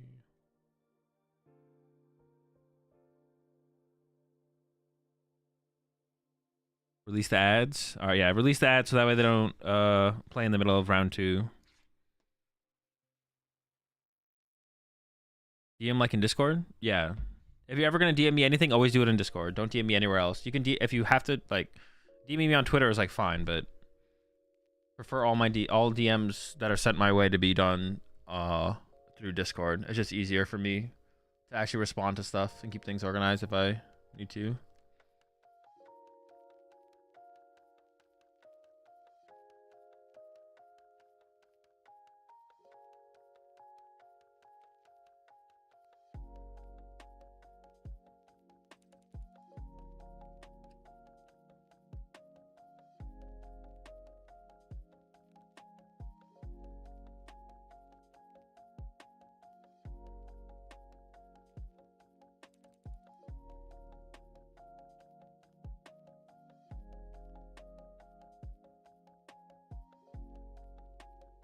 We get predictions for these games. I'm not gonna be putting them up, but if there is, I guess I could. And let me see where are my predictions at.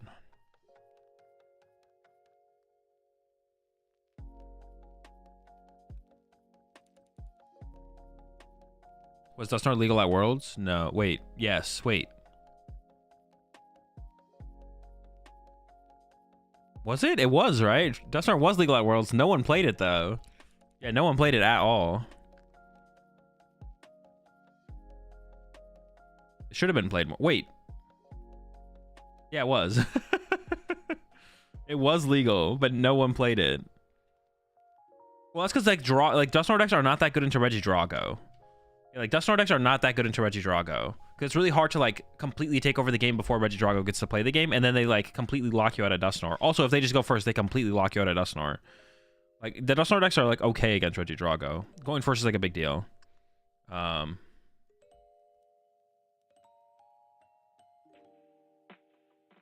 Oh yeah, Henry Brand played Banette Dusknoir. That's right. Yeah, Henry Brand played Banette Dusknoir. Dusknoir. That one homie. Yeah, that one homie.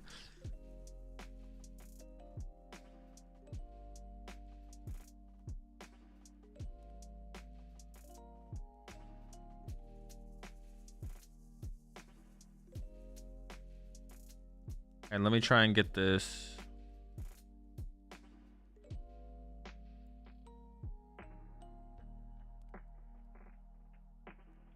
Let me get this prediction thing set up.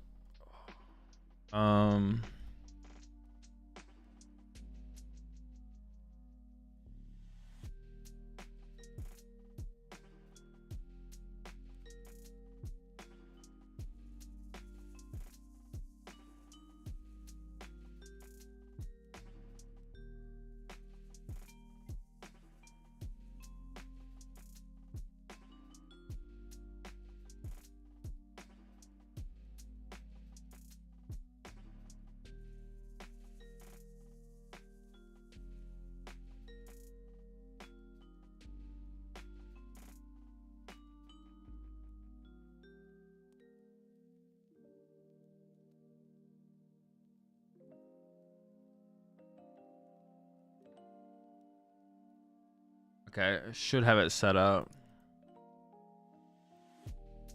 But I'll start it when I know I'll start the prediction when I know what I'm up against, so y'all can make as informed of a decision as possible. Oh, I should probably increase the time. No, it's good. Shirt from Quality Patch? No, Lorelai got this shirt. I don't know where she got it from though. I think it's a Pokemon Center shirt. I think it's a Pokemon Center shirt.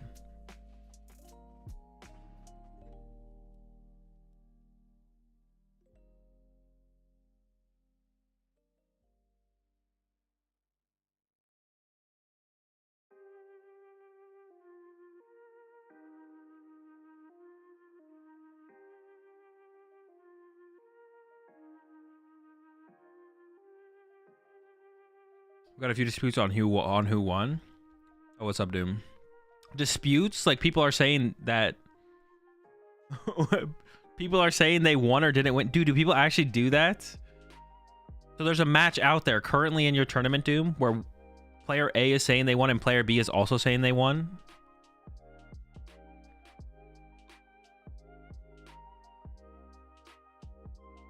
Dude, that's crazy. These people exist?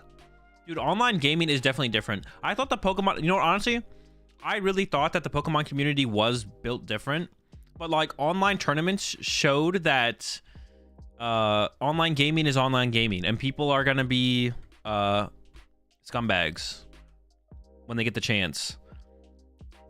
When you have the ability to like be anonymous, like at the end of the day, they're like, no matter how good of a community the Pokemon TCG community is in comparison to like pretty much any other community in the world, like the Pokemon TCG community is definitely a step above in terms of like openness and people being like kind and friendly.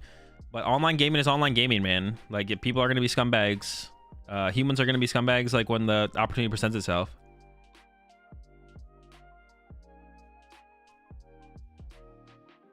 This is a no stakes tournament though. I don't get why people get so serious about it. There's no reason, to be honest.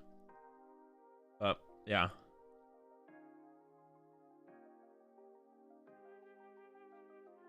I use playmats. I just use one of my sponsors' playmats.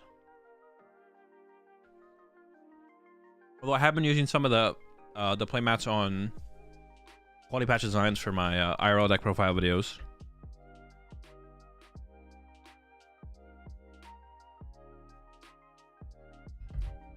Fighting for their lives in a zero pricing tournament. It's wild, man.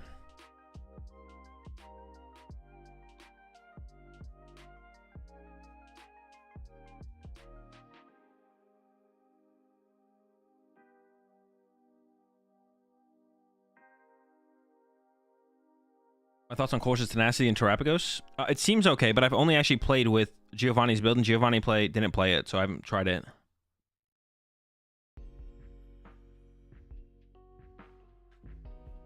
Alright. I'm up against Raging Bolts. Yeah, I'm up against Raging Bolt. With the Baby Bolt. Embrier. What am I playing? Lugia.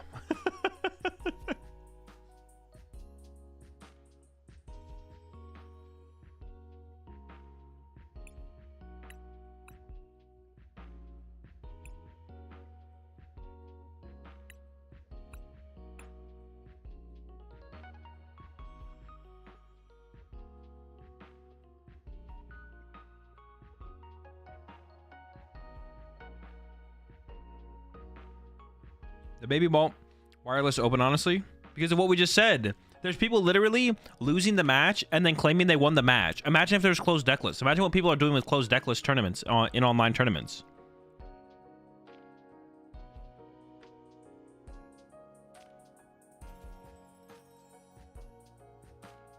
There's no random deck checks in online tournaments like there is at IRL tournaments. I mean, I think not even just think about what they could do. There is online tournaments where it is closed deck lists. Just imagine what people do in those if they're literally losing matches and then claiming they won the match.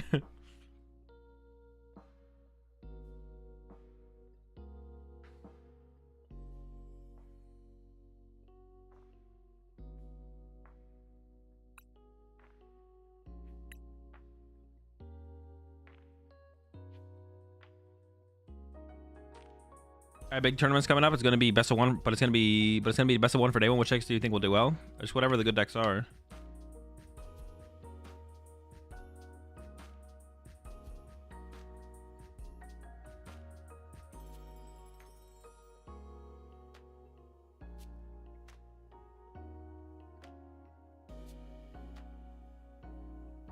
That's what always runs into people playing the wrong 60, even if it's unintentional. It's still cheating. Dude, I don't think I've actually... Well, maybe I just haven't looked hard enough sometimes, but I don't think I've literally ever ran into someone playing the wrong 60. Yeah, I don't think I've ever ran into some... Well, also, like... Well, no. Yeah, I don't think I've ever ran into someone playing the wrong 60. But also, I think there's... People would be less likely to try and get away with something against me when I'm live streaming my match than... Although, maybe they would just stream watch me at that point. Blitzel does play more online tournaments than I have recently, though. That could be part of it. I don't have as big of a sample size.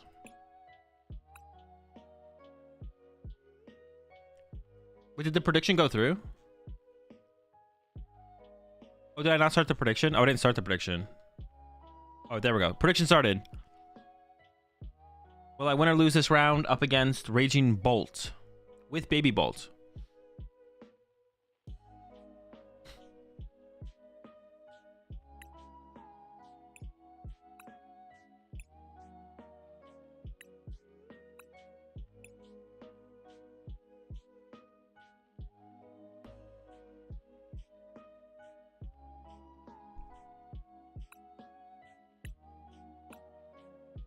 Does Blitzel play IRL? Yeah, I think Blitzel's at Louisville.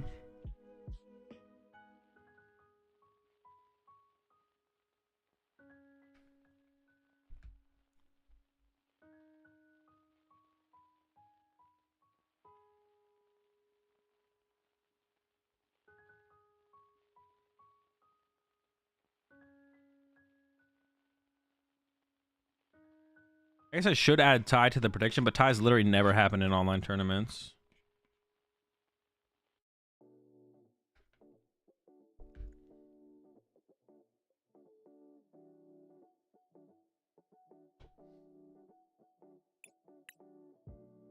All right. All right, chat. I'll be back.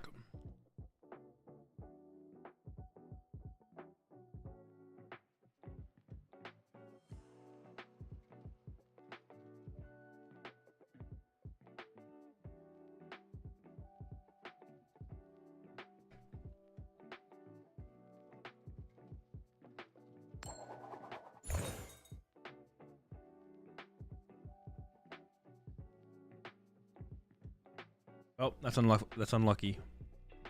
Okay, that's lucky. We take those. Oh my gosh! Dude, we opened the Klefki on them. Holy smokes!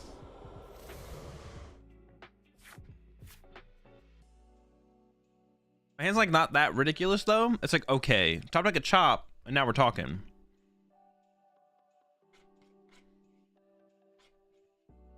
Give me a chop, and then we're cooking.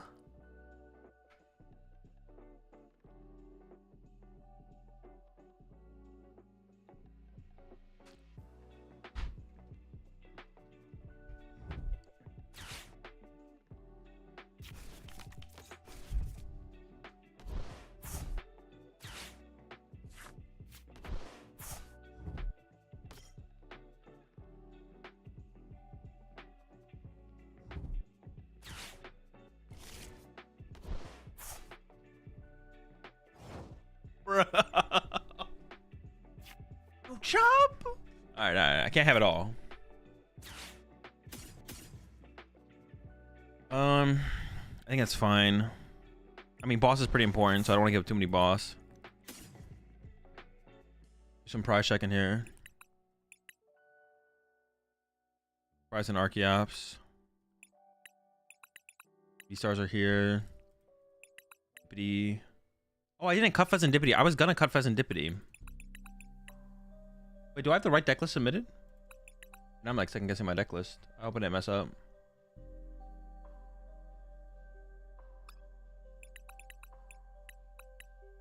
Research Iona, so I press a research. I swear I cut Pheasant Dippity. Maybe I didn't. Maybe I thought I did. 7, 8, 9, 10, 13, 14, 15. As a gift? Okay.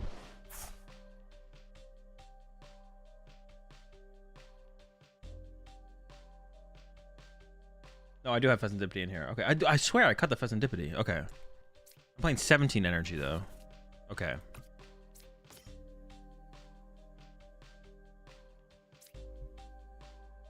I'll leave the legacy for now.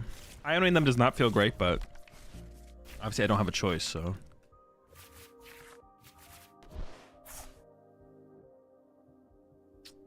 Jet into Read the Wind seems pretty good here. If I get Tails on this. Every time, baby. Yeah, I think Jet Read the Wind makes the most sense here. I mean, yeah, I did Iona them, but Klefki did its job. I can't ask too much more of the Klefki here in this situation, to be honest. So I take what I get from it. Seems good enough.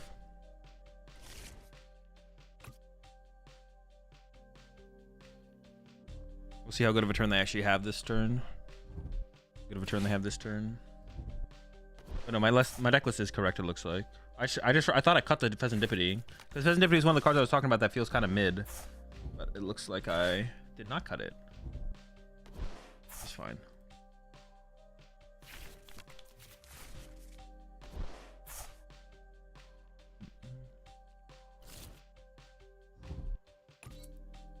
I didn't see the... Just double vessel? Sure. It's fine with me. No chops in my hand. This could be a solo chops game. We could make solo chop work in this one. Especially because they got Billy on the bench. Split up 3. Well, I mean, I like double chops. Yeah, double chops would be better, but I can make a solo chop game work. Ooh, this is a hand.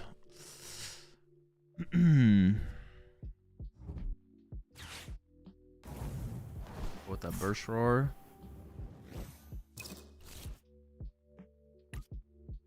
Man, how do I approach this?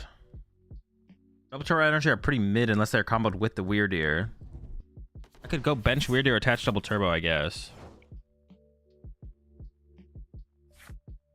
Okay, that's Lugia. Okay, that changes things. Kind of.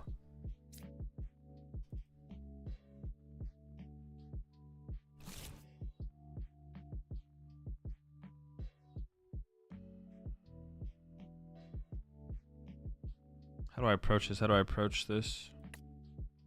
I mean, I evolved the bench one. And then... I bench the weird tier with the double turbo energy?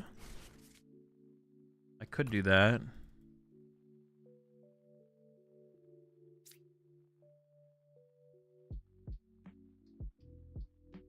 What did I say I prized? I didn't prize a double turbo.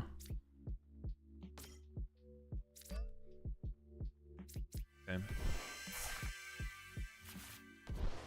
I mean, that max system as it goes doesn't seem that bad. But maybe just start with this, to be honest.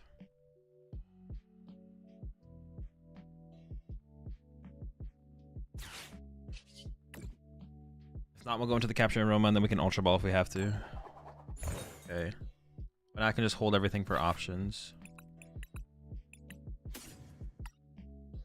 What is my energy count? 5, 6, 7, 8, 9, 10, 13, 14, 15. So I pressed 2, 16, 17, which would be missed. Nope. Not yet. V-Guard. Gift. Double, double, double. Oh, I'm not sure what it is. Missed Jet. V-Guard. Legacy. Jet? Jet, Jet. Jet, Jet. Miss, Miss. Dude, what the heck am I missing? How am I... To what? Oh, do I play 3 missed?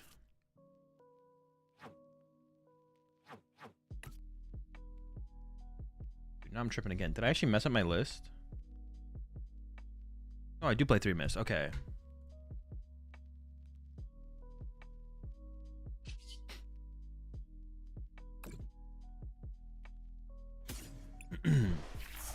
Okay, so how do I... They don't play like an enhanced hammer or anything, do they? No. So they're gonna knock out my active here. And then if I go weird ear KO...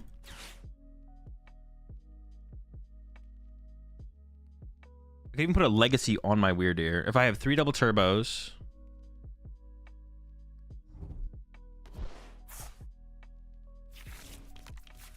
3 double turbos, 180... Something legacy. I can't answer that, and then I should just win the trade, right? With like Ursaluna. Yeah. Yeah. I should just go Deer with legacy this turn. Knockout. They knock this out.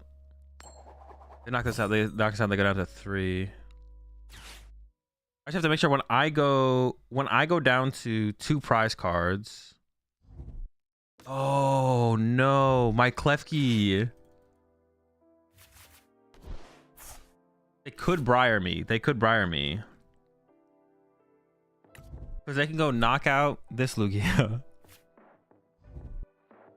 They could briar me. Unless I could get Iron Hands KO Squawkabilly. No, it's not good enough though, because then they can go Gust Gust.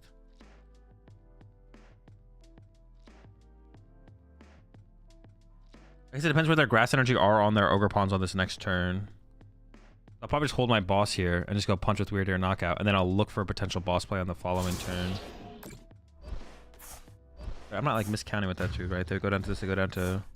Oh no, but they have to KO a 2 prize. For, wait, if I go knockout with this, they KO this. They KO my Weirder for 1 prize. No, but they could go Gus KO Lugia for 1. Into Briar Prime KO Klefki for 1. Okay. How many pawns do they have? They have, yeah.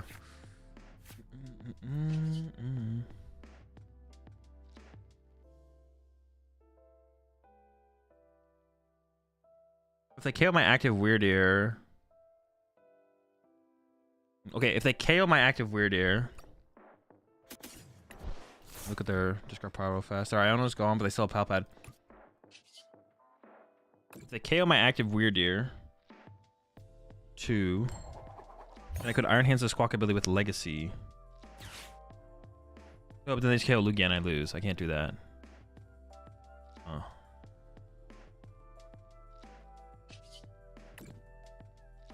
I don't think I want to gift this thing here. I want to go like... I need a Legacy hit though, right? Put them on odd. I have to figure it out from there. So this is gonna be... Okay.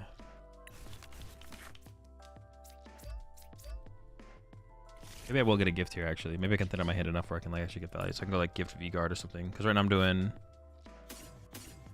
Right now I'm doing 60, 120... 20, 160... 200, 240. Okay.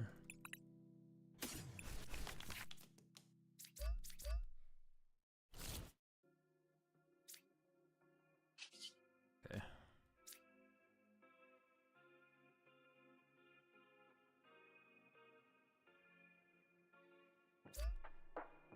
So if I use Chinchino, they go to 1. No, if I set up, they go down to 3. Attack with Rat. Oh, attack with Rat here is fine then, right?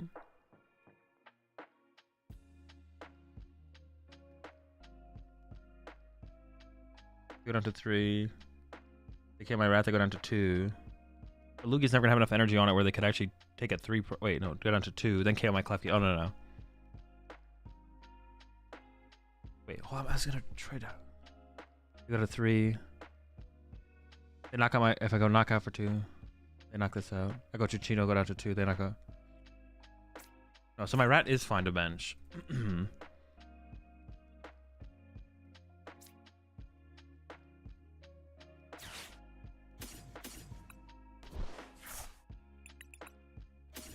the Rat, I guess. So I get 1 off the gift. I'm not gonna get any off the gifts because I guess I shouldn't have put a gift here actually.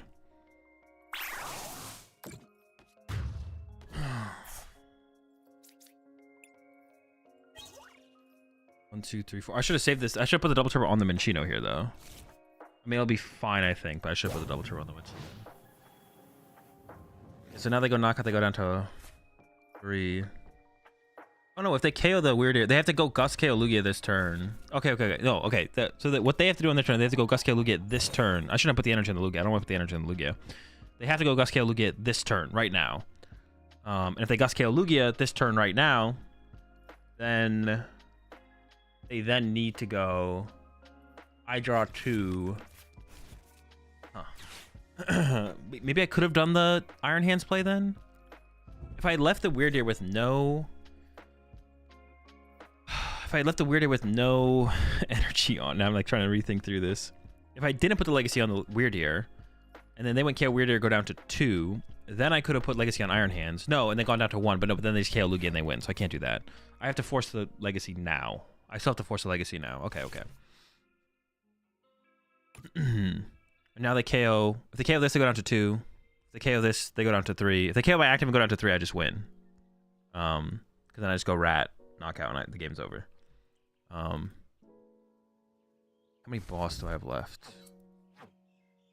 2? I might play Research this next turn. Just like thin out as much as possible. They do play the Briar, right? I'm just not playing around a Ghost here. No.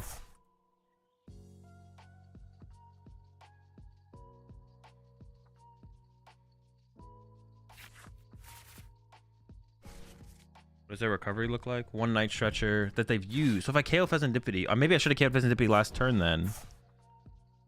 They only play 1 Night Stretcher.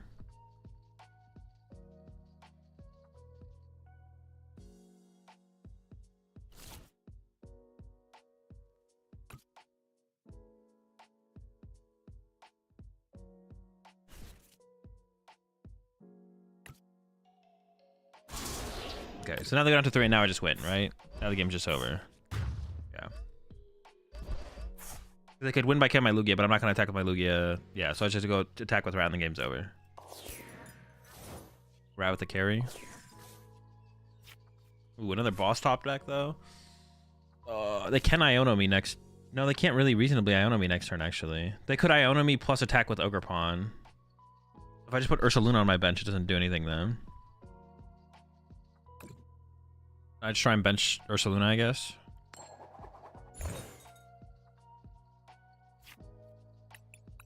Oh, surprised. Then I guess I just Dippity. Otherwise, I only have one boss, one Luminated in the deck. Just like fully load the Rat, just get him cooking. Put 4 on him. Okay, sure, this seems fine, I guess.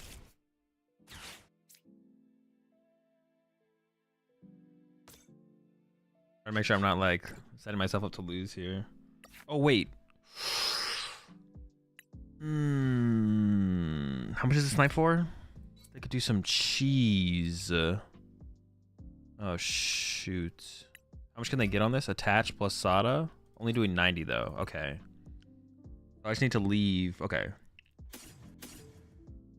We're doing what? Just 110 times? Okay. Okay. I think I'm still good here.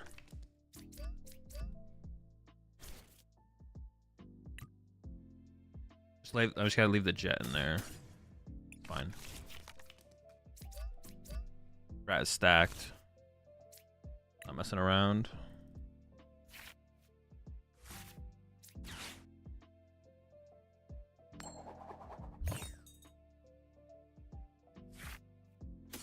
Gotta leave the Luminine in the deck in case they go for the Iono angle.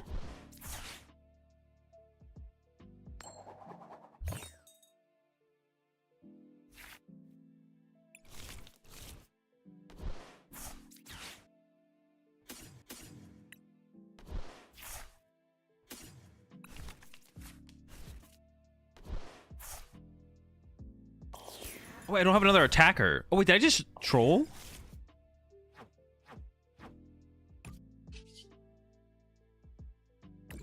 I don't have Ursaluna, so I can't attack. Oh, no, I need to leave the double turbo in the deck and put the jet on the active so I can double turbo to my Lugia. Oh, my gosh, I trolled. Okay, I got the Ursaluna. Oh, my. I didn't realize I was out of energy, though. This is my last energy in the deck. Holy. So I don't even know what their plan is here. Like some kind of catcher, prime catcher, Iono shenanigans. I could have actually boss KO'd Dippity here still, to be honest. I probably should have boss KO'd Dippity here. I know their where their prize cards are. Oh, can they set up for like a 3 prize turn into the Ogre Pawn though?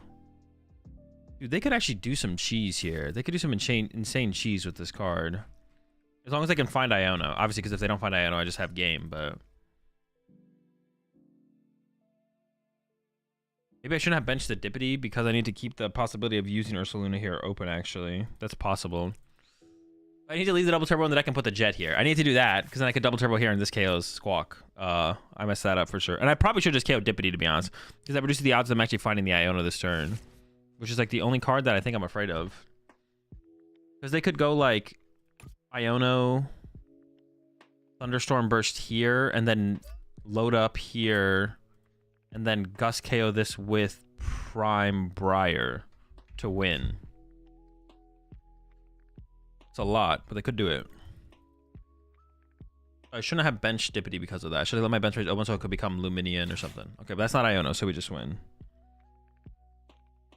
Yeah, I need to leave the double turbo in the deck. I trolled that. Because Ursaluna was prized. I didn't have Ursaluna as an option. Or I just need to attack with Lugia this turn and then Chinchino next turn. I need to put...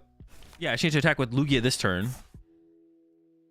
Because the Ogre Pawns weren't in range to KO me anyways. Even if I put 4 energy in here and they have 3, 7, 8...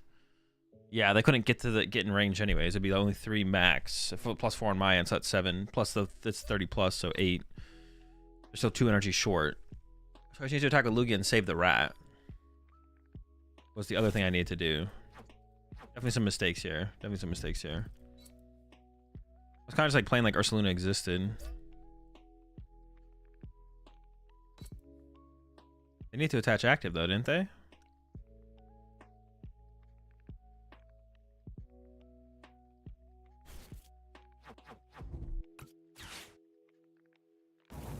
Oh, okay.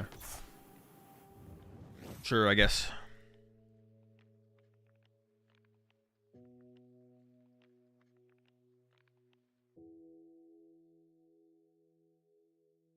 Because I could have gone double turbo to the Lugia V-Star. Although I'd want a gift there. But I think I still could have made that work where I have 3 on the Chinchino. So then I could have gone double turbo.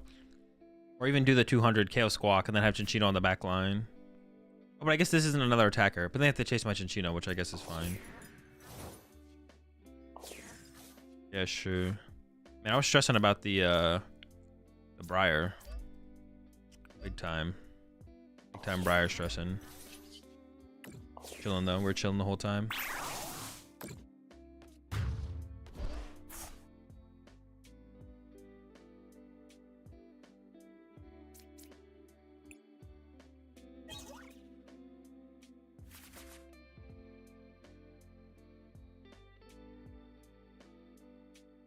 This is not a banger. Need something a little bit more upbeat.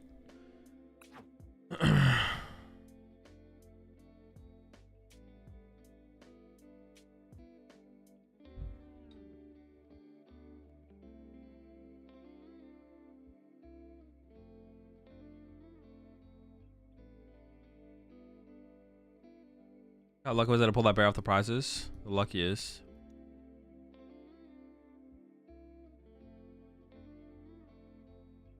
Where's the Raikou at? Sleeping. So it's been overused. Needs to take a rest.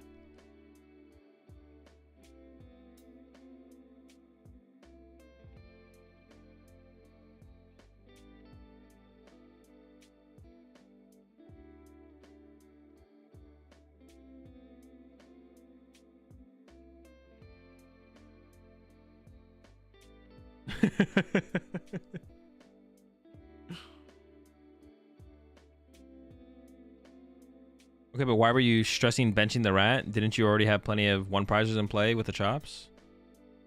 Because I was gonna... No, the stressing benching the rat didn't matter. I definitely should have just like more aggressively... Benching the rat was fine. But I guess like thinking back on it, maybe benching the rat was... No, because I needed the rat because my Ursaluna was prized. I did need the rat because Ursaluna was prized. Yeah. Well, I like somehow convinced myself that it would have changed the Briar outcome, but it just doesn't change the Briar outcome. Yo, appreciate the 9 months there, Hockey Dude.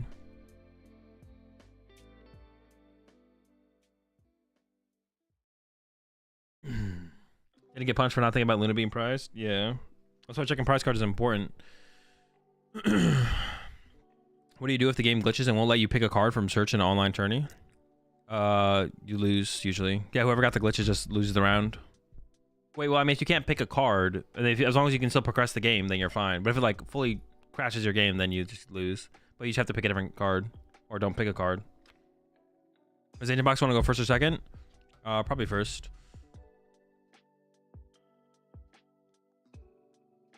Hazel, for the rewards on Twitch, is the VOD review only for regionals, or could it be personal VODs? It could be literally anything. Do you feel like Raikou or Wellspring Oropon is better positioned right now? I don't know. I think Wellspring is probably a little bit better positioned, but it's close.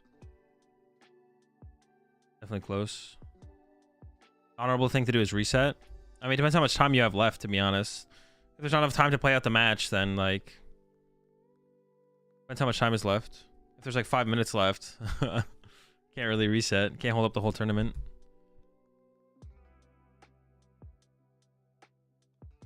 Yeah, Wellspring versus Raikou. I don't know. They're both good. It feels you can't play everything. I mean, I guess you could. Like, I could cut the. Well, no, playing the Raikou without the basic lightning is.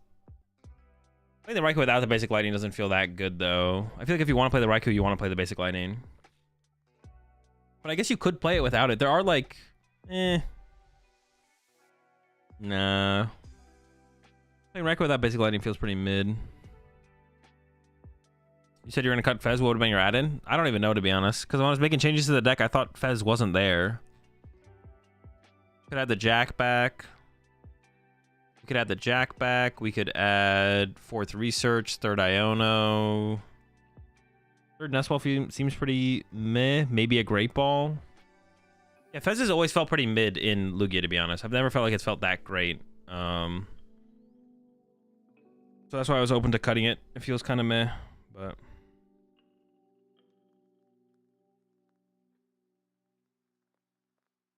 Is V-Guard useful? Yeah, it's good against Drago.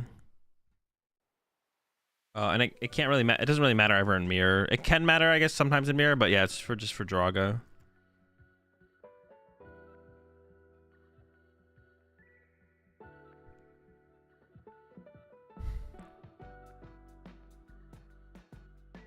Bench is already clogged and you have gift anyways. Yeah, that's how it feels most times. It's just our bench is clogged up.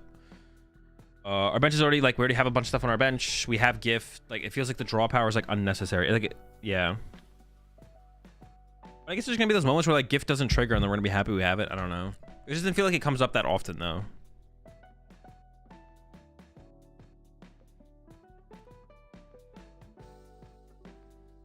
I'm becoming more and more Fez build the more I play Lugia. I do need to play it more. I'm not like convinced it's not worth it, but it's definitely felt like one of the weaker cards from the new edition since I like played like the Rahul's build or whatever.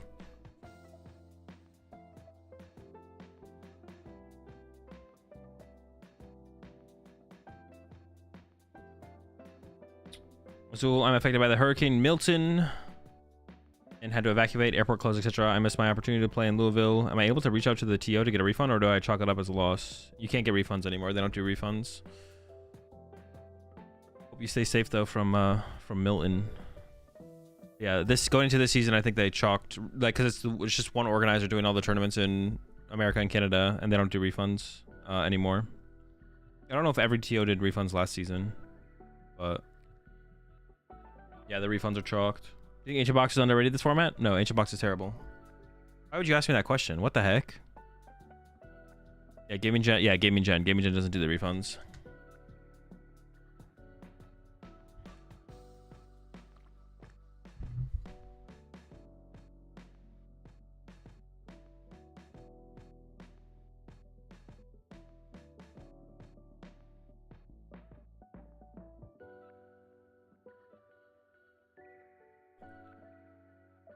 Is there any reason to not reach out though, given the circumstances? I mean, I doubt they're gonna do anything different. I mean, you could, but I doubt it'll change much.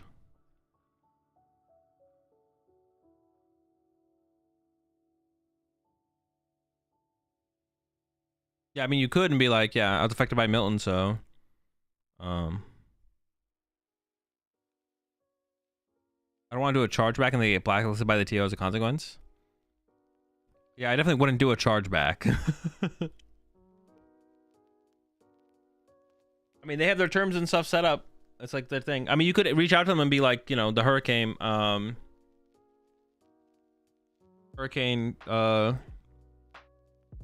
situation, would it be possible to get a refund? Because I won't be able to make it.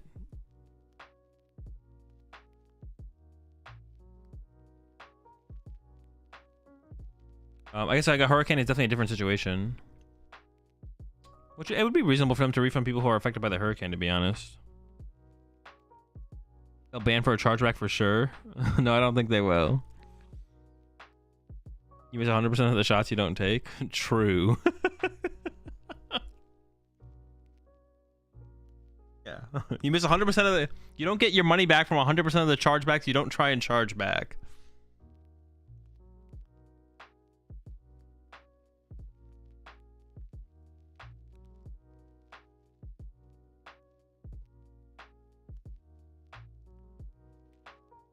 Oh boy, we hit the broken deck. Palkia Dusknoir, baby. Let's go. Absolutely disgusting broken deck. Absurdly broken, disgusting deck. Help. I'm scared. I definitely want to go first in this matchup.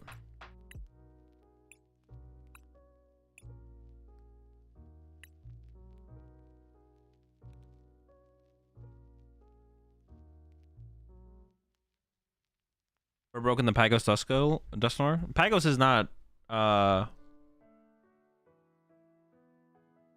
do people say that? Do you say Pagos or it's Terrapagos? Do you say Pagos or Pagos? I say Pagos, but it reads like Pagos. Pagos.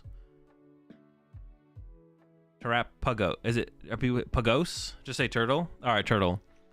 Turtle is definitely not broken. Turtle's okay. Turtle's fine. It's a good deck.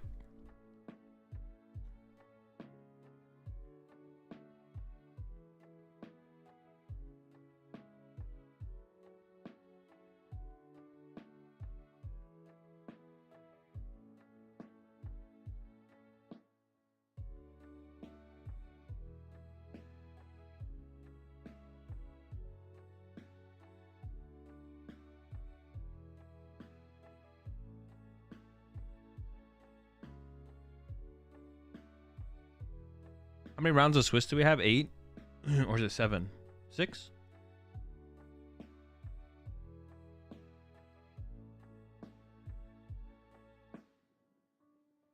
Eight. So we have to go 7 and 1, right?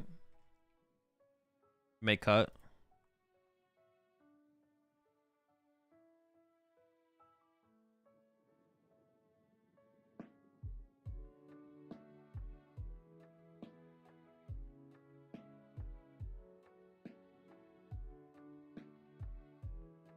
Start willfully misunderstanding turtle and run Torterra decks.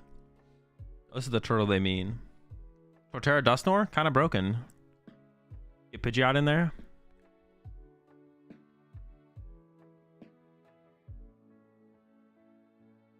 It's supposed to be pronounced like the Galapagos Islands.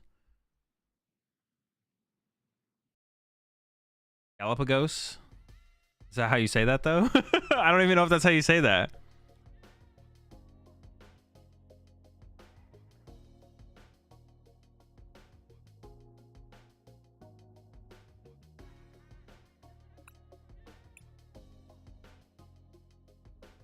Dude, I can't wait until we can add people instantly on live. They finally are fixing the friends list bug next week. It's been so long.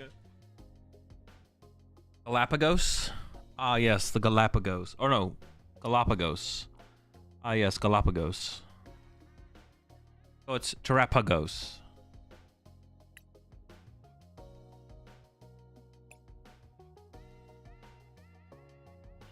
All right, I'll be back, chat. Oh, wait, I got the... Oh, I didn't pay out the prediction. I won, right? Oh, shoot. Oh.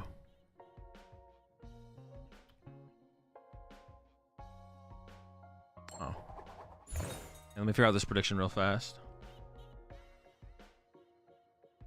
All right. I did win. So that should be the correct prediction. We do want to go first. And then... Another prediction. Good luck. Oh my gosh, the Carmine off the Rippity? What mind if I do? Dude, I'm not gonna lie, I'm kinda... Ooh, I could get the Klefki involved as well. Dude, do I get the Klefki involved as well? Hold up. Hold up, hold up. I could do it to him. I don't think I bench Dippity in this scenario, like off the rip like this. Only this seems clear. I can give up. I'm either jetting up. No, because they have a Palkia in the active, so I kind of want to hit with 4 basic energy potentially. I'm either jetting up or attaching gift active. Let's see what's prized. But first, let's take a look at what's prized. What's prized? I could establish my rat. I could get Iron Hands. Oh, I could jet up Iron Hands. That's pretty good. Maybe I should just jet up the hands, to be honest. I prize the chop. Yeah, honestly, jet up Iron Hands seems pretty good. If I get 3 prize cards off the rip like that, I'm feeling pretty good, man. Bano research. Prize an Aroma and a Nest Ball. 2, 5, 6, 11, 12. I definitely prized a double turbo, right? Probably some other 12, 13, 14. I think I just prized 3 energy. Yeah, I think we're jetting up the hands here. Oh wait, is Legacy in there? Hold up. It is, okay. 2 missed, jet. Prize double turbo, have gift and jet in hand. V-guard, 2 missed. So I prized the miss. Then I have Legacy V-guard. Okay, maybe it's not as many as I thought. 1, 2, 3, 4, 5, 6, 9, 10, 15, 16, 17. Okay, I priced 2. Played Nest Ball, played an Ultra Ball, prized an Aroma, prized a Nest Ball, 2 Iono, 3 Research. So it's a Pokemon. Baby Rat's here, Squawkabilly's here, Ursaluna's here, Cleffy's here, 1 Luminion. Okay.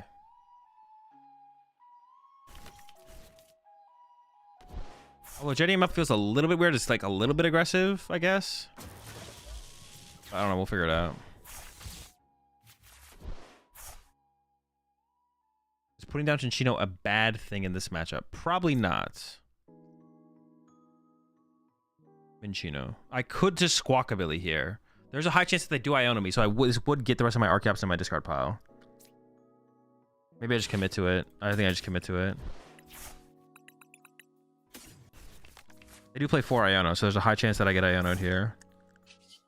Wouldn't mind being fully set up. Dude, that's that... That's that cheese. That's that turn 1 Carmine Billy. That's all the draw support on turn 1 being used. It did cost me 3 energy, though. It wasn't cheap. Wasn't cheap. Had to be done, though.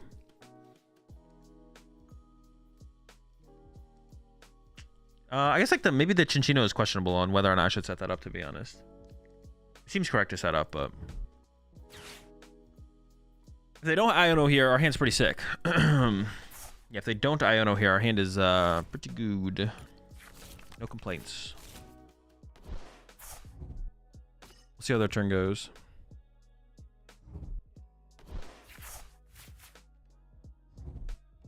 The big question now will be like, when they move... Oh, they have the Froakie response. Oh, I could KO this with Iron Hands. Then they could Palkia KO it back. Oh, they got the Iono. Yeah, the Froakie response. I mean, I could... Oh, it's a lot of... it's so much energy. So much energy. I can Ultra Ball away the Lugia plus a top deck, though, to get the Lugia V-Star. Stop. I'm bleeding so many energy.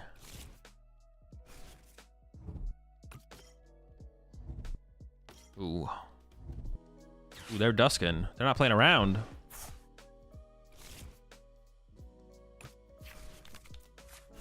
They are not playing. The Billy's getting involved now, too? Sheesh.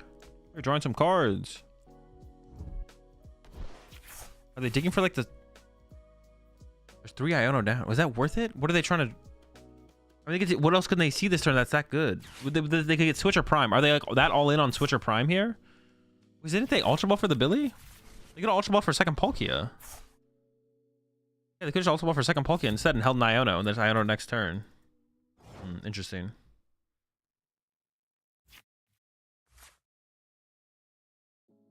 Well, that's good. Now we can just use this, get a dead card. Heads, grab a Chops, or... Getting Chinchino online right now doesn't make that big of a deal. I don't want to burn any more energy if I can avoid it. I guess Weird Ear is an option here as well, right?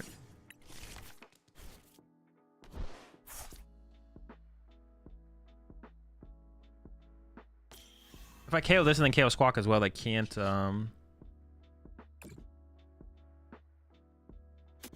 They can't use Dusknoir anymore as well. It's like something I could take away from them. Okay.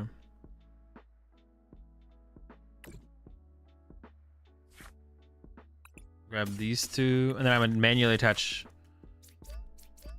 Mist to the or Gift to the active. Primal Turbo again. Just throw 2 on the Lugia, I guess. Just throw like Mist, Gift. He's fine. I don't really need to put any on the rat, I don't think.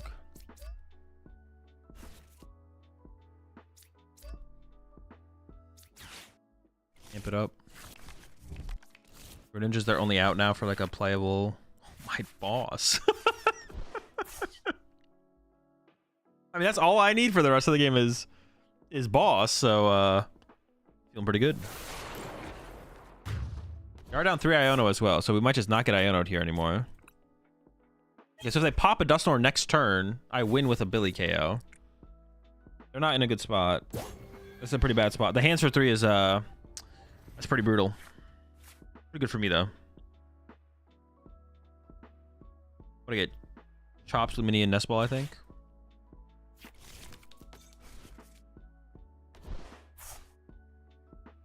Okay. They promoted Duskull like they're about to pop a Dusknoir. That seems ill-advised, though. I don't think they have a play around. If they do that, I don't feel like they have a very strong play.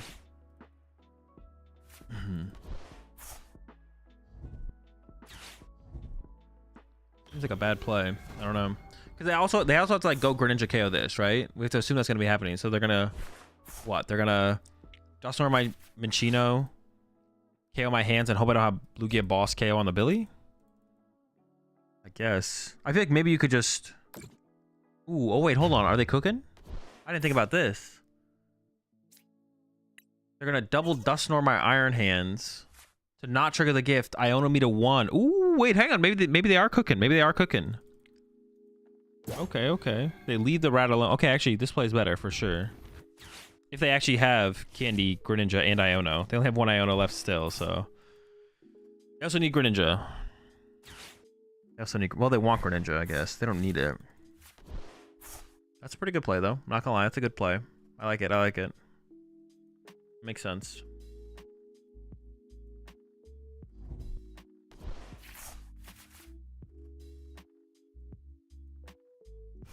Yeah, then I'd only have one card in hand. Not bad.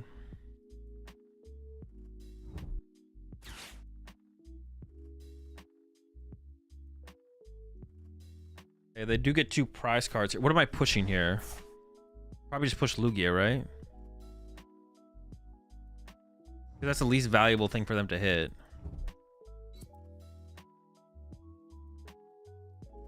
I mean, all of this to Ursaluna my Iron Hands is pretty sad, to be honest. I'm not gonna lie. That would be pretty sad. They have the Iono!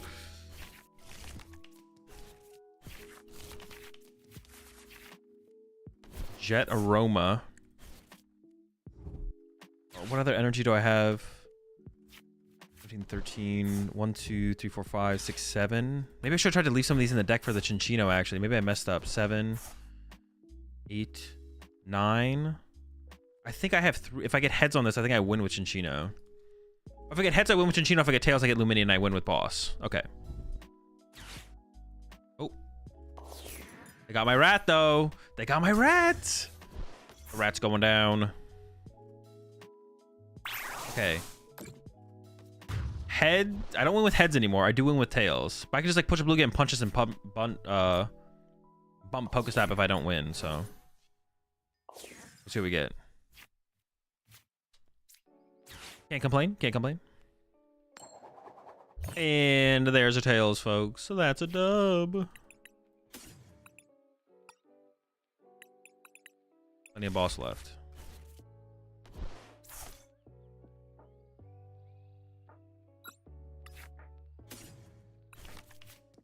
And I hope... Oh, I can just win with Iron Hands.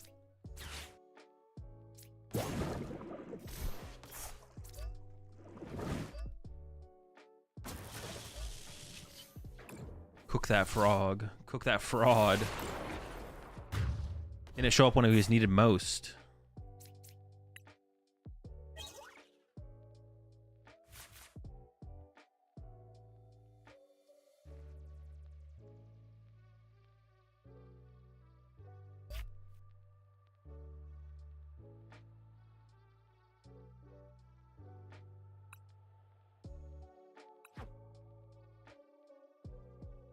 All right, Rio start. We got a little bit of time for the next round. What the poor frog do to me, bro? You know what he was trying to do. You know what he was trying to do. Hey, Azul, will you be going over matchup etc. for the Charizard list you made earlier today in your Metafy group? Yes. Prediction? Oh yeah, let me pay that out real fast.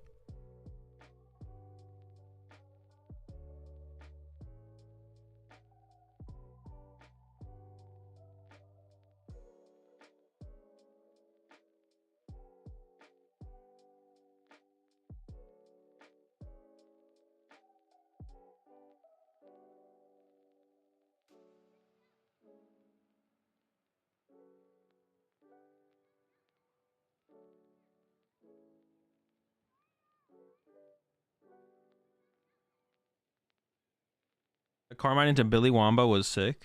The Carmine into Billy Wamba was funny. It's nice when you naturally open Carmine. Hey, I'm not complaining.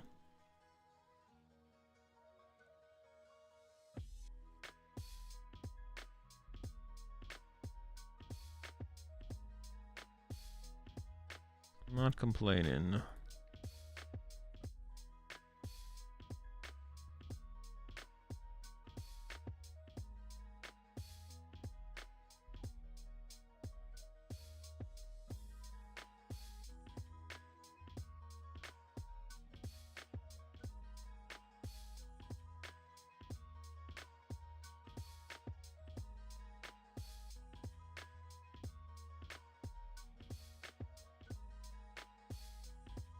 GG's Blaze. Azul, is there any delay on the stream so you don't get stream sniped? No. It's nice when you actually... Oh, I just read that one. I'm going to Lil. My comfort pick is Zard, so I'd be interested in knowing more about your list. Yeah, I'll try and get everything posted on there. Probably not by tonight, but maybe tomorrow.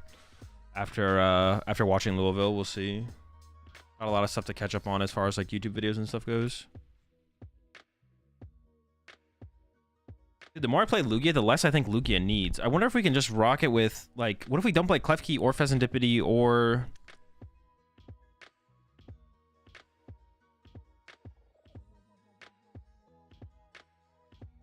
What if we didn't play Klefki or Pheasantipity or Water Pond? But then what do we play? We gotta play something.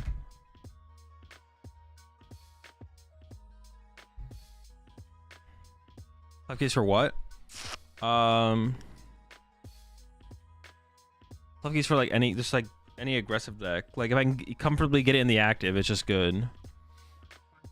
The thing is, like, getting it comfortably in the active is tough. So it's good in Trading Bolt, Regidrago, the Palkia Dusknoir even potentially. Yeah. And then also gives us a chance against... It gives us a chance against Iron Thorns as well. But good against Miraidon, slowing them down. Didn't want to use Raikou? Nah, no Raikou today.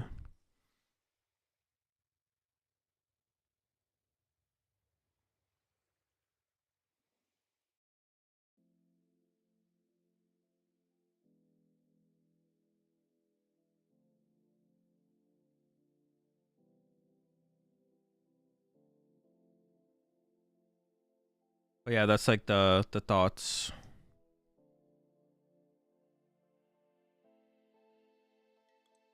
More rats? I don't even know if you need more. Honestly, 1/1 rat might just be enough. I don't know. Yeah, 1/1 rat might be enough. It seems like okay. I think we can just get away with 1/1 and then the rest of the squad. Maybe we keep the Water Pond for like the Charizard matchups and stuff like that. I don't know. I'm not sure, to be honest. There's a lot of things to consider. More Nest and Great Balls? Yeah, exactly. Just more ball cards. Maybe some more draw supporters as well. 4th research couldn't hurt.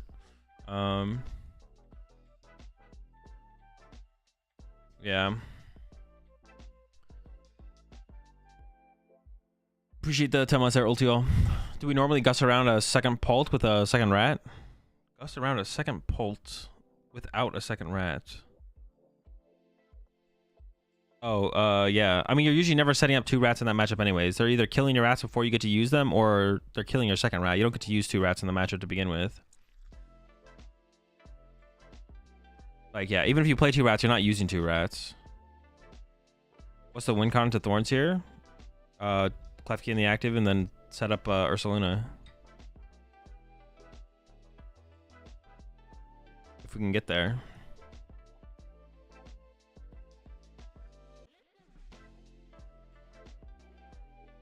What about Iron Bundle? I don't know, it's been kind of underwhelming, to be honest.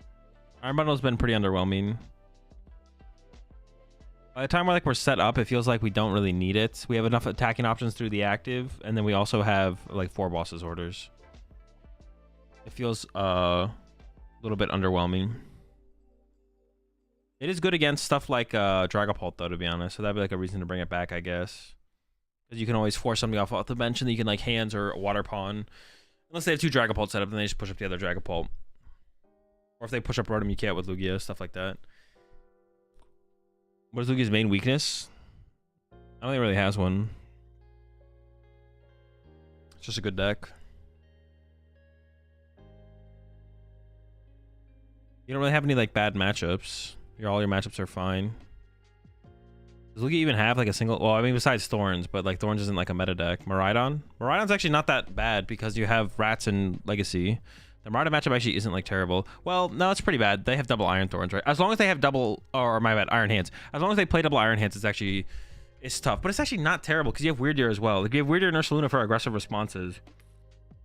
And it can be hard for them to set up back-to-back Iron Hands as well. Thorns is meta at 1 Worlds. That's just not how it works. I don't know what you want me to tell you. If your response to me saying Iron Thorns isn't meta is it one worlds, then you just don't understand the Pokemon TCG. I don't know what you want me to say. Something winning worlds doesn't make it meta. It's like a 2 or 3% deck, played deck. I wouldn't consider it a meta deck. It's not a deck you have to worry about. Meta decks are decks you want to consider worrying about. It's either decks meta decks are decks you say I'm gonna I understand it's a deck I'm probably there's a good chance I hit in the tournament, and then what kind of matchup percentage do I want to have against it.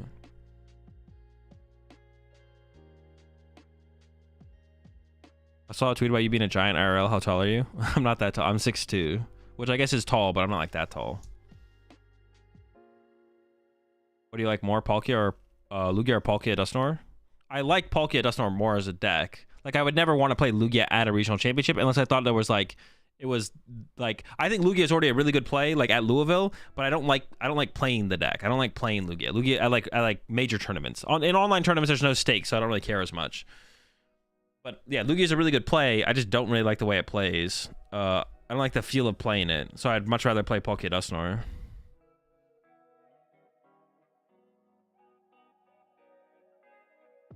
But it kind of depends. How do you feel about Wellspring plus Iron Hands? I feel like they take up similar rules. I mean, not really. The point of attacking with Wellspring is to completely limit your opponent from like doing something, like KOing their only Pidgeon player, KOing both their Dreepyson player or something. Whereas Iron Hands is just to try and draw 2 prize cards. Wellspring is less so about trying to draw 2 prize cards, but then it's more so about trying to completely limit your opponent's options, like KOing their only Duskull off their bench and stuff like that. Yeah, it's not just about drawing 2 prize cards with Wellspring. It's about limiting their options, which Iron Hands isn't as good at doing because you just KO whatever's in the active most of the time. I mean, sometimes you have boss, but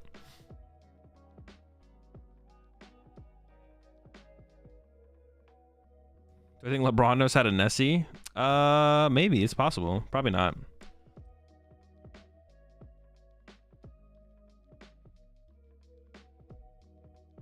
Yeah, I like Palkia Dusknoir more, but I wouldn't say it's a better deck.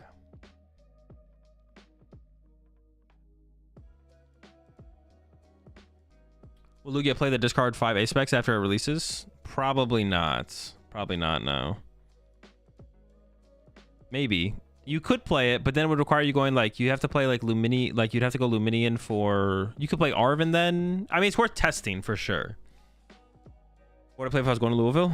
Probably Drago or Palkia.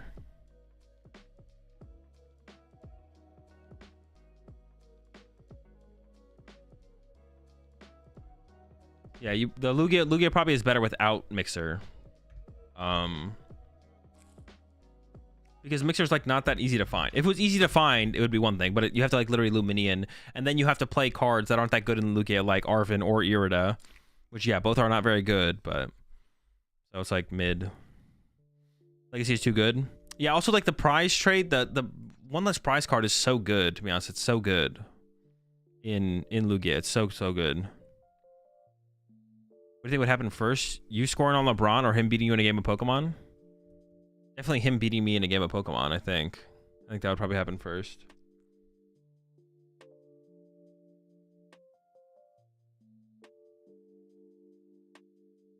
Louisville has an event?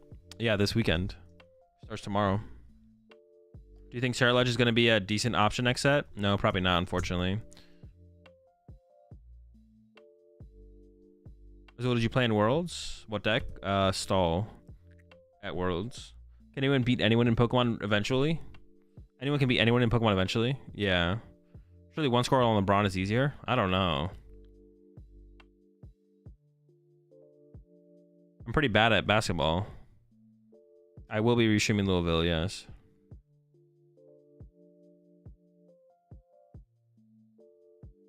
Is Cinderace ever going to be a thing? No.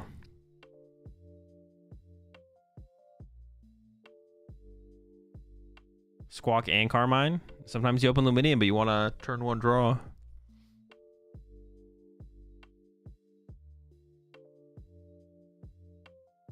Thoughts on Cloth right now? It's pretty bad, I think.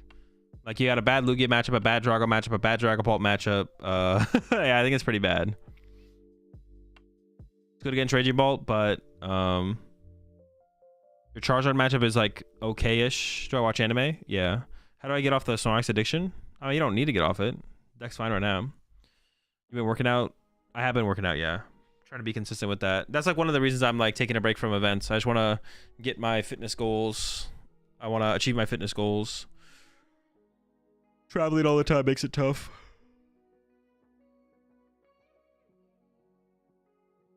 Yeah, I'm pretty sure. Yeah, I think Cloth is probably just, this is bad. It's just bad.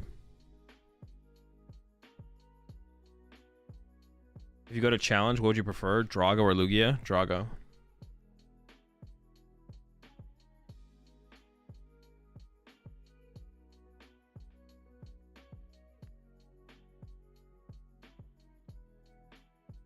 I feel like LeBron would play Pocket too. Wait, what do you mean? Instead of like Pokemon?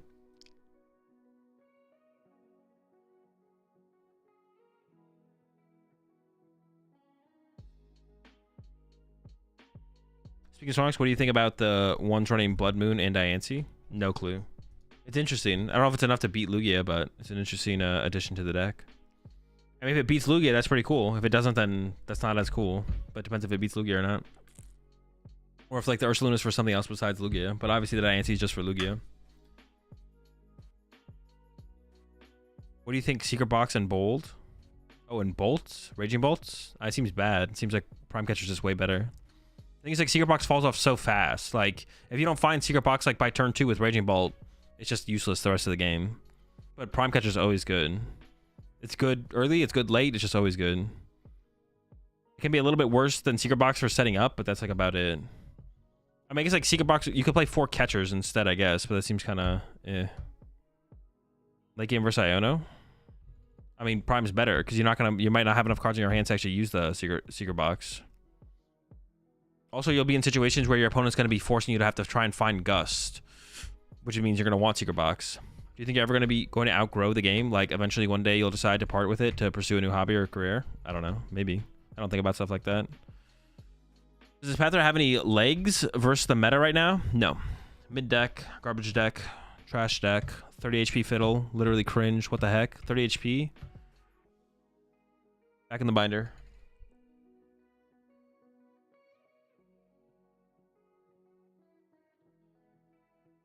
We hit another one. Another Palkia Dusk. Palk Dusk.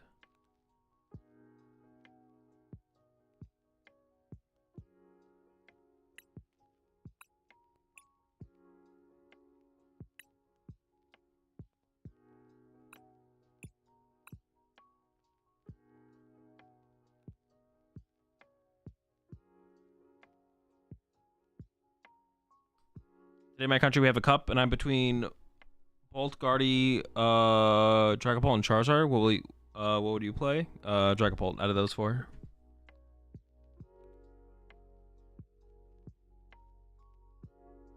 $31.30 all the same in Dusknoir's world? Yeah, but what about Dusclops? Can Serene X be a thing? No, it's bad.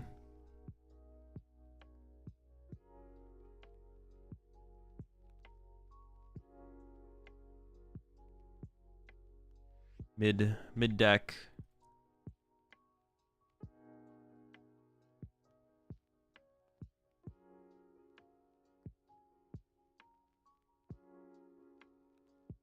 All right, here we go. Wait, let me get the prediction up. What do you think, chat? Dub or L versus another Palkia Dusknoir? There's no way I open Carmine again, right?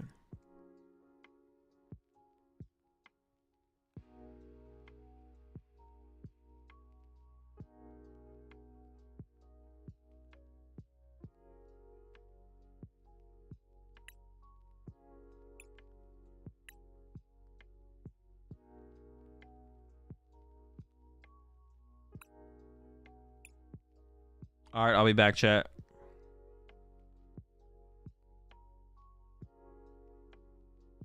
All right, here we go again. Want to go first? Right? Do we want to go first? Yeah, I want to go first. Open the clef key one time.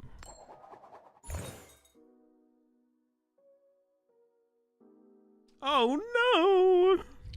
Yo, but if I open the clef key into them one time, give me that clef key. Give me the clef key. Give me the clef key. Oh, oh, what is this? Oh no. It's like the opposite of Klefki. So we have to get Billy involved. Billy ordeal.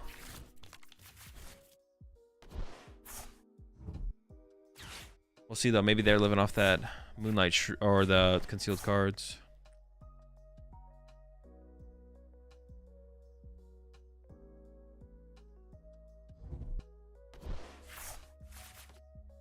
How much squad can they find?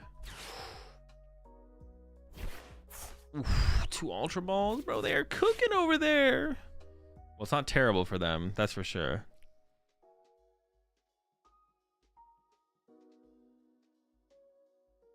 So the question is like, should I hold out for a Jet Energy?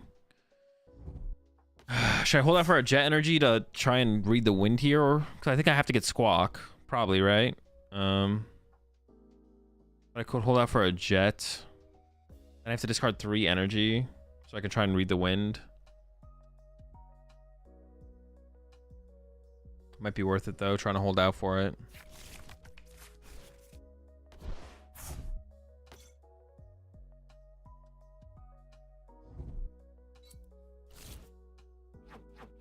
No Duskull turn 1 though? Okay, that's not good for them. Also, very few basics. Ooh, okay.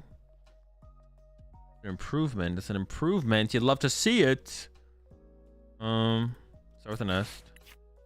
Check for the Billy first. Okay, the Billy's here.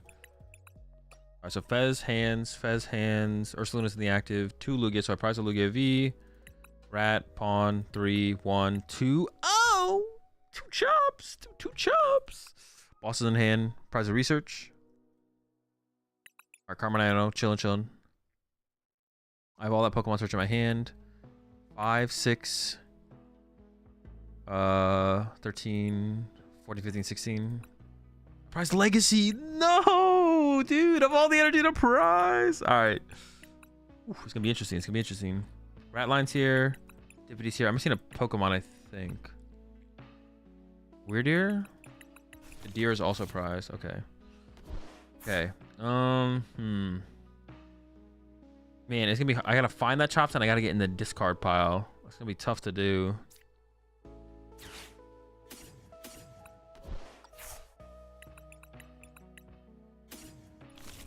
So I hold out for a Jet. Do I hold out for a Jet or do I just attach a double turbo? Set up. No, Weird Ear's gone. Maybe I would attach a gift. I think I hold out for the Jet. I think yeah, the potential to read the wind is just too good, right? Yeah. Oh, every time. It's just the correct play. It's just the correct play. All right, jet it up, read the wind, draw 3, hold the rest of the hand. The max they can do is 160, 200. They didn't get any Duskulls down or anything. All right.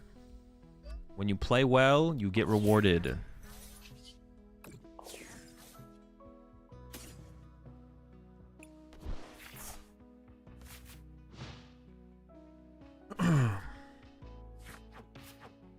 We'll see where it goes from here, though. I do have an extreme lack of options. My Legacy Energy is prized. My Weird Ear is prized. Oh my, chill. Yeah, Legacy and Deer being down is silly, but we'll see what we can do from here. Ooh, I can kill that Palkia for 2. That's a good thing to do. I do have a Palkia. Yeah, this gave me this free 2 prize cards here. What if they could have avoided benching this? I can go like boss plus benchman Chino or something this turn. Oh no, this has to give me my Lugia V-Star. Ugh.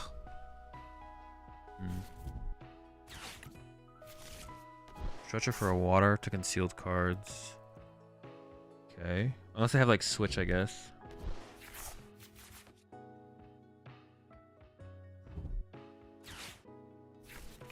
Oh no, the Duskulls are online now. Bruh. Disgusting. Disguskull. It's gonna be tough. Yeah, excuse my burp.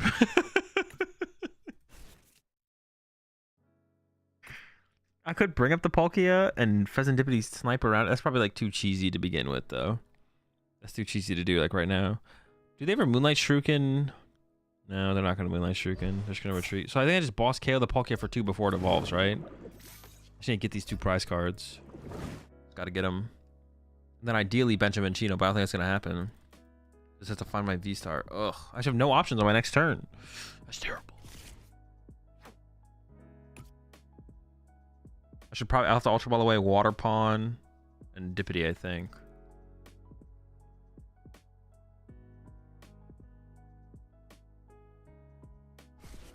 They have some like other play or ooh, okay, hang on. They're not done. Gonna get dude, this matchup feels so tough going second. Going first in this matchup just feels huge. I don't know. But I feel like they have a way higher chance of like if we don't have like a great turn 2, they have a chance of like getting back on us. Okay, it's a good top deck. Okay. Pawn and Dippity, right? I think I gotta give pawn. I gotta keep the hands around. The hands option is too good to give up. Gotta keep Lumineon to find things. Gotta keep the Cinccino around to potentially be combo with a Minccino. Or I could give up the Cinccino and this. I give up those 2, I guess. Pawn always goes. The question is what goes with the pawn. Man, Legacy like attack with Water Pawn here. K double Duskull would have been a good play too. Remove that. Just completely remove that threat. Okay. Do I have time to use Cinccino? I might find time to use Cinccino. Hands I need to keep around, I think, for sure. I think it has to be the Dippity to give up. Give up the Dippity? Or I give up the rat? Am I ever going to be able to find the baby rat? I don't actually know. Can I find the baby rat? Can I find the baby rat before it's too late? Maybe. Okay. There he is. I don't think I want to hit the stop to try and find it, though. I'm not trying to, like, stop into it this turn or anything.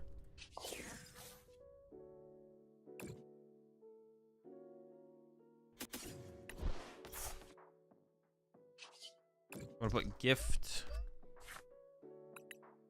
Gift missed on the active. They could kill me with Dusknoir. That's fine. I'm going to put gift V-Guard on my Ursaluna.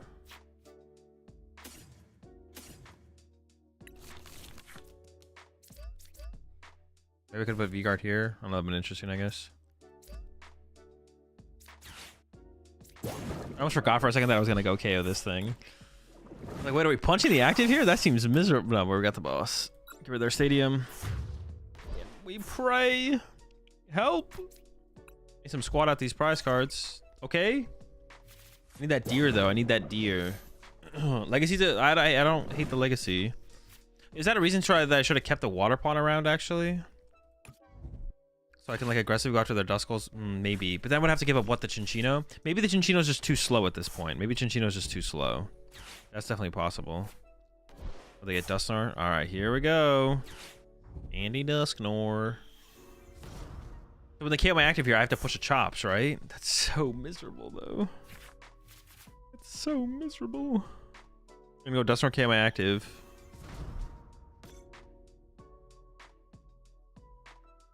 Yeah, I don't think the Minccino was ever hitting the field. To be honest, I probably should have got rid of Cinccino and kept the Ogre Pawn. Should have kept the Water Pawn around for some snipe plays. Some Dusknoir, Duskull removal.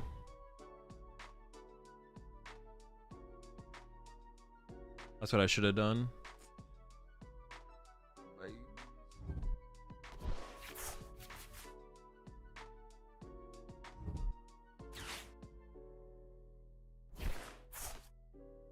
Okay, they don't have that much cooking. They also put Pheasantipity in play. Did they even? Yeah, so now I can like KO Pheasantipity with Ursaluna on this next turn.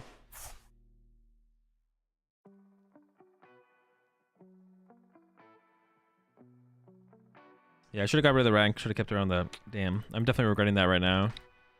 So I could have KO'd like Duskull Dusclops this turn or something, or like Punchy active KO. I don't know.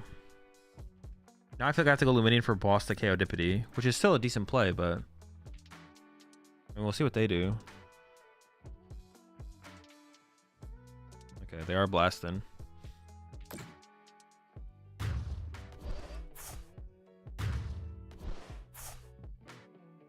Weird Ear would make things interesting. Oh. If I send up Squawk, they have their own Ursaluna. I think I still have to set up Arcade. I can't afford to send up Squawk. I don't think I can afford to send up Squawk.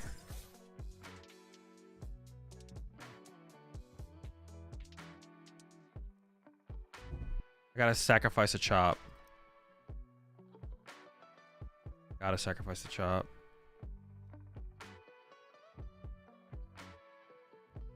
So if I go Luminion for boss, KO Pheasantipity, they will have 3. Oh no, but this could give me boss, I guess.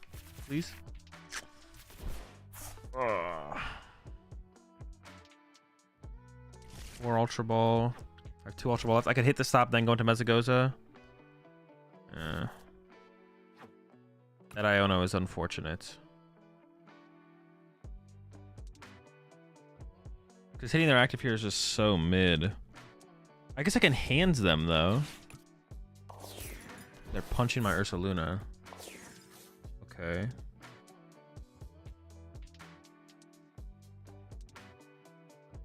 I guess I can go punch, pop Dusknoir, KO this. They have Prime Catcher left, right? Yeah. Ooh, top deck.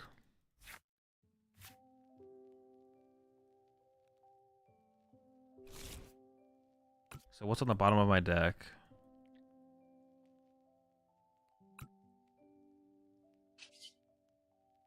I think it is a hit at Pokestop first angle.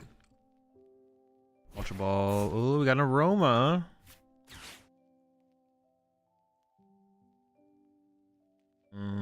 Luminion for boss KO Dippity is like the play, right? I feel like that's the play.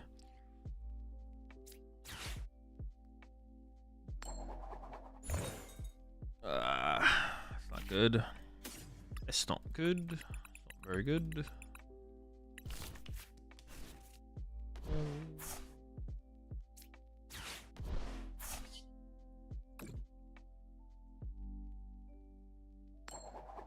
Oh, okay.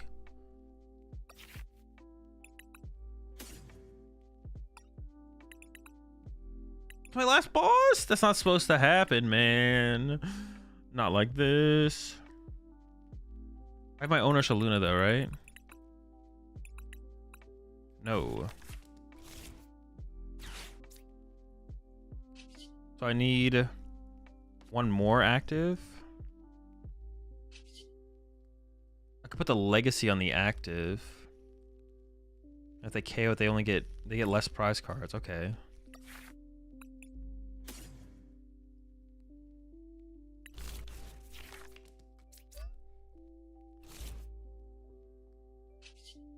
Down, I am hellbound.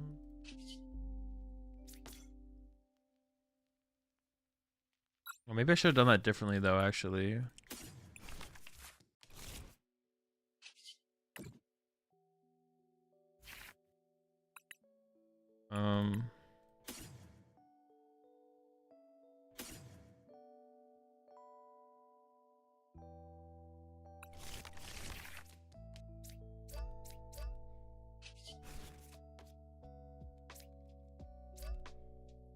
Set up for the possibility of...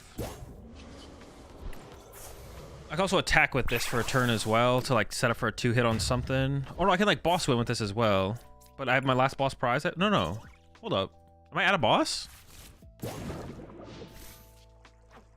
Oh my gosh. I'm down 4 boss. Since when? Oh, because the Pokestop hit got rid of one. No. 7, 8, 9, 10, 11, 12, 13. So I have 4 energy left in the deck. Most of them are Jets.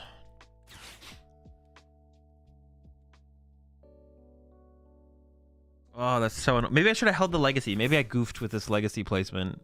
I think I did goof with the Legacy here.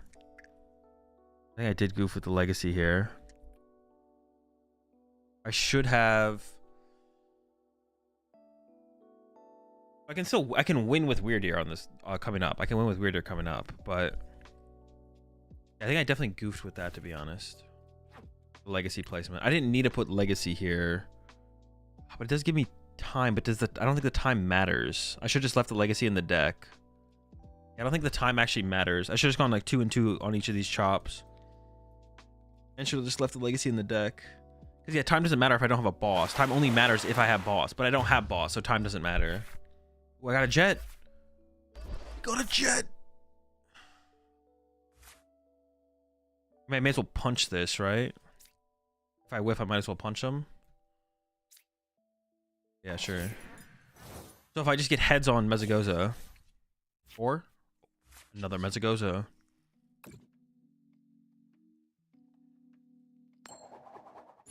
Every time. I think so, right? 1, 2, 60, 120, 180, 220. Yeah.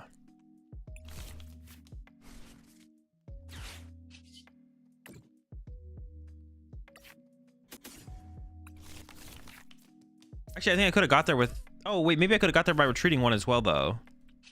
Oh, so then I was, like, very much in the clear. I didn't count another double turbo remaining. Although, did that even make a difference, or am I trolling? Maybe I'm trolling. It'd be funny if this still doesn't get the KO here. Oh. Now we're cooking. We had a double turbo extra. Okay, so I was always fine then. I was actually always fine. Because I could have just like loaded it all up. Just load everything in play, and then I could have played research to try and draw into the weird ear. Was like the play this turn then for sure. Alright, cooked. Another dub.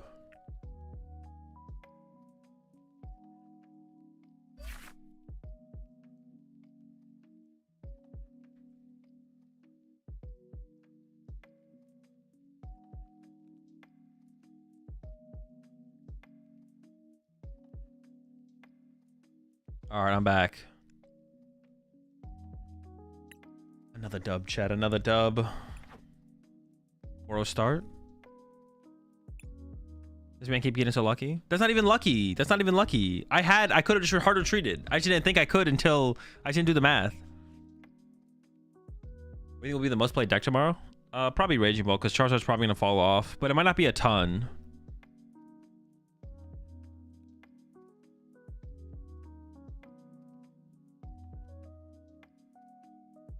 If active was punched, you wouldn't had the legacy for pawn though. Wait, what do you mean? Which is the 2 months there, Dark Snake. I definitely should have left the legacy in the deck. Oh yeah, because well, if I had kept Water Pawn, then I could have won through Water Pawn as well at the end there. I could have kept the Water Pawn around at the end, right?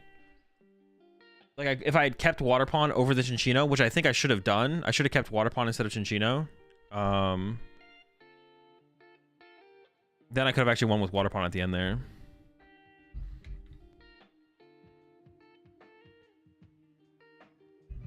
But that was like a tough Ultra Ball. I had to make some calls on some cards. Did you not also have game with boss on Duskull? I was out of boss. I had no boss left. If Dusk KOs Ursaluna Legacy doesn't work, it doesn't matter. They had one. I had one prize card left. They couldn't use Dusknoir. If we kept Fez, we could have sniped for game 2. That is true. Yeah, I guess we could have done that. Yeah. What do you think of Palkia Dusknoir? It's a good deck.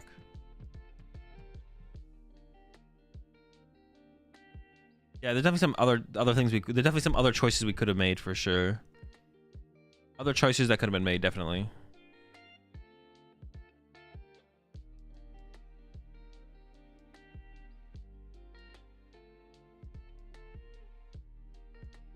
I am like getting a better understanding of what I like and don't like in the deck though. The Klefki feels a little gimmicky. It feels like hard to... I'd have to like play a lot of games with the Klefki to figure it out, to be honest.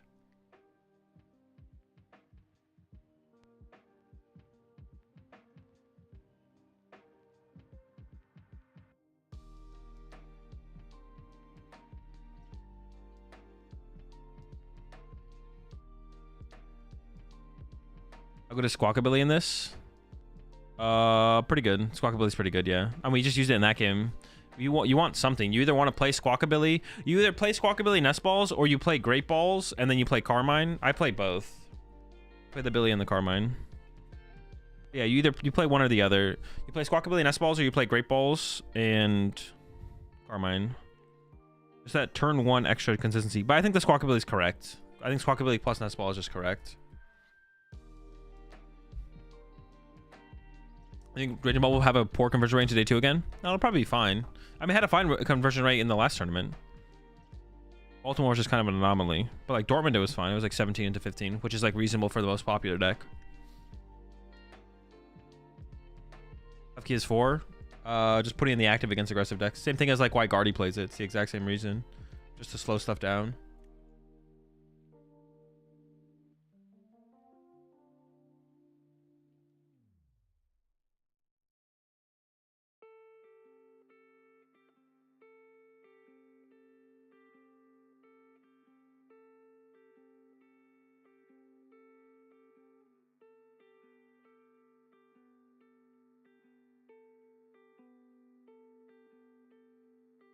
Yeah, I see the cloth as well. Hang on. Wait, did I pay out the prediction? Hold up. Oh no, I didn't pay out the prediction. I did win. Oh my gosh. My prediction thing always disconnects from my Twitch for some reason.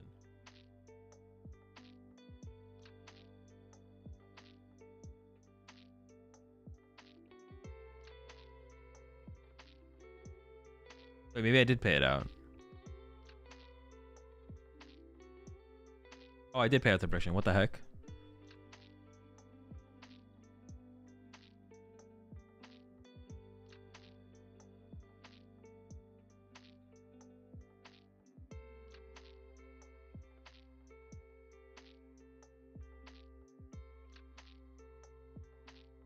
All right, here's what we got going on here. We got the cloth. Broken deck. Big fan of the cloth. Great Tusk Mill, of course. Hitting Millie with it. Ooh, the 4 gravity gemstone? Dude, they are... I like it.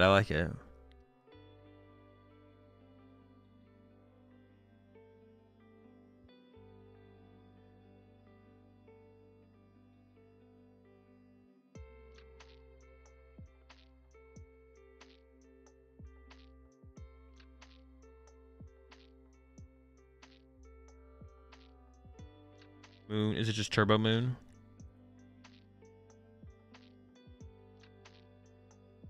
The 1 capsule.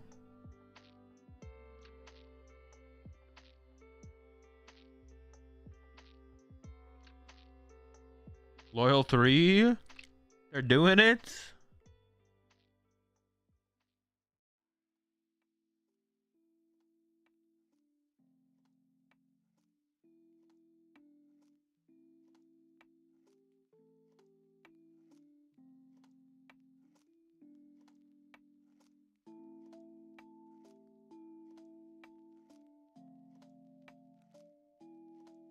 Yo, dude. Yes. 3 energy sticker, but only 3. 4 would be too many.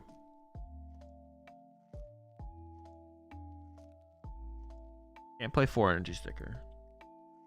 Broken deck.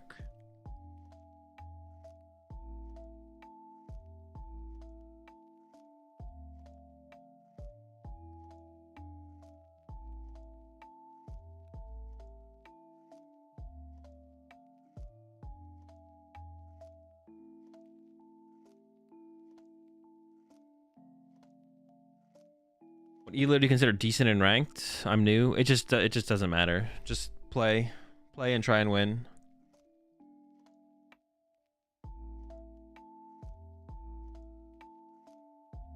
Your rank isn't a good determining fact, a good determination of your skill.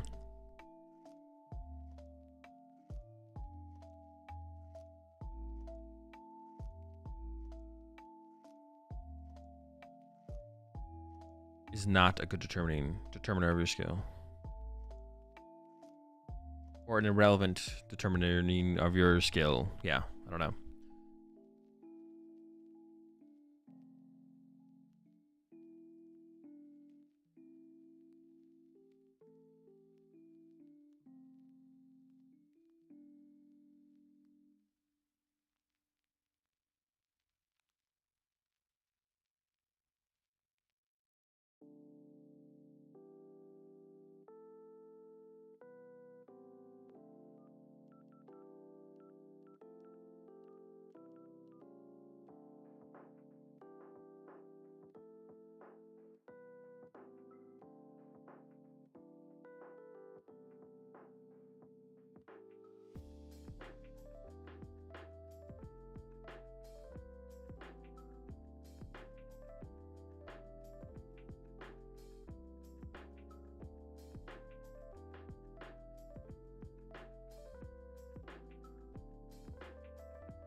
What's on the board? Just like I just write stuff down to like do in the future on streams when I get an idea. PTCG Live rank number is not ELO. Well, no, it's not ELO because it's not an ELO system. The ELO system is a system. You can't just call something an ELO system. Like this can't be an ELO system. This is just not the ELO system. This is like I don't even know what you call this. It's a ladder point system. Also, ELO might not exist behind this. Yeah, ELO is a specific formula, and plus 10, minus 10 is not ELO. It's also possible behind this, there's not an ELO system. It's possible that the whole rank system just works off your LP, which is like not that big of a deal. It's like, yeah, it's kind of like whatever, to be honest. Listen to any other EDM besides Elenium? Not that I can think of. Not off the top of my head. You appreciate the 3 months there, Quattro. Off the top of my head, I can't think of any other EDM. There's probably a couple different songs from a couple different artists in my playlist, though.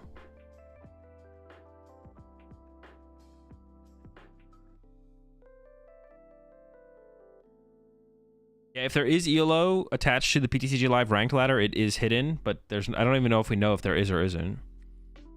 There could be. I think it works based on your LP from previous seasons plus current LP.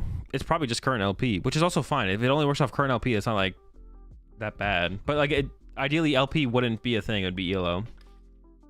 Once you reach Arceus, LP wouldn't be a thing, it would be ELO based. Or some kind of MMR.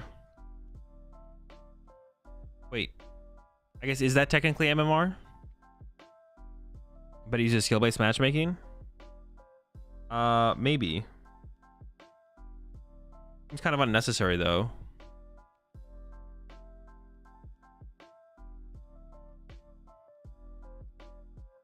It's a trade-off not finding a comparable skill level opponent and not queuing for too long. Yeah, it definitely expands the search. The longer the search takes, the more it expands it to try and find you an opponent for sure. What is LP? Ladder points. So just this number. This number is LP. My LP is 1430. My guess would be the way that the rank system works is it tries to pair me with someone as close to 1430 as possible, expanding higher and lower the longer it takes until it finds me an opponent. Just based on LP.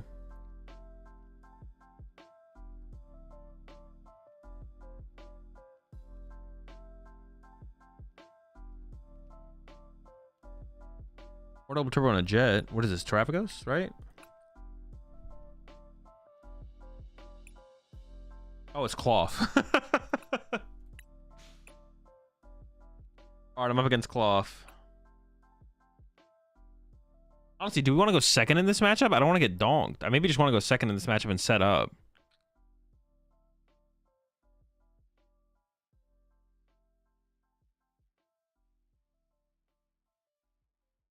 All right, chat. Predictions up. I have now seen the Smokey the Bear emote. I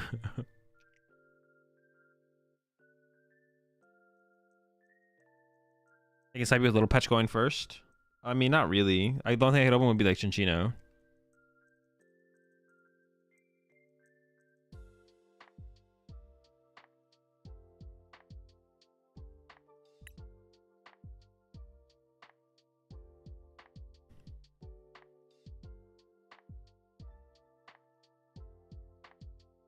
What do I even want to set up in this matchup? I can try and use Water Pawn and Iron Hands to get multi-prize turns, but I don't want to use Iron Hands until it's like winning me the game. And I just use Lugias, right? Don't I just like set up Lugias? Because they're just too big to be dealt with. Although they can Ursaluna to 1-hit KO Lugia at the end of the game. If I go down to one prize card. But otherwise they need to find like their jet specifically. Okay. I think we just like set up Lugias and swing with Lugias.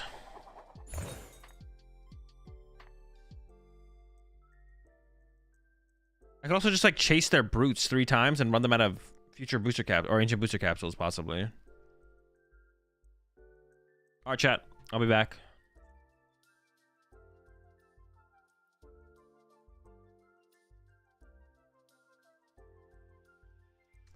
All right. Seems reasonable. Can't fault him for it, to be honest. Ooh, that hand would have been pretty nice. Not gonna lie, they've been pretty good. Double chops, little double chops in the discard pile from the Carmine action.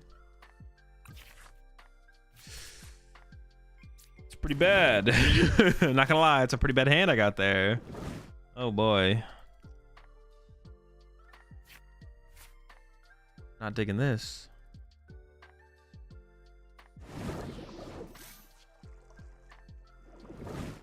Wait, doesn't Klefki just ruin their deck? Klefki shuts off Brute, Pecharunt.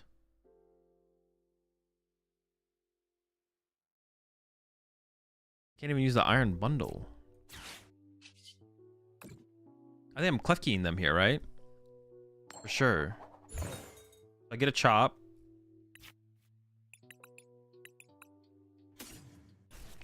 Then I Ultra Ball away the chop and the mist. Get Klefki, jet up Klefki. Dude. Fine. It's fine. Not a big deal. Lugia V. Where's the Lugia V star? I don't really want to leave my Luminion in the active. I want to be able to like shuffle it back in with Legacy, right? Which I should check on that. Okay. Mist, mist, mist. Jet, gift, jets. That, gift, gift, gift. 4 double turbo. 7, 8, 11, 12, 13, 14, 15, 16, 17. Okay, so I didn't price any energy. I priced a Lugia V star. Mezigos is there. I priced an Ultra Ball.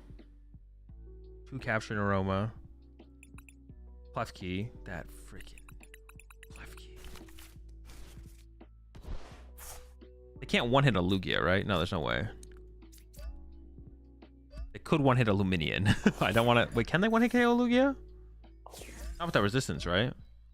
They cap out at 240, I believe. Dude, the Klefki would have been so good here. Gosh.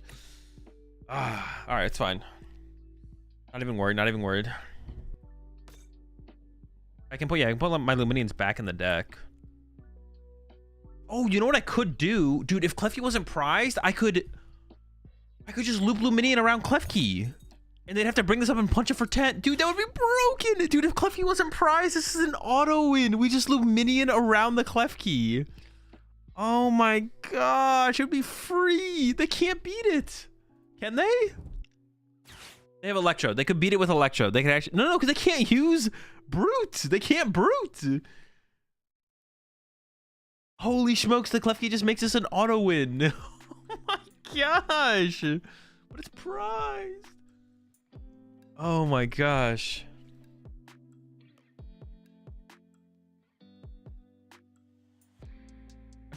They can boss. Okay, they have boss. They have boss. They do have boss. They do have boss. But the play is still super, super good. They do have boss. They can boss around it. I was like, they have no gust. No, they have boss. They have boss. But yeah, still be pretty good. I guess my Luminion's still probably dead here. They can just like bundle it. We'll see what they do though.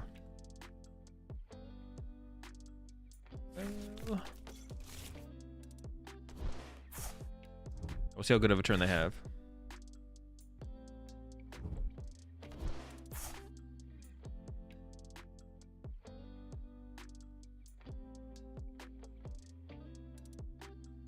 Yeah, I can't iron. Well, I can iron. Well, I can Iron Hands a Billy for 3 prize cards later. That's pretty good. That completely plays around like Ursaluna. Can their Billy leave play? I don't think so. Yeah, so I definitely look for that 3 prize. So I like draw 3 prize cards with Lugia and then go hands for 3 on Squawk is the play. Oh, it's fine. I'm still kind of sad that my Klefki is prized, but that's 3. They've definitely played a supporter, right? Yeah, they played Arven. Okay. So they still need a tool for this.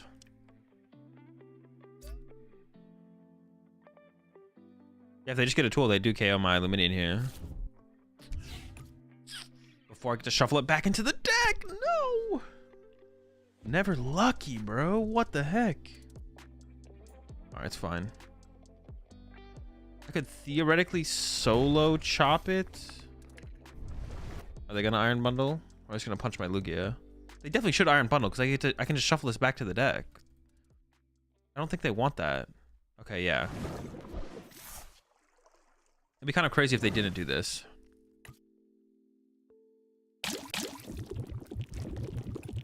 I I didn't even see what the result from the Mezagoza was. What was it? Oh, Tails. It did not help them.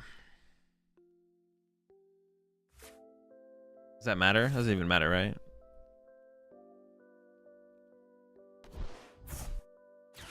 Artisan. I could get Minchino.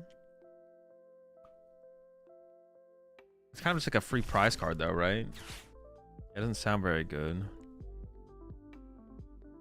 I guess my Archeops are going to be free prize cards anyways. I could get Cinccino. Cinccino could still be like a thing I'd want to use on a turn. If I can't like get to another Lugia, because I could Artisan for it right now. Doesn't seem that bad to put in play. Doesn't seem ideal. Seems okay. I could just read the wind here, but I should attempt to try and... No, I should attempt to try and get a knockout this turn. Or to get to double chops or something. No double chops. I could solo chop it. I could solo chop this.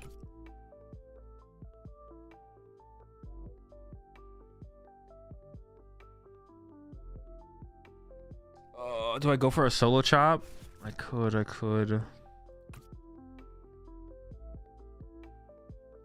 Man, I'm in the tank on this one. I'm not sure.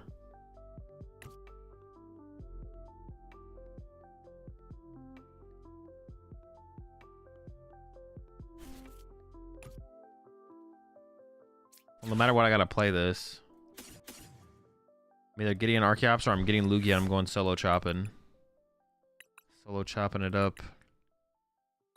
I feel like I should just commit to the solo chop. Feels so bad though.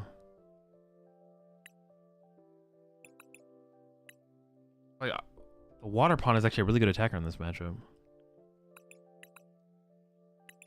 Do I just get this in? Oh man, now I've got rid of Lumidian if I'm gonna do this though.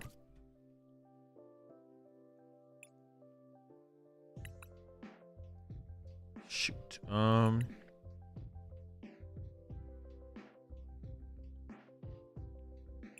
Solo chop. I'm committed now. I have to.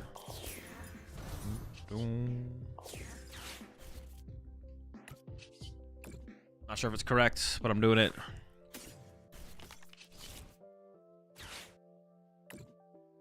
Solo chop is terrible. So bad.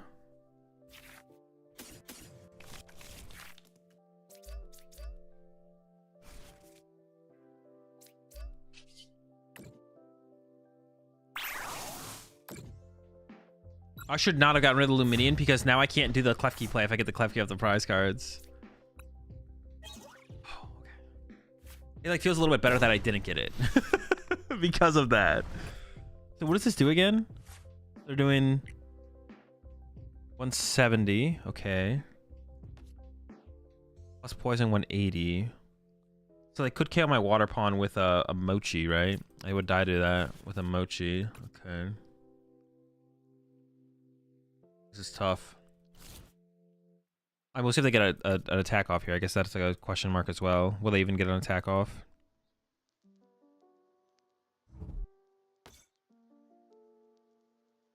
Big Brute chillin'.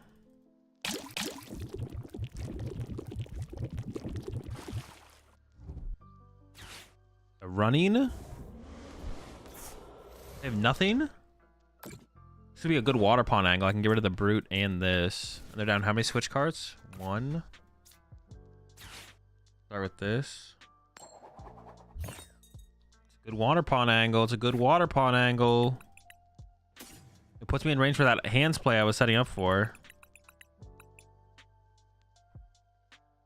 Oh wait, this isn't as good as I think it is though. I do 100 damage to the active, but I don't want to KO the active either. I don't want to KO the active. I want to force him to have a switch card.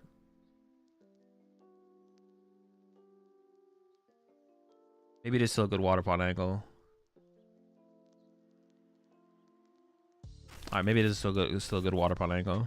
I can't when their active sounds terrible, so. Yeah, I can make this work. No, what the heck?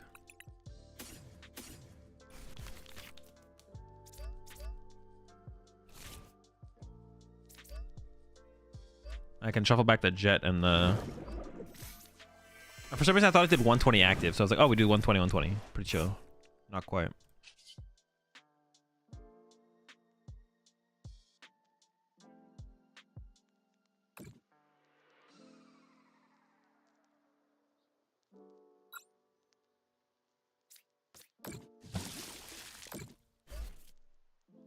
I have to shuffle all of them?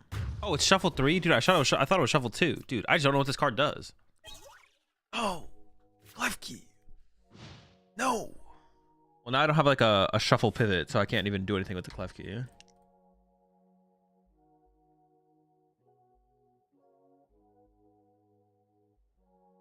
So I lose. No, I can get like. I don't lose all my energy every single time because I can start to build up energy on my bench. They play counter catcher? They don't. They live off boss. I get double turbo plus legacy. So I can bench hands this turn with a gift and start to build up the hands.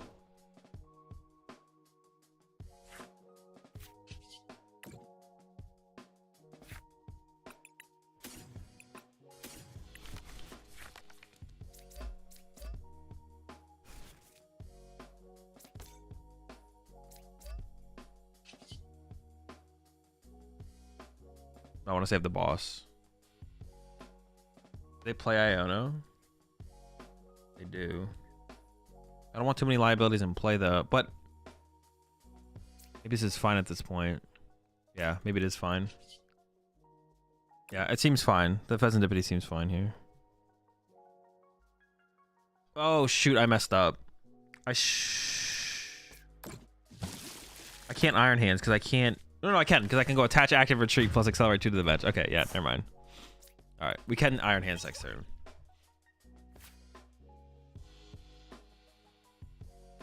For a second, I thought I goofed, but I think we'll be okay here. I think we'll be all right.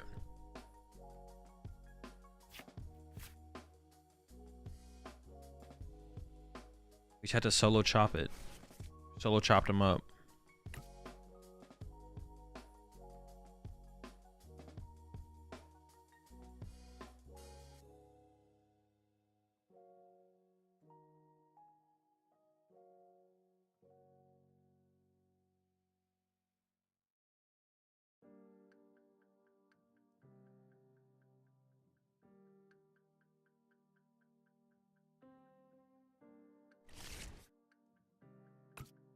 How good was that top deck?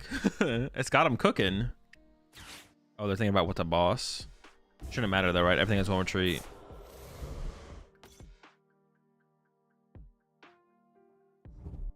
Oh, they got the jetty? Dude, what the heck? Wait, they could have killed my Iron Hands then. Wait, 3. Oh, they still can't attack with it. I thought they could attack with it. Oh, wait, did I just top deck my only double turbo in the deck? No. There could be one left. I actually don't know though. What does it matter? We should still be in a good spot. Even if I didn't. All right, Billy for 3.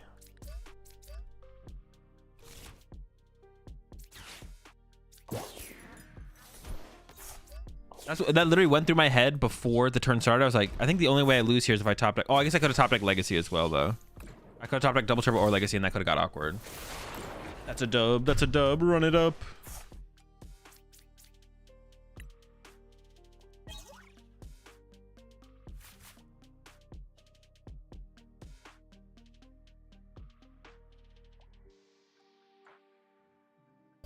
Turn 2, Iona to 4 and brick. Or turn 1, turn 2, turn 2, turn 1.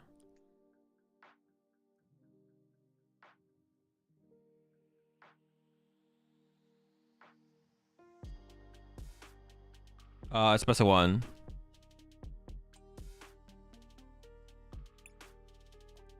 What time is it? 10? So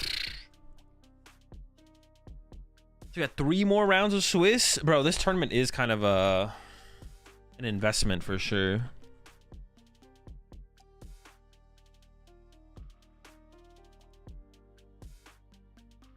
The key wasn't prized. Couldn't you also chase bonnets and get rid of the capsules? Oh, I mean, that'd be a good meme, yeah. Just bring it up. Well, yeah, I guess. Yeah, sure, yeah. Just bring it up, delete, and delete the capsule and be like, all right, go ahead. Okay, go ahead. Be a good meme, yeah. Also on the deck so far? I mean, it's good, but that wasn't like a question going into this. Do I do decklist reviews? Depends. The tourney is East Coast favored? Honestly. East Coast bias. Kind of cringe.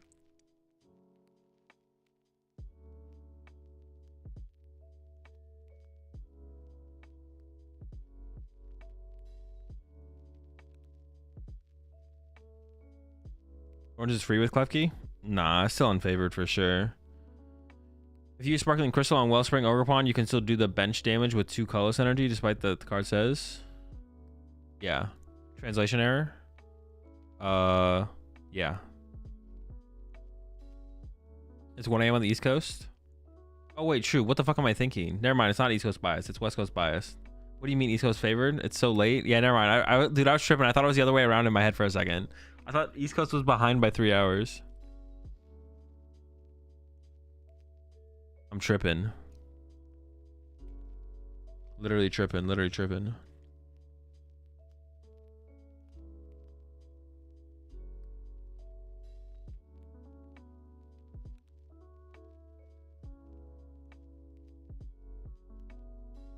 Need to go to bed? Yeah. Hawaii favored? Yeah, it's Hawaii favored. Kind of ruined me, and Klefki would have definitely ruined me. Yeah, I wish I didn't prize the Klefki. I was gonna try and go for like turn 1 Klefki shenanigans, and then loop it from there. But good luck in the rest. Also, on basic attackers and Dragapult besides Radzard, bad. I mean, I can't think of any that it seemed good. What is the Okada Dragapult deck you have? It's Ryuki Okada's Dragapult list that he used to win Dortmund regional championships.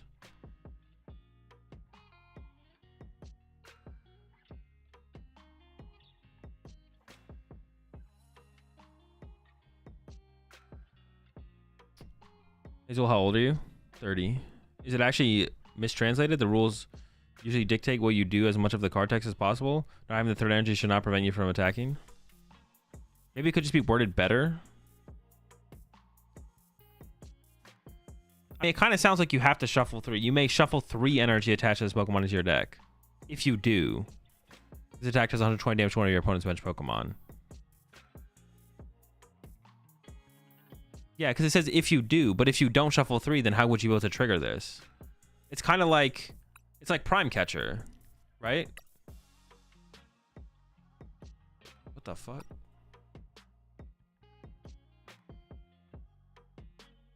Dude. Because Prime says, switch one of your opponent's bench Pokemon to the active Pokemon. If you do, switch your active Pokemon with one of your bench Pokemon. You can't use Prime Catcher if your opponent has 0 bench Pokemon. Yeah, you can't use Prime Catcher if your opponent has 0 bench Pokemon. You can't just switch your side.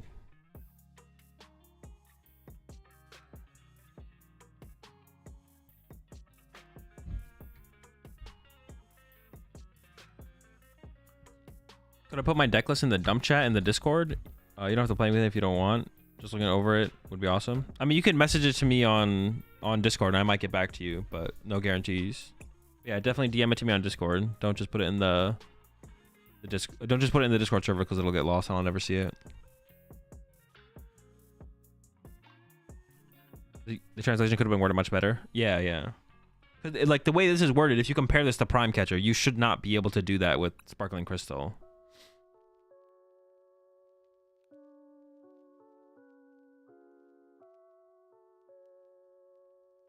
Wording is because you can one shuffle more than 3. No, you can't shuffle more than 3 though. You may shuffle 3. You could shuffle a double turbo energy and 2 other energy, but that's still shuffling. You have to shuffle the other half of the double turbo energy back into the deck. You're just targeting one of them, but you couldn't choose 4 energy attached to this thing, could you? If this thing has four basic waters attached to it, you can't shuffle 4 basic waters. You can only shuffle up to 3.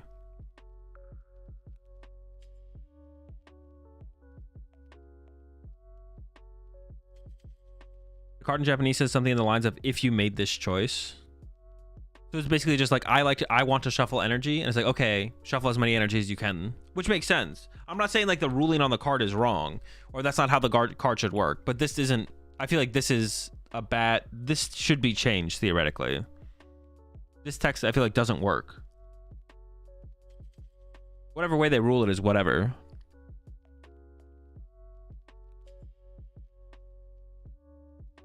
But as I said earlier, you try and complete that part of the text as much as possible. Then why doesn't it work that way for Prime Catcher?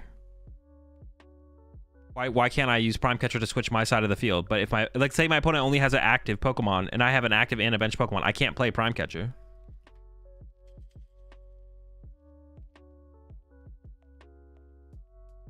Unless that's not what you're saying.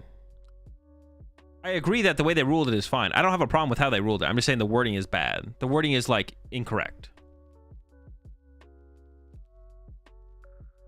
You're not meeting the condition to play Prime Catcher? Yeah, but this is literally worded the exact same. You may shuffle 3 energy attached Pokemon into your deck. If you do, Prime Catcher is the same way. You may bring one of your opponent's Pokemon off the bench of the active. If you do.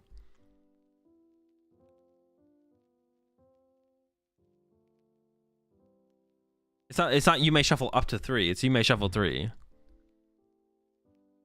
You try to shuffle 3 energy? Yeah, but I tried to bring up something off their bench, but there wasn't anything. There wasn't anything on their bench.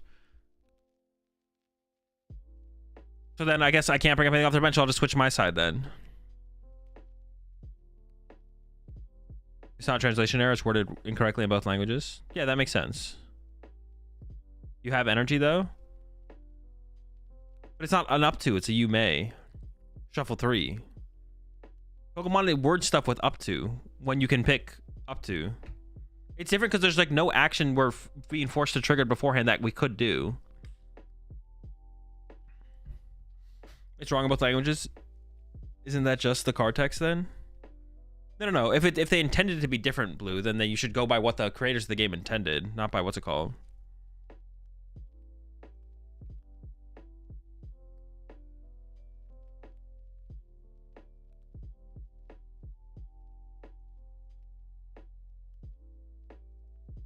It definitely should be worded better. It's definitely worded bad. Like if I guarantee if they could go back and change the wording on this card, they would. If they could go back and change the wording on this card, they would 100% change the wording on this card. They would not keep it the way it is.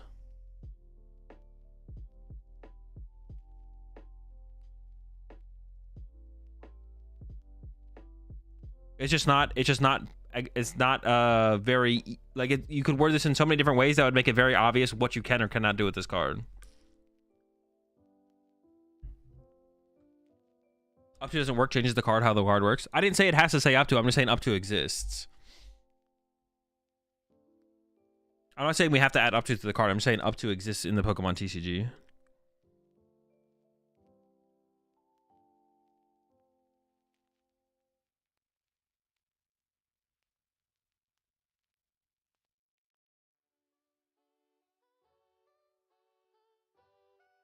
It would have to be ordered with like you could say something like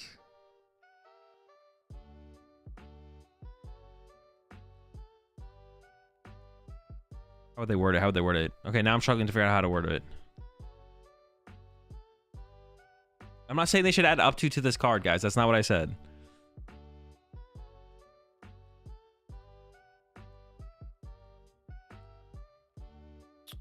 It's not wrong in both languages. It's just a wording mistranslation from the Japanese word, which means it's something similar, but lets you perform the attack without fulfilling the cost.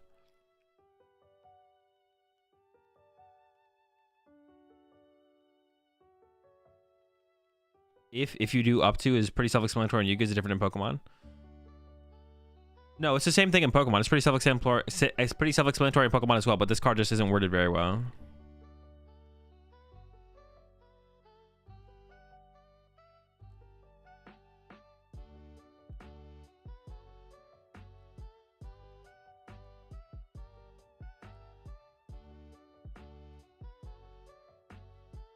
Return the attack cost and energy back to your deck. Something like that. If you use this attack, you may shuffle all energy used with this attack cost back into your deck if you do 120 damage to your opponent's bench Pokemon.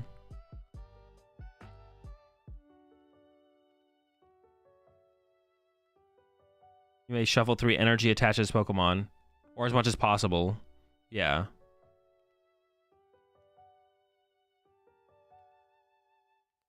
Like Sandy's suggestion, and it wouldn't be the first time they've used the wording of this attack cost. I also like then instead of if you do. Yeah.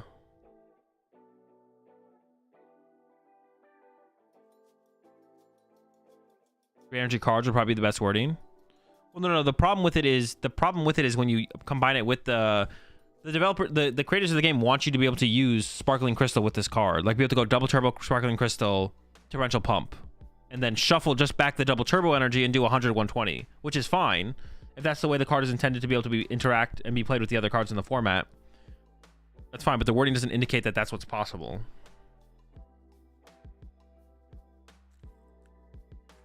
So it just needs to be in a worded way where that makes sense. 300 cards would change it drastically. Yeah. Don't think that's correct. Wait, what do you mean? What's not correct? You cannot shuffle energy or shuffle exactly 3. If you don't have 3, you can't shuffle any. That's how this card works. Wait, if you have the double turbo and the Sparkling Crystal, you don't shuffle the double turbo back to the deck? Is that what you're saying?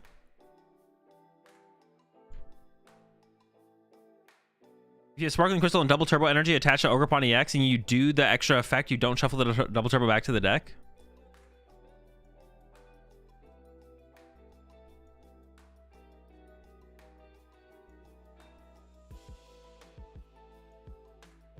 I'm pretty sure you shuffle the DT to the deck. You don't get the extra effect? No, you do get the extra effect, Fire, Flame, Fire. You do get the extra effect. It does 110, 120. That's like the gimmick, is that you can play this card with the crystal and you go double turbo crystal 100, 120.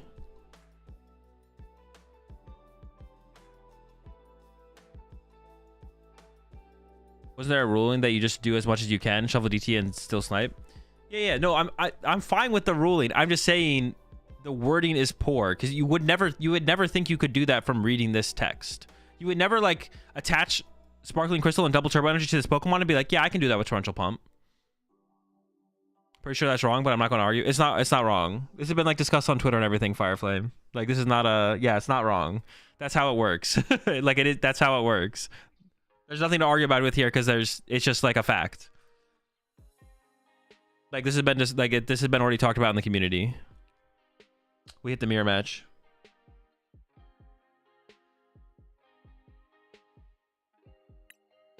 Oh boy, the lug mirror, my favorite.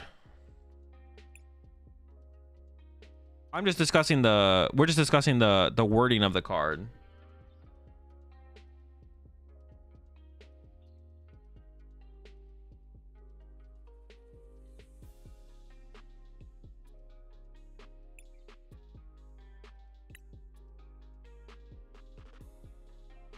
You should say you may shuffle 3 energy back into your deck. If you did shuffle back, do a 120 tier. You may shuffle all energy used in this attack's cost back to the deck. If you do, you may do 120 more damage to one of your opponent's bench Pokemon.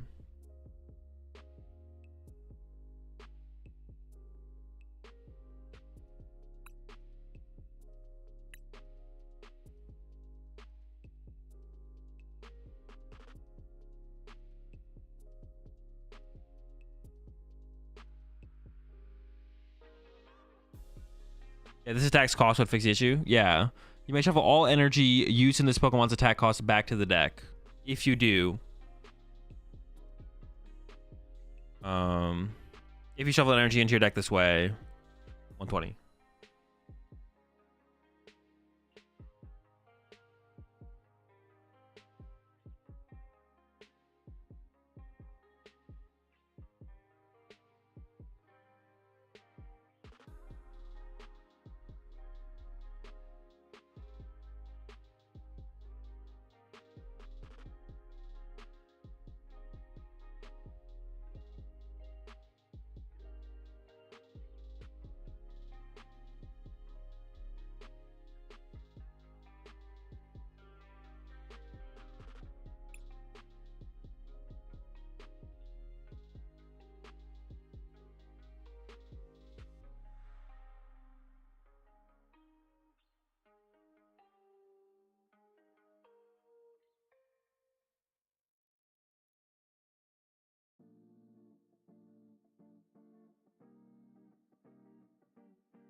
Dude, now chat's popping off with this discussion. So we started Ryan chat. I know I'm distracting y'all. All right, I got the prediction. I got a mirror match happening. Lugia versus Lugia. Get your predictions in. We'll see how this one goes. Gotta go first.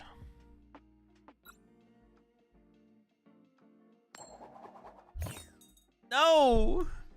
Gotta go second. Gotta go second. That's what I meant. Going second is optimal.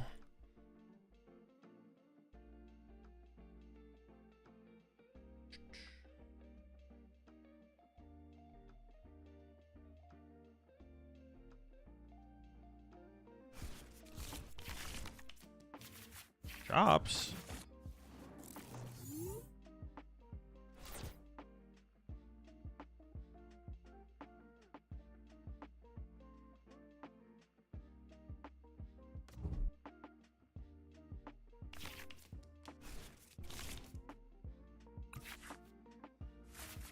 Rats. Okay, it's an okay hand. I will see what they start with and how their first turn goes. Open bundle.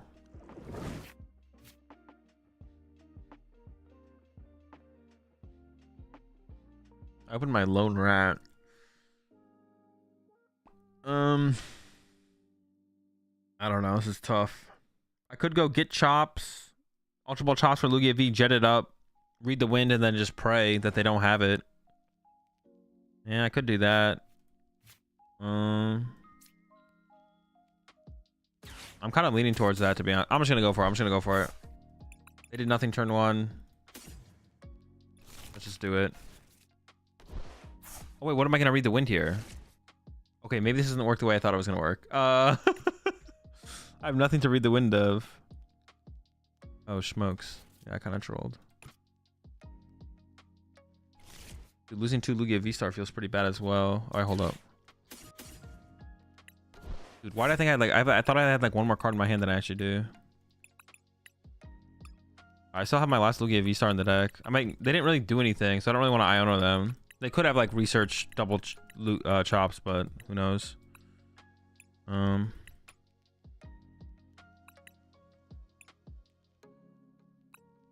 Is it like Lumini or Squawkabilly, I guess? No, because Billy can become 3 prize. No, they can both become 3 prize cards. I guess I can get Luminian out of play by attacking with it.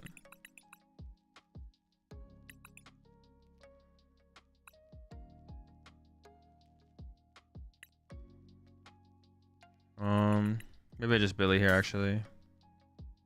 Yeah, just Billy. Sure. It feels bad to lose 2 Lugia V-Stars, but... Oh my gosh. Well, maybe I should have gone for the other line there, I guess. Not a very good draw, not a very good draw. Well, at least it's gonna be over fast.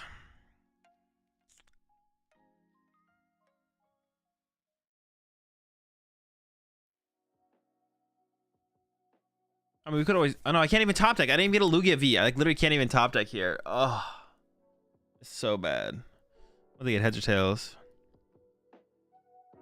Yeah, I can't even top deck here because I don't even get a... I don't even have a Lugia V. How else could I have played that? Was there a better way to have played that? Not really, right? Get chops, Ultra Ball away the chops, and then get Squawkabilly, right? Draw Squawkabilly. I could have got Luminian and played a research, I guess, but I really seems better. Yeah. No, there's nothing else that I've done there. I thought I had like a different play to have gone with there, but no, there wasn't a different play. For some reason, I thought I could like I've read the win in the active, but that wasn't really available. If I could have read the win in the active, I think I would have gone for that play and just hope they don't have anything, but it wasn't really available to me though. They have to read the wind. I can't even do anything, dude. Oh my gosh, we just had Lugia V. Oh, only 1 chop. Honestly, they can. This is a solo chop angle for sure. They can definitely solo chop it here. All right, tails. That's big.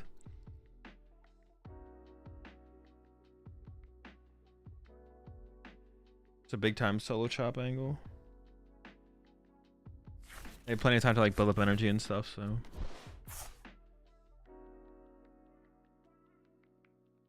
I need to like top deck Lugia V and then like boss care their Minccino and then pray is like my play.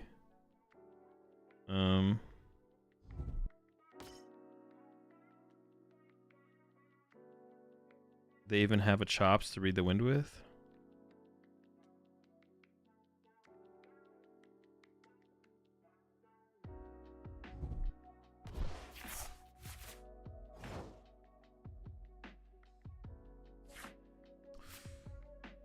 Right.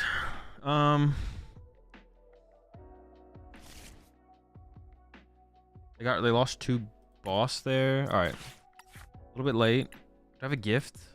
No, I don't even have a gift to put on the freaking rat. Gosh darn it. All right. Give you.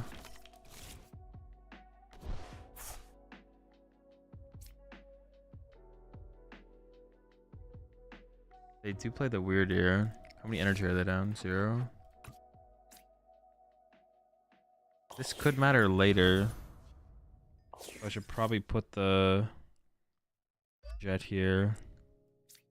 I wish I had a gift. I could KO the iron bundle here, so they can't push up a 2-prizer. Or I can KO the Minccino. If I KO the bundle, they're locked. They're locked to 1 chops maybe. If they use bundle here, they get to go after my squawk. But KO my Minccino is obviously pretty good. I almost feel like I should go after the bundle here, to be honest. I'm gonna go after the bundle. Because I don't want him to be able to create a bench space. I don't want him to be able to create a bench space and then get down like double chops plus be able to use Luminion. Because if I kill the Minccino, they can use the bundle and then they can use the thing. I didn't really check my prize cards at all. Alright, so I'm living off the top deck. I also only have 1 Lugia V-Star left in my deck. Only 1 Lugia V-Star left in my deck. Yeah, I want to take the V-Guard because I might want to put like the V-Guard on... Tails. I need Tails here. That's big. That's big. That's what I needed.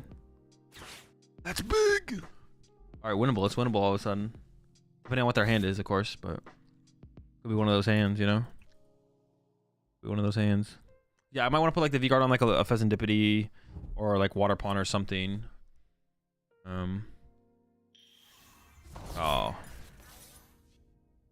It's a solo chop angle though if they're gonna do it. Yeah, they're doing it. If they have boss here, I mean, they can't my Lugia. That's still pretty good for them. I don't even know what like a top deck that would get me out of this if they have that.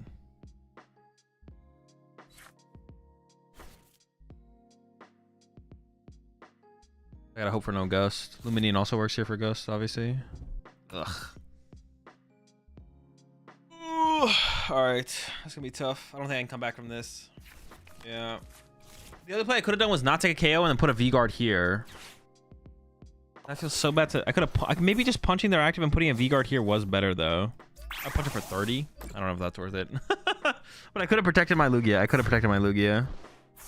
Oh, but they're bumping the Mezagoza anyway, so I need, like, top deck. Alright, well, push Rat and pray. Go, Rat. Go get him. It's all you, buddy. You got it. Damn it. Damn it, Chinchino, you... Alright, what do I even do? Do I legacy this guy? Probably not. Maybe? Just throw it down? No, because I might want it later for Iron Hands. V-Guard I might want to save. When I'm talking like this game's going to go on that much longer. Alright, last jet. Punch.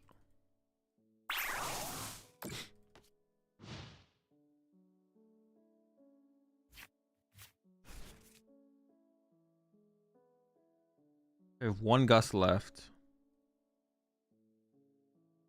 It's not looking good, folks.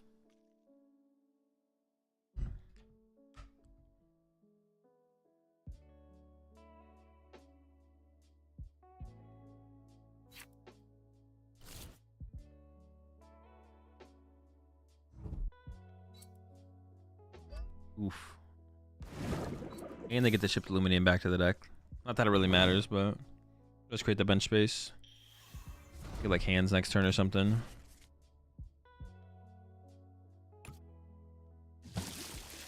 Bye, Rat. You bastard.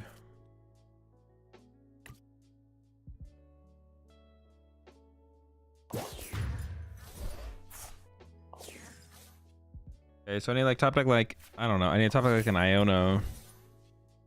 I don't know. I still need so much. All right. Next year.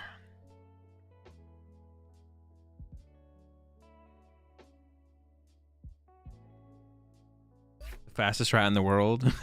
3 jets.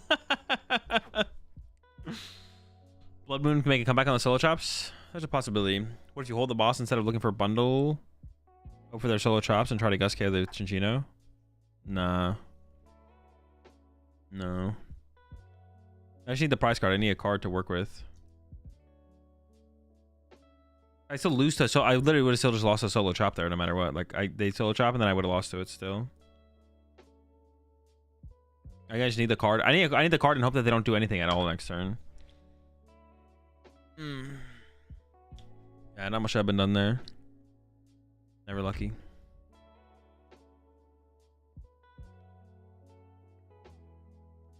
Honestly, the more I think about the water pond, the more I do like it. Being able to KO double Duskulls is like the biggest thing that I like about it. I'm a big water pond fan, to be honest. The more I think about the water pond. I need to play more with it though. Would you have read the wind? The Lugia V-Star instead of Squawking turn 1? I could have, but that seemed super iffy. That would have been a play though. Get Lugia V and then read the wind on the V-Star. That would have been a play.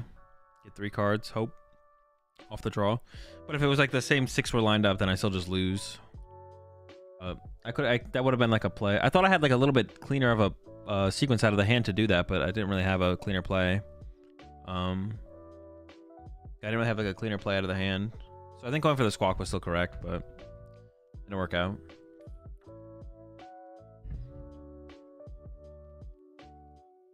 Get him next time. Get him next time. What time is it? All right. So I have to go. I do have to go what? 7-1 to make cut? I think. Let me check previous tournaments.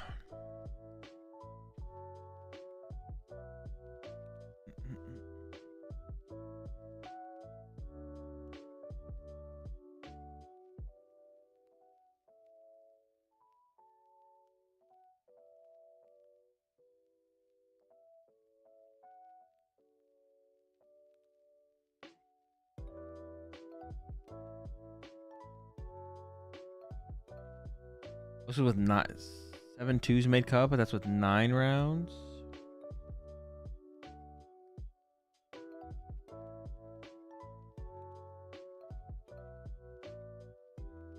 I look for like a comparable tournament. I can see where we're at. 6-1-1 made cut. Oh, but it was clean at 6-1-1. So I guess if we win, we could ID maybe. Yeah, if we win the next one, we could ID, I guess. Don't drop an X2 just in case like last week. No, but last week there was 9 rounds. That was different. There's only 8 rounds for this one. I think with 8 rounds at 6-1-1 or with... I mean, it looks like there's a possibility for 6-2s to make it. But my resistance is pretty, like, mediocre, so it's nothing great. So at 6-2, at X2, I'll drop. But if we get 6-1, we could ID into cut, maybe. Only if it's guaranteed, though. Otherwise, we'll play it out.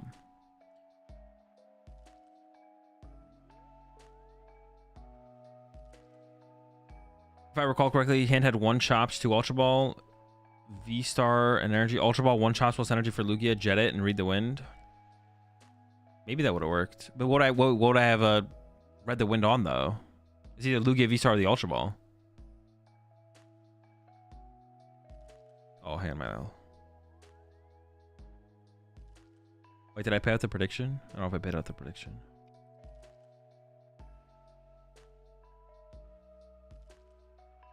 L. A big come up.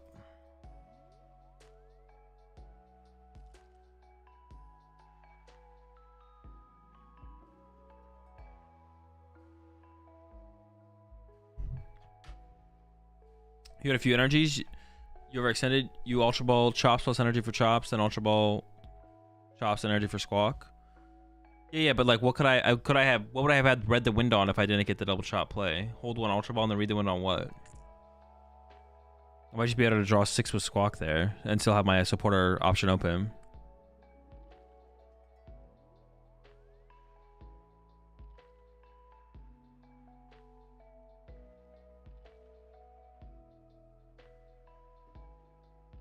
Best energy you had, then your hand last turn would have been Alt V-Star Ultra Ball +3. That could have been worth it, yeah. That could have been the play. Hey, we can go back and VOD review it, actually. I think we have time before the next round. I'm just changing my stream title, if it'll let me.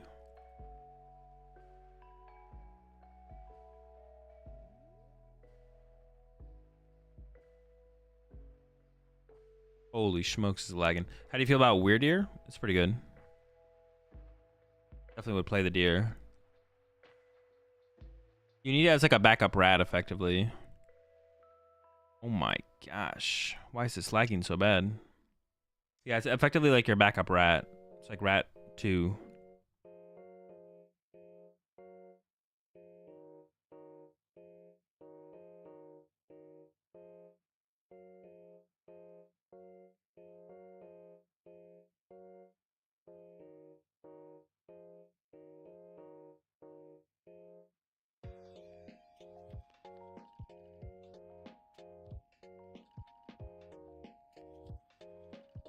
Yeah, we can go back and look at that opening sequence. Let's see what else I could have done.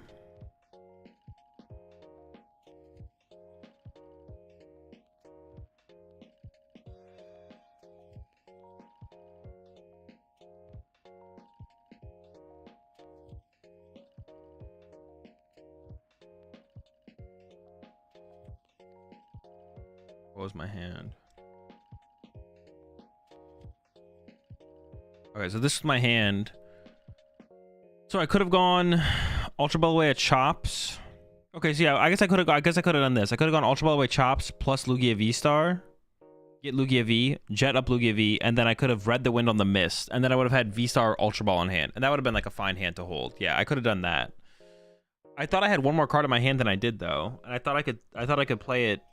Yeah, I thought I had one more card in my hand than I did. I guess I still could have read the wind on the V-Star.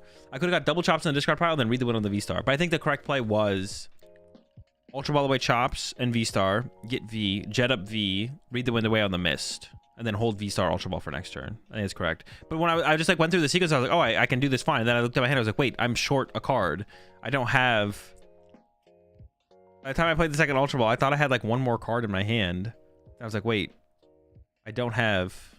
So I ended up going with the Squawk. I guess, yeah, I could have still pivoted to V, get rid of V-Star, but that feels worse than just squawking at this point, I feel like. But yeah, the other sequence was definitely the best turn 1 sequence. For sure.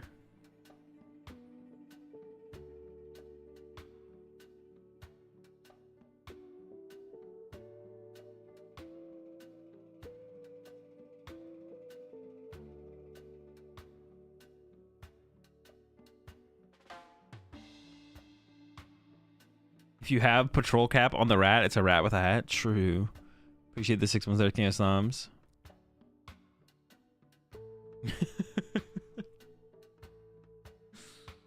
Alright, we got 8 minutes to the next round.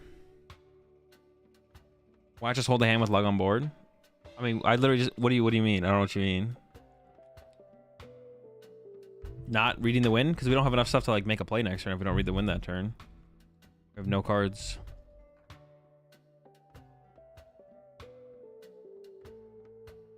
Just keep V-Star in hand. Oh, just Lugia V on the bench, V-Star in hand. That's just not enough, I don't think. I have nothing. I mean, I guess I could have done that.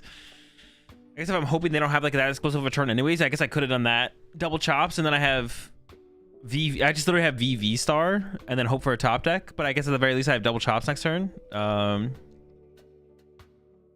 got Jet and V-Star for 2 Chops, and had attack next turn. It depends what they have in their active, I guess. Yeah, I guess I could have done that as well. I think I'd rather do the read the wind though. I think in that situation I'd rather read the wind. Gift would have procced eventually. Yeah, but it might have procced too late. Like if they just gust Chops next turn and then just KO Chops and ignore Gift for a couple turns. Wouldn't be in a really good spot. I definitely should have done something different than the Squawk play for sure. I don't know if I like that one. I think I like reading the wind more though. I still think I like to read the wind play more, and then just hope they don't have it. Hope they don't have like a clean turn. Because if they have a clean turn, I feel like I lose if I go for this like the Lug V-Star. Lug V-Star. I think the read the wind play is like decent still.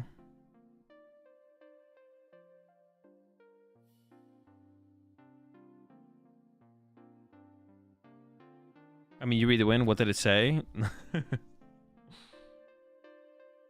Read the win feels better because you have the V-Star Plus and Ultra Ball, 3 cards, and then top deck. Yeah, I actually have like plays to make. But it depends. It depends. Or like, yeah, it depends like if how much I want to play around them not having it versus having it, I guess. That's what it depends on.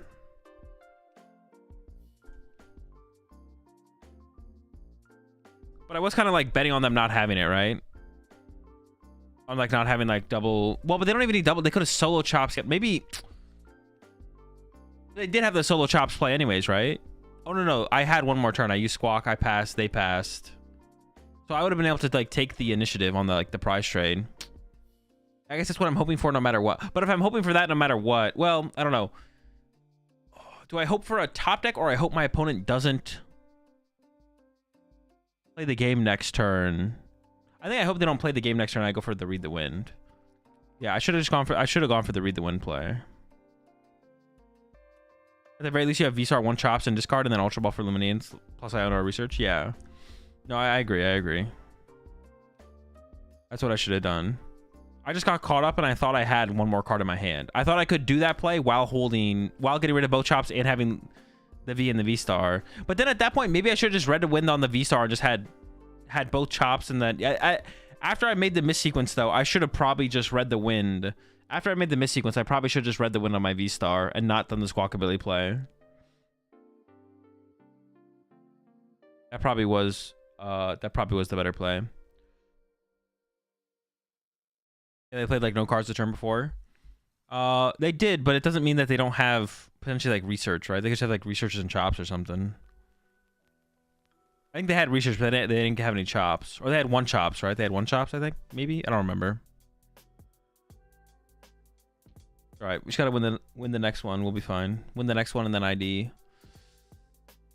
And then, it's getting late. I'm getting tired. It's almost past my bedtime. These tournaments just run like a little bit too late. A little bit too late for me. Like for my bedtime.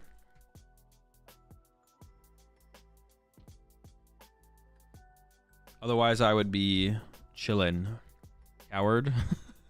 Well, I don't want to just like get off because we're close to cut. And I want to play in cut if we get to cut, but... What tournament am I playing? It's the Doom weekly tournament. How does Lugia beat Cloth if you don't have Sob Ogre?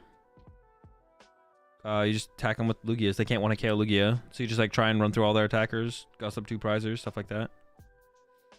You don't need the Sob Ogre. The Sob Ogre is just like can be cool, but it's like not necessary. Yeah, just attack with Lugias. They don't have a way to 1-hit KO Lugia, except for like Ursaluna at the end of the game. But you have to be on 1 prize for them to do that. Oh no, I guess they can jet. You can be on 2.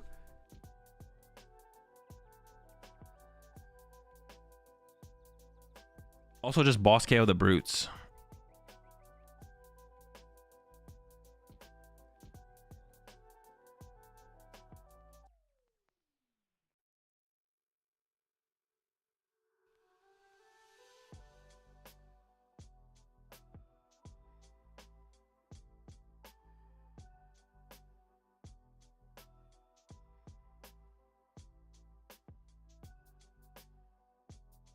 Gonna be playing RuneScape while watching the regionals. What deck do you have winning this weekend? If I had to pick a deck to win, Drago. I'm gonna go with Drago.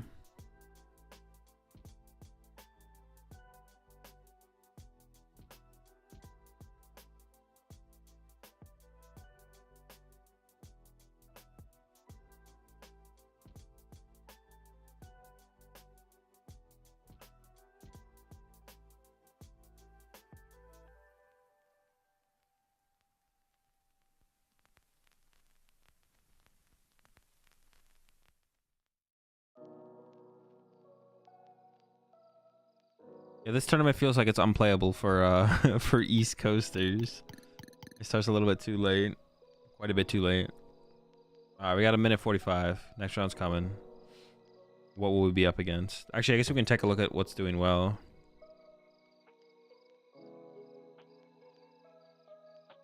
My opponent 6-0. And then... Oh, the Okie Dokie deck is sick, dude. Let's go. They're 6-0 with the Okie, just Okie Dokie. It's not a Loyal 3 deck. Got a couple cloths up here. Golden Go. I kind of want to run Yellow's Golden Go through an online tournament at some point. That might be the next deck I play in an online tournament. Y'all goes 5-1. Iron Thorn 6-0. Shoot! I gotta keep that away from me for a little bit.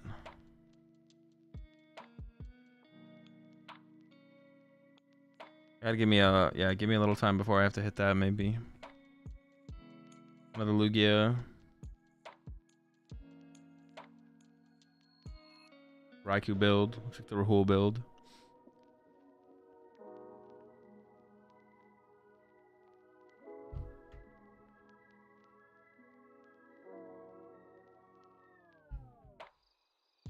I was playing against the Okie Dokie guy. It's a fun list. They got some shenanigans in there for sure. Just gotta play the protective goggles for the Thorns matchup. Wait, what does it do? What do protective goggles do?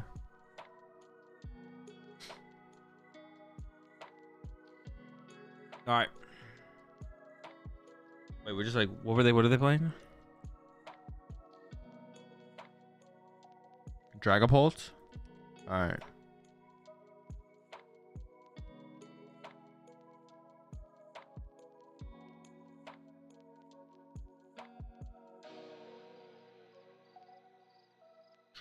Yeah, just Dragapult.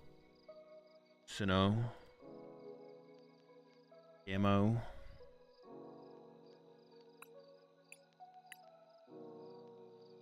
All right, chat, this is it. If we lose, we're out. If we win, we're maybe in.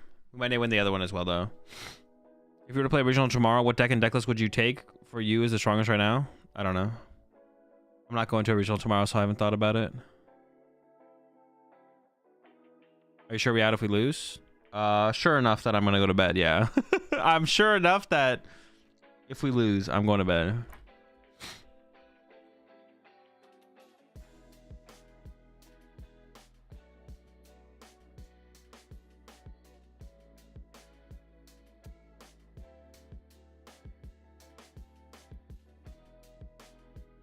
I only played 3 Dreepy. 4 Nestball. Okay.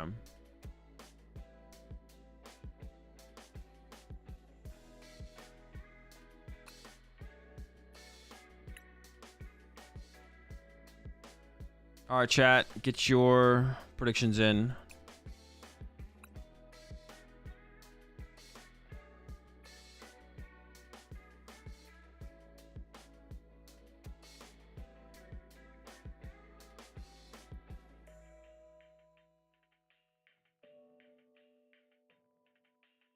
Doo-doo.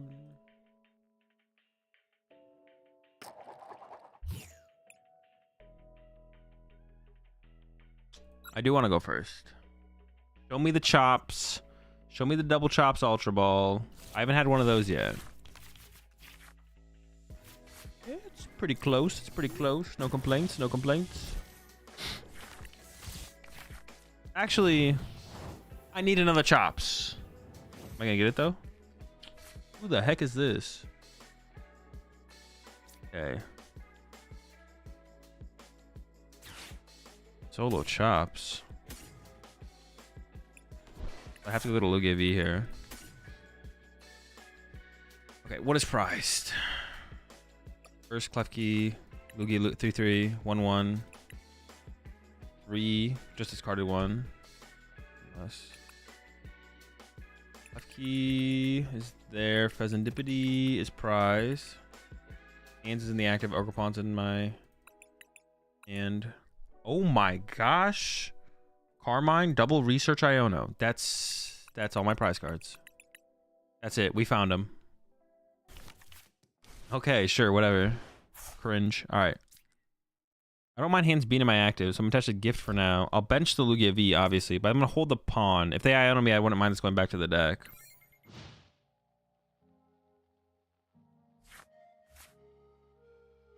Holy Supporters Prize. What the heck?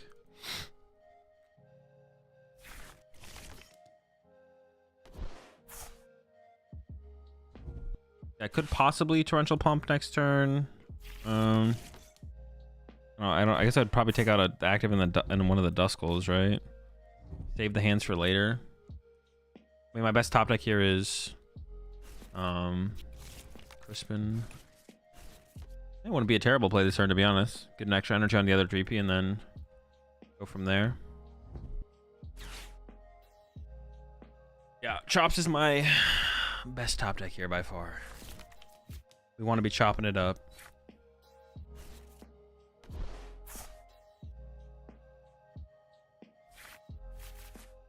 Yeah, the question is, yeah, do I jet this thing up or not?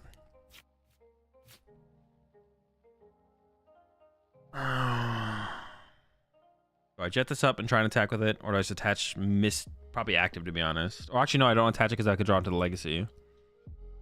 Bench this, jet it up. Or just research. Bench jet. It would be nice to KO a Duskull alongside the Tatsu.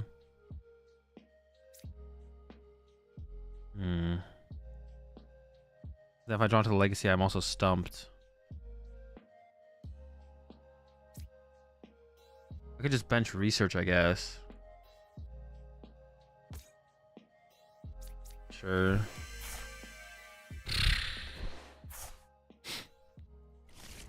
Is it a solo chopping? Is it a solo chop situation? Feels bad. Oh, it feels so bad to do that. I feel like I'm doing it though. Solo chop endeavor. All right, we're doing it.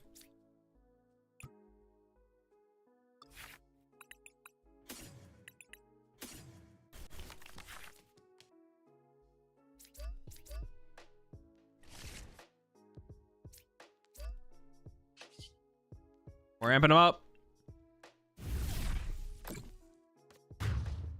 See how good of a turn they have. I'm kind of scared. I'm kind of scared. What I get? Research and Aroma. Oh wait, Research and Aroma. So what did I not prize that I thought I prized? Oh, I didn't prize a Chops, right? Yeah. I don't think I prized the Chops. I thought I prized the Chops, but I don't think I prized the Chops.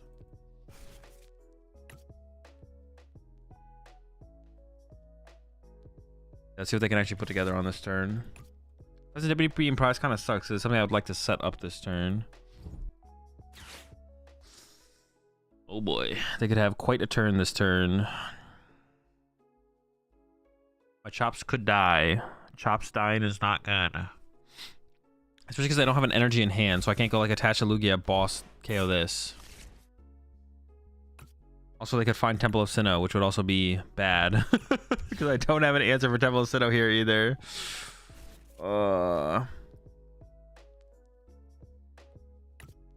But this would have been, it would have been really bad if I had jetted up the water pawn and only had a one chops board, to be honest. That would have been really bad. Would have been not great.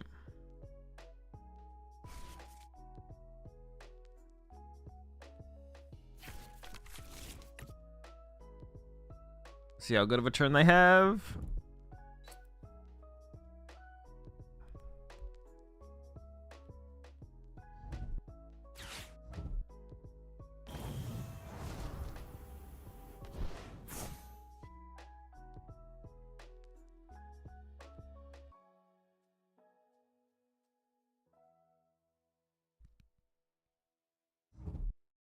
Oh, no.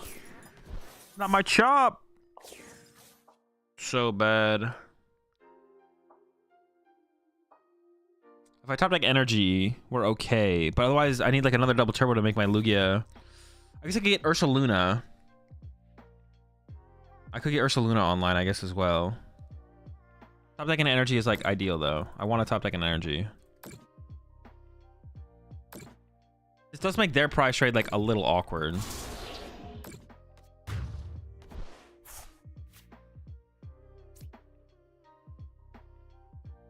Yeah, I gotta push this. Energy top deck. Any energy. Well, not double turbo. Never lucky. Okay. I do kind of want to bench that.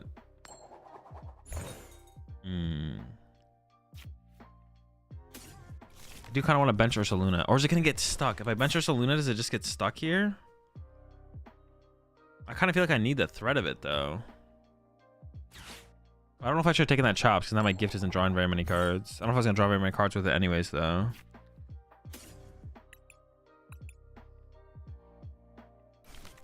How many Jets do I have left? Quite a few, right? Yeah. I just killed the Dreepy here. Will this capture a Rumble? I shouldn't have taken the Chops there, to be honest. I should have just left it. Well, I was going to have like a full hand anyways, I guess. Yeah, my hand was going to be full anyways. Not getting an energy sucks. But I have a little bit of time, I guess. Yeah, fighting the Ursaluna sooner than later seems decent. I didn't get the Pheasant Dippity off the prize cards, which is unfortunate. I was looking for the Dippity.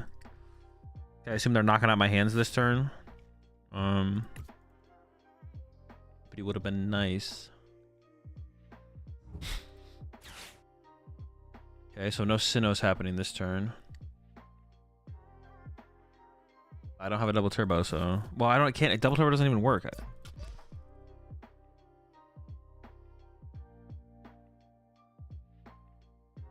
They play a switch, so I can't like sob trap anything.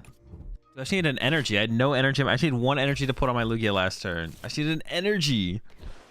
Or Pheasant Dippity not be prized, so that could draw me into an energy, but that was also prized. I mean, it's still winnable, but it's gonna be tough. It's gonna be tough. I should have like threatened the Lugia to force him to have to like deal with it. Yeah. I don't know. Okay. It's pretty bad. We're in trouble. Help. Oh, they are knocking out my active here, though, aren't they? Why did they play this? Are they looking for a counter catcher play? You should still wait. That's weird. If they don't get counter catcher here, then they have to knock out my active and trigger my gift. Why'd they play it like this? That's a weird way to play this. Double turbo is still really good here, though, because I now I can just go Lugia, punch their active, and threaten the win that way. That's like good enough.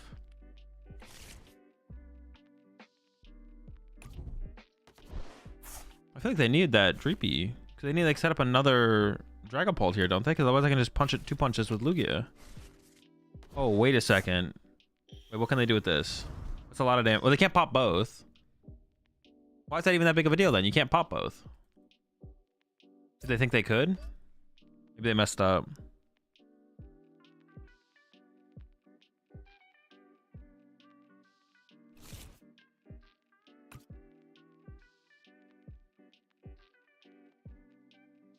Maybe they're trying to like pass for a turn, or they could like jet headbutt, I guess. And then they could jet headbutt and then next turn Dusknoir KO it to not trigger the gift, I guess. That's a good thing. No, they're going with the dive. All right, well I'm fine with this, I guess. Oh, they're not. They can't even KO my Lugia next turn now. That feels like a mistake. Feels like you should make it so you can KO my Lugia. Got the double turbo. We got double turbo. That's big. The rest of the hand sucks, but I can punch him. We can punch him. I can hold the Mezagoza as well. Can they win next turn? Am I tripping and they can just like win the whole game next turn? Oh, they can. No, they're 10 damage short. But they could get back their Radiant Alakazam. They can win next turn. Nothing I can do about it though. Well, I could like get Luminion and KO their Dusknoir. But then they're still just 2 attacks away from Dragapult from winning. The Gust.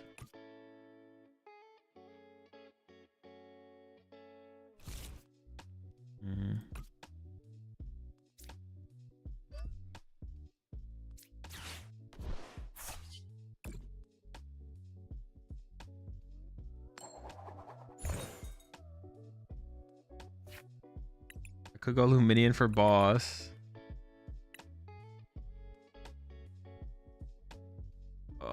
Dude, we're 10 damage short. Do I have prize left? I mean, I'm always grabbing Luminion here. What does their list play? Boss, 2 counter catcher, Roxanne.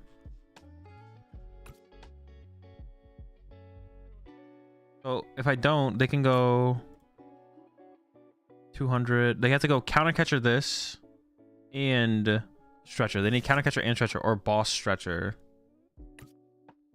Maybe it's just unlikely. Maybe I just punch the active here.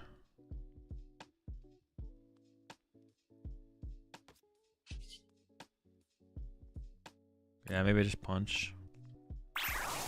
I could bump this if I leave it in play. I guess I should bump it because the heads on that gives them Luminion, I guess. But yeah, if they just have stretcher, boss, stretcher, counter catcher, they can go bring this guy up.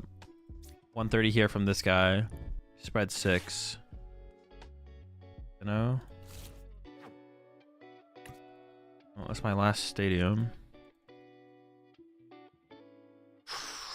Okay, we survived. We survived. I wouldn't have put the stadium in play as well if I didn't have the other one in hand. But I was like, well, because I have both, I may as well play one. Oh, the solo. Dude, if we had double chops, this game is just cooked, right? If we ever have double chops there, the game is over. It's just like, no way we lose. Forever double chopping.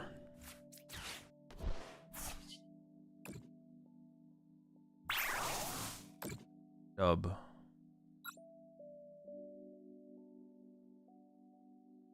They really shouldn't have played. They messed up though when they played their stadium. They should have waited to see if they found. Well, I guess I had the stadium bump anyway, but they should have waited to see if they found Sinnoh for sure.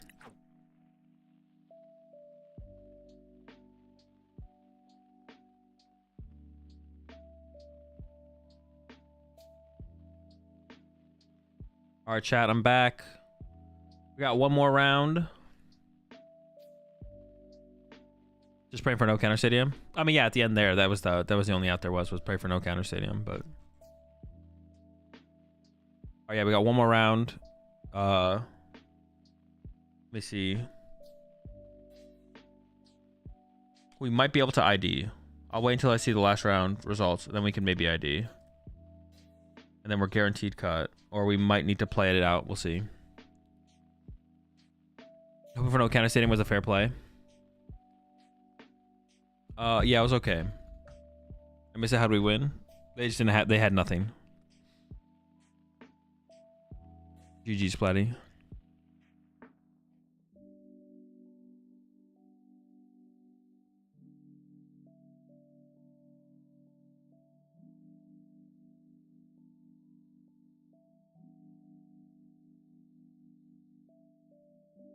What's ID? Intentional draw. It's just like agreeing to tie basically with your opponent.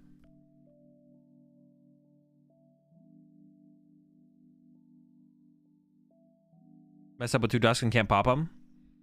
Yeah, the Ultra Ball shouldn't have happened because we could have seen Bench Streepy plus Bench Streepy and then evolve that to Drakloak and that could have found cards. Yeah, getting the second what's it called was definitely a mistake. Has a Carmine been good turn 1? We used it twice so far. So twice out of 7 rounds isn't bad. But we opened it in the starting hand twice. Like, maybe got a little bit fortunate. Yeah, we literally opened it in the starting hand twice. So, yeah, just a little bit fortunate.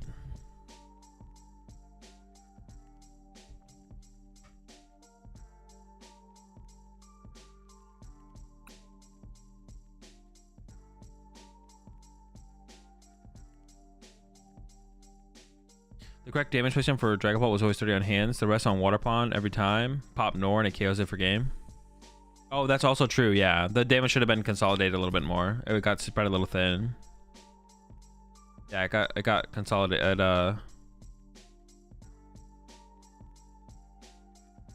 It needs to be consolidated a little bit for sure.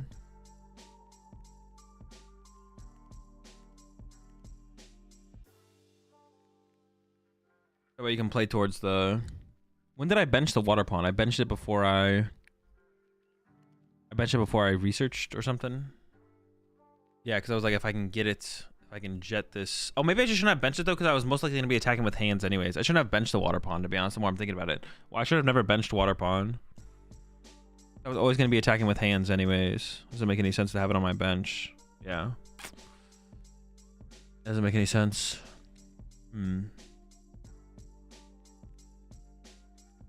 Yo, what's up, pig? Your life has any delay? Playing a tournament with ghosts, knowing your hand and plans? No, I don't play with a delay. Am I liking the Klefki in the deck? It's been okay. We've used it twice, but it's because we opened it. There was one game where I was gonna put it in my active turn 1, but then I prized it. So I guess like 3 out of 7 rounds so far. It's been okay. But 2 of the games we opened it, and it was good in those matches and the scenarios, and we just opened it. So that's like, I don't really want to know the open percentage in situations where it's good. I want to know if it's good in this situation, can I find it and then still play the game? That's what I want to know. Is CPOW dead? Just not very good right now.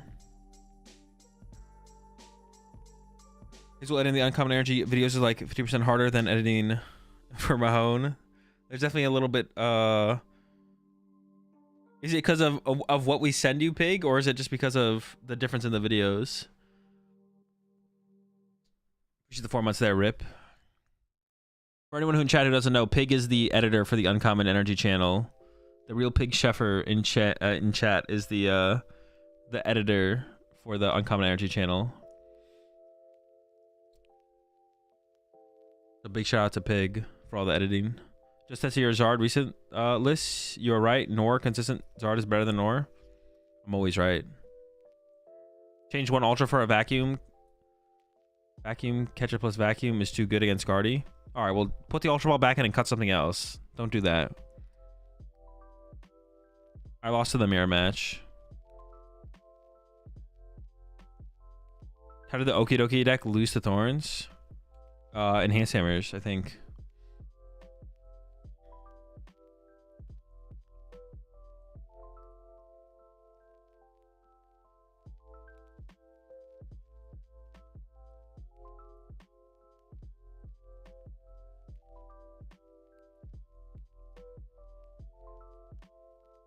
How does the single prize Okie Dokie deck work? Being 230 and aim for 170 doesn't seem that strong. I agree. Yeah, I don't think it is that strong. But I mean, it's working for him today. I mean, it's a one prizer. Like, those are pretty good numbers on a one prizer. They're not like bad numbers on a one prizer, right? But yeah, I don't know. It doesn't seem that strong. I'm with you. I'm with you on that one for sure. Is it this deck? Yeah. Yeah, I'm not sure. I don't know. This, it's like the Okie Dogan, you know?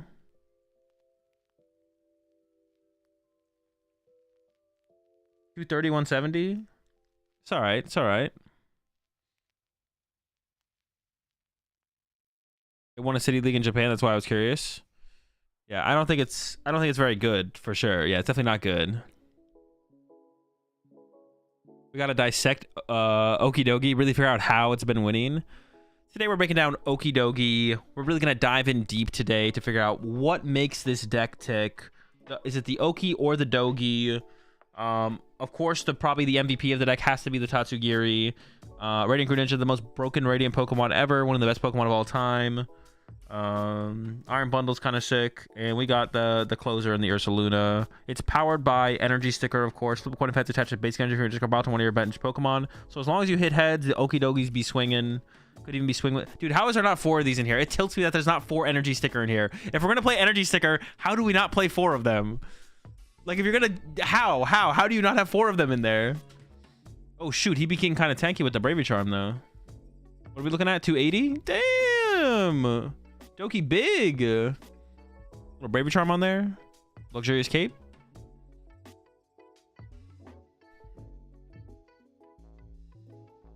Play 0 or 4, never in between. For what's it called? Yeah, for some people back in the day used to play like 3 super scoop ups and like toad bats and stuff, and like their argument was you just need to get 1 head, so like 3's enough to just get you that 1 head. It's like that's enough. You need to like set tempo in almost every single match. So it's like, okay, sure. But I don't know. Energy Sticker is just like, there's just no way. There's no way. Oh wait, what was the ace spec in there? Because you could play Legacy Energy. Actually sounds kind of sick. Oh, they do have the Legacy Energy. All right, that's kind of sick. That's kind of sick. For the love of God, put 4 Energy Sticker in there. You talk about when you need to single chops versus double when you need to double. It's no different than like how you view any other situation where it's like, if I don't get this, I lose. Like, or if I don't do this play, it's like, oh, if I need to research here to get a Jet Energy to attack with a certain Pokemon or I lose. It's like, oh, I need to attack this turn or I just lose based on their board state.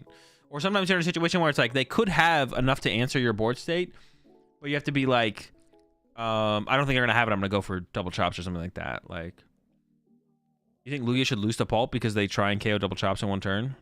No, that doesn't actually like happen that often. The double chops KO thing is not real. Not turn 2. And then after that, you have enough energy in play where you can like answer a lot of situations. Yeah, the double chops KO play isn't real.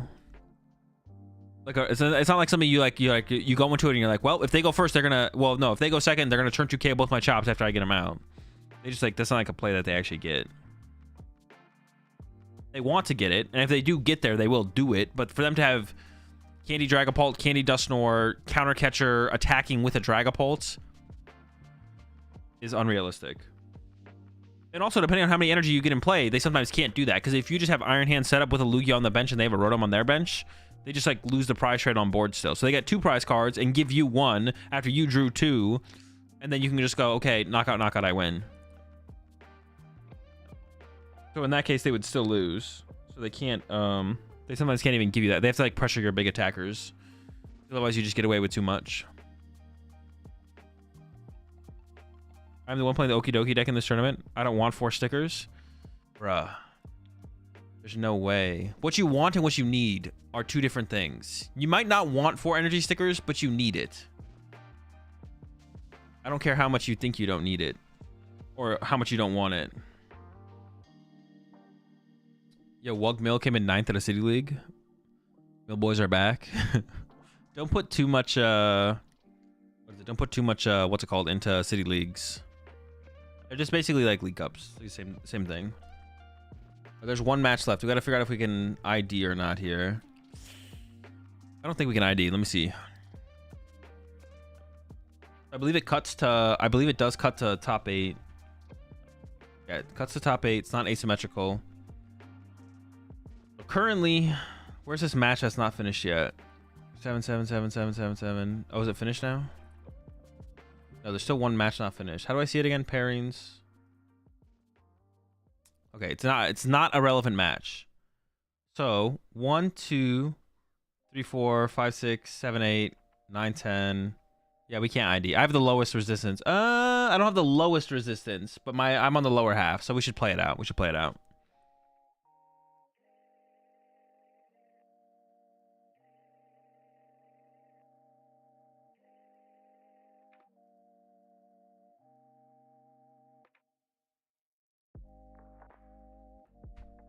One, 2. So these 2 are guaranteed cut. And if these 2 ID'd, it'll be 3, 4. These 2 ID'd 5, 6, 7, 8, 9, 10. Then there's a down pair. 11. So 3 in, 3 out. Or no, 3 out. So we should just play, right? We should just play it out. Yeah, I think we should just play it. Wait, is this the Golden Go list? The legendary one? Oh no, this is different. Oh no, it's close to it. It's not as legendary as the legendary one, but got the Dusknoir in there. All right. Cooking.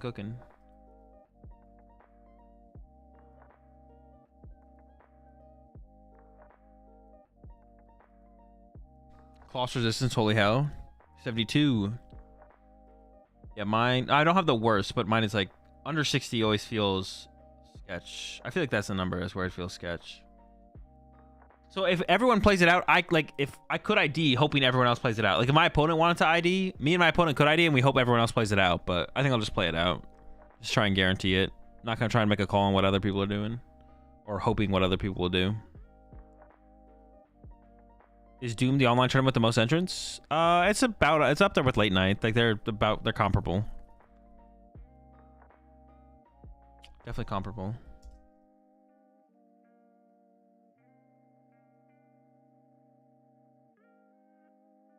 Yo, the apple? Oh no, it's stall, bro. Oh, these stall players are, even at 2 and 4, the stall players are like, I'm playing this out. Stall players are ruthless, bro.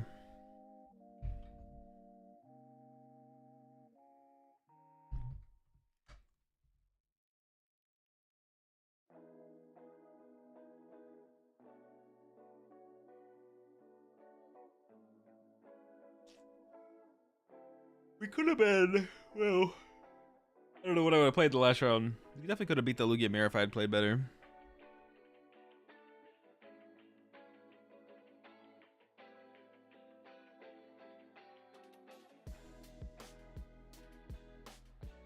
All right, they got 1 minute left. Would I ever get a Pokemon tattoo? I don't know. I don't have any tattoos. I don't really have any like want to get a tattoo, so maybe. I think if I started getting tattoos, one of them would end up being a Pokemon tattoo for sure.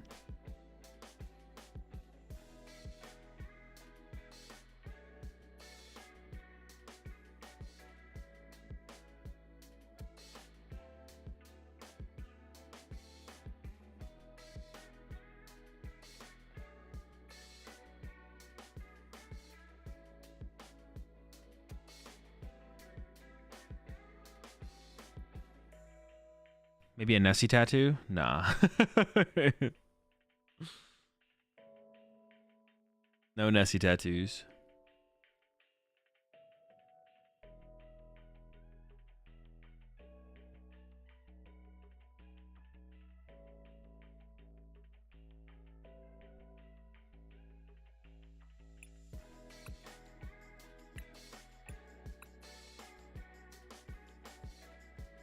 Okay, the match is over.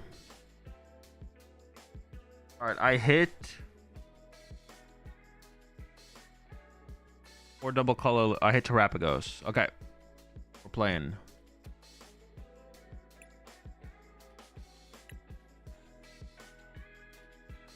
You ever try expanding with the deck of your first regional? No. Are they playing a tank build? They got boofs. Ooh, they got boofs? Cringe, gross. They're boofing like that?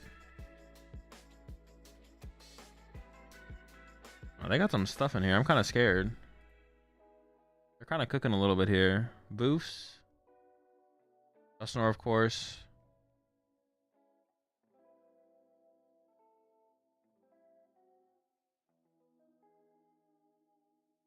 Big go first match.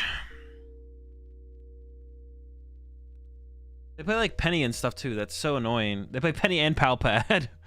So they can like chain Terapagos punches. So we have to go for like 1 hits. Otherwise we're gonna like start to lose the trade.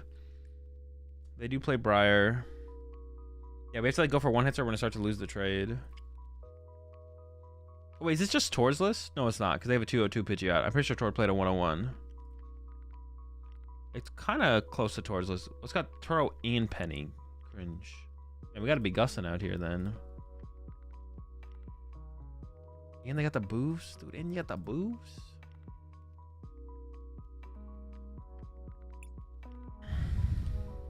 I can't wait until this friends list fix happens, so it's easier to add people.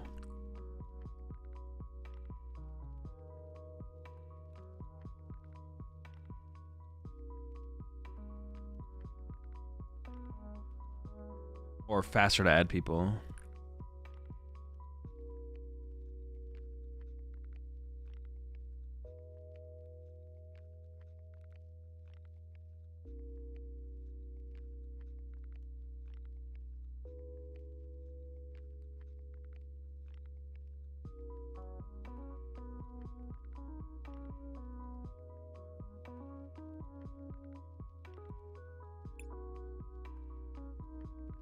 Oh, wait, hang on. Let me get the... Oh, shoot. Did I do the prediction?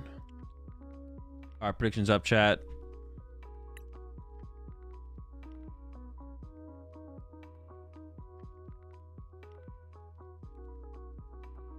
I'll be back. Oh, this would be a good matchup to push the Klefki turn 1. Shut down that fan. No fans. No fans allowed.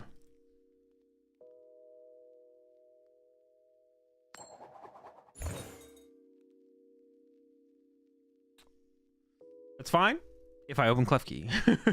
Them going first is fine if I can open Klefki. Klefki one time, Klefki, come on! No complaints though, no complaints. You will not find me complaining about this hand. No shot.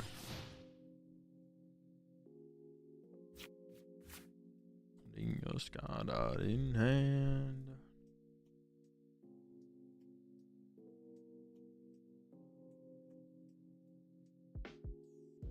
So currently, well, hang on. Okay, they do have it. Okay. So currently, I do need to get double Lugia.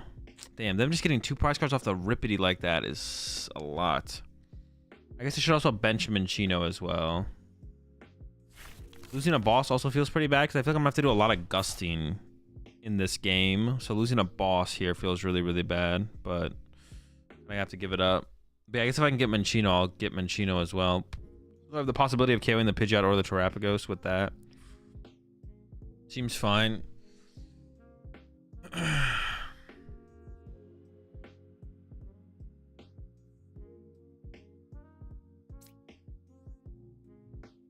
If they have like a truly absurd draw, maybe they could KO double Lugia, but I don't think they're gonna get that. Pretty good start though. Dude, having Klefki here is just so sick. Alright, no Klefki, it's fine.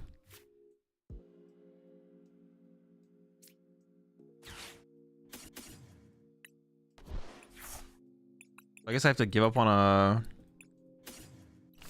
double turbo energy, right? I have to give up on that. I'd rather get the double Lugia V. Well, I should be checking my prize cards. Hold up.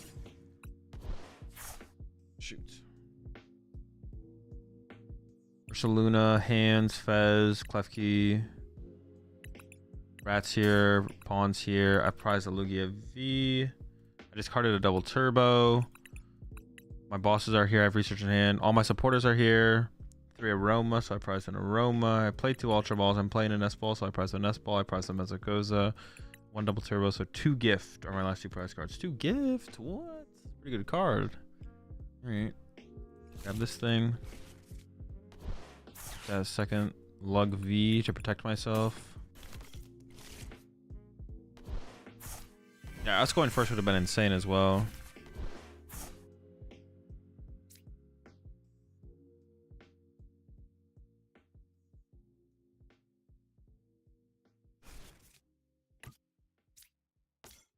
I have Boss Water Pond in hand, which is like what I want to like play towards next turn.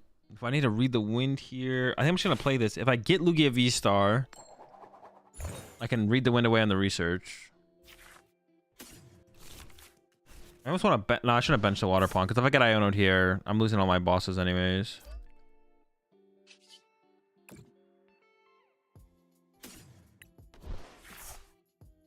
Okay. I could have also just read the wind on the research and just like prayed it worked out, but I don't know. Not trying an energy there kind of sucks, to be honest. I'm not gonna lie. I really don't want to bench Dippity. I was thinking about benching the Water Pond, but oh, I could go. Interesting. I could actually bench my pawn and get wide bench. Oh, they're living off this to get a Terapagos. They could whiff the ghost here. Oh no, Legacy's in my hand. I got nothing to work with it. No, that's so bad. Oh, Terapagos prized. Do they have an owl to work with though? Dude, that's so unfortunate. I drew into the Legacy there. That's just so bad. It's just bad. So bad. All right, they have an owl, but not a super clean hand here. Not a super. They only have 2 cards left, so they might not be able to kill my Lugia here. Then we can start to pick apart their board. Oh, I really don't want to lose this Legacy. Losing the Legacy here is so bad. They play anything like really weird? I kind of just want to like. I mean, we'll see what they pull off this. If like, we'll see if they can like make some big play happen. I think I'm not gonna lose. I don't think I'm gonna give up the Legacy here. I think I'm gonna set up some Lugs. Boss probably KO their Duskull. Maybe the Pidgey. I'm assuming this is gonna get Candy Pidgeot, but if it doesn't, we might go with like a Boss Candy Pidgey. We'll see. If I had benched the Water Pond, we could have had a pretty good turn with the Water Pond play. I don't know about that though. Like I could have.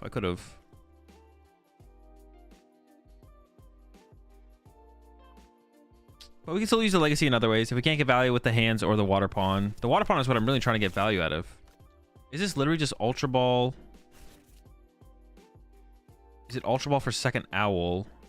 Oh, is that what they have here? Ultra Ball for second Owl. Get Feather Ball plus something. Feather Ball plus Primer Switch. Candy Pidgeot. That's a thing, I guess.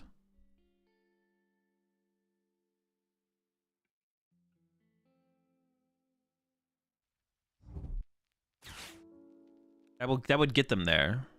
Because they can get, yeah, they can Ultra Ball the other 2 cards in their hand. What did they get? Candy Ultra. That can get an Owl. And then the... Okay, well, they just got rid of their Candy. They have Candy Pidgeot, and then they're not attacking this turn. Yeah, they're not attacking this turn then. They just get the Quick Search Pass.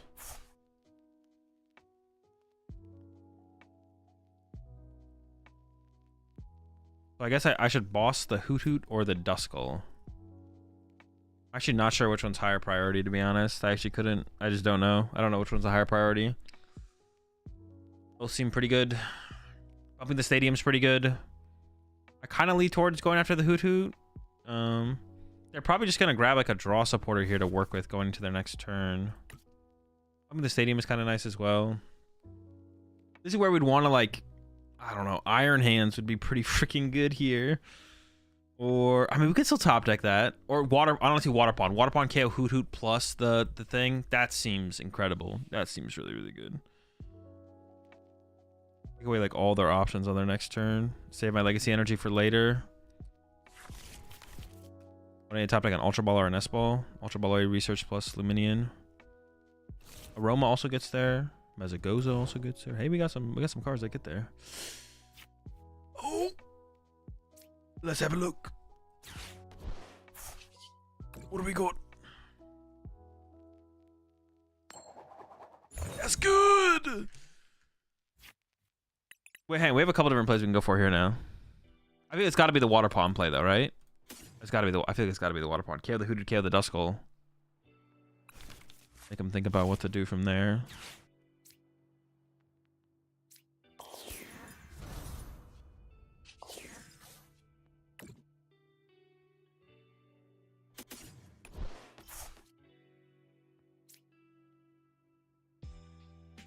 I can put down me pawn. And then I can get like double turbo gift to put on the pawn.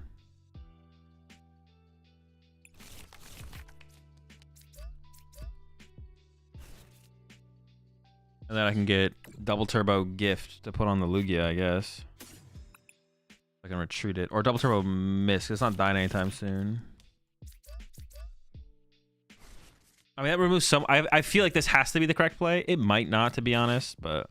It removes so much of their power on their board. Their options, like... They took it to, like, Iona for 6 next turn, but... Bumping. Bump it up. Oops. Oopsie. Hold on there. Get my 2 prize cards. Take away their options. Good start.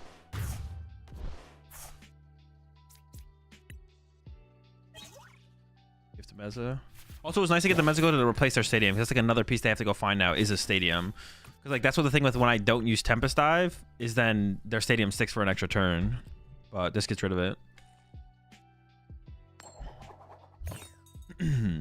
Broken. Now, if they do respond with Terapagos K on my active, that's where we clap them back with the rat, and then we look for the hands for the closer. That rat clap back, or Weird Air. Weird Air would also work, I guess, but the rat is a little bit smoother. Oh, is that a chase on the rat? Chase on the chops? Okay, it's a reasonable play.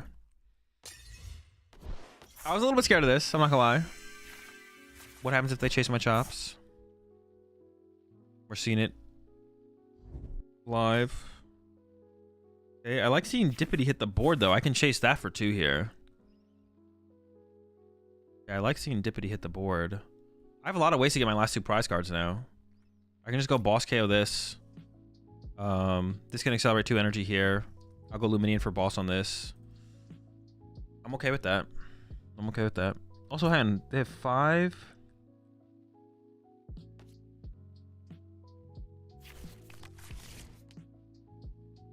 Can I like go wide here and then 6 or 5, 150, minus 20, 130.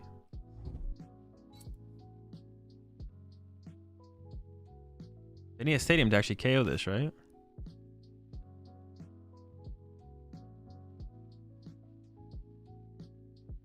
Yeah, they have to have a stadium here.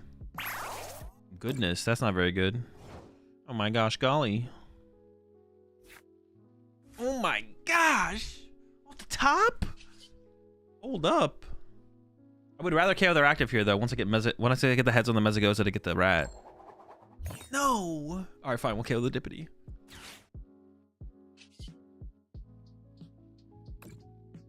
Fine, I'll KO Pheasant Skippity. Is that what I want to go after? I could do another Water Pawn maneuver and go KO Duskull, KO Fan Rotom. Nah.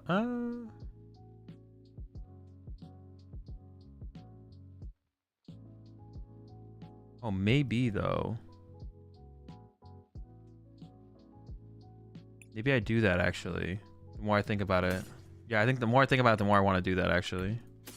Legacy. Double turbo.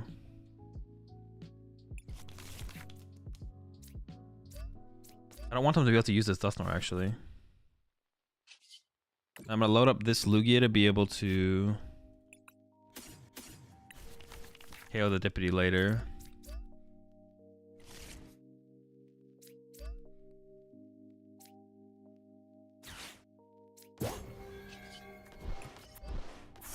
The pawn is back, baby. Sniping him up. I don't want to KO the owl though, because I don't want to give them access to Stretcher Owl, right? Yeah. I don't want to give them access to Stretcher Owl.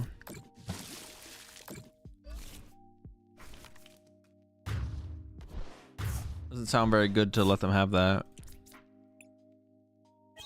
Just keep picking on their bench. Trapagos keeps doing no damage. Yeah, like for them to refuel here. Yeah, I don't want to give them that. I don't want to give them a Dusknoir option, I don't think here. They can Briar this turn, but that's not a big of a deal. I don't think. I don't think it's a very big deal. Maybe I'm wrong. Would I get Aroma Lugia?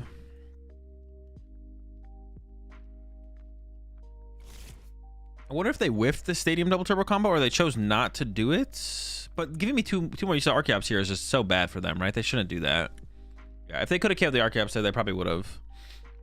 Almost for sure.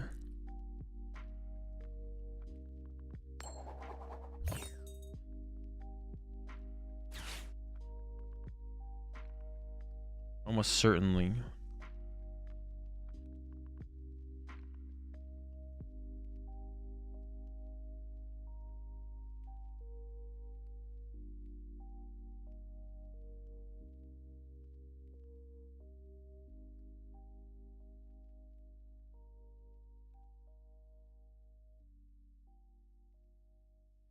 This is the matchup that I thought Water Pawn would be the best in as well. I thought Water Pawn would accelerate in this matchup because they have so many liabilities for so long throughout a game that as long as we don't like go for an early hands, there'll be opportunities that come up where we can use the Torrential Pump for a lot of value. And we've seen that come up here. All right, they got the boofs now, but it doesn't protect the owl, right? Yeah. But we can also just KO the Dippity. We can KO the Dippity or the Trapagos or the Pidgey to win the game here. We have plenty of energy in the deck, I'm pretty sure. We have the rat. 3, 6, 7. Yeah. We have plenty of energy and the rat. And Weird Ear. And Legacy energy to still throw off the prize trade later. I don't think they like play Enhanced Him or anything like that. No.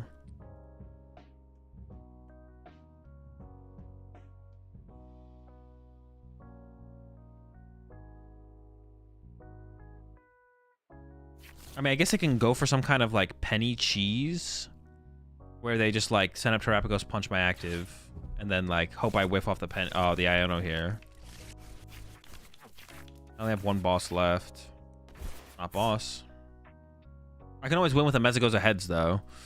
And I can just attack with Ogerpon as well and just like snipe the owl, get another prize card. All right, now I'm down to one prize card. You can't Dusknoir at all anymore moving forward. Like I'll eventually draw into boss. You have to trigger a gift energy at some point. Oh, they might bluster you in into bump my stadium. All right, all right.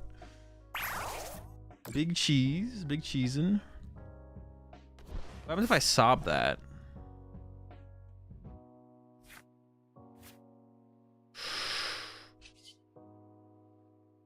Is that the rat? That's the rat. It's a wrap for the rat.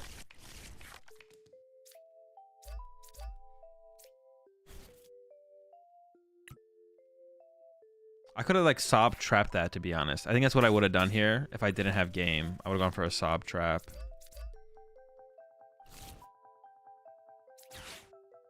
And just like chilled and be like, all right, now you got to trigger my gift energy or I will beat you by doing 20 damage in a million years. Oh, they play Turo. They could have Turo'd at some point. But honestly, if they're going to Turo their Pidgeot out of play, I think I'd be okay with that, to be honest. All right.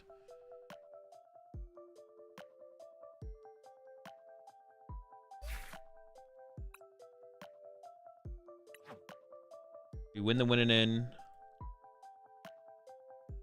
We will be playing in Top Cut. It's been a long stream.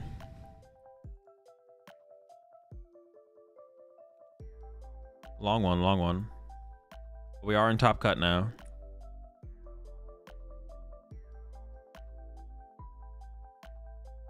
With the lug. Is Top Cut tonight? Yes, Top Cut is tonight. It's a weekly one-day tournament.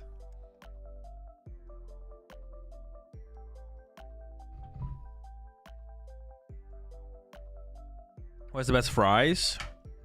I don't know. I haven't had fast food fries in so long. I can't remember the last fast food fries I've had. I remember always liking Wendy's. Oh, no.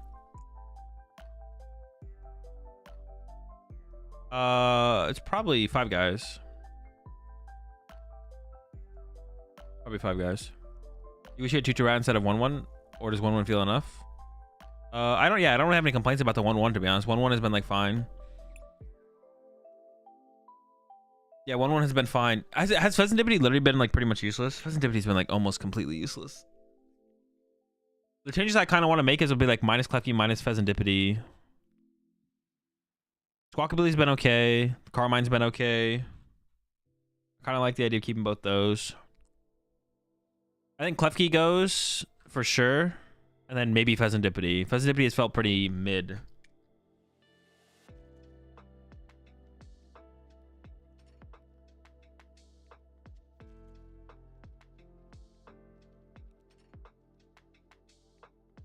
Yeah, the Pheasantipity has felt hella mid. I would just like add Great Balls, like cut Klefki for a Great Ball maybe. You want to side Great Ball? Yeah, probably. Or third Iono. Third Iono would be nice as well.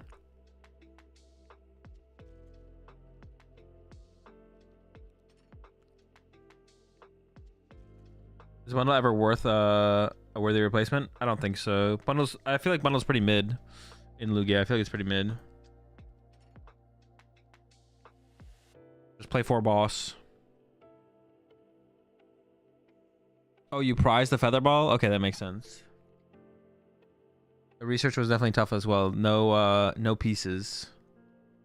I still had a pretty good draw or a pretty good follow-up, but yeah, you need some pieces there. You need a piece.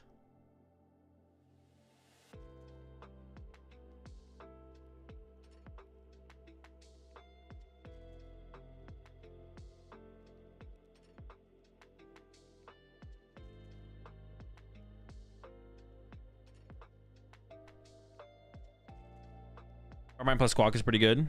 It's all right. You want something. The Squawk feels like the best. For sure. Dude, I do miss Great Balls, though. Having more ways to just dig for chops is, like, pretty good. Mezza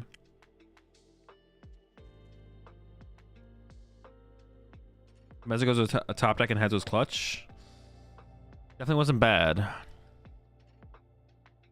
It's pretty good. It's pretty good. I need to go find a snack or something, chat. I'll be right back. Why not 2-2 rats over Fez and Klefki? It just doesn't feel necessary. I don't know. 1-1 rat feels like enough. Like, look at him. Why do you need more than this? Why are you saying you need more than him? Is he not enough for you in your life? Why is this Minchino not enough for you? Why do you feel like you need more? Disgusting. I'll be back.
Got some popcorn. So it looks like currently we're playing against Palkia Dusknoir. What the heck? These people ID, bro?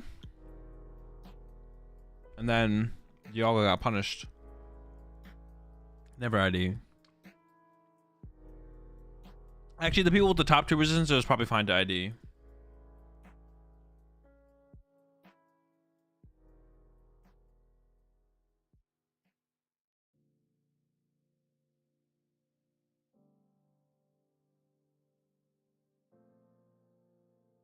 Alright, can I reset this?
That looks good enough.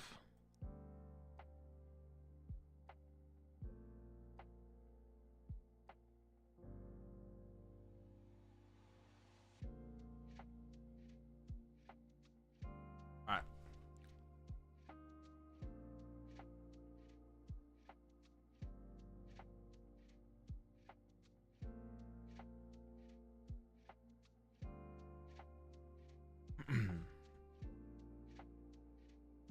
How long have I been streaming? Almost 12 hours. Not quite.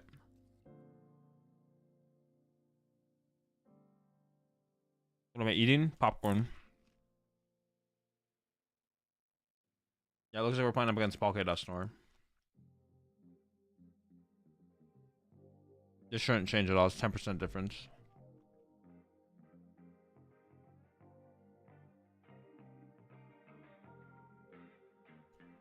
What do you think putting that Anti and Lugia one-shots Hands and Raikou?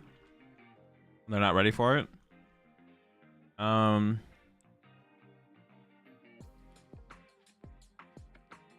they're always ready for it. Doesn't seem very good. I don't think second for mirror makes a ton of sense.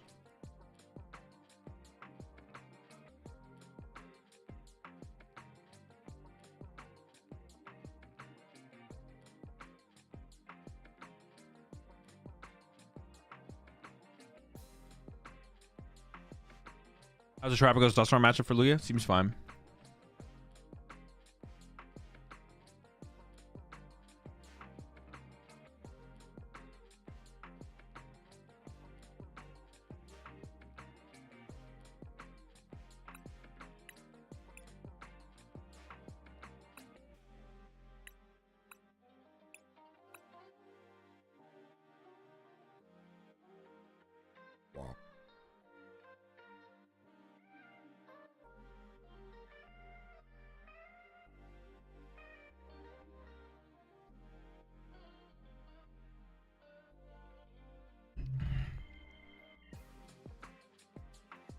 How about running cheddar corn or kettle corn?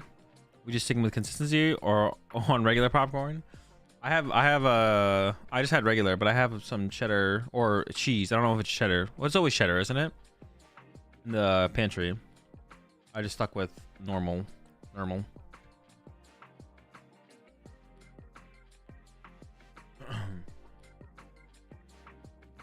All right, let me get the prediction up. Oh my gosh. Did I not? I have to choose the outcome. I did win. All right. Next prediction. Will I win or lose against Palkia Dusknoir? Let's find out. I'll be back, chat.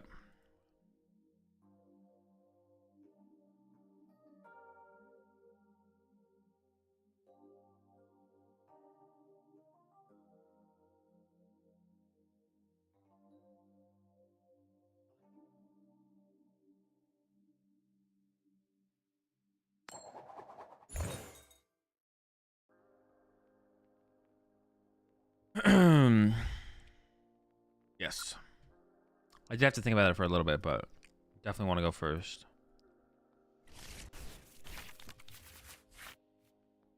Oh! Let's get back. Let me go second. What are we even doing with this? We can go... It's tough. It's tough. Squawky Billy angle for sure now, right? No matter what? Yeah, no matter what, it's a Billy angle. As long as Billy's in there. Billy better be in there. Alright, let's see what we're doing. I guess I put the legacy on the active so I can aqua return. And if not, it's just worth one less prize card, which isn't terrible.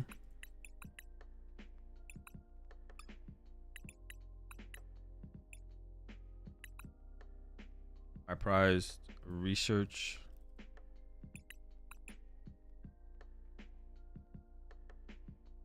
Ultra Ball. Second Mezzo is in here. 3 double turbo, so I prized a double turbo. 4 gift, 4 jet, 3 mist. V-Guard legacy. Okay.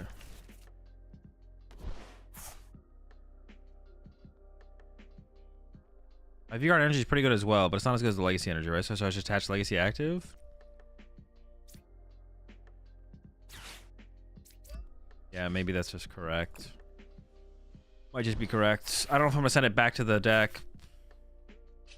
Hold the no, we just meant to go the first, right? We just hold the aroma. Oh no, bro! Do not tell me I'm gonna miss the Lugia V. Oh my gosh! Thank goodness. I was about to cry. I miss my Lugia V.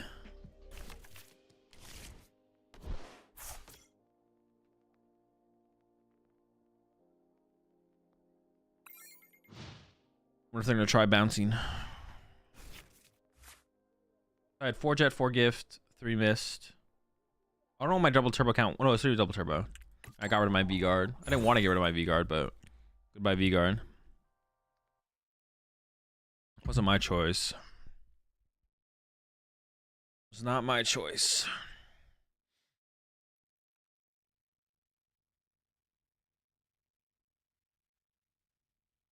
Not like this. I guess I could have checked. No, I should just check Mezagoza first, right? I should just check Mezagoza first there. I could just like not play the aroma. Yeah, I could just not play the aroma. That'd be fine. Let them check their prize cards. Sure.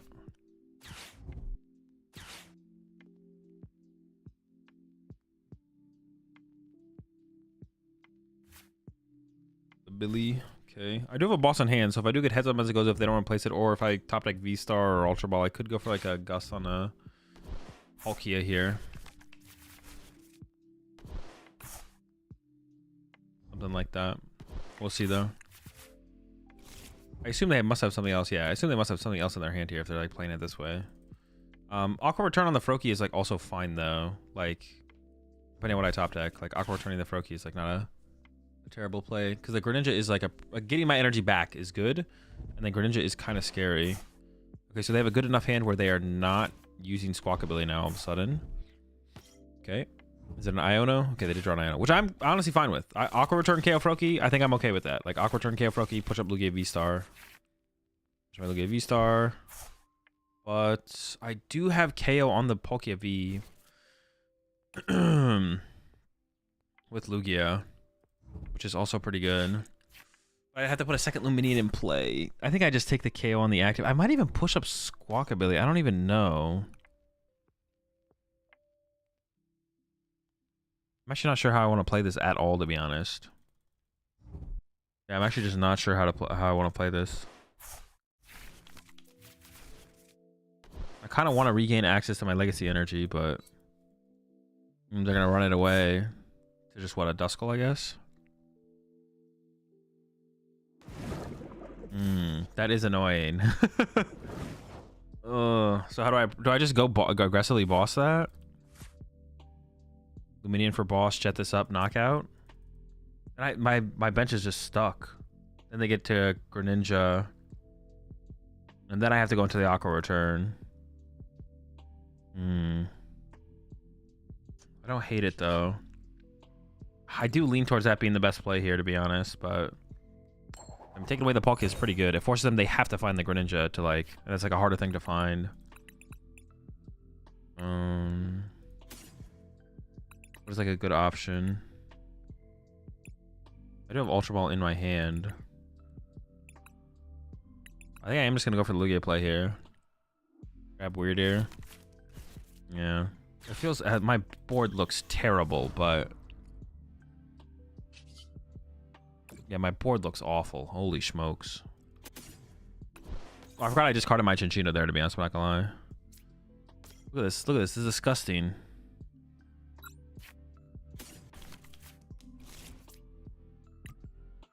I gotta start putting these Luminines back in the deck. Missed. I don't know if this is correct, though, to be honest. This might be a bad play. But, like, what else do I do? Yeah. What else do I do? Not sure. Also, bumping my stadium is pretty good here as well. Take that away from them. They've already got enough value out of it. Let's take it away from them. We'll see. I mean, the question is just like, do they find the Greninja? And like, what are they able to KO with the Greninja, to be honest? But I think I'm going to get into this thing next turn and try and put it back in the deck. That's going to be the play next turn. I mean, I guess it depends what they leave in their active, but that's what I want to do. I want to put the Luminine back in the deck so I have more options moving forward.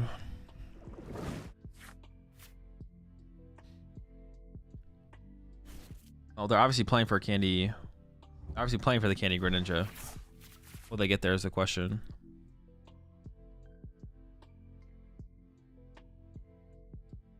Yeah, if I can set up for like an Ogre Pawn play or something like that, that'd be pretty good.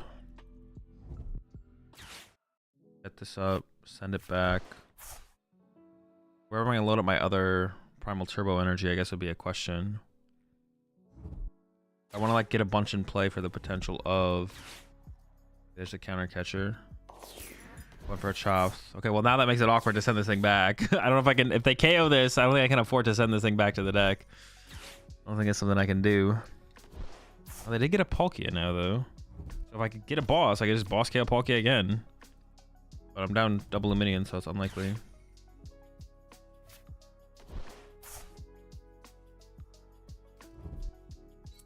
What do they have, an Iono? Yep. Okay, here we go again. But this could give me the boss. I didn't have the boss before. I kind of question whether or not they should have... Well, they kind of have to put the Palkia down, actually. No boss, but I got Dippity. Dippity could give me boss. That is a thing.